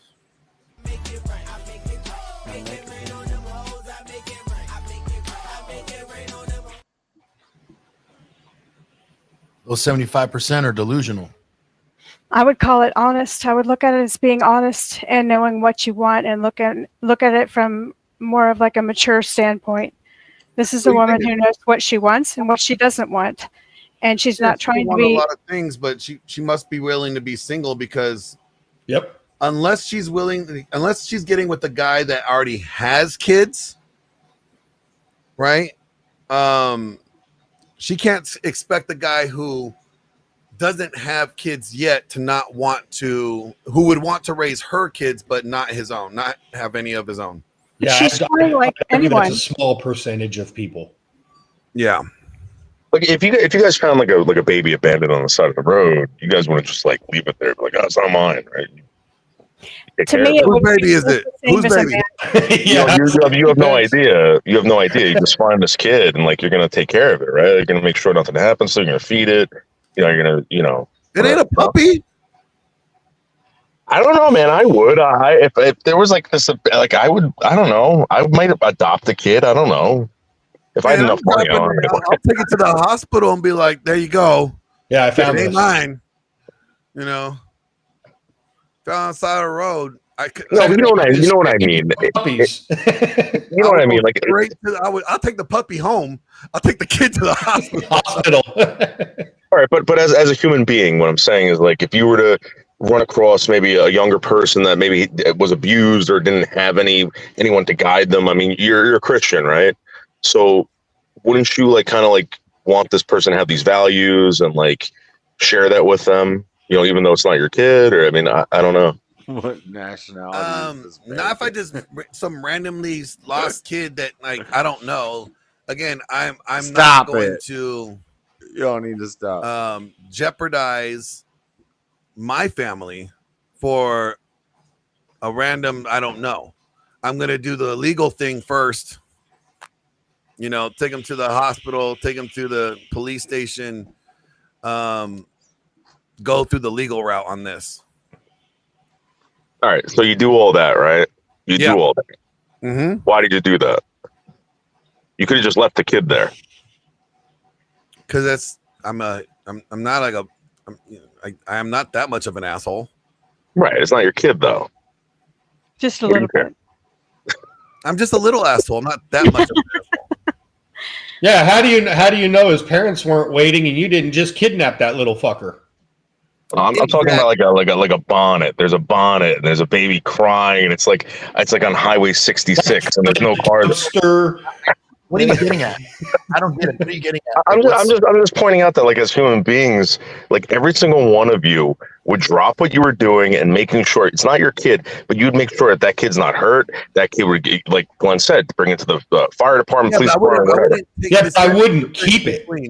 That's different between like taking Well, I'm it saying on you're taking care. years You're taking care. and being responsible for it. I wonder how women in general would feel about marrying a guy after a divorce or something. He has kids. All of a sudden, you're a stepmom. Actually, Yeah, that is yeah. not a problem. I've never found that to be a problem, not once. Single dads, like, or divorced dads or whatever, have a much better success rate at getting with women with no kids than single moms do with single guys. Kids I have noticed with that kids don't- single moms do not want to date single That makes dads. sense. Yeah, they don't. They want single guys. Yep. Yeah, that makes sense. Real quick, Karen comes in with a $5 super chat. He goes, 25% of women are taking mood stabilizing drugs, which means 75% of them are walking around unmedicated. Oh, absolutely, absolutely. Most of the women that I've dated are like bipolar. They're just undiagnosed. Seriously. I think a lot of people They have haven't been depression ditched down enough. You said you don't like to date young girls. They're all unstable. Every single one of them, man. Every single one. You said you only date old girls. Well, I want to date a woman my age that's not on drugs. What's your Good age? luck. 44. 44. Good luck. Since I think in this country, in the United States, I think most women above 40 that are white are on an SSRI of some sort. Yeah. If they're especially single. if they're single. Yeah. Yep. That's not productive for starting relationships. They got them fur babies in boxed wine, baby. They keep my Chewy investment in wine stock going up. It's all Yeah, good. I got two. They're great. Shit all over the house, chew up my furniture. Kids are gross. I wanted to rewind a little bit. The Go ahead, man that rewind. asked What do the you want to question- rewind to? The man that asked the question about the lady being selfish. I'm actually going to re-answer that because I don't think it matters what I think of the situation. I think it matters what he thinks of it, and he already thinks that she's selfish, which means that he wants kids, which means rule her out already. Follow your gut. To me, that's what that means. It doesn't matter what I think about it. You're already turned off by the idea that she said that, and that you're interpreting it as being selfish, and it doesn't match with your needs. So why not just turn the page? Yeah, I got even a more pragmatic approach to it. I'd say go ahead with it. She'll never be like relationship, but if you want to have some fun, yeah, throw her on the roster. Like as a plate? Yeah, recreational use. Yeah, that's how I view it. That's just me being pragmatic, though. Hold on. Got a message in Pearl back. Can I ask Lindsay something? And Lindsay, I'm not asking you to tell me what you're on or anything like that, but why do women insist on birth control, like taking pills, when they can get that piece of rubber just like stuck up there, and Probably because that's more evasive. Piece of rubber stuck up there? You mean like the T-shaped? Are you talking about an IUD? Yeah, that's Yeah. a maneuver ring. Put a piece of rubber up your urethra. Yeah, I mean, it's Well, better than taking medicine or cutting. It goes in the testicle cervix. Yeah. It goes in the cervix that actually has. I wouldn't want to put rubber up my dick. Those NuvaRing But you're things not. are That's my pokey. point. Like, you don't have to do anything like that. This doesn't even. They don't even feel it. Yes, it hurts a lot getting put in. A lot. Dude, I've paid plenty of attention to I'm IUDs. against all of it. Yeah, you can hit it. They even hurt me. I can't talk. I'm not going to be able to answer this. The cervix opening before you have a baby or any time you're just alive is very, very tiny, like a pinhead wide, like less wide than a tack. So it's more like the size of a pinhead or a small clothing tag. And to get the T-shaped piece of plastic up there, some women scream. Some women who are good at taking pain just take it, and it's very, very uncomfortable. I had to have the lady leave the room afterwards. I just wanted her to leave because I felt like hitting her, the nurse practitioner. It's also uncomfortable for the man. It is stabs the man in the penis. Yeah. They're sharp. They're sharp. It is very efficacious. It causes some poking action. Yeah. Yeah. The head of the man's penis gets poked because it's coming out of the T-strap. It blows my mind because like they're saying like that hurts. I don't know if you ever had it done, but what does an abortion feel like? I know I haven't had an abortion. What's wrong with the question to ask? Yeah, what's wrong with the birth control shots or the pills? Are they recyclable? I don't know what's wrong with the shots. I've never had shots. The pills, if you skip one, you have to start all over again and they become, ineffective. And so they're kind of a pain in the ass because if you forget just one and you got to take them every day, you're screwed. Not just that, but the birth control pills fuck up the girl's mentality, right? They fuck up their head. Yeah, they do wreak havoc on your emotions, and they also mess up. Also, so when they're on the pill, their body thinks that they're actually almost as if they're pregnant. So they're not like. It makes you emotionally erratic, which is never fun. Women that get off the birth control, they tend to a lot of studies just show that they end up actually not liking their husband or their boyfriend because when they're on the pill, they're looking for the comfort traits. The beta. The beta. More Their body's feminine acting traits. as if they're pregnant. Right? Yeah. When it's women when they're off the pill, they're feral. Yeah, and the IUDs, most of the time they have that little plastic one is still a hormonal birth control. As far as I know, the only non-hormonal birth control out there is the copper IUD. Correct. You know your stuff. So, and then some women are allergic to copper. Yes. Okay. What about women who complain about the price of tampons and maxi pads and all stuff? Some men are They want the female tax. Like, you guys ever heard of that? They call it the female tax. I'm like, female tax? What the fuck is a female tax? They're mad they got paid sales tax on feminine hygiene products. I got to pay sales tax on fucking condoms. Yeah. Yeah. So the other thing is like for your pleasure. But they sell that shit at the dollar store. I'm not trusting the dollar store condom. I know. No. I'm just saying they don't sell. I don't know a guy that would trust it. It's only $1, bro. Like, that's Man, you've gotten a 50-cent condom out of a bathroom machine before. Dude, I would trust a 50-cent condom out of the bathroom machine before I trust a condom at the dollar store. That's true. I mean, I would. No, I'm talking about like maxi pads or whatever the hell you guys, these girls are using. It's like. I mean, what is it doing? It's just soaking up blood. I mean, just go buy the cheapest one. Like, why you gotta buy the Gucci maxi pad or fucking? You know what I mean? I mean, that's a good question. There is a difference in quality. That's what God made corn cobs for. It's kind of like toilet paper.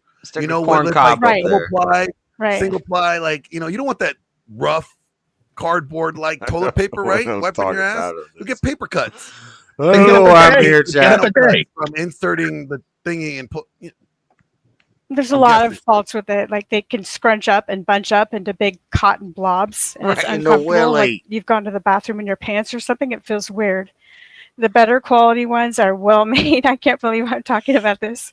They stay I drive a Toyota every day, right? I get stuck in traffic. I could be in a better car than this, but I just can't afford it. I'm not complaining to anyone, But you're thinking about maxi pads. If you had, but I'm saying like women complain about that. Like it's like, oh my god, like I can't believe I got to spend all this money. Like no, you don't.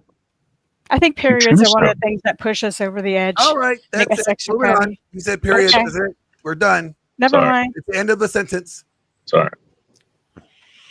Grossing out my audience, you guys. Sorry.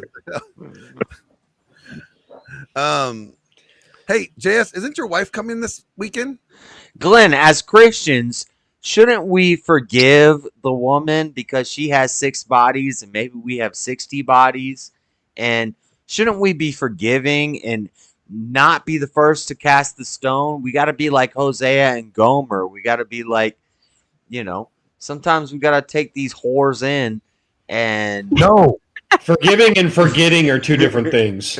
So get me out. We will not allow such blasphemy on my panel.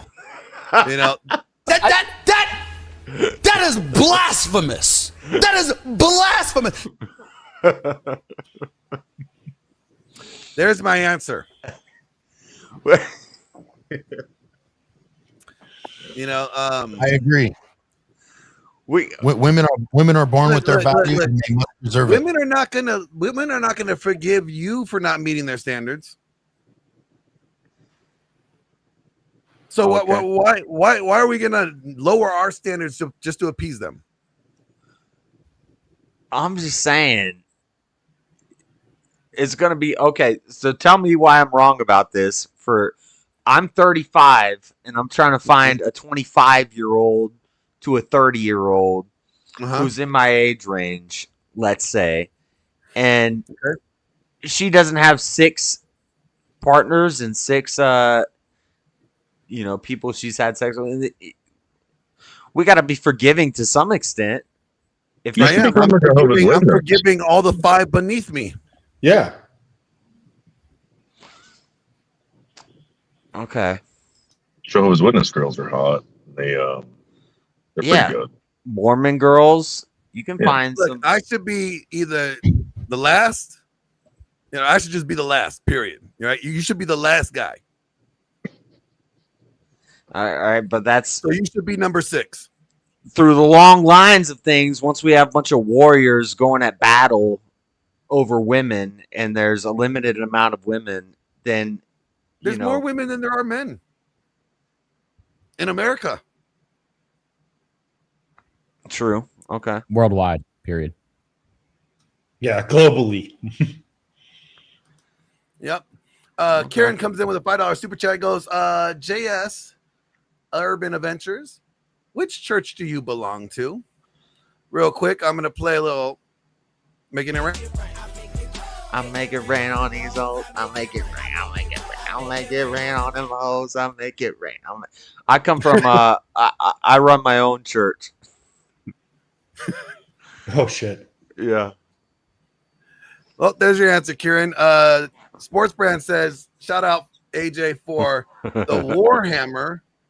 Warhammer is cool for Chads. I'm also working on painting my army. Oh, is this like the game that you guys played? The one that you sent Thor? Like all the pieces? Yeah. I gotta get back to printing that shit. I need to look into that. Yeah, we're talking like Final Fantasy or Warhammer or something. I'm like a paladin. I'm like a tank. I'm like I have no idea what you're talking about. Yeah, I just run in there. I've never and even I run played it. shit. Dude, I've never even played it. I just like the fucking story behind it because it's got like what one 9-year period's got 68 fucking books. So, I'm gonna change topics a little bit. I got another video to play. It's actually Shadow Buddha asked me about this chick named Minka. Right? Now, I've never heard of her before. She allegedly has been in the red pill space for a hot minute. She made some accusations last night. I end up coming up and just challenging a lot of things that she said on what was his name? Chaotic Truth channel. And it was rather interesting. Let me go ahead and play it for you guys here.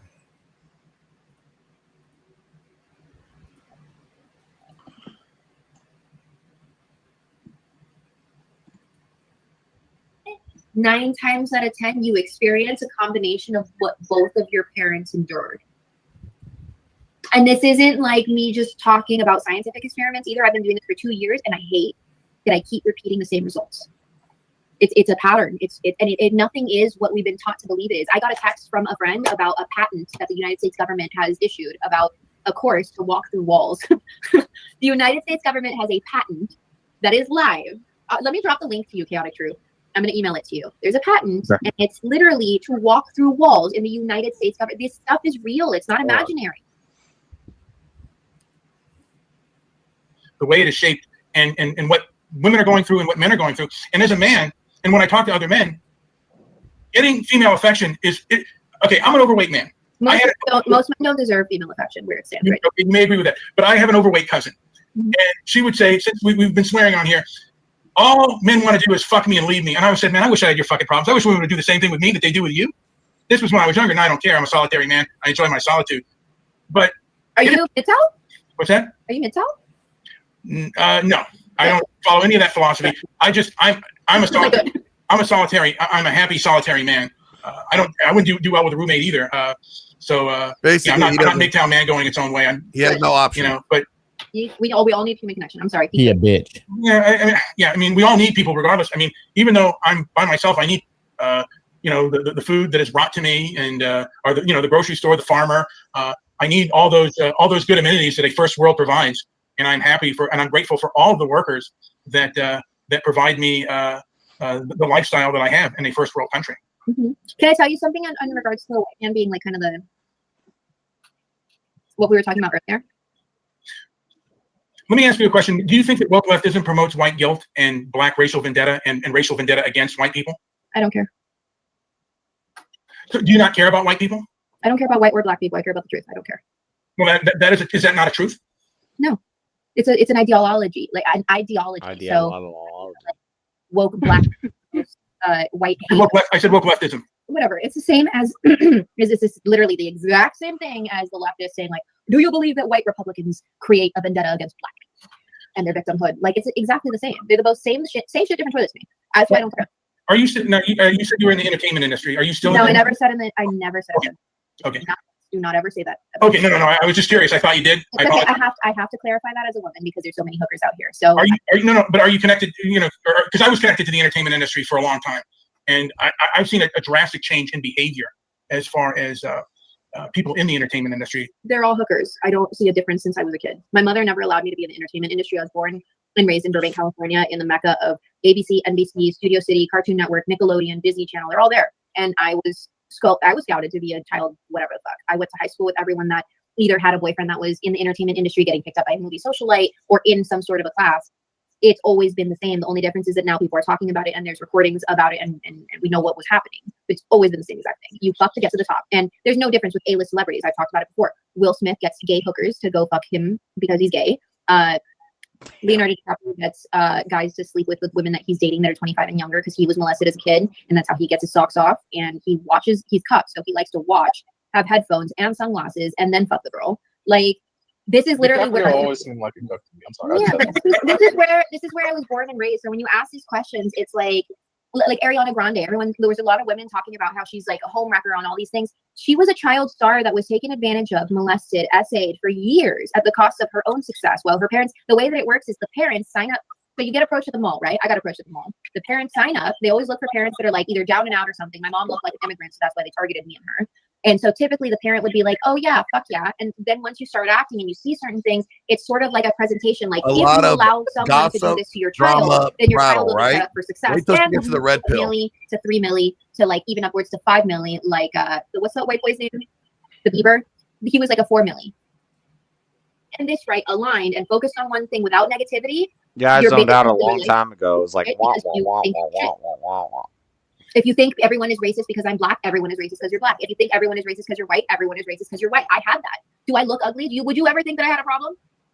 Yes. I got beat the fuck up by these kids, these Mexican little kids. The fat kid with bifocals. No. Like until I was like 12. No, she's not. Because she ain't that was my reality. I didn't know it then. She ain't pretty. Like when I have kids, I'm gonna tell them shit. I'm gonna be like, shut the fuck up, or I'm gonna homeschool you so you don't have this. They're all mids. Like whatever you really think happens is what happens. And the crazy part is she'd been like, more pretty if she didn't get beat up by Mexican DNA, kids her whole life. That's 9 times out of 10 what you go through. So if your parent gets raped, great, you're gonna get raped probably. If your parent That's gets a horrible take. You're What probably the fuck did she just say? If you She's crazy. She just said if your parents get raped, you'll get raped. She's an Man, that's some Stoicism right there. Yeah. What an idiot. It gets even better. Wait till she starts talking about being in the RP space. rob a bank, your parents rob a bank, you probably rob a bank. Unless you man and the bear, fuck the bear. What's gonna happen when another Here we go. There it is. Okay. I sent it to my mom earlier too. And you can't get a patent without United States approval, just so you know.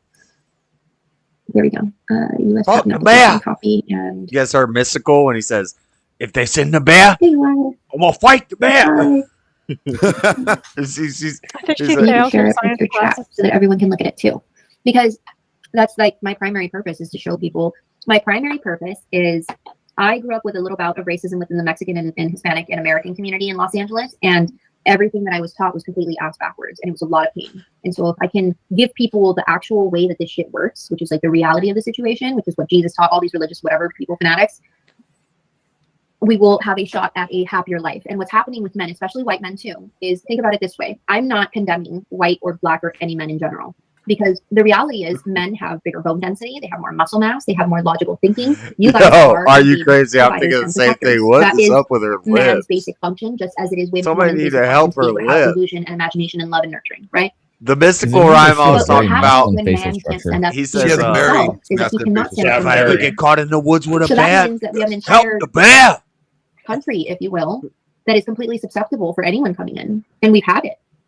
So while women are talking about choosing between the man and the bear, fuck the bear. What's going to happen when another country comes in here?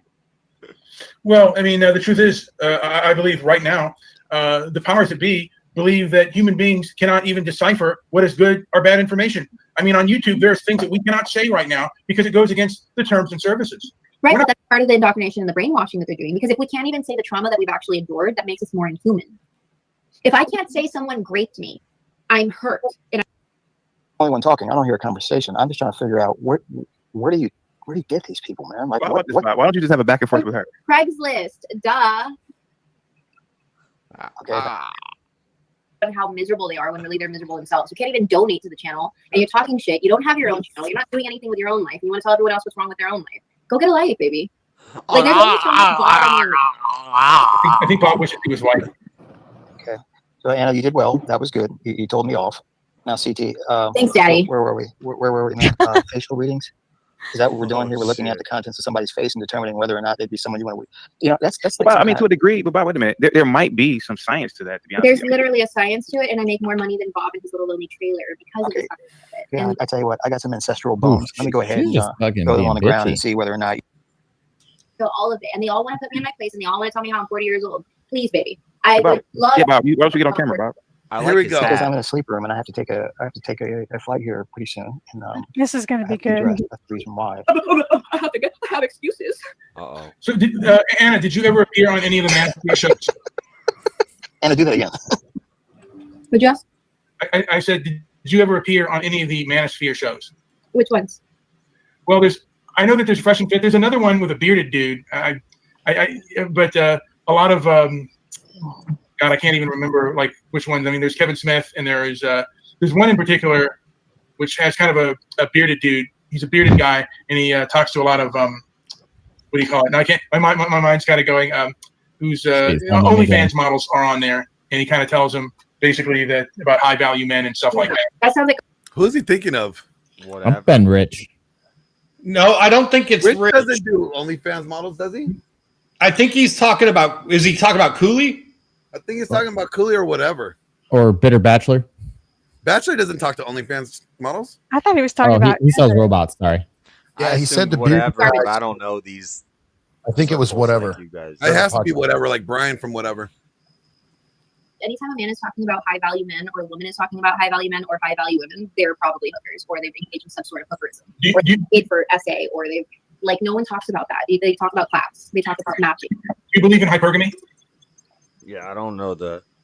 I think hypergamy is an excuse for men to say that women shouldn't be choosing better when they should. Like, what do you want women to like? So you want women to like take care of themselves. You want them to regulate their hormones. You want them to keep their the JJ intact and not have a high body count. You want them to nurture, and since they make up 40% of the workforce, also. Why do you wear makeup? Why do you wear makeup? Bob, shut up. And you want them to have, can you like kick Bob out, because like this is annoying. You want them to have sexual relations and like hanky panky and all of that. So get out of here, Bob. All of that, and you talk about hypergamy, the reality is women are choosing based off of how they're treating themselves. So if I'm making $100,000 a year, I'm not going to be willing to date someone that makes less than $100,000 a year, because at the very least he's my match or better. So you want your match? You want financially your match or better, correct? It's not just financial. It's got to be emotional.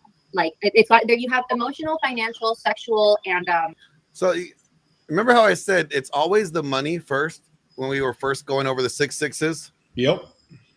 Money first, always. physical. Those are 4 different things. Right? What if he meets like the emotional and the physical, but he doesn't match the financial? Super chat. That's okay. That's okay. As long as, because we're in a weird era where a lot of American men don't meet the emotional, that a lot of women are willing to sacrifice the financial if they make that in order to have the emotional. That's a really big trend that's happening right now. And it was not this, it's not even close to this 2 years ago. Most women. Those relationships don't work out. Yeah.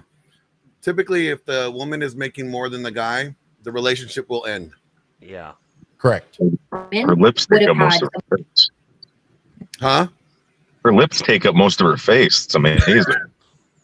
One that's financial, but not. I'm not going to say Glenn's wrong when he's right. Have tried He's that right. and didn't like it. Because what happens with men with a lot of money but not emotional connection is they shove. It's like the Navy. They shove every fucking coin up your ass. They make you pay for it. And women learned, oh, so I could date I a rich still may man, think but he's he will wrong not about pay for the anything. 6 He will not bodies. I didn't have coin shoved in my ass. I wasn't He won't even thing. What are you like talking about?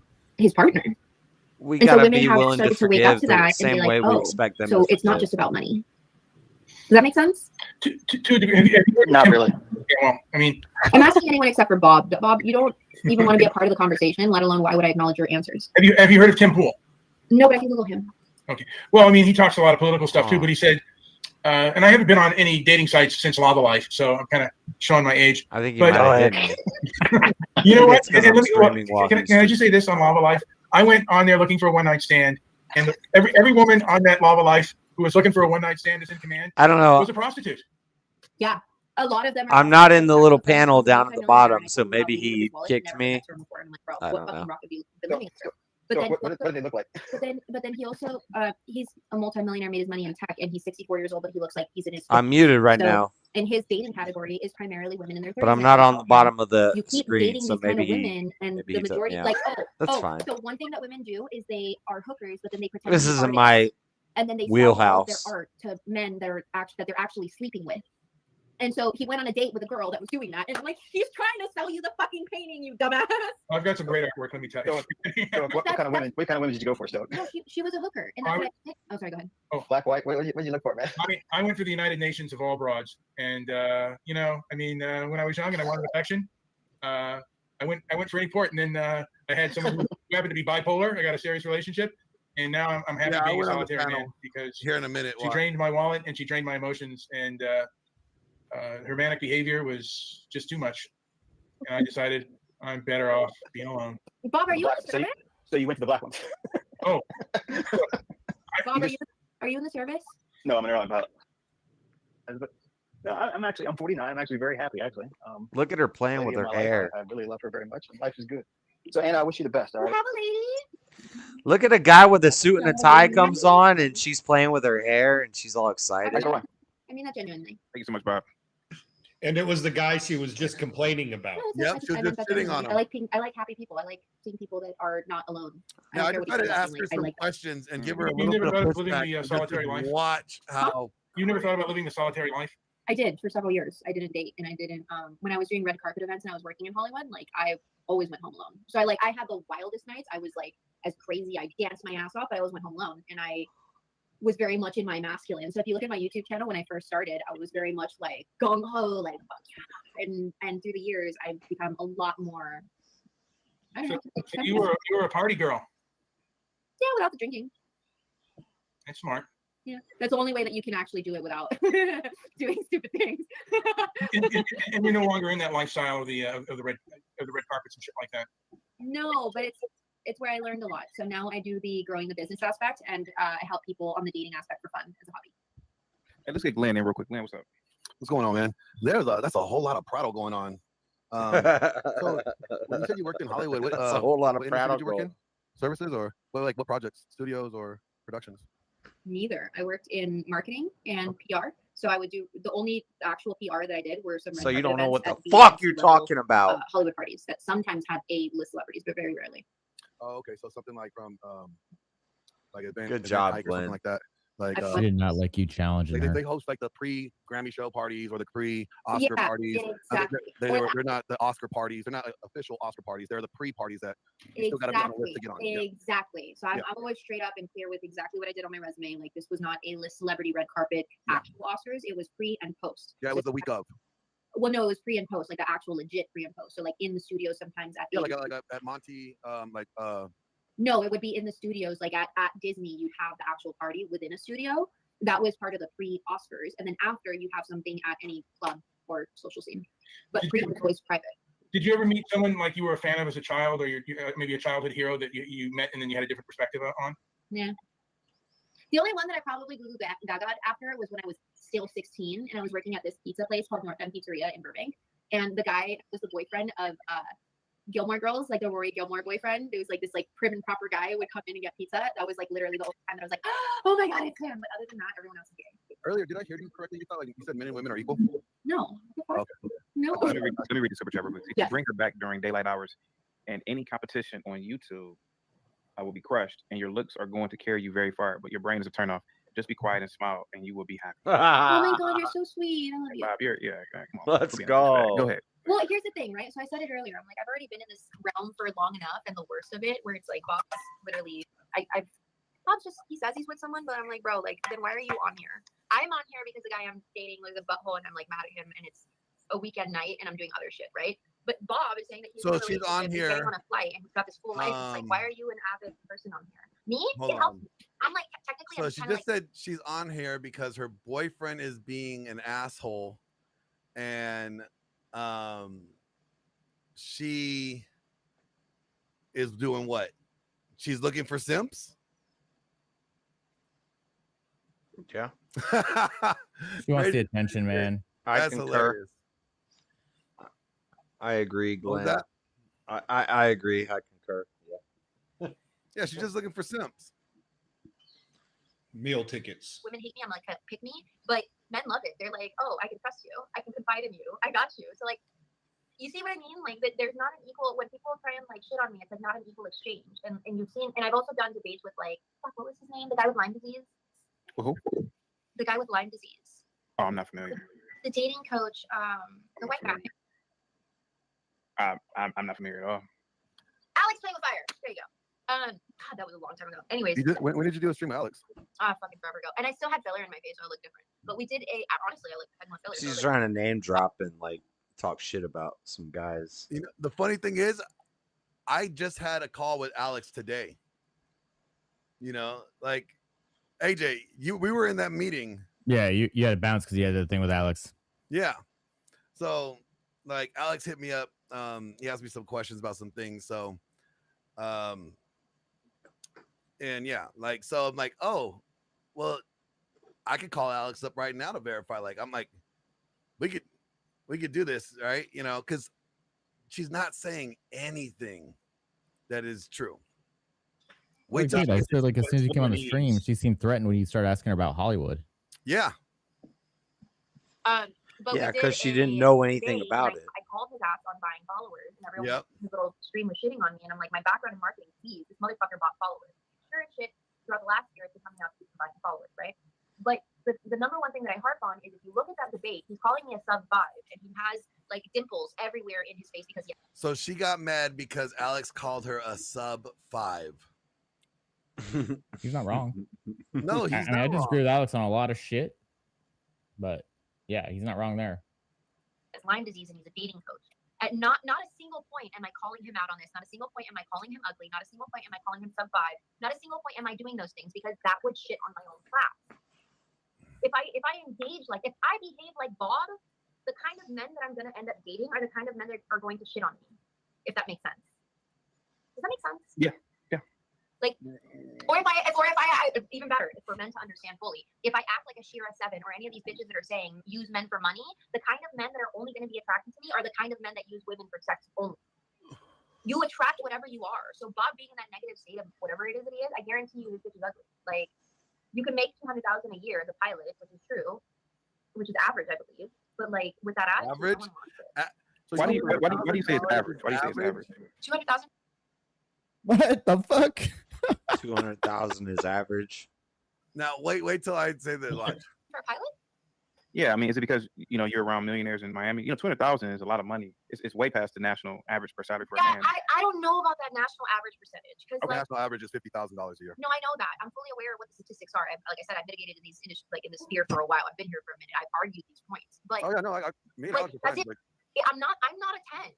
I shouldn't be engaging with as many of those options as there are. Okay, so right here, this is called false humility and bullshit. The false humility is I'm not a 10. Well, we know you're not a 10. Okay. But she really thinks she's probably a 10. And then when she goes on to say like all the millionaires that hit on her, watch. Be a viable option for as many as I am, which leads me to really question what the fuck those statistics are. Because men don't have a bottom, like so men don't fuck anything that has a pulse. I'm not fucking them, motherfucker. No, I'm not saying that. I'm just saying like it's hard to gauge where men land. Okay, let me explain this. In the last year, I've had 6 multis that have a proposed relationship or marriage. 6. And I learned a lot because I'm like, oh shit, I want to be like them. I never wanted to date the fat man that was rich. I wanted to be the what's a multi-millionaire? Okay. She's fucking humble bragging is what she's trying to do, guys. Yeah. Do you guys really believe that she's had 6 multi-millionaires come up and propose relationships or marriage to her? No, they might have paid her to sleep with her for the weekend, but yeah, sugaring for sure. I was about to say I would absolutely go sugar daddies. And she claims to be like a dating coach for men, I believe. Well, that's scary. Yep. That's rich. But based on the statistics saying like, okay, the number of men that are 6 feet tall making this amount of money, which is above, let's say, just 100,000, and I'm not even just talking about 100,000, I'm talking millions. The statistic and the probability of me, which is not a 10. I'm not a 10. I'm 5'1". I am 33 years old, never been married. I have the body of like, it's like nice, but it's not a model body either. So like I don't have big beautiful. It was nice like 10, 20 years ago. For a 33-year-old, maybe let's say like 30-year-old, right? I'm just being really fucking nice to myself. It doesn't make sense that I'm meeting these many potential suitors as I am if those are the statistics. It does not fucking make sense. I'm not a 10. You don't have to be a 10. That's what I was trying to get at. Men don't have a bottom. Men don't have, like, women have a bottom. Like, they have a standard. And once they have that standard, they're not going to go lower than that standard. Men, standard is, does she have a pulse? And is she willing? Like, that's literally. No, that's stupid men that are only looking for, does she have a pulse and is she willing? Men with merit and value are looking for other things. No, that's true, men bro. Options will have higher standards, of course. Of course. But and that's the issue, is that no one's talking about the men with options, real money. They don't fuck everything with a pulse. They don't do drugs. They don't drink. She's only talking about guys with self-esteem, though. Not guy. I know a lot of guys with money and no self-esteem. Those are the guys that are hitting her up. Does that make sense? Yep. Mm-hmm. It's like a guy with self-esteem doesn't broke too. A guy with self-esteem with no money is still not going to talk to her because he's got self-esteem. But even guys with money and self-esteem might be more likely to just throw the dollars out to get the nookie real quick. Not if they have self-esteem. No, I don't agree. We see a lot of like rich men who just blow their money at strip clubs and they just have sex with random whores. Well, those guys don't. Those guys don't have self-esteem. Strip clubs. Yeah. No, they don't. They're about making money. And they're living the best, and they are trying to be the best version of themselves that they can. But again, that begs the question: a 33-year-old me that's not a 10, that's being told the probability of meeting 1 is 1 in a million. Why do I have? Sorry, chat. I don't know the way to argue with these guys. I don't know if what I'm saying is debased or based. You haven't been picked up. You met them, but none of them have locked you down. I'm in a relationship. So you're married? No, I'm in a relationship. I've said no to 2 guys that asked me to marry them. One of them had a child. I do know when I watch Wolf of Wall Street and other videos like this, they're having sex with a bunch of whores. Talk about, oh, you're not married, you're not picked yet. And that's the real they thing. don't really care too much about everything. It's there's no such thing as a high. but maybe I'm wrong. Maybe I'm wrong. I don't know the red pill The truth is, to invest in a world. woman in marriage, he's risking everything. Okay, That's what makes her a high value. So unless you get married, you're not picked. And I didn't pick them. That's the issue that I'm having here. Is you're talking about a high value man picking me, and I'm telling you I've had 2 out of the 6. I think you're correct. I think I'm correct too. Which means that technically, then, motherfucker. I think I'm always correct, but why am I the you high know value? we got Possibility of me even meeting learn to one play is with supposed the to be 1 in a million. Because what the real issue red pill is guys. what I believe is that we have faulty statistics that men are harping on. God, it seems like they're this right. in a relationship. A lot of what he's saying is correct, and I agree with a lot of it. We had the But June Men's Mental Health Month, which nobody knows about because we had Juneteenth and we had the LGBTQ letters of that month. So with all of these statistics, why is little old me proving them wrong? And if that is the case, and it's this is all anecdotal evidence. One last little thing, and it's not just me; it's so many women that I know. Then is the truth really that men are the ones that are creating situations so that they can deal with the situation themselves? Because the women are still having baby daddies, they're still marrying, they're still moving on with their life, and the men are the ones that are unaliving themselves. So we could argue these statistics based off of what the statistics are, but I'm telling you what the reality is. right, if I'm a multi-millionaire, if I'm a billionaire, and I just want to have sex, sometimes I'm gonna dip below my standards, and I'm just gonna have sex with a woman. Well, you haven't yet in your speech. If that's what I'm after.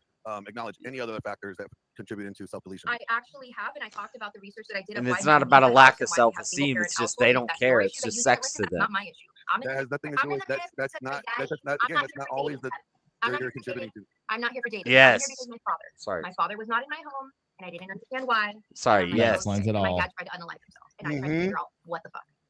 So all the research that I've done is actual research, that the statistics that we go off of. So yes, it's like ordering lunch. I just said yes at the wrong time, and I was unmuted, and I think they thought I was yesing her, but I'm yesing you, I talk Chad. about therapeutic services and how it's geared towards women as opposed to men, and women are brainwashed into believing that men are narcissists. So don't come at me. Like, I'm not the Nobody's one. coming at you. I'm actually clarifying for one. That's like ordering lunch to them. It's like sometimes the menu's not going to be the prime menu you want, but you're going to take it. To support anything that you're saying. What do you want me to search up and find for you? Because I've looked. No, your anecdotal evidence. But I was unmuted and I said yes, and I think they thought I was yesing her. I'm not yesing this bitch. You've met 6 in the last 6 months. That is anecdotal. That's anecdotal. That's all I'm saying. You can't base that off of anything that's anecdotal, and we can't take that of any value because you're saying that, but it's not anecdotal that men are unaliving themselves by. Nobody's talking about that. I know that. There's a correlation though. So if no, but I'm talking about you are listen. You're probably. I'm talking about one exact moment here. You're saying the 6 high value guys that you met that you've turned down or whatever. No, I'm saying that is anecdotal. I'm refuting that stat that you're saying that it is so rare. That's if you were listening, that's what I'm trying to get at. That is anecdotal evidence, is what I'm saying. That is just your experience, and we cannot. I'm not just now, Glenn's right in roasting her. Glenn's on point with this. Disrespectful. I'm sorry. I was like excited. Sorry. I meant that as it's not just me. What I said was that there's so. I wasn't saying yes, Queen. Why is it that the statistic isn't making sense to me? It's like I argue that very statistic, and I stopped it because I see so many women getting the same kind of men that men like it's still all anecdotal evidence. You guys are getting the same men. Let me read the super chat real quick. Bob, $5 super chat.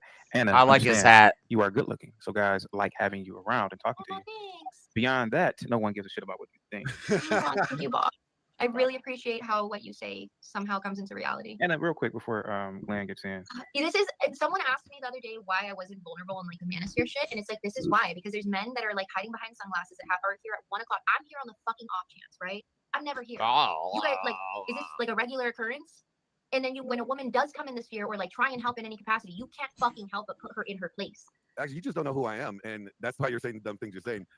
I work with Pearl. I'm Pearl's producer. Like I work with Pearl. Like, I'm just saying, you just said women. Like we don't like women in the space. She's a linebacker that talks about. Like I'm just saying, like no one likes her, and she's a linebacker. Like that's the worst. She's not. That's the worst. She's not a linebacker. She doesn't lie. Bro, that's a linebacker, like a football player, like not. Anna, come on. The Pearl is like the darling of the manosphere. Nobody picks Pearl. Like, why are you talking about Pearl if she's so ugly that nobody picks her? Not again, even black. So you're using ad hominems. She's still.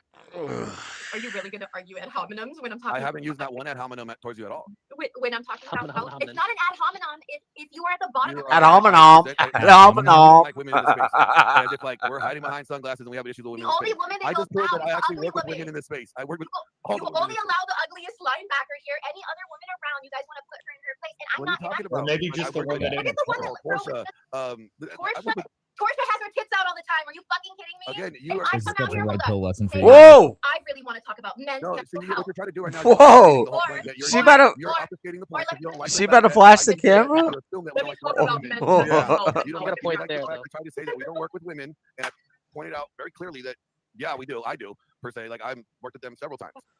So Yeah, but you're talking about one woman that's alive. Oh, he's getting hyphy now. What other Torsha? The one that sleeps with everyone? Really? She slept way to the top, and I know that for a fact. And you want to use an example? Because I was with the black pillars and they fucking left me for her because their fucking titties are out and she fucked them. And so do you have evidence of that? I'm not fucking. You knew your No, I'm saying what fucking happened, dog. Okay, She fucked the guy that have evidence fucked of that. self-made, and self-made wanted to go that route. Go fucking for it. dog. But before she was fucking self-made in the black pillars, she was fucking Bro. the wannabe godfather of the fucking red pill with her fucking titties out. And when I do, Yeah, bro. No, that never Come happened. on, dog. It makes sense why you're saying the things that you're saying because you're going to the same fucking shit that everyone else says. You guys all want to. You don't even know what I'm going to say. You just assume. Because you want to copy what Kevin Samuels said. All four of you. No, actually, you don't. You're making a whole lot of assumptions. Kevin Samuels is the only motherfucker that had actual critical thinking, that actually looked at the statistics, that actually was talking about facts, and all of you wanted. And he told you the same shit. All white men want to take what Kevin Samuels said. You have just barely. What did we take that Kevin Samuels said? It's the white man. Wait, it's the white man now. I'm saying it as you're interrupting. Just Curly Things took everything that Kevin Samuels said and she's made it as her own. Then you had Rollo Tomasi doing the same thing, and he said that he created the book when if you look at the history of, and you can actually talk to Uncle Guns about this because he was here when the actual Manosphere was created. The Manosphere was created based on men unaliving themselves because they had single fathers, and so they didn't have fathers. They didn't know how to date. So that's where the Manosphere was created. Rollo Tomasi created a book. Is this what they call woman-splaining? Being raised in fatherless homes. Create his own book. Then you have someone like Torsha that's just regurgitating what Rollo Tomasi said and what she was told by the Black Pillars. Then you have just Curly Think. Oh no, I said that she was doing already what Kevin Samuels said. I just asked you, what did they steal from Kevin Samuels? That you talked about hypergamy, the cold winter coming, and women not choosing in their own spectrum and choosing outside of their means. Those are the three talking points that Kevin Samuels said that those three white people keep on harping on after he unalived, which I don't think was an accident. Okay, so you don't know anything that you're sit talking here about now. and I do. Now you can listen. No, you don't. Because I can tell you this. That White people. This man is literally Hold on. He's not all the work from everybody else. He even said that. He said this is a compilation of everybody's work and he organized it. I've backed up Glenn, when did Rollo start writing in SoSpa? Was it like 03? Hold on, Anna. Where are you going? Where are you going? 2004. I got it. Like this dude is like he's like another Bob. Have a back and forth. Glenn. I don't do this anymore. I don't do this anymore. I have money. Oh, Anna, hold on for a second. I don't do that. Hold on, just I put Glenn on mute. Stay on mute for me. Anna, I want to go back to you real quick. I just it really bothers me. I got you. So much Anna, calm down. Did you guys hear that? Like that's just wow. That bitch was crazy. Yeah. What the fuck? Like I don't think anything she said was nothing right. she said was true. Yeah. That's the sad thing. Like, and as soon as she got any pushback, she got mad about it. She got mad. And it's just like,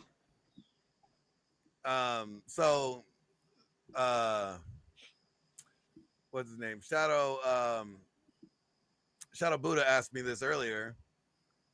And, so my answer is, I think she's a liar. Is that Minka? Is that who they were talking about? Yeah. I think she's a liar. And the fact that I don't know if anything anybody can take what she said is truthful. Yeah. Because people I know for damn certain things that with the accusations she was making were not true. And the thing is, I have no reason to cover for certain people. But I'm not going to put up any lies. I'm not going to let people lie on people like that. Yeah, no, absolutely not. But to sit there and say that, oh, Torsha and Rollo were fucking. Never happened. That never happened. And I have no reason to lie about it. If anything, I have people would say I have reason to leak it out. If I wanted. That's pretty funny. Why did they do this Botox and this lip filler? And, oh my god! This is what Are We Not Men asked me to do. Because Raging Patriot sent this picture, and Are We Not Men's like, do a side by side. So I'm like, okay, but that's funny. That's pretty damn. Yeah, she'll be helping with my boxed wine and my chewy stocks in the future. What'd she say? She's 40? No, I think she said she's like in her 30s or something like that. I think she said 33. Yeah. Oh, okay. I thought she was older, but yeah, no, she definitely seems like the kind of woman that will have fur babies and boxed wine in her future. She's a boss bitch, is what she is. Oh yeah. And the funny thing is, like,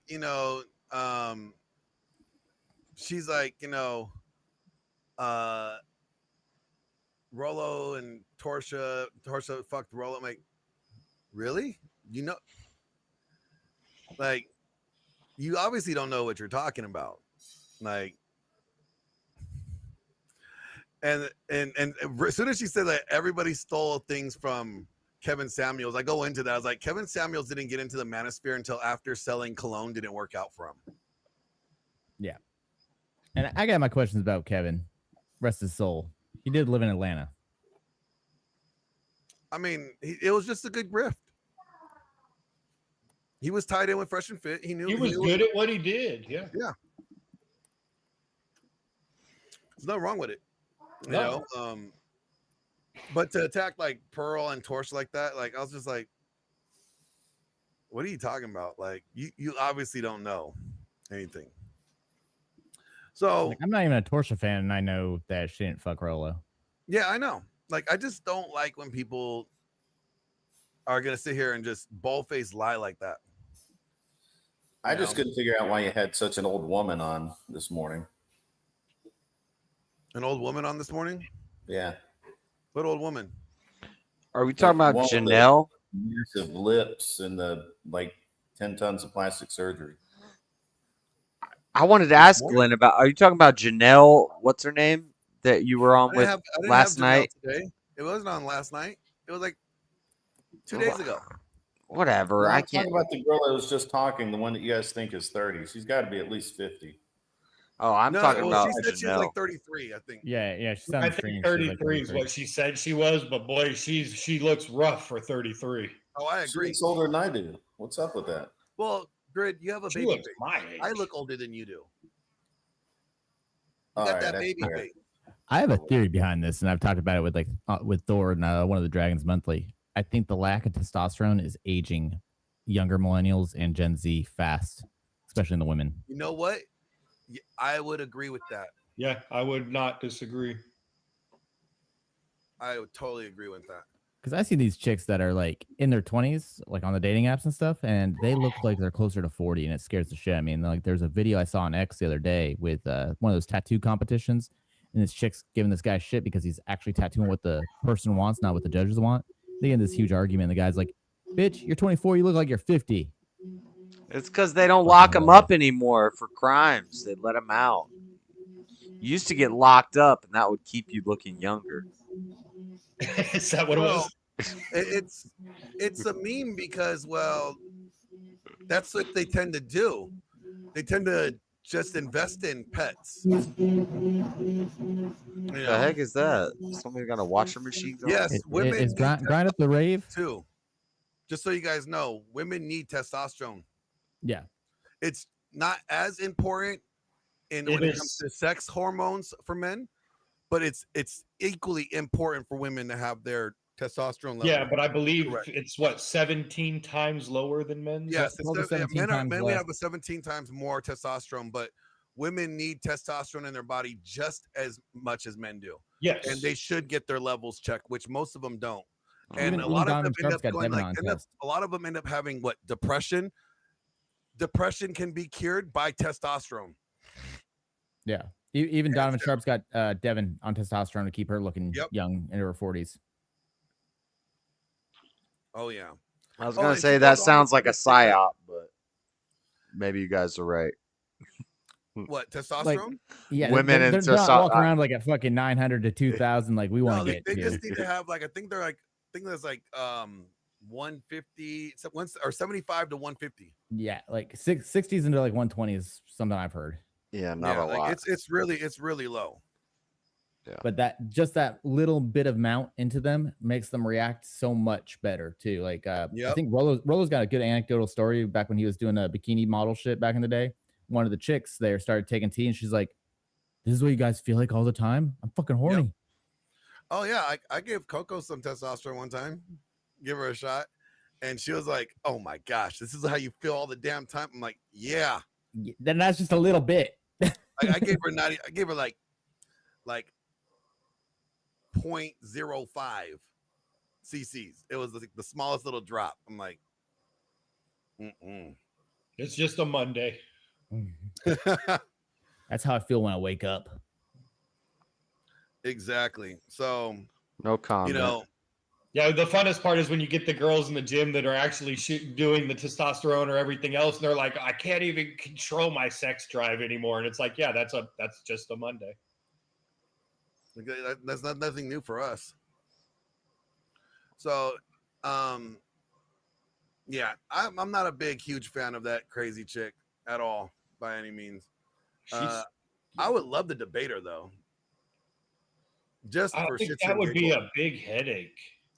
It'd just be for shits and giggles, in the sense of like, just expose her for all her dumbness. But she would never shut up. But she would have to after she gets exposed. Yeah, like you'd have to be talking over her the entire time. What did you think after interviewing Janelle? I'm sure you probably already talked about it in streams after that, but I saw it the other day. I've known Janelle for over a year now. And actually, I got to go help her today. Today's Tuesday, right? I don't know. It is Tuesday, I think. Let me just double check. It's Tuesday. Yeah. So I gotta help her out today. She just bought a bunch of new studio equipment and she needs some help putting it together. So, she's super new agey, right? Yeah. Like she's super new agey. And I don't agree with her on a lot of things, The reason why I brought her on is because, well, one, she's like the only sex therapist that I know that has an actual Christian background.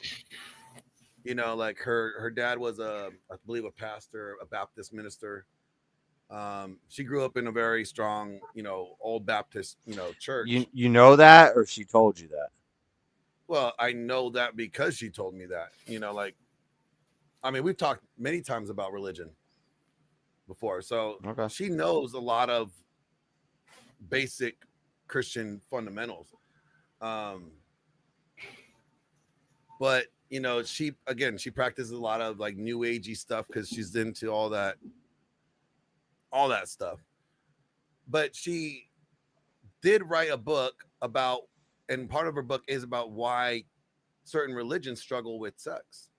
And I keep on seeing posts and polls done about Christian women complaining about lack of sexual satisfaction and men complaining about lack of sexual frequency.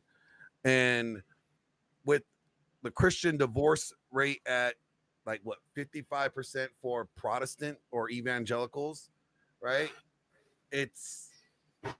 I wonder if that's a factor that's playing into this. And when you really look at it, a lot of these Protestant churches, because I can't speak for the Catholics or Orthodox, a lot of Protestant churches do a horrible job at teaching sex because they don't even teach it.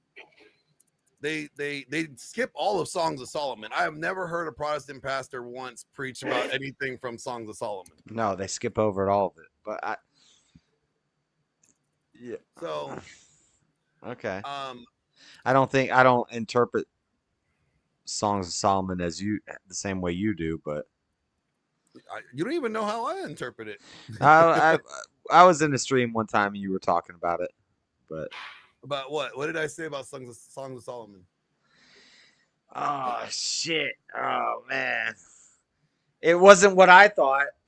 I thought that it's explaining forbidden love and explaining forbidden sex. He wants to have sex with his slave. He wants to have sex with his sister.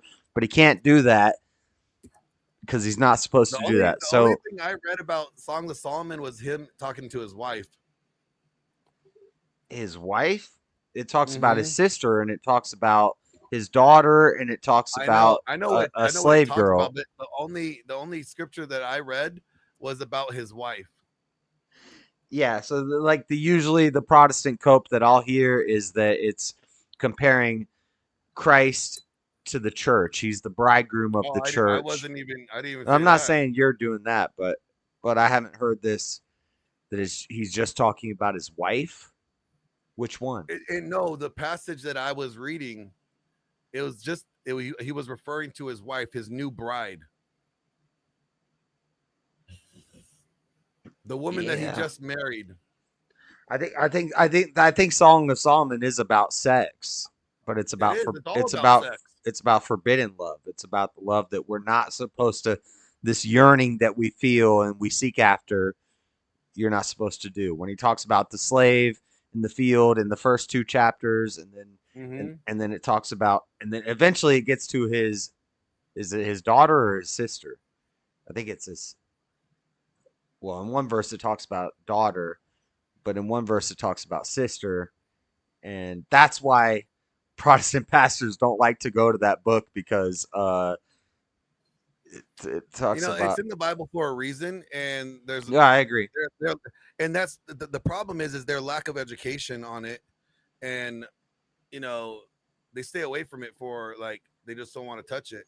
And to me, it's like, or they'll just change it. They'll say it's Christ and it's the bridegroom of the church. Yeah, That's and the common argument you'll get is, and I'm like, it's a metaphor for Jesus with the church. That's what they try to say, and it's just like, it doesn't, it's a stretch. Yeah, but what I'm getting at is like the Protestant church does a horrible job at teaching sex. They tell you to stay away from it. It's horrible. It's sinful. It's bad. And then when you finally get married, they're like, it's good. And you're like, well, wait a minute. We've been told it's bad this whole time. Are you sure it's good? Yeah. So they just do a really, and then so so maybe they shouldn't say that it's bad, but it's good in a marital bed. The marriage bed is not defiled. But they still don't do any education on it, right? And so where do you expect these people to learn how to, to do it? Well, if the church ain't teaching it, people are going to just watch Pornhub, all right? But how do we teach that in a church to a youth group? We're going to have sex ed in church? I don't think so. I mean, parents need to be teaching it, but the church should be giving the, parameters, and how to discuss this conversation. They shouldn't be saying sex is a horrible thing. They should be like, sex is beautiful. It's a gift from God that we get to enjoy once we're married. So I can't speak about talking about sex in church, but I remember one year I went to the Southern Baptist National Convention in Nashville, since it's in my backyard. And we actually did have a session with a couple of different instructors, maybe teachers, whatever, that did talk about sex and relationships. And there were 2 opinions that were not exactly this, or 2 viewpoints, not exactly the same, but not opposing. And basically it was, one fellow said that, his viewpoint was, his interpretation was that sex without love is wrong. And therefore, you should be married, or that's why you should be married when you engage in sex. And the other was basically a little more solidly biblical, and no sex before marriage, blah blah, kind of the ritual rote sort of thing. And I think it actually, and of course it's literally been 40 years probably since I heard that, so I'm just going off of my lasting impression of it. But I didn't think it was a bad thing to learn. It was actually, I think, probably fairly helpful. The only problem I'd have with the first thing you said is you said no sex without love. What do we mean by love? Do we mean eros? Do we mean philia? Do we mean agape? God's love. I love my enemies, but I'm not going to have sex. I'm not going to have That's a eros great thing. with I my think those are great enemies. things for adults to talk about, but I think when you're talking to teenagers, you break it down a lot simpler. Yeah, a man and a woman make a baby. You break it down simple like that. It's like when a man and a woman love each Right. other, Well, I mean, they get together again, I and think that most of us understood that weren't talking about the mechanics of sex. They were talking about when is it okay? Under what right. circumstances. I agree, but should what is Glenn encouraging that we teach young Christian men? Like we're gonna teach them about whores, about these whores and their Well, body yes, they did count, actually and talk like about whores. They did say that there are whores out there, and you should probably stay away from them. That was right. I do remember Yeah, that. Yeah, so. stay away from that. Yeah. Yeah, Okay. that's bad because that's sex without love, right? All right, AJ's about to drop off, you guys. All right, got, AJ, I'm stuff actually to going do. to drop here in just a few minutes too. If I just magically disappear, it's not because I don't like you; it's because I have things to do. All right, I'll catch you guys later. All right, AJ, take it easy, man. Have a good one, AJ. Thanks. Grid, give me a call later when you drop. Yeah, I will. I'll give you a call. Well, I don't want to divert. I was really just interested in your conversation with Janelle because I've seen that lady. I saw her on the Jubilee thing, and I was like, this lady's. I'm not a fan. I think I've seen her in a debate with Alex from Playing with Fire and Destiny. I've seen her in a lot of stuff, and I'm just not a fan of that lady. And I was wondering how it went. Yeah, no, it went good. Like again, I don't agree with everything that she says, but what I do like is that she's like the Gottman Institute. That's a pretty solid institution that works with couples and relationships. Like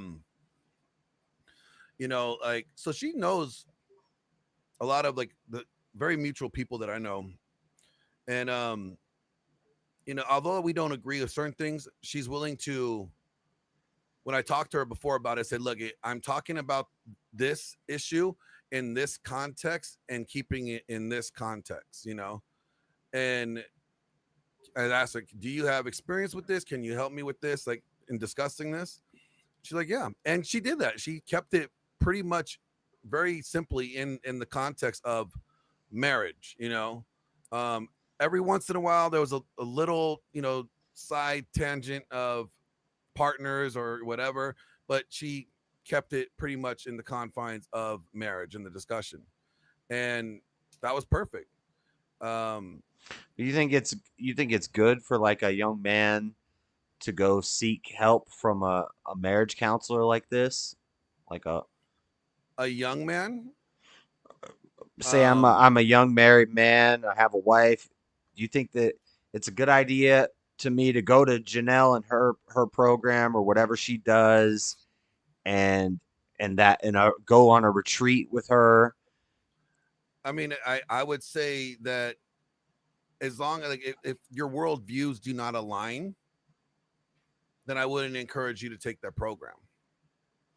Now, if there was and what I said, like there's no Christian sex therapist or let's just say intimacy therapist for couples, right? There's no Christian intimacy therapist. And we wonder why Christians have the highest divorce rate out of all the religions. I'm just noticing, I'm not saying one thing leads to the other, but I'm just noticing that. Yeah, I'm not gonna make correlation that there. There might be some correlation.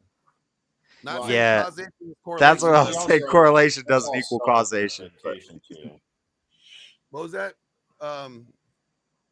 That's all self-identification too, because and actually Andrew went over this once about we don't actually know that those people are Christian. That's just what they say they are when they fill out the form on their divorce label, right?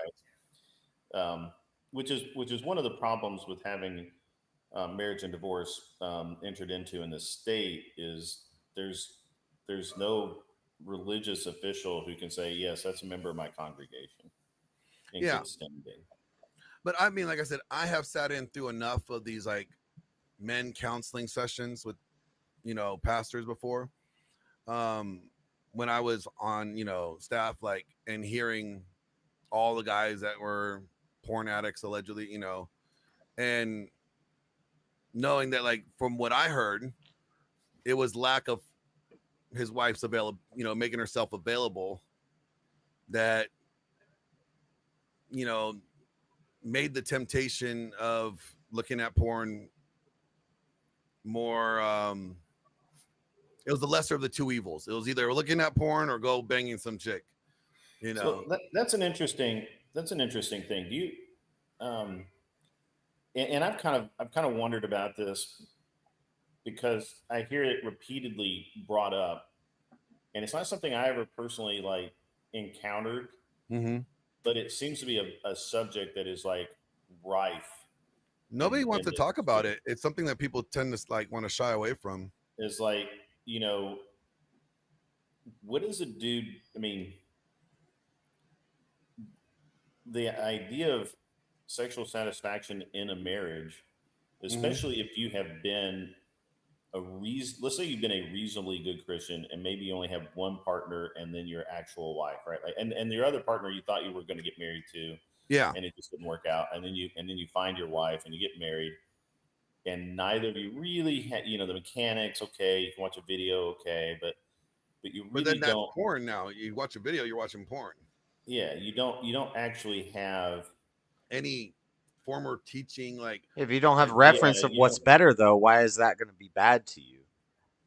Because it's not necessarily bad to you, because guys don't really care. Guys don't really care. Like most guys last, 2 to 7 minutes. So they don't lay there. Science. Yeah, it's her not enjoying it. Right. So guys don't know the female anatomy enough. They don't know what women like. Nobody teaches guys what women like, or where on the anatomy is sensational. What areas to look at. Like somebody should compile the data, right, and make it like write it in Christian kosher for these young kids, like for the young married couples. I don't think so. I think this is all. Well, go ahead. Sorry. Well, this is the problem: is that most people think that this is taboo, and you should not. Yeah, that's the thing. Like, it's not a taboo. It's fake. Who cares what the woman's damn caring about? She got dinner to make. Well, that's not what Paul says. Who cares? Hold on. Who cares? So you're just saying, like, who cares? I got things to do. I gotta go to work. Let me get this done. Let me make this baby real quick, and then get to baking the cake. See, like this is the kind of rhetoric that I hear right before the guys in their marriage counseling. Yeah. And his wife is just telling him it ain't gonna work. Yeah. Are you single? Yeah, you might be right. Because, like, my thing is like one of the most. I don't know how long I'm gonna be married for. Your marriage, like you want to, you think it's important to secure your marriage, right? To protect your marriage from anything that's trying to cause a divide, right? Yeah. Well, then that would mean you as well. You got to protect your marriage from yourself. Yeah, but if media has influenced women to think like, oh, we got to get our pleasure too, and well, they always thought that. I'm a conspiracy theorist. Maybe that's all fake. Women have been solipsistic their entire creation. It's not a bug; it's a feature. Yeah. I mean, of course, they're going to think about how it makes them feel. I mean, this is why solipsistic means they only care for themselves. Is that what you mean by that? Solipsistic means they think only from their view. They're like how it affects them. So if they don't think sex feels good, then they're going to think that sex will feel good for everybody. Yeah, like basically selfish thinking. Okay, yeah. Finding out what makes the lady bust is part of the man's journey. You don't take a class for it. Well, but some guys. It's not real, guys. What is not real? Yeah, what is not real? Have you not figured it out? It's not real, ladies. You're lying to us. We know you're lying to us. Well, again, I'm not falling for it. The Bible tells me that it's real. Yeah, I think you just not found Bible it tells me yet. it's real. Like you just haven't got to go with it, man. Gotten there and figured it out. Is that the problem? Nah, yeah, I'm like a virgin. I don't know. I'm just saying. So, I'm gonna teach a class. I'll teach it. I'll give you a private tutor. John Burt. I mean, I'm not even talking about sex books, man. John Burt was with the sex books in the kids' library. No, I'm not talking about that. No. Nobody's talking about sex books. Glenn, you were irritating me the other night. You were asking my wife about a hypothetical sex robot, and I was like, "What are you talking to him for about this?" What you need to say is my husband would never have a fucking sex robot. That's the correct answer here. Is I would never have. He would never have a sex robot. That answer, though. I know. She'll laugh at it and laugh She at you. failed. She got an F on the test.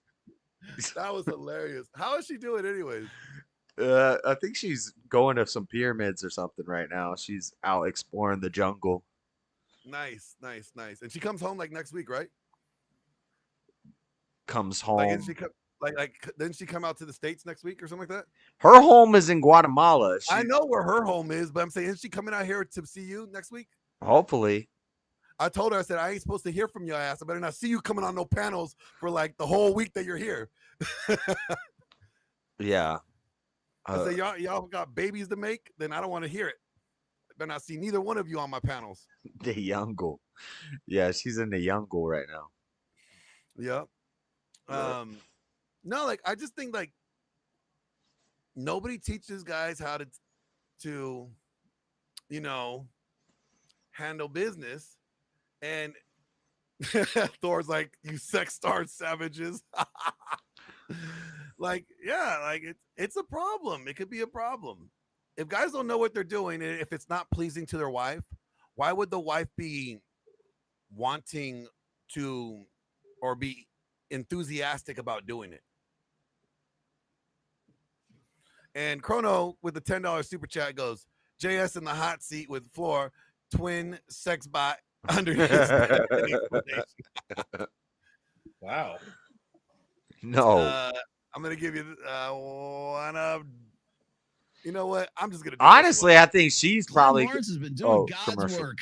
I know who my God is. Hallelujah. Commercial. I was gonna say I think she'd probably need the sex bot because I'm the old man. I'm gonna be like, man, let me lay down. What? Am I too old for my age? You need to get some testosterone in you too. Somebody. Get Oh my god! I need to start slamming testosterone. Who says slamming? Like what? just straight to the neck. Yeah. Like what the fuck are we doing? Like it's like Blade in that movie where he like is about to die and then he. Oh yeah, and he goes like falls into the blood. Yeah. Just fall into a vat of testosterone. Like JS, you're not serious though. Like about the whole, it's not real. Why care about it? She got cooked food to make. Like, I know it's real. It is real.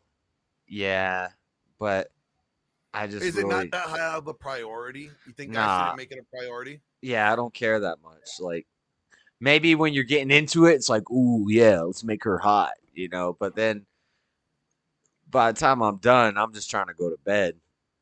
But do you ever wonder whether she busted why or they not? don't want to keep having sex with you or something? Like Whether she completed or not? Like you get off and you're like, cool, I'm good. I'm not 18 years old anymore. What are you talking about? Multiple times in a row? I didn't say multiple. I said just her getting off. Like, does she get off? Does she get satisfaction? You wait. Do you wait to? I don't know. She's gonna act like she got off.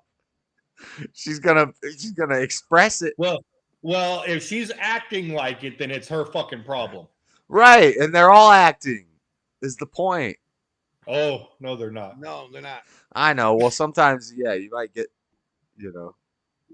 some waterworks. I'm pointing out, like, this is what I'm pointing out is like, this is why the sex conversation for guys in the Christian community is important because they don't know what they don't know. And how I wonder how many of these marriages that fall under the Christian marriages that got divorced could have been like avoided divorce if their husbands knew how to please their wife. I know what you're talking about, Glenn, and I know how to do that. You know, but you just don't care enough. I just don't give a fuck. He just doesn't give a fuck.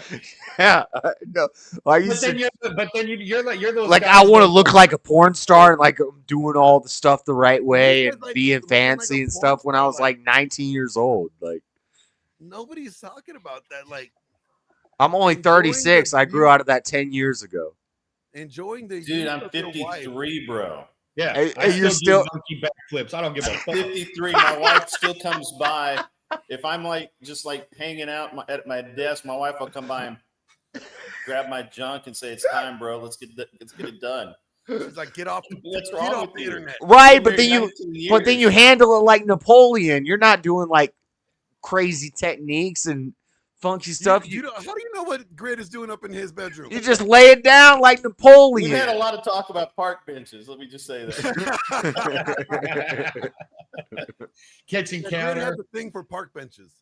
Yeah, Yeah. kitchen counter, dining room table, couch. That's when Yeah, you gotta whatever's go from doing like crazy techniques and twisting and stuff to just weird areas. No, like man. we're just gonna do it in like the Victoria's Secret dressing room now. But We still, have to define crazy techniques. One leg up on the wall. You I know. mean, you know, What's one man's bread and butter might be another man's gymnastics. see, I think so. You know how men are supposed to protect and provide. Her orgasm is something you ought to provide And protect. and protect. And protect. Yep, Thor's right. it's not even. It's a myth. Mm-mm. That's just pee. She's not actually.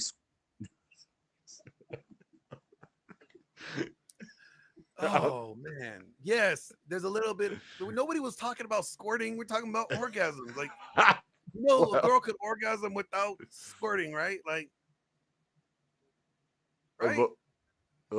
I mean, allegedly. Anson Knowles, Grid's code for. Yeah, Anson's funny. I like Anson. Bread and butter. Buttering up those. One man's bread and butter is another man's gymnastics. Man, oh man. So, but really, Jez, like, you don't really think like the woman's like I just want to hear your reasoning for it. I think we're like leaning too much into like feminine thinking. Like we gotta try to she's got to get pleasure out of this, and it turns into a pleasure thing. I think that you should fast from sex like you fast from food. You become Dude, addicted. aren't you? Well, yeah, but food. But sometimes I just eat some damn food. I'm not trying to every meal like, oh, I'm gonna dissect this and like. Yeah, ooh, but I'm every gonna now and be-" again you like a big juicy steak, right? Yeah, but I just eat the steak. Okay. That's what it goes. That's for women, right?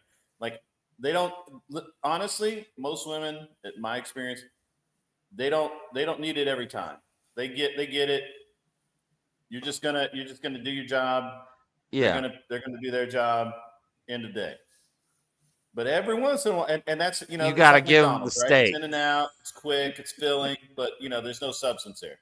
The quickie. But every now and again, those are they snacks. want that truth. They want that trip to Roost Chris. They want that tomahawk.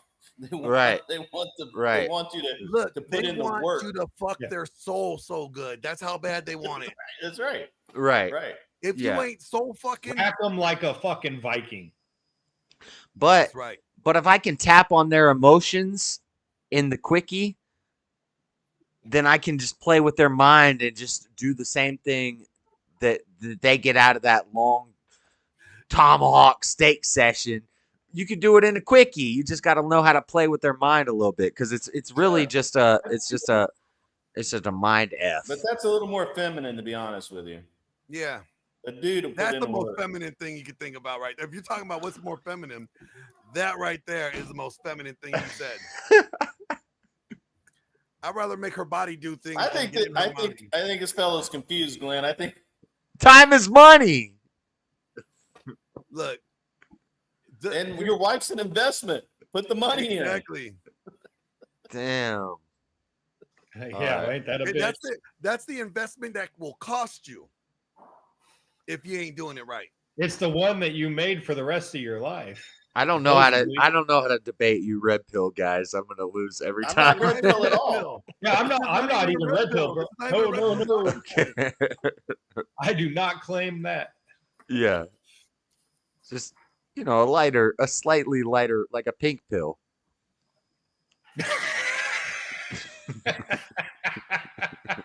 Is that what you are?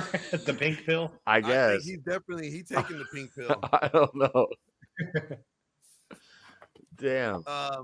Look, honestly, you sound more red pill than me because you don't even want the woman to have pleasure. That's a red pill thing. This is something every husband should learn.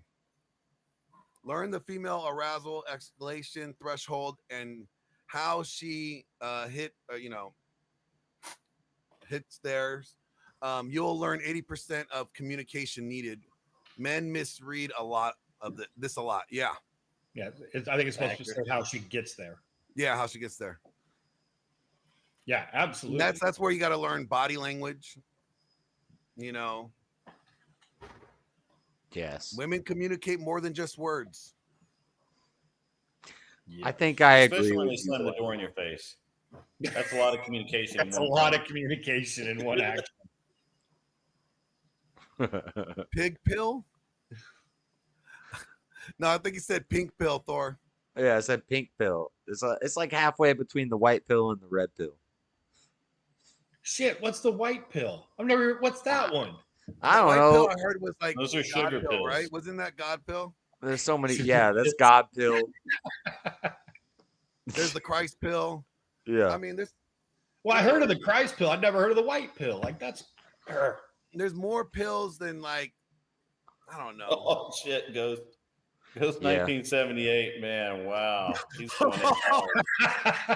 He's going in hard, bro. Damn, JS. You see the type of flack you're taking? Do I cry after? No. Wow. Do you get in the fetal position? Suck your thumb in the corner of the shower.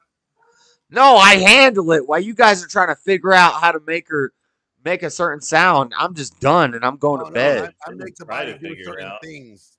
Big difference. I don't go off a sound. I make the body do things. Yeah, I make the sound I want it to make.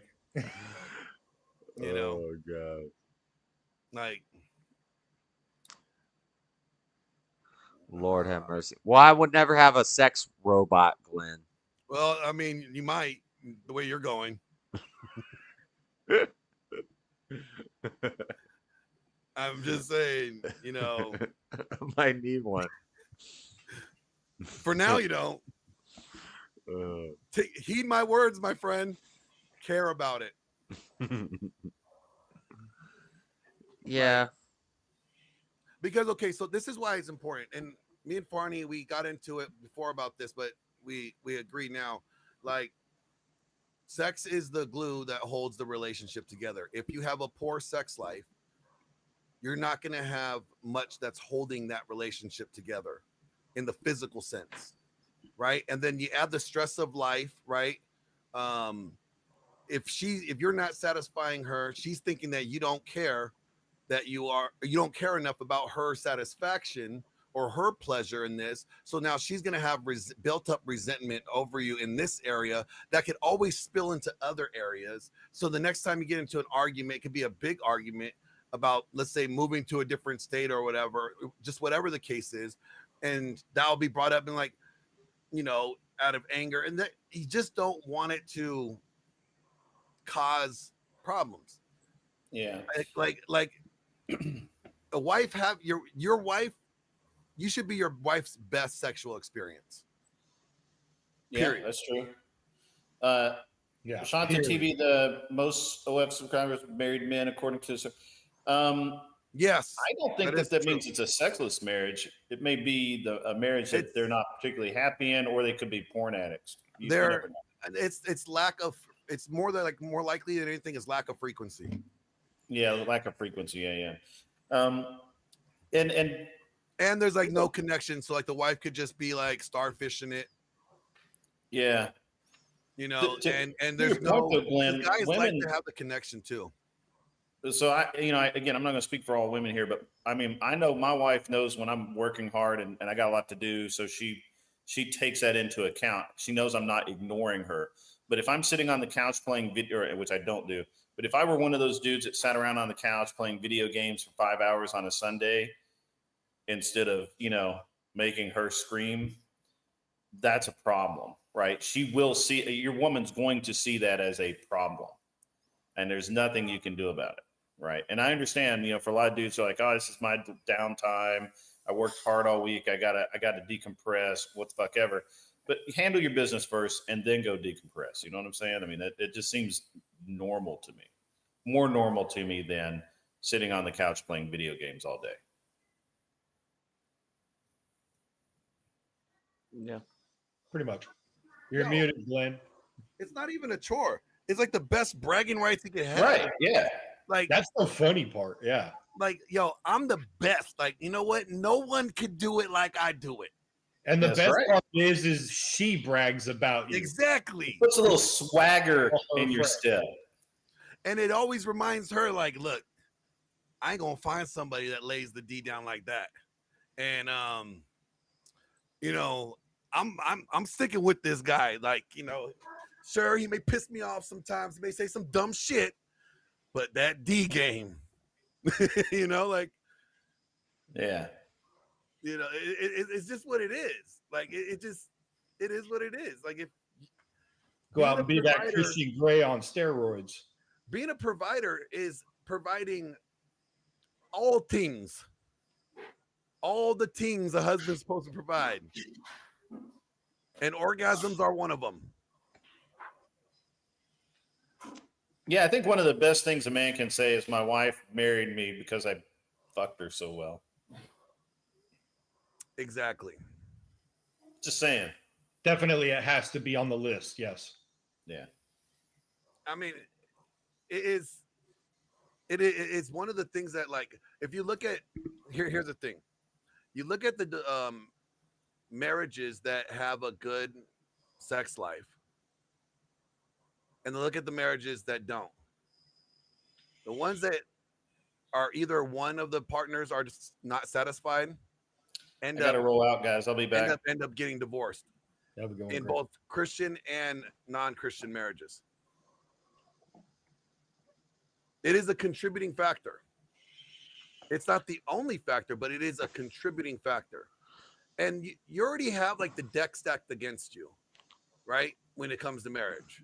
So, like, the odds of marriage being successful is not even 50-50, right? It's 54% divorce rate. So since that's the divorce rate, don't you want to tip the scale in your favor as much as you can once you get married? Yeah, but what about all the chicks in my past that said the D game was strong, and they said, "Oh, it's so big," and all the talk up that they do, and then when they broke up with you, they called you a little needle dick. Well, no, they didn't say that, but yes, I'm saying the girls that said that shit, and then they were with another guy, So but this is your wife. Why are you thinking about girls from the past? I'm saying for guys who aren't married and they're with women, just because you get with a woman and she tells you all this stuff to hype you up, they shouldn't be doing all that unless they're married. Mm-hmm. Shout out to Kieran with the $5 super chat. He asked, Bjorn, do you believe this shit?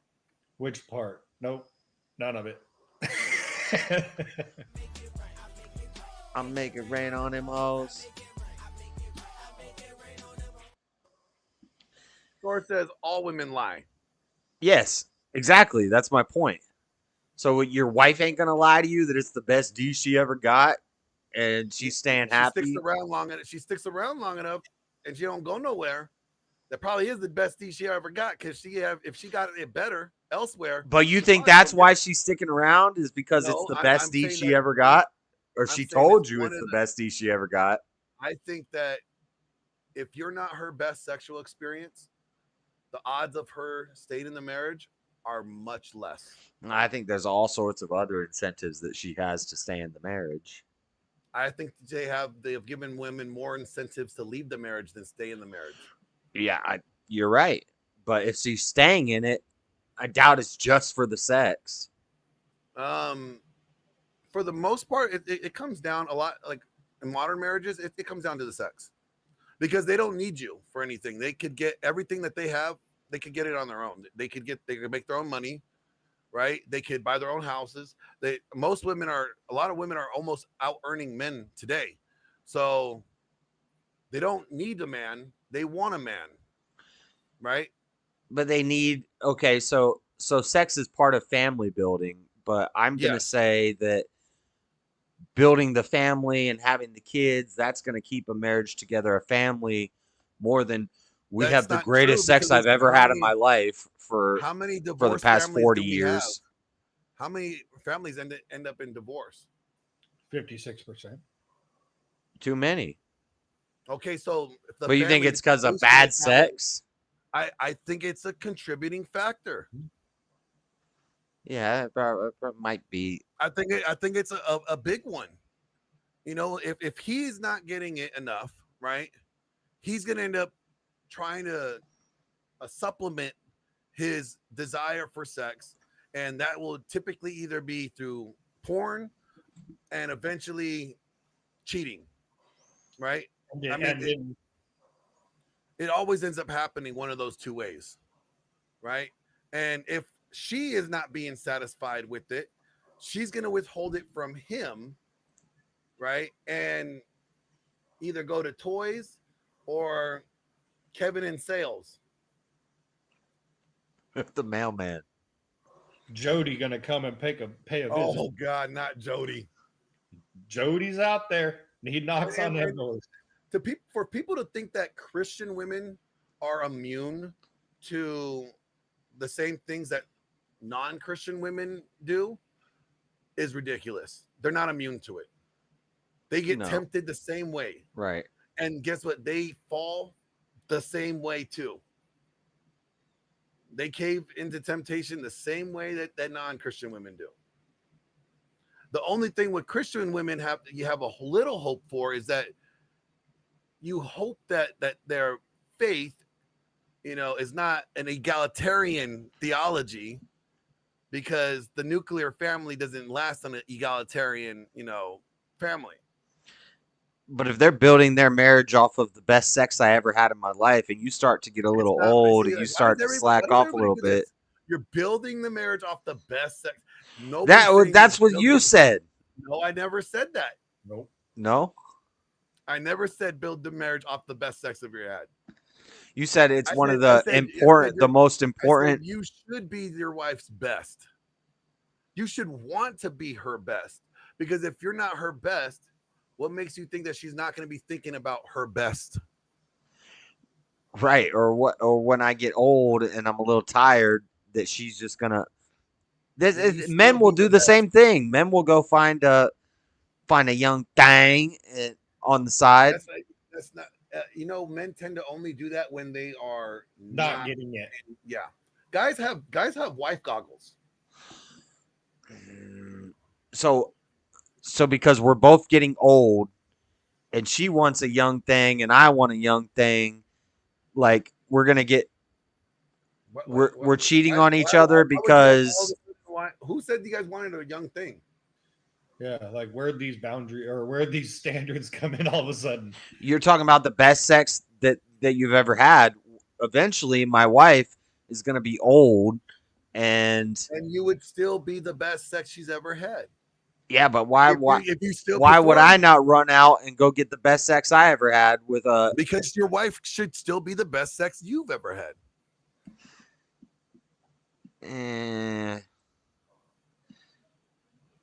We're getting idealistic now.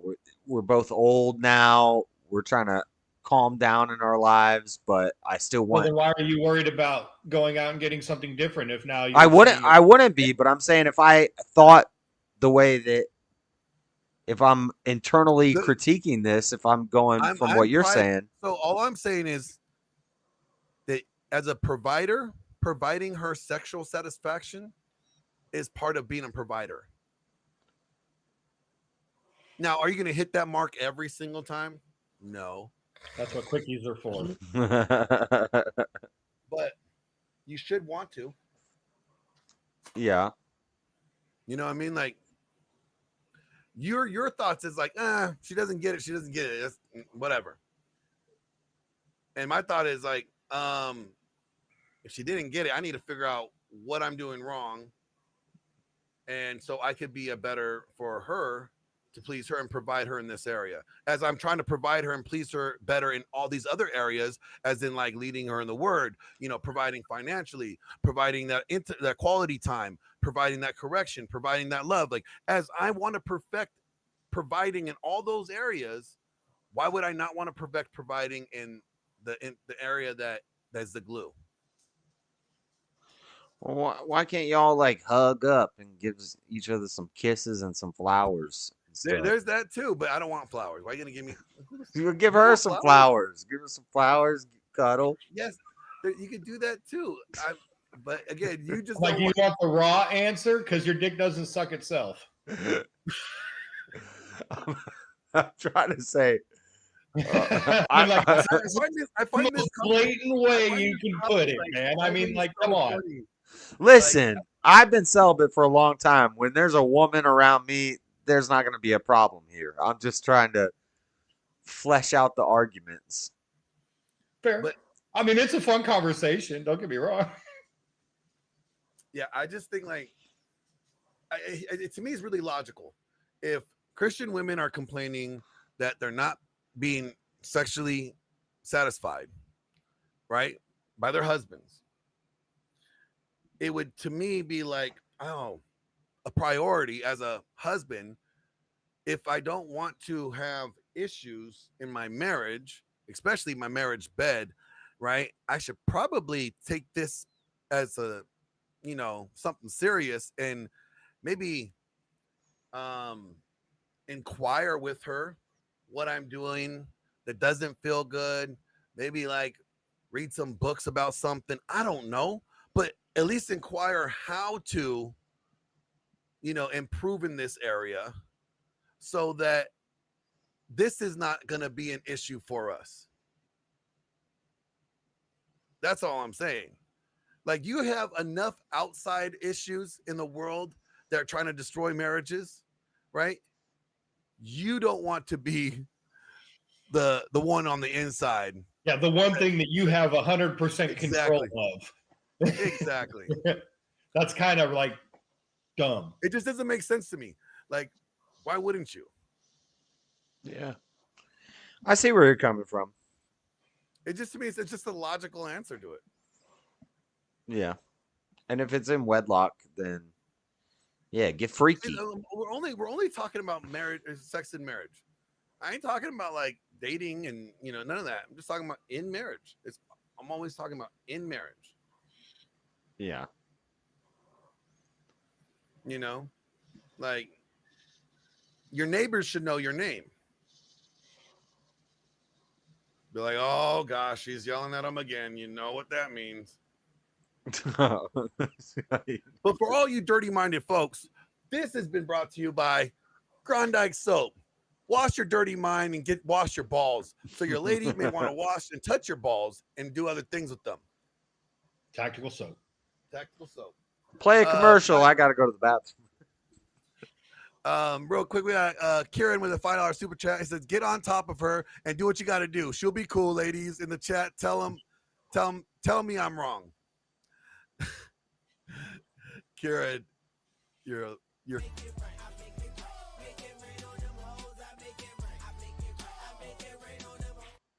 All right, we're gonna take a quick commercial break. We'll be right back after these messages.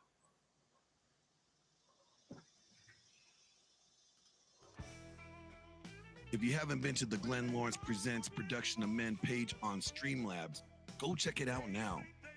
It's the one-stop shop to be able to watch videos, donate, connect with me on socials, and buy swag from our store. That's right, swag from the store. So if you enjoy the content on this channel and you want to support it, go to the Streamlabs page for Glenn Lawrence Presents Production of Men now. Donate, buy some swag, or follow us on the socials. It's a one-stop shop to do all three. Thank you. Masculinity is in crisis. What are we to do? We need to acquire a dominant masculine presence. Now available on Amazon. Masculinity is in crisis. Men's masculine behaviors and traits have been suppressed by popular culture. Why has it become so popular to shame, guilt, insult, masculinity, and masculine behaviors? After 50 to 70 years of this has resulted in a very large subset of men who have become weak, useless, and crisis. Pathetic state for boys and men that leads to depression and violent despair. A dominant masculine presence addresses this very dilemma for the individual man, and it firmly establishes why this is what is desperately needed by the individual man today. In this book, clearly defined masculine traits and behaviors and the emotional durability provided by traditional masculinity are presented as a guide to what every man should embed into his identity. Putting these principles and behaviors into practice will motivate and direct your path step to step to create for yourself an authentic, dominant masculine presence. Hey, you. Yeah, I'm talking to you. No, there's no one behind you. Stop looking around. Yeah, you. Quick question. Did you hit the like button on the way in? You didn't? Come on, man. It's simple. You just click the like. Just go over there and click the like. Help me out. A journey filled with twists and turns. Why is it that essential life lessons aren't taught in school? You probably know that the mitochondria is the powerhouse of the cell, but do you know how to invest in a Roth IRA? We're not taught to build ourselves mentally, physically, and spiritually. The roadmap to success is more than just a college degree. You don't have to follow the traditional route. Success isn't confined to a classroom. It's about discovering your own path. You ever wish that someone handed you a guidebook to life when you were 18? Well, it's never too late to rewrite your story. Everything I wish I knew when I was 18. Advice for young men to create a great life for themselves. This book is your compass, guiding you to pick the right career, how to invest wisely, and how to prepare for a fulfilling future.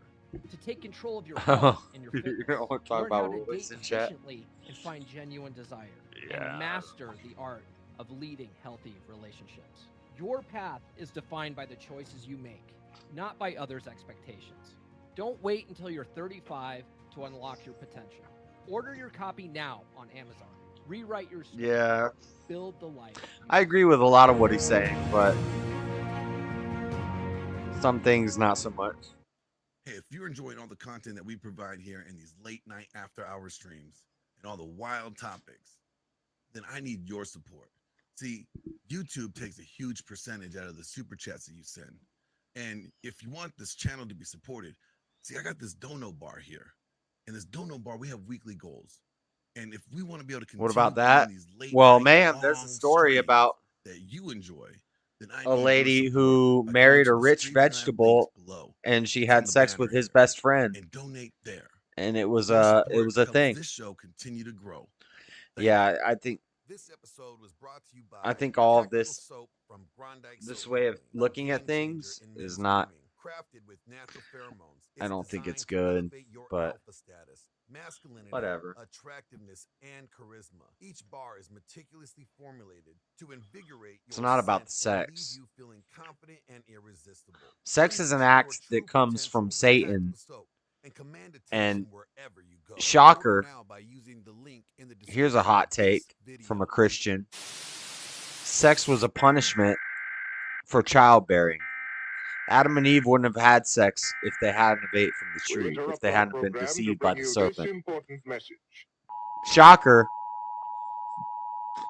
Glenn Lawrence here. Are you tired of losing arguments to your wife like this? That's why Paul I tells understand you it makes you feel bad when I am dishonest with you. it's better It for you hurts to my be single. feelings when you treat me with contempt. But if you're going to burn and with corner lust, me and try and trick it's me better into you have a lying. wife and you burn with her. It makes me sad when it's so easy to trick you into But it's fine. lying It's all because about the you're such sex. a lying shitbag. That's not. You can't do that. You can't do that. The therapist. This is said why you I don't got have on the judgment. floor. Are you tired of looking like a dumbass? This is why I got on the arguments floor like this for guy? coming on this stream. So let I me can just go make on sure I this get stream this and it's correct. fun and I'll hang out with Would the you boys say and do and you talk promote about to your this audience stuff. that you're honest? But I don't think I a don't think woman, so. a married Well, woman, should if be my audience asks who I talking am, about what I guys tell them is I'm a piece of shit. about these topics.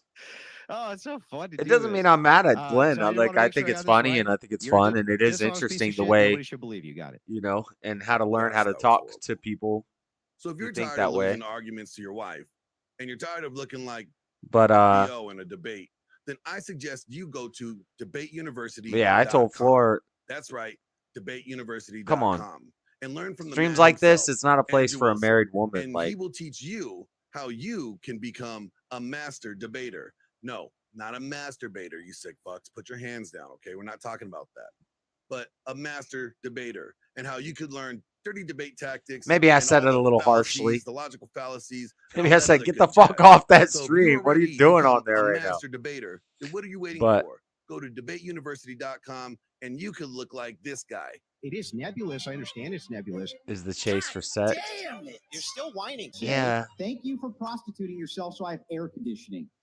Well, now as we hang on, let me finish. My turn. Sure. Go ahead. So as we dive into this, though, Well, now that by the Andrew way, has you his say that debate you make academy, a deterministic statement. we're which going to is hear a lot of. deterministic statement. How dumb are you, Bosch? Why would you do anything if you didn't care? So what are you waiting for? Go to debateuniversity.com right now and sign up and learn how to be a No great comment. debater and stop looking stupid in arguments and debates. Shit, dumbass. All you got to do is go to debateuniversity.com and click enroll now. $500? It's $500? What the? What?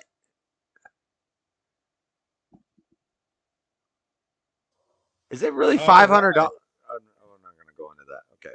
Let's Uh-oh, what the hell were you doing? Welcome back. Welcome back. Glenn will be back in a couple minutes, guys. He had to do a couple things real quick. So back in here, we're going to see if I can make this a little bit more of a fun, degenerate conversation. What's up, Bjorn? I like your name. Thank you. Thank you.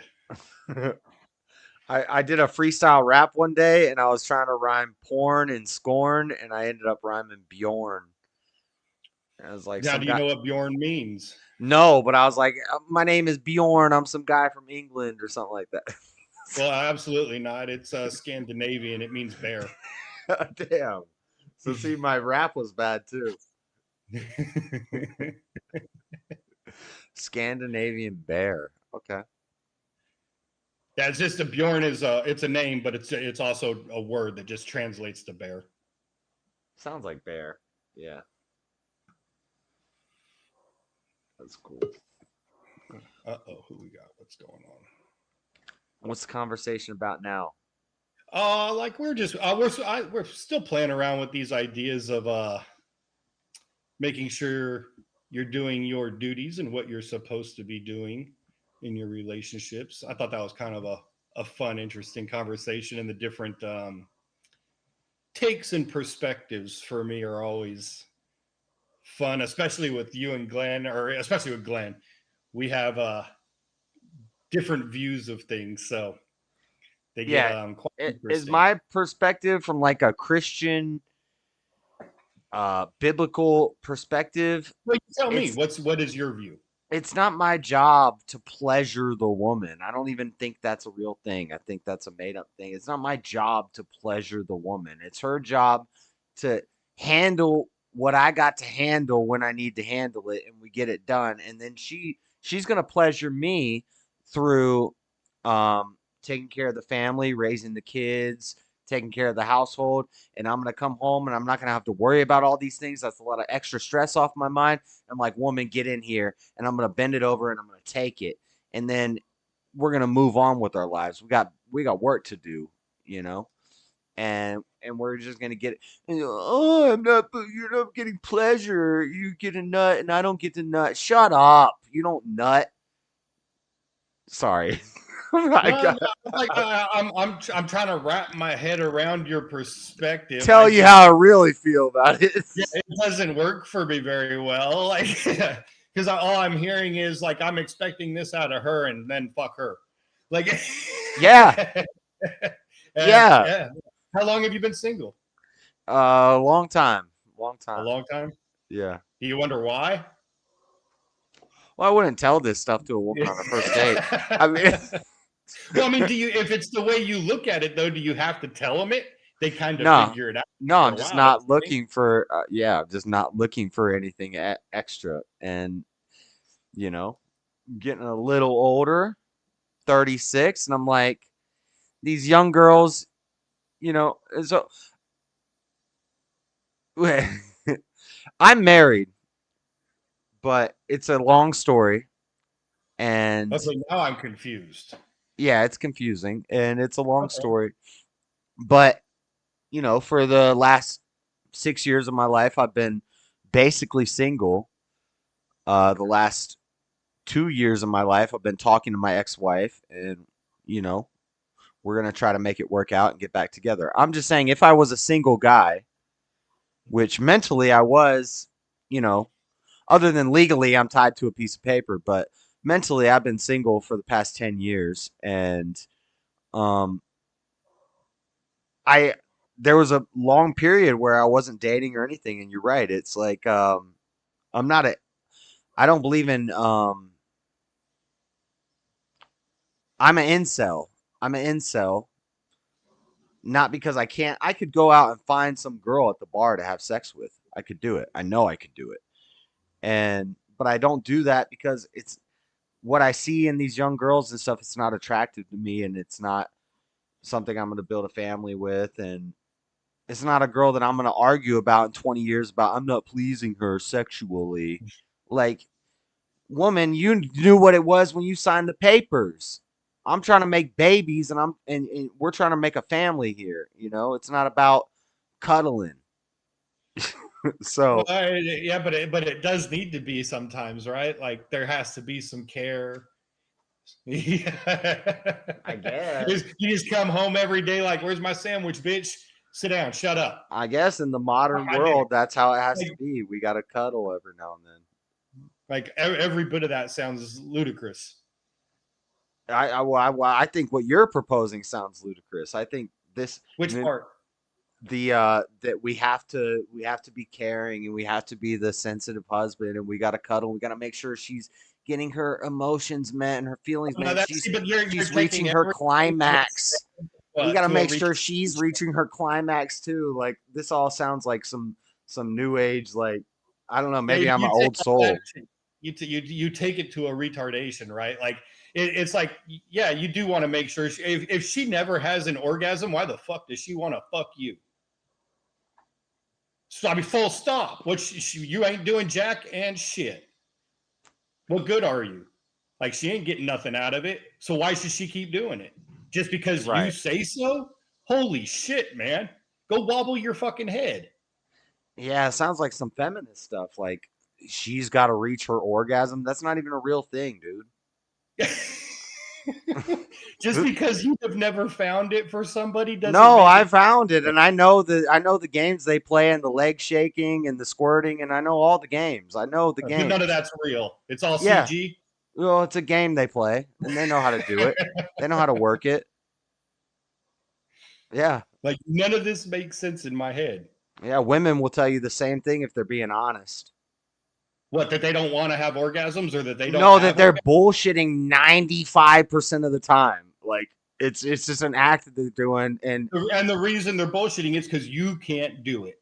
okay, well, all right. Well, maybe you're that's right. the only reason she has to fake it. It's because you can't do it for her. Yeah, if you do it for her, guess what, my friend? Yeah. She doesn't have to fake it. Maybe you're right. Like, I don't think you are. I think I know what I'm talking about, and I think bitches be lying. And I think I've had sex with a lot of women, and I've been involved in the pornography industry, and I know even the fluffers be faking. Even the fluffers be faking. So I know what I'm talking about, but you know, I have Jesus behind me, so I can't. Let's not. Yeah, but yeah, they're all lying. They're all doing acts, and the women's orgasm. A woman does not secrete semen. A man orgasms. That's the thing that he's doing to make a baby that's gonna go into an egg. A woman's orgasm is when she's on shit. What am I thinking of? I'm not sure. Not PTSD. when women, when they're on the period, menstrual stress, MS, post-menstrual stress or pre-menstrual stress, which one is it? It's all menstrual stress. They're always menstrually stressed. So, and You're saying that's like, the only what's time their they- orgasm when their egg drops like once a month? No, come on. Oh man. Oh man, I know what I'm talking about, but okay, go ahead. Yeah, but I'm not sure you do. Tell me about these young hoes. Tell me about these these young hoes. Tell me about these women that they don't be faking 90% of the time, at least. Well, I again, said the 95 earlier. I'm going to be more It's conservative. because Let's say you- 80. Let's say 80 to be conservative. A woman, Yeah, but a again, woman's the only reason orgasm a woman fakes it dips is because the you can't cervix give it and to her. contracts the canal. That's called Kegels. I see you practicing those, Michelle. Calm down. I need, What's up, Greg? I need Welcome, to stop. welcome back. I need to stop. I guess Grid's still doing something. No, you need to No, love I'm your just- wife. You need I'm to just you need to saying- cherish. I'm okay. Maybe I'm a little bit trolling because Glenn's not talking to shut me up. But I know you're trolling. You're a little bit trolling. no, but I'm also serious. I'm serious, but yes, we need to care for our wives and we need to be, cuddly and there for them emotionally. I'm not gonna show that soft side on the boys cast, Bro, but nobody's saying being cuddly. I'm talking about breaking that bed frame. yes, I know, Glenn. You gotta handle business sometimes. Yes, I agree. But if all that business you're doing, you're spinning your wheels like a hamster on a treadmill, and you ain't getting nowhere with it, you just making a whole lot of noise and breaking a whole lot of furniture for nothing. Oh Lord. What about when she says deeper, deeper, and you're like, there's nothing left? Then you put those legs behind her ears. Leverage. Leverage, my friend. We're going into a whole new realm here. Bjorn, can you read that? Can you read that for me? No, we got to get the Aussie up here. The Aussie is going to be funny as fuck. You got to get the Aussie up here. Bjorn, could you read that? I made a woman squirt. I'm a real man. Or did what I needed to do, and she loved it. She just peed. That's all it was.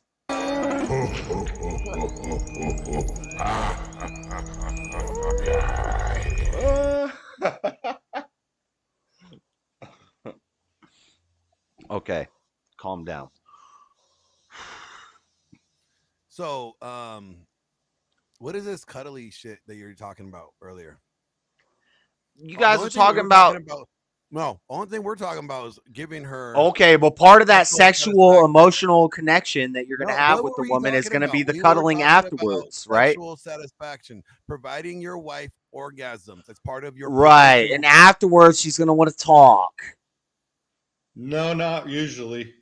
No, the female orgasm is like an what's the word? Look, if like you do it cocaine. It's right, like a stimulant to her. I It gets her promise amped you, up, they and will she be wants to speechless. talk. But if Oh, you do now I it want right, to she talk wants about to get stuff. up and vacuum, bro. Yeah, if you do it right, she'll be Let's speechless. go. Yeah, if you do it right, she won't move for half an hour. And then she'll go vacuum. And then she'll go vacuum. The men's orgasm is like a depressant. You just want to go to sleep and let it all end. And then the woman's orgasm is like a stimulant. Yeah, if you can get her to go start vacuuming afterwards, let's go. That's Well, the again, you're not strategy. doing it right, so you're never going to find that. I'm not. Like we've determined that part already. Yeah, I've not found that method yet. Oh man. Yeah, if you're doing it right, dude, she's not cuddling afterwards. She's just laying there trying to get her head back on straight. If you do it right, whatever she was mad at you before sex, she's totally fucking forgot about. Yeah. Fact. Yeah, that's the old joke. You know what the cure for a headache is? An orgasm. Yeah. Let's go. Yeah. Hysteria. And there's science behind that, too. Hysteria was a real thing that doctors used to and give a woman an orgasm for to get rid of it. That is a real medical thing. Well, now we're having Yeah. doctors give women orgasms for headaches. Hey, That was a real thing. That was What Dr. is Phil this? Up on ya. Dr. Phil up on ya. He was filling up on your wife. Damn, son, that's cold. Dr. Philipponia. Live, love, plan, pray. I was being funny. This is comedy. This is a comedy hour. This is a comedy program. What is funny is like, yo, like somebody said it earlier. If you ain't doing it to your wife, you ain't providing it to your wife, someone else will. That's a fact. So either you could be the best she's ever had, or you were the has-been that she thought was a Chad. And she's just gonna call up Tyrone. Fuck Tyrone. Yep. Go back to Brad the bartender. Yep. Brock the No, it was Brock the bartender. Brock, whatever. Brock the barista. Brock the barista. At I thought Starbucks. they fired all the male baristas. They met him least at all the straight Starbucks. Well, Brock So- identifies as a woman Well, on you know what? It's Saturdays. funny. It's Brock the like- backbreaker. There you go. Brock the There we- backbreaker. There we go. Now it's a party. That's official. So, but this is, Grid, this is what cracks me up. Anytime I try to have this conversation with Christian guys, they all just like are in their feels. They're like, no. Christian, They're bro. all they feel like they feel dirty or feel like they got to dance away from it. I'm like, why? You don't think it's Well- a punishment from Satan? No, like, so Well, I think it is a trick of Satan. I do absolutely. I understand. It's all the pleasure of sex and this addiction that men have to sex is just like drugs, and it's just like everything You know what? that we fall Like, I weak know- for. how about- Food, I know good Jared- tasting I know Jared's food. being a smart ass right now about this, but a lot of men want to get married and they don't want to get divorced, and apparently, as we have seen it even on here, a lot of guys don't consider a woman's satisfaction a priority, and it's like you wonder why Christian marriages end. It may not be the causation, but there's going to be a correlation there. Yeah, it's feminism and it's women feeling too entitled, like they gotta be pleased and stuff. Do you think that? Do you think that's true? Do you think that it is the devil telling us? I'm serious. I'm sex not is joking. bad? It's funny, You know but what? I'm Like, being The serious. fact you said that with a straight face was pretty impressive.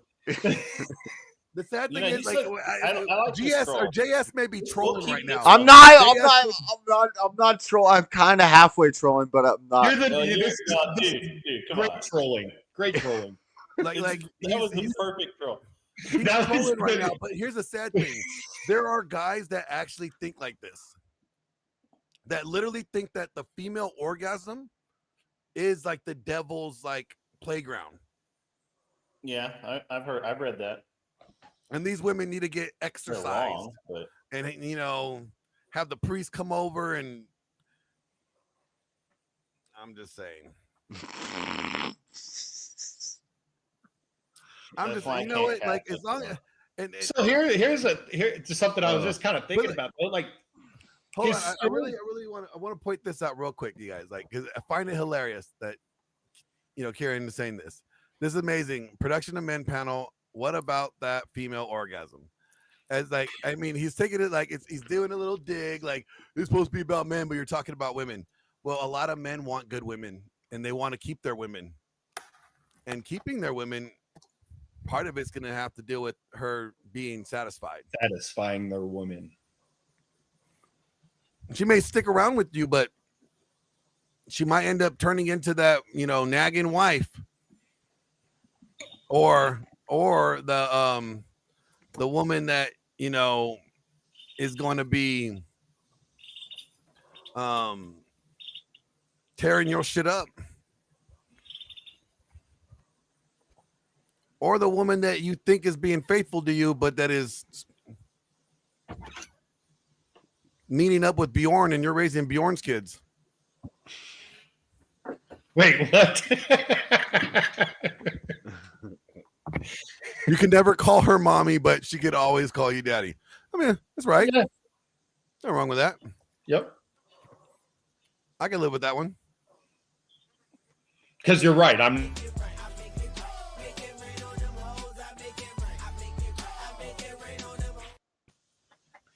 I always start singing that song. I love Lil Wayne.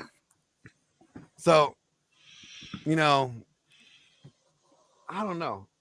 Grid, what do you think the problem is, like, in this when this conversation topic comes up? I don't know, man. Give me a second. I'm setting up. Gas Mask says, I don't know about that. Sex is very important. Blaming Satan feels like a cop-out for not wanting to try.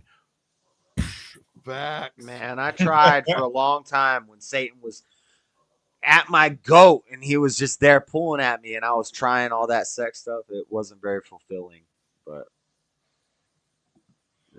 yeah. Michelle will come up here and tell you why it's important. She's our yeah, Michelle's in an open relationship, right? She's our local D-gen female. Yeah. I'm sure she could tell us all Polyamory, I about think, it. is what it's called. Polyamory. Yeah. Yes. We used to just call it a threesome, but So that's polygamy, but they're not married, basically? No, she's married. No, she's polyamorous. No, not but polygamous. she's married, but the other partners aren't married in, so that's polyamory. But if it was polygamy, you'd have multiple wives, you'd have a husband with multiple wives. But polyamory is where, yeah, it's just open, right? Where it's guys and girls, yes. The guys with guys? No, The guy- but she can be with guys and he can be with girls. That would be polyamory. Yeah. She's like, I don't Like claim Destiny. polyamory. I'm not monogamous. What is your? Then what exactly? What do you fall into? Polyam people are weird. You something extra is what you is. all the extra. You all the extra. Nobody knows. Grid's camera went off. He'll be back on. I don't do the name thing. Yeah, Well, don't that put doesn't me in mean a it's box. not what it is. Like, I am what I am, and we do what we do. I say the same thing to Christians. Don't put me in a box. I'm not in that. Which category are you talking about? Daps, Michelle. No, I'm just kidding. Don't touch me. Don't touch. Man, you're starting early with me this morning, bro. I am. I am. You got to learn today. Learn. You're gonna learn. Learn today. you something. So, like, JS, you said you don't go to church, like, but you say you pastor your own church, like, what? Are you just do your own Bible study? No, I haven't do found like a church. I do Bible studies. Yeah, I've been doing Bible studies my whole life, but I don't go to a church currently. I live in Utah, so it's a lot of Mormon churches around here. Go get you another wife. I know. That's what I'm saying. If I was that willing to convert, and I could just easily, like, I could have a couple blonde-haired, beautiful young wives and a house and a car. Floor, you hear that? Floor, where are you? Hey, let me tell you, Salt Lake City is underrated. I know. Hey, there's three beautiful women to every single guy in Salt What Lake guys City. don't know, what guys don't realize is that But you got to convert. But you got to convert. No, you don't. No, you don't. You can pretend. I mean, yeah, but see, No, you don't. this is that scumbag shit that I'm talking about. What scumbag shit?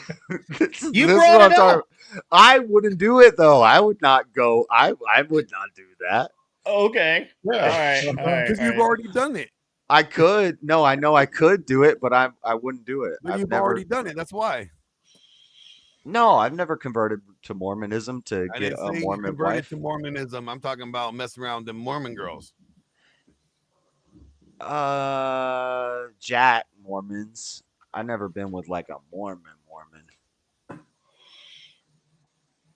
I'm confused as to the difference, but okay. A we'll Jack go with it. Mormon is basically a non-practicing Mormon. It's just, yeah, my parents are Mormon. I was raised in the Mormon church. I got baptized and all that stuff, but I just live my life now like I'm just a person in Utah. They don't practice the faith. Right. It's a non-practicing Mormon. Be a Jack Mormon. You're a Jack Mormon? No, a non-practicing Mormon is a Jack Mormon. That's what they call them. Oh, okay. Yeah. But I'm not that. I'm from Florida. What you talking about? Oh, okay. So when is Florida the explains dreads everything. coming off? How are you cutting off the dreads? Pretty soon. Hopefully in the next month. I gotta edit up a video. Why wait? Shave it. Because I want to build it up. I want to build up to it. Okay. I might do it in a stream. I might just start cutting them randomly. Not this stream. I'm like, got scissors?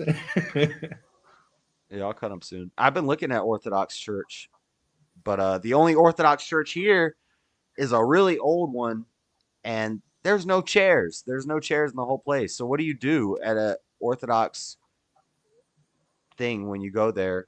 You stand. You just stand There's there. a lot of standing. There was a lot of standing. Yeah, there's no chairs at this one. It's a little building, but it's really nice. It's an old, I don't know if it's Eastern or, I've been looking into churches in the area, but I work at nights, and so that makes it difficult. Yeah. Yeah, that's for sure. It's tough to get. That's for sure.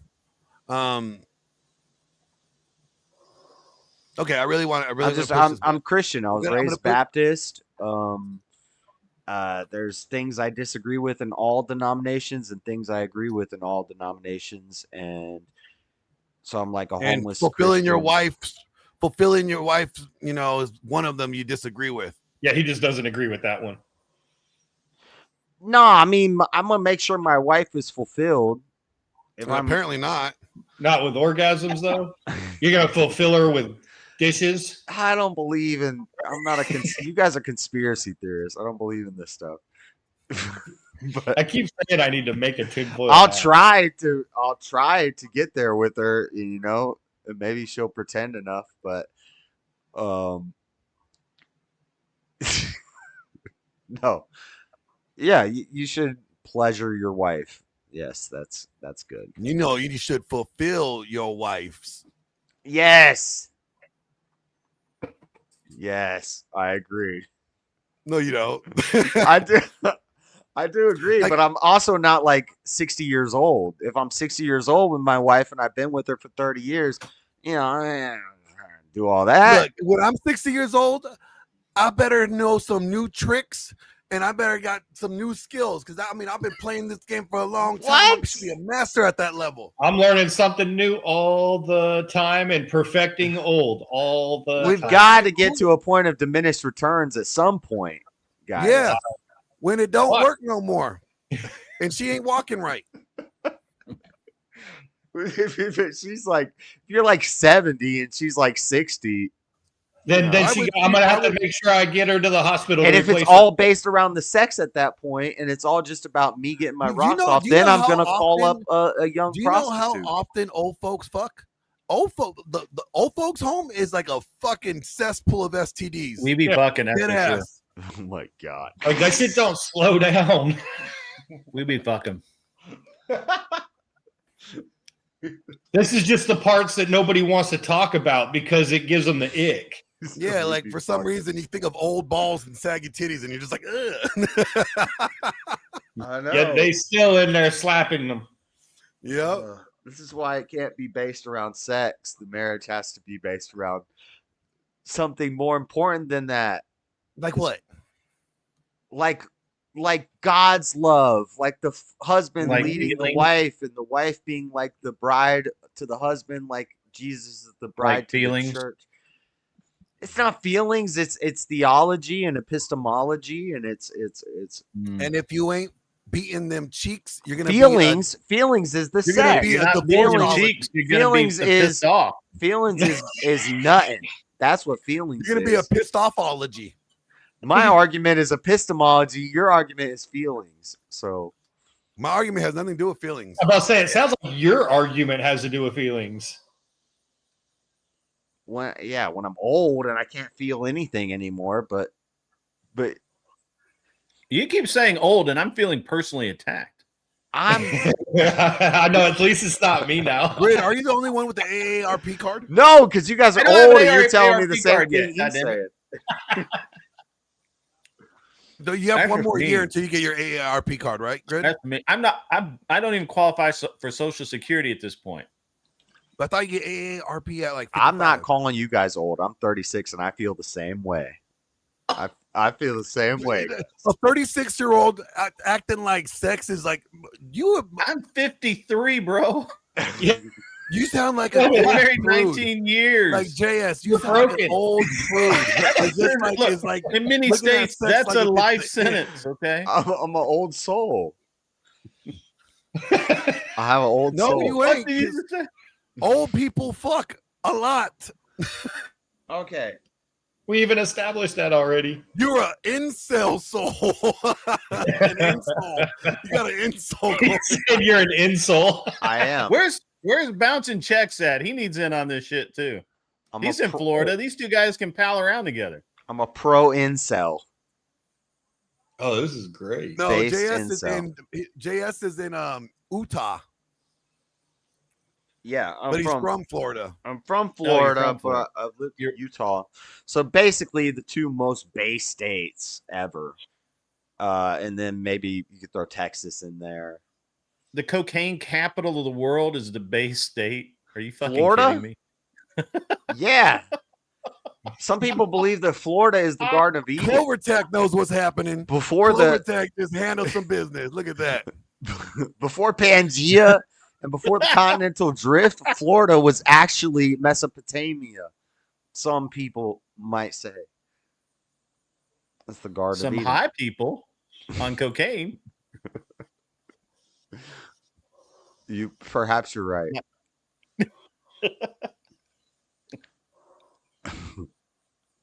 If you ain't Fuck, I talking killed the about damn messing up your conversation. What wife's now? Mesopotamia. If you ain't talking about messing up your wife's Mesopotamia, you got another thing coming. You have another problem. Messed up Putania. You got to mess up that Putania. Yeah, I mean, she should be split like a pretzel, one ankle behind her head. Like, have some fucking fun with it. Pearl clutching. I'm pearl clutching right now. Just find it hilarious. Like, man. Like, and sex isn't just for the bedroom. I mean, look, there's showers. You can do it anywhere. Everywhere. Park benches. You can do it in the bed of the truck. Yeah. You can do it in the car. You Yeah, can do it at the movie roadhead theater. Listen, you can guys do it aren't at the telling me drive-in nothing. theater. I was young too at one time. When? 1,000 centuries I'm ago. talking about last week. You can even get head on a motorcycle. Yes, you can. It's a little dangerous, but It's you still can. it's shady, but it can be done. Just, I would advise, do not go over 45. Just Yeah. The best part's when you pass a church bus and wave. It's good on a jet ski too, but when you're in heavy wake, you got to calm down because it's like, wow, wow. I don't believe you. I don't think you did it. I think you're a virgin still. I am a virgin. You're a born again virgin. Avert your ears. Yes. Yes. No, but like Grid and or just I'll just all you guys. Has your wife ever told you that you weren't meeting the mark in that area at some point in time, and you had to like tweak a few things and learn a little some to change it up? Like, how did that like? Did you feel like? Did you take that criticism good? Like, okay, cool, yeah, no problem. Or was it like, are you telling me I don't know what I'm doing? Well, my wife has a master's degree in manipulation, so she just during sex said, "Oh, I really like this. More of this. Do this." All women have a degree, a PhD in manipulation, don't they? No, apparently not, because they're sitting there telling you what they want instead of just telling you while you're doing it. Hey, Oh yeah, no, dummy. that's when they do it. That's when they tell you. Yeah. Does it ever fuck up? Oh, like hey, your head more of game? this. And Hey, you just try need, this. you need I'm to be gonna put paying my leg up attention like too, this. and remember that. Yep. And what I did is I was like, well, fuck, that worked. I'm going to do more of that. Mm-hmm. So yeah, there we go. What about you, Bjorn? I think the worst thing I've gotten told in a long time was like where she'll say like, "Oh, I can tell your head's not in the right space." You put in her butt? No. Oh. like I Well, like you I'm did, but it was never, going it through was the never really motions, an but- accident. Yeah, like I'm going through the motions, but my head's somewhere else. Gas mask crashed his car. What? Oh, that's crazy. No, like, because, you know, a lot of women say that they have a hard time telling their husbands that they ain't doing it right. Or It's that, because they don't communicate, though. They don't have that foundation of communication. well, they said that, like, the biggest complaint was is that the way that he reacts to it. You know, like, he gets Well, a that's because certain you way. can't say you're not doing it right. It's a pride You have thing. to say, hey, I need more of this, or hey, let's try it this way. I mean, Yeah, it's a lot of women need to learn the art of finesse. They always talk like they're full of finesse, but most of them are blunt as fucking hammers. You know, they're like, well, you just didn't do it this way. And you know what happens when we hear that voice? Men have an auto function in the back of their head that just tunes that shit right out. It's a white noise filter. Yeah. And you just tune that shit right out. And that's why women talk to each other and say, I've told him 4 times and he just will not do that. And I'm like, well, how did you tell him? Well, I whined like a bitch. Well, okay, then there you go. We filtered that shit out. His filter caught They it. tell You're you the way that they should have told him. You know? Yeah. It's sad. You know, like, and here, so I got mad at an article Rolo wrote not too long ago. And he said, like, guys who don't fuck are the ones that go out and get married because they don't have access, they don't have options. So the first woman they gives them some ass, they lock down and they marry. Well, and he really tried to blame, like, say, like, Christian men are those guys, right? He's married. And I know. The oxymoron in that whole. Okay, I was like, what? I was gonna leave it alone, but and he uses, like, he says that, let me just read it because I don't want to misquote anybody. And I'm just gonna say, like, the more I hear and I talk to other Christian guys, the more I could see where he's coming from to a degree. And it kind of makes me wonder, like, are people, are guys, like, saying that it's not as, like, that they're acting the morally, like, superior, like, oh, well, marriage is not all based off of that, is based off God's love, and you thinking about sex. And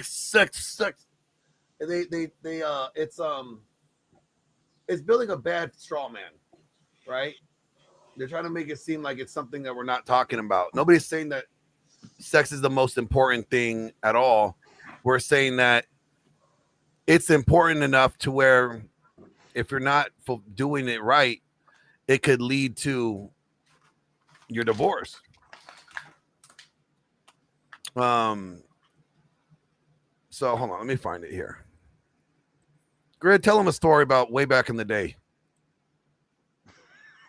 About what? I don't know. Tractors and shit. I don't know anything about tractors and shit. Like when you used to walk to school backwards and up the hill sideways and shit. I rode a horse to a bus stop before. That's weird. I rode the bus, bro. Yeah, I'm like, when we lived up in the mountains, we had to ride the bus, but 2.5 miles to the bus stop. And I have absolutely had days where we rode the horses up to the bus stop and corralled them at the bus stop.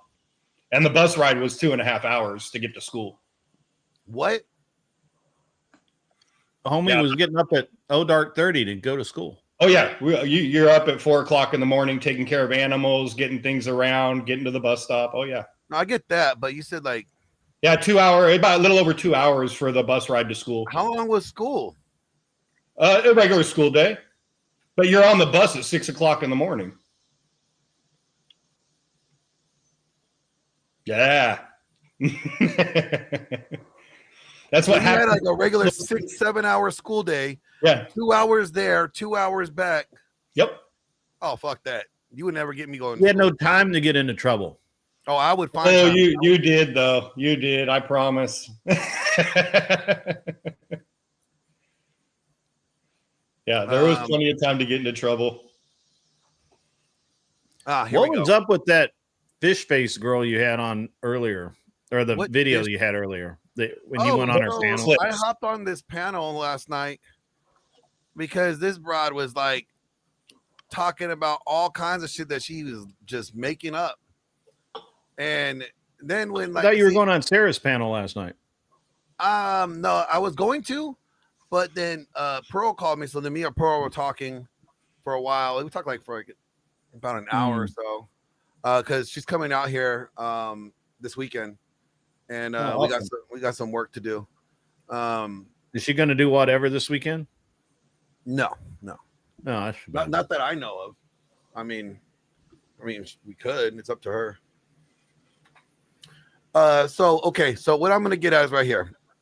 Of course, the best narratives are the ones that make guys who don't fuck feel good about not fucking, while simultaneously making guys who do fuck feel bad about fucking.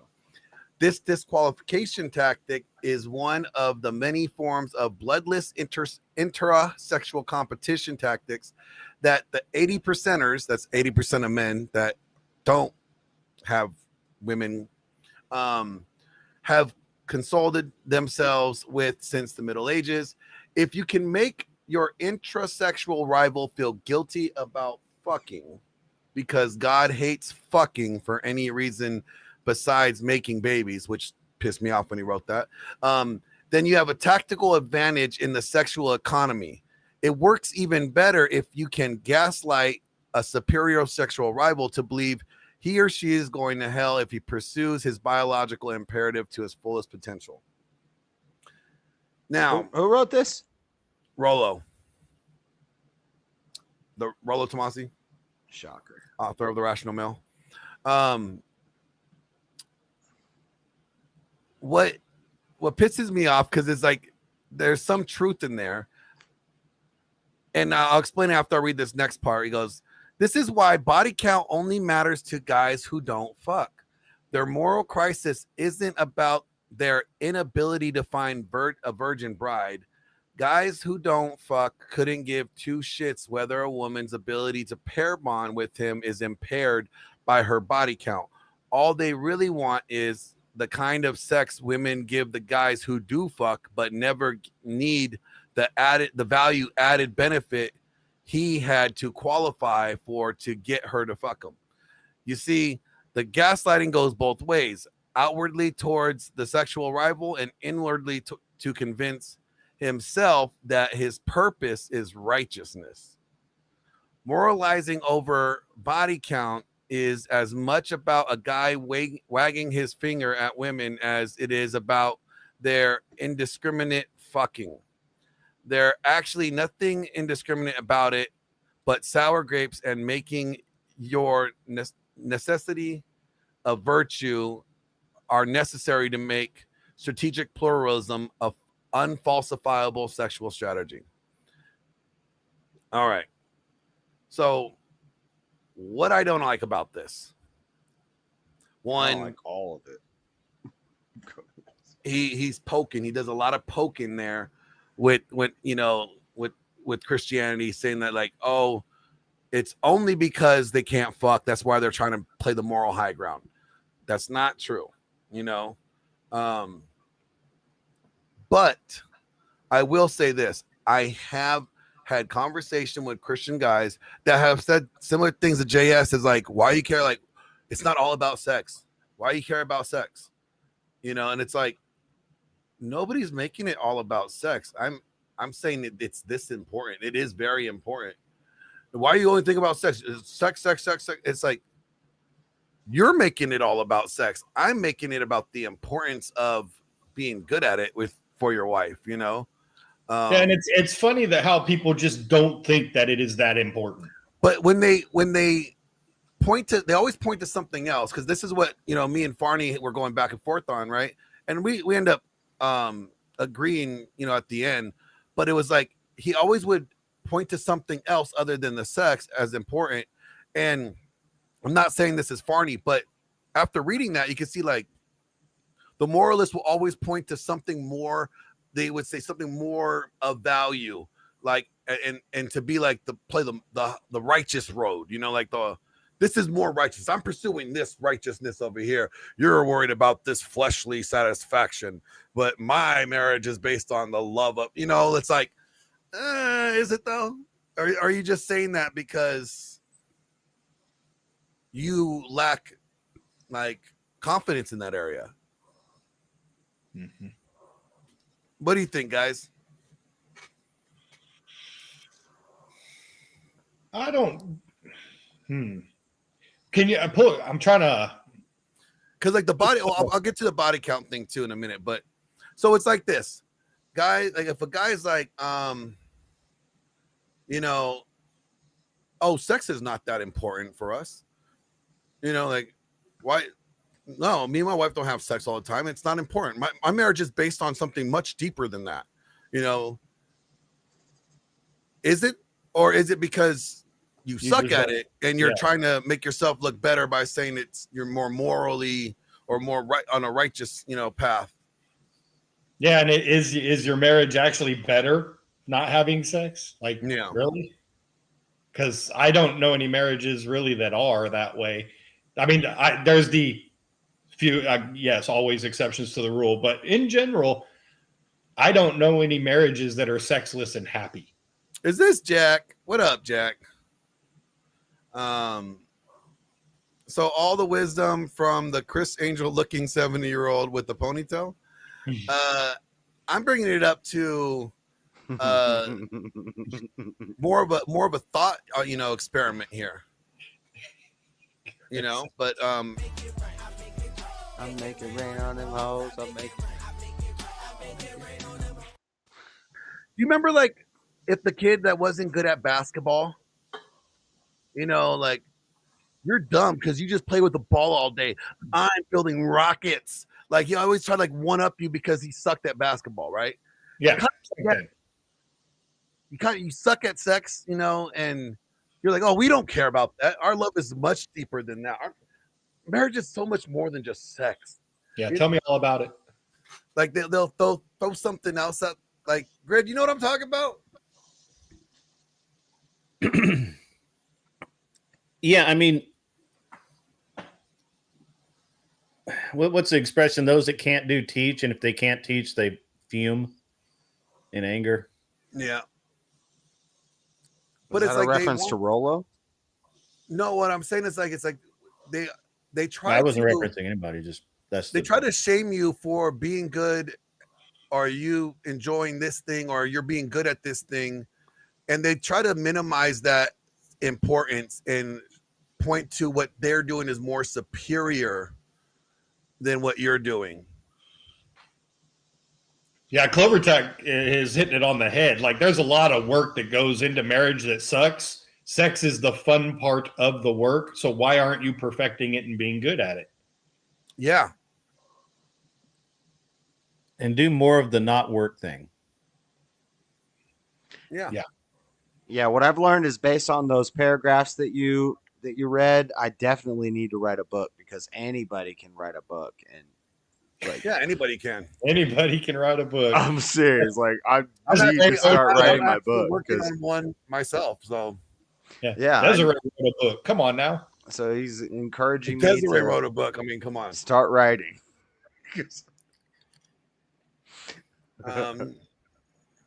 So like what I'm getting, what I didn't like about him, you know, is blaming, like, you know, saying that only guys that don't fuck complain about pair bonding or women's pair bonding. Yes and no. And this is where like, you remember what I brought up, like my theory of like body count may not matter if you are her best. You know what I'm saying? Like, this is where it makes me think about that when I read that. Her body count doesn't matter. Yeah, her body count won't matter if you are the best. Wouldn't it still matter to you if her body count is like 50 and it wouldn't? What I'm saying, it wouldn't matter. It wouldn't stop her from being able to pair bond if you are her best. If you set the peak example. But you're not going to If be you able are- to pair if you bond become with the her. standard- You've only had sex with 5 girls and she's had sex with 50 men, but you're her best. But you still know she's had sex with those 50 men. Yeah, but you're You're not going to be able to pair bond with her. What? Why? I don't know. That's subjective. I'm asking you why. Like, why would you think that would matter? I would think that. So if I have 5 bodies and she has 50 bodies, but I'm the best, she tells me I'm the best she's ever had. You're the best I ever had, like a Drake song. Like starts Knives, I playing. wasn't saying that it shouldn't matter. I'm saying if you are her sexual best, you are not worried so much about her not being able to pair bond with you. Yes, you still have to always worry about I would have problems pair bonding with her. not you at rollovers. Oh, yes. Okay. I get what you're saying now. Yeah, like, like if you are her sexual best, then you're not worried about that. But you should be worried about, like, to me, why body count matters. It matters for this reason. You're telling me you made a lot of bad decisions in the past. Like, you did how many? You did what? Like, No. I'm saying in this situation, I look at body count. The reason why I think body count matters is because it tells me, like, you fucked a lot of people that you didn't commit to. So you put yourself in a lot of risky situations for some cheap thrills. Like, to me, you have a history of making poor decisions. Like, that's how I look at it. Yeah. Because you're risking STDs, you're risking, But I'm saying in this example, the guy has a super low body count. The woman has a high body count, but you're still the best she's ever had, or at least she tells you that. And well, let's just say give him the let's give it the benefit of the doubt and say that he is the best. But he's gonna struggle to pair bond with her because he knows she might be lying. She's been with 50 other dudes before me. It's not what she says that's going to. Her words are not. It's not what's gonna convince him.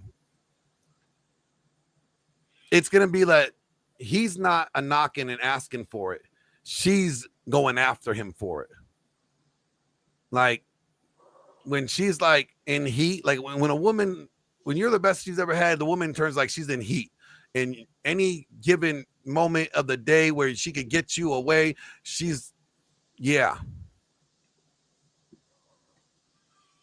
it's bad. Sometimes you don't even get work done. I wouldn't know much. To be quiet over here. Go ahead. Bjorn, were you saying something? No, I was listening to you. No, you weren't. You were saying something. What was I saying? That thing? Which part? Which thing? Oh. Was I saying something? No, I was sitting over here listening to the half-ass listening to the conversation and half-ass paying attention to the chat. All right. Where did Grid go? Purple.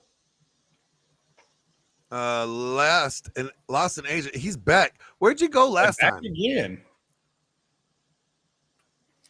Sorry, fellas. I was trying to fix my my webcam. I got it fixed, but I'm still not up yet. No worries. Coach, Hey, you want to come up and argue again? Because I see you in the chat, and I know how you love to argue with me. Again? But I promise you this time, like, you start moving the goalposts and start dancing around, You're just gonna get the boot automatically. I wanted to What's mention. up? Go ahead, Lost in Asia. I just wanted to mention something about pair bonding. Yeah. My guy was mentioning he would have a hard time pair bonding with the woman. So I just wanted to mention that men and women pair bond differently. And there's actually a chemical released in your body, men and Talking women. about oxytocin and Oxytocin, yes, correct. Oxytocin. And so, and And also, it's who's your guy that you said had trouble pair bonding with a woman? Are you talking about me? Yeah. That you mentioned it earlier. I don't think I ever He's said I had talking about trouble your- pair bonding with a woman, but He's talking about your example that you gave of a guy. That yeah. I'm doing a critique of this worldview. I just wanted to mention that men and women pair bond differently because we release different levels of oxytocin in our body. Women pair bond a lot stronger, and what that means is it's a lot easier for men to pair bond with women, right? For us, having sex is like taking a piss, right? Right. It's easier. I just want to mention, like, it's a lot harder for women to pair bond than it is for men. And the point Glenn was making was even if she's had 50 partners before you or whatever, if you are the best one that she's had out of that 50, you become the guy that alpha widows her, right? Like if you don't stick around, you become that epitome that she now sets as the standard. John Smith with the $5 super chat. I can't engage in this convo since I'm the best anyone has ever had, including Glenn. The hypothetical just doesn't compute. Impossible to consider. Come up here, John. Oh, you're such a dick. I love it. I do hear a Drake song coming in. You the best. That is blasphemous. That is blasphemous. Yeah. That's blasphemous. There it is. The delusional that women don't like sex. The delusion that women don't like sex. Women love sex. They like it, just like they like playing dollhouse. They love sex they as long actually- as they love the person they're having sex with. Yeah, as long as it's good sex, they love it. They want it all the time if it's good sex. They like dilly dallying with stuff and organizing and yeah. It's they like doing things. Yeah, they like sex. Yeah, they like baking, and baking is just kind of. Anyway, sorry. No. Please tell us more about baking. How erotic baking is. Please. No, I'm saying it's not erotic at all. But women love baking. But guys don't want to bake. They want to cook. We want to cook. We want to throw the thing. But you want to make sure everything's just right and perfect. We just want to eat, fucking sleep, and work. Yeah, it depends on what she's cooking in or baking in. We're cookers. We're throw the meat on the grill, heat it up, put it on a bun with some condiments, and eat that piece. And then the woman's like, "Oh, I want to bake it. I want to put a little bit of sugar and a little bit of salt and a little bit of flour and just make it just right." And when you guys are like, "What? What's Clover Tax saying?" You got to do man shit and keep the woman primed. Long as you do, it is all good. Yep. Yeah. I keep saying it's a game that starts when you wake up. Yep. Yeah, but it's like a mission. It's like a mission. You got to get in there and out of there. You got to wham, bam, thank you, ma'am. Handle business. That's how you end up divorced. The baking is a good way to do subliminal messaging, though. Like, my wife, was afraid of trying to conceive and stuff, and she didn't know about putting a bun in the oven until she saw me consistently putting the buns in the oven, and then she was like, "Hey, maybe we should try this." So, that's the saddest story I've ever heard. I'm just trying to play devil's advocate and like give the other side perhaps an argument. That's so depressing. Whose buns did you put in the oven? Whose buns did you toast? No, actually, I just had started making sourdough because all the breads you buy at the store like have so much junk in them, and I That's wanted to have a good breakfast sandwich. And then I got into jalapeno cheddar sourdough, and then I just keep adding different things. But there's a few things I think I make better than my wife when it comes to cooking. Except now she's beating me on omelets because she used to not know how to make an omelet, and after watching me a few times, now she does it better. Oh, But yeah, anything grilled like out there with a fire, like that's my job. I do that. Yep. Giant stacks of meat. That's why I always say you gotta build a bitch, man. It's called build a bitch, like build a bear. Does she bake cookies? You have to teach her how to do that too. Yeah, she does, but so she had to learn how to cook a whole lot of stuff. Have you tried baking cookies? I have. I'm pretty good at baking. When I was single, I made cookies all the time for my sad depression days. Damn. It's just getting worse and worse. I tried to make cookies and muffins and stuff, and it comes out horrible. I can't do it. It's easy. You just go to the store and buy that frozen thing and then slap it on a tray. Oh, that's cheap. If you're talking about from scratch, no, I never done that. Yeah, you need a woman's touch to know how to bake. I can't bake. Yeah. And before that, it was just, cut open the tube with a knife and then eat raw cookie dough. That was awesome. And she needs a man's touch to give her the reason to bake. Yeah. Yep. I need more coffee for this. I'm working right now. I'm getting paid to be on Glenn's channel right now. There we go, Bjorn. Thor is siding with you. Humans are not monogamous. Straight up cannot be denied. If you think humans are the same as animals. Well, we are. We're hairless murder apes. I don't agree with that. Well, you can not agree with it, but we prove it every day. Hairless murder apes? Yeah. No. I'm like, no, we're far more consciously superior than all animals in the animal kingdom and plants and stuff. We're not animals. Proclivity of polygamy is a animalistic trait. Lions and stuff do it. Tigers and bears. Oh my. Doesn't mean we should do it. I mean, you could make the argument, I guess, as to it's why we have the sperm counts that we do, right? It's the fighting of the sperm elimination, right? Because we have a billion sperm, a woman only has more than one mate. Yeah, evolutionarily, that's why your nuts are bigger than animals' nuts, right? You look at a gorilla, bigger than you, but he's got tiny nuts. Nuts are bigger than animals' nuts. I don't know about anybody else's nuts. Well, I castrated a cow in agriculture class, or a bull in agriculture class, and that thing had nuts the size of dang old. Because they have to fight. They have to fight for reproduction, right? Gorilla, little bitty nuts. They didn't have to fight for anything. They were born on a farm where they were going to get their nuts cut off. What if evolution didn't figure that into the fact that humans are going to make farms? Why does this bull have to have giant testicles that we got to cut off? If evolution's a thing, he wasn't raised in competition. He wasn't born into this society where he had to compete with other angry bulls. Other bulls? Yes, the bulls in the herd do have to compete with other bulls. Absolutely. No, we cut their nuts off as soon as they're mature. You know Bjorn works on a farm, right? You know he has a farm. Why do they even evolve nuts anymore? Why are they? Bjorn works on a farm. Like he fucking deals with these things all day long. I know about farms too. Anymore. Well, anyway, the bull. Why didn't they just evolve no nuts if it's going to get them cut off on the farm anyway? Why didn't you evolve with no nuts? You don't use them.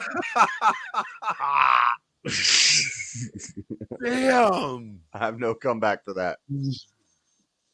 Well, that is blasphemous. That is blasphemous. That was spicy. That was some spicy shit. I felt like fucked up, and I don't mean that to be like a total dick go after you. But yeah, you did. Like, it's a good one. It's a statement. You don't have to explain yourself to me. Like that's kind of funny. Yeah, that was kind of a dick move, but yeah. And you meant it. It's okay. It's okay. Oh, yeah. But why? I don't know. It's a silly argument, right? Like, why are they born with nuts? Are you serious? Well, I would say though, I don't think we're all advanced murder apes either. Yeah, I was going off I of mean, the murder apes argument that you were making. Yeah, but I think you were because, joking. So yeah, I was kind of joking. I mean, Yeah, I kind of look at it like, how are we not advanced murder apes? because I think humans also, well, in a aside from the religious we argument, are advanced murder apes. Like, yeah, and I didn't say advanced; I said hairless. or murder. hairless, yeah.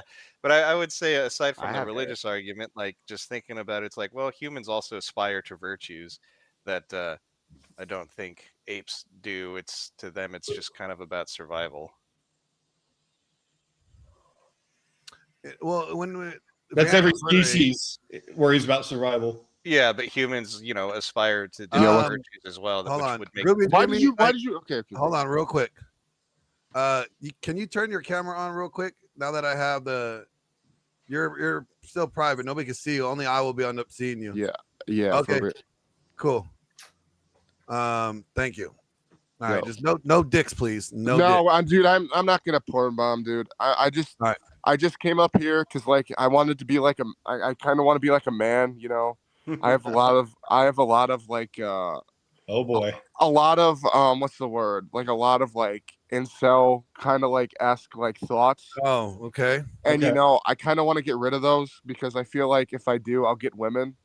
Because like the problem I've been having is like I also do panels. My name is Groovy Jimmy on YouTube. It's like it's like Eat What You Kill what's the title of it. But anyway, like like I have these women on my panel and stuff, and like sometimes like I threaten to like rape them, and I know that's like bad. Have you ever ate a possum? Whoa, dude. Yeah, that's trying to. Yeah, be direct. like back up and regroup a little. Well, You don't use like, that I language. can't get any women because like hold on. If you have a YouTube channel, TOS. Yeah, he's booted.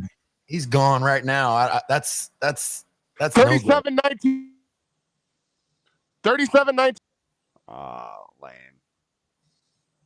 I thought he was actually. That was suspect from the jump. Yeah, I'm like, that's going somewhere crazy. He's trying to blurt out shit. Yep. Like, what an idiot. What an idiot. That's just started bad. But we got a $5 super chat from Chrono. He says, "Don't shame the beard, JS. Do we need to revoke your card?" My beard card? His man card. My man card? Oh shit. Wait, are there You two lose that JSs man card.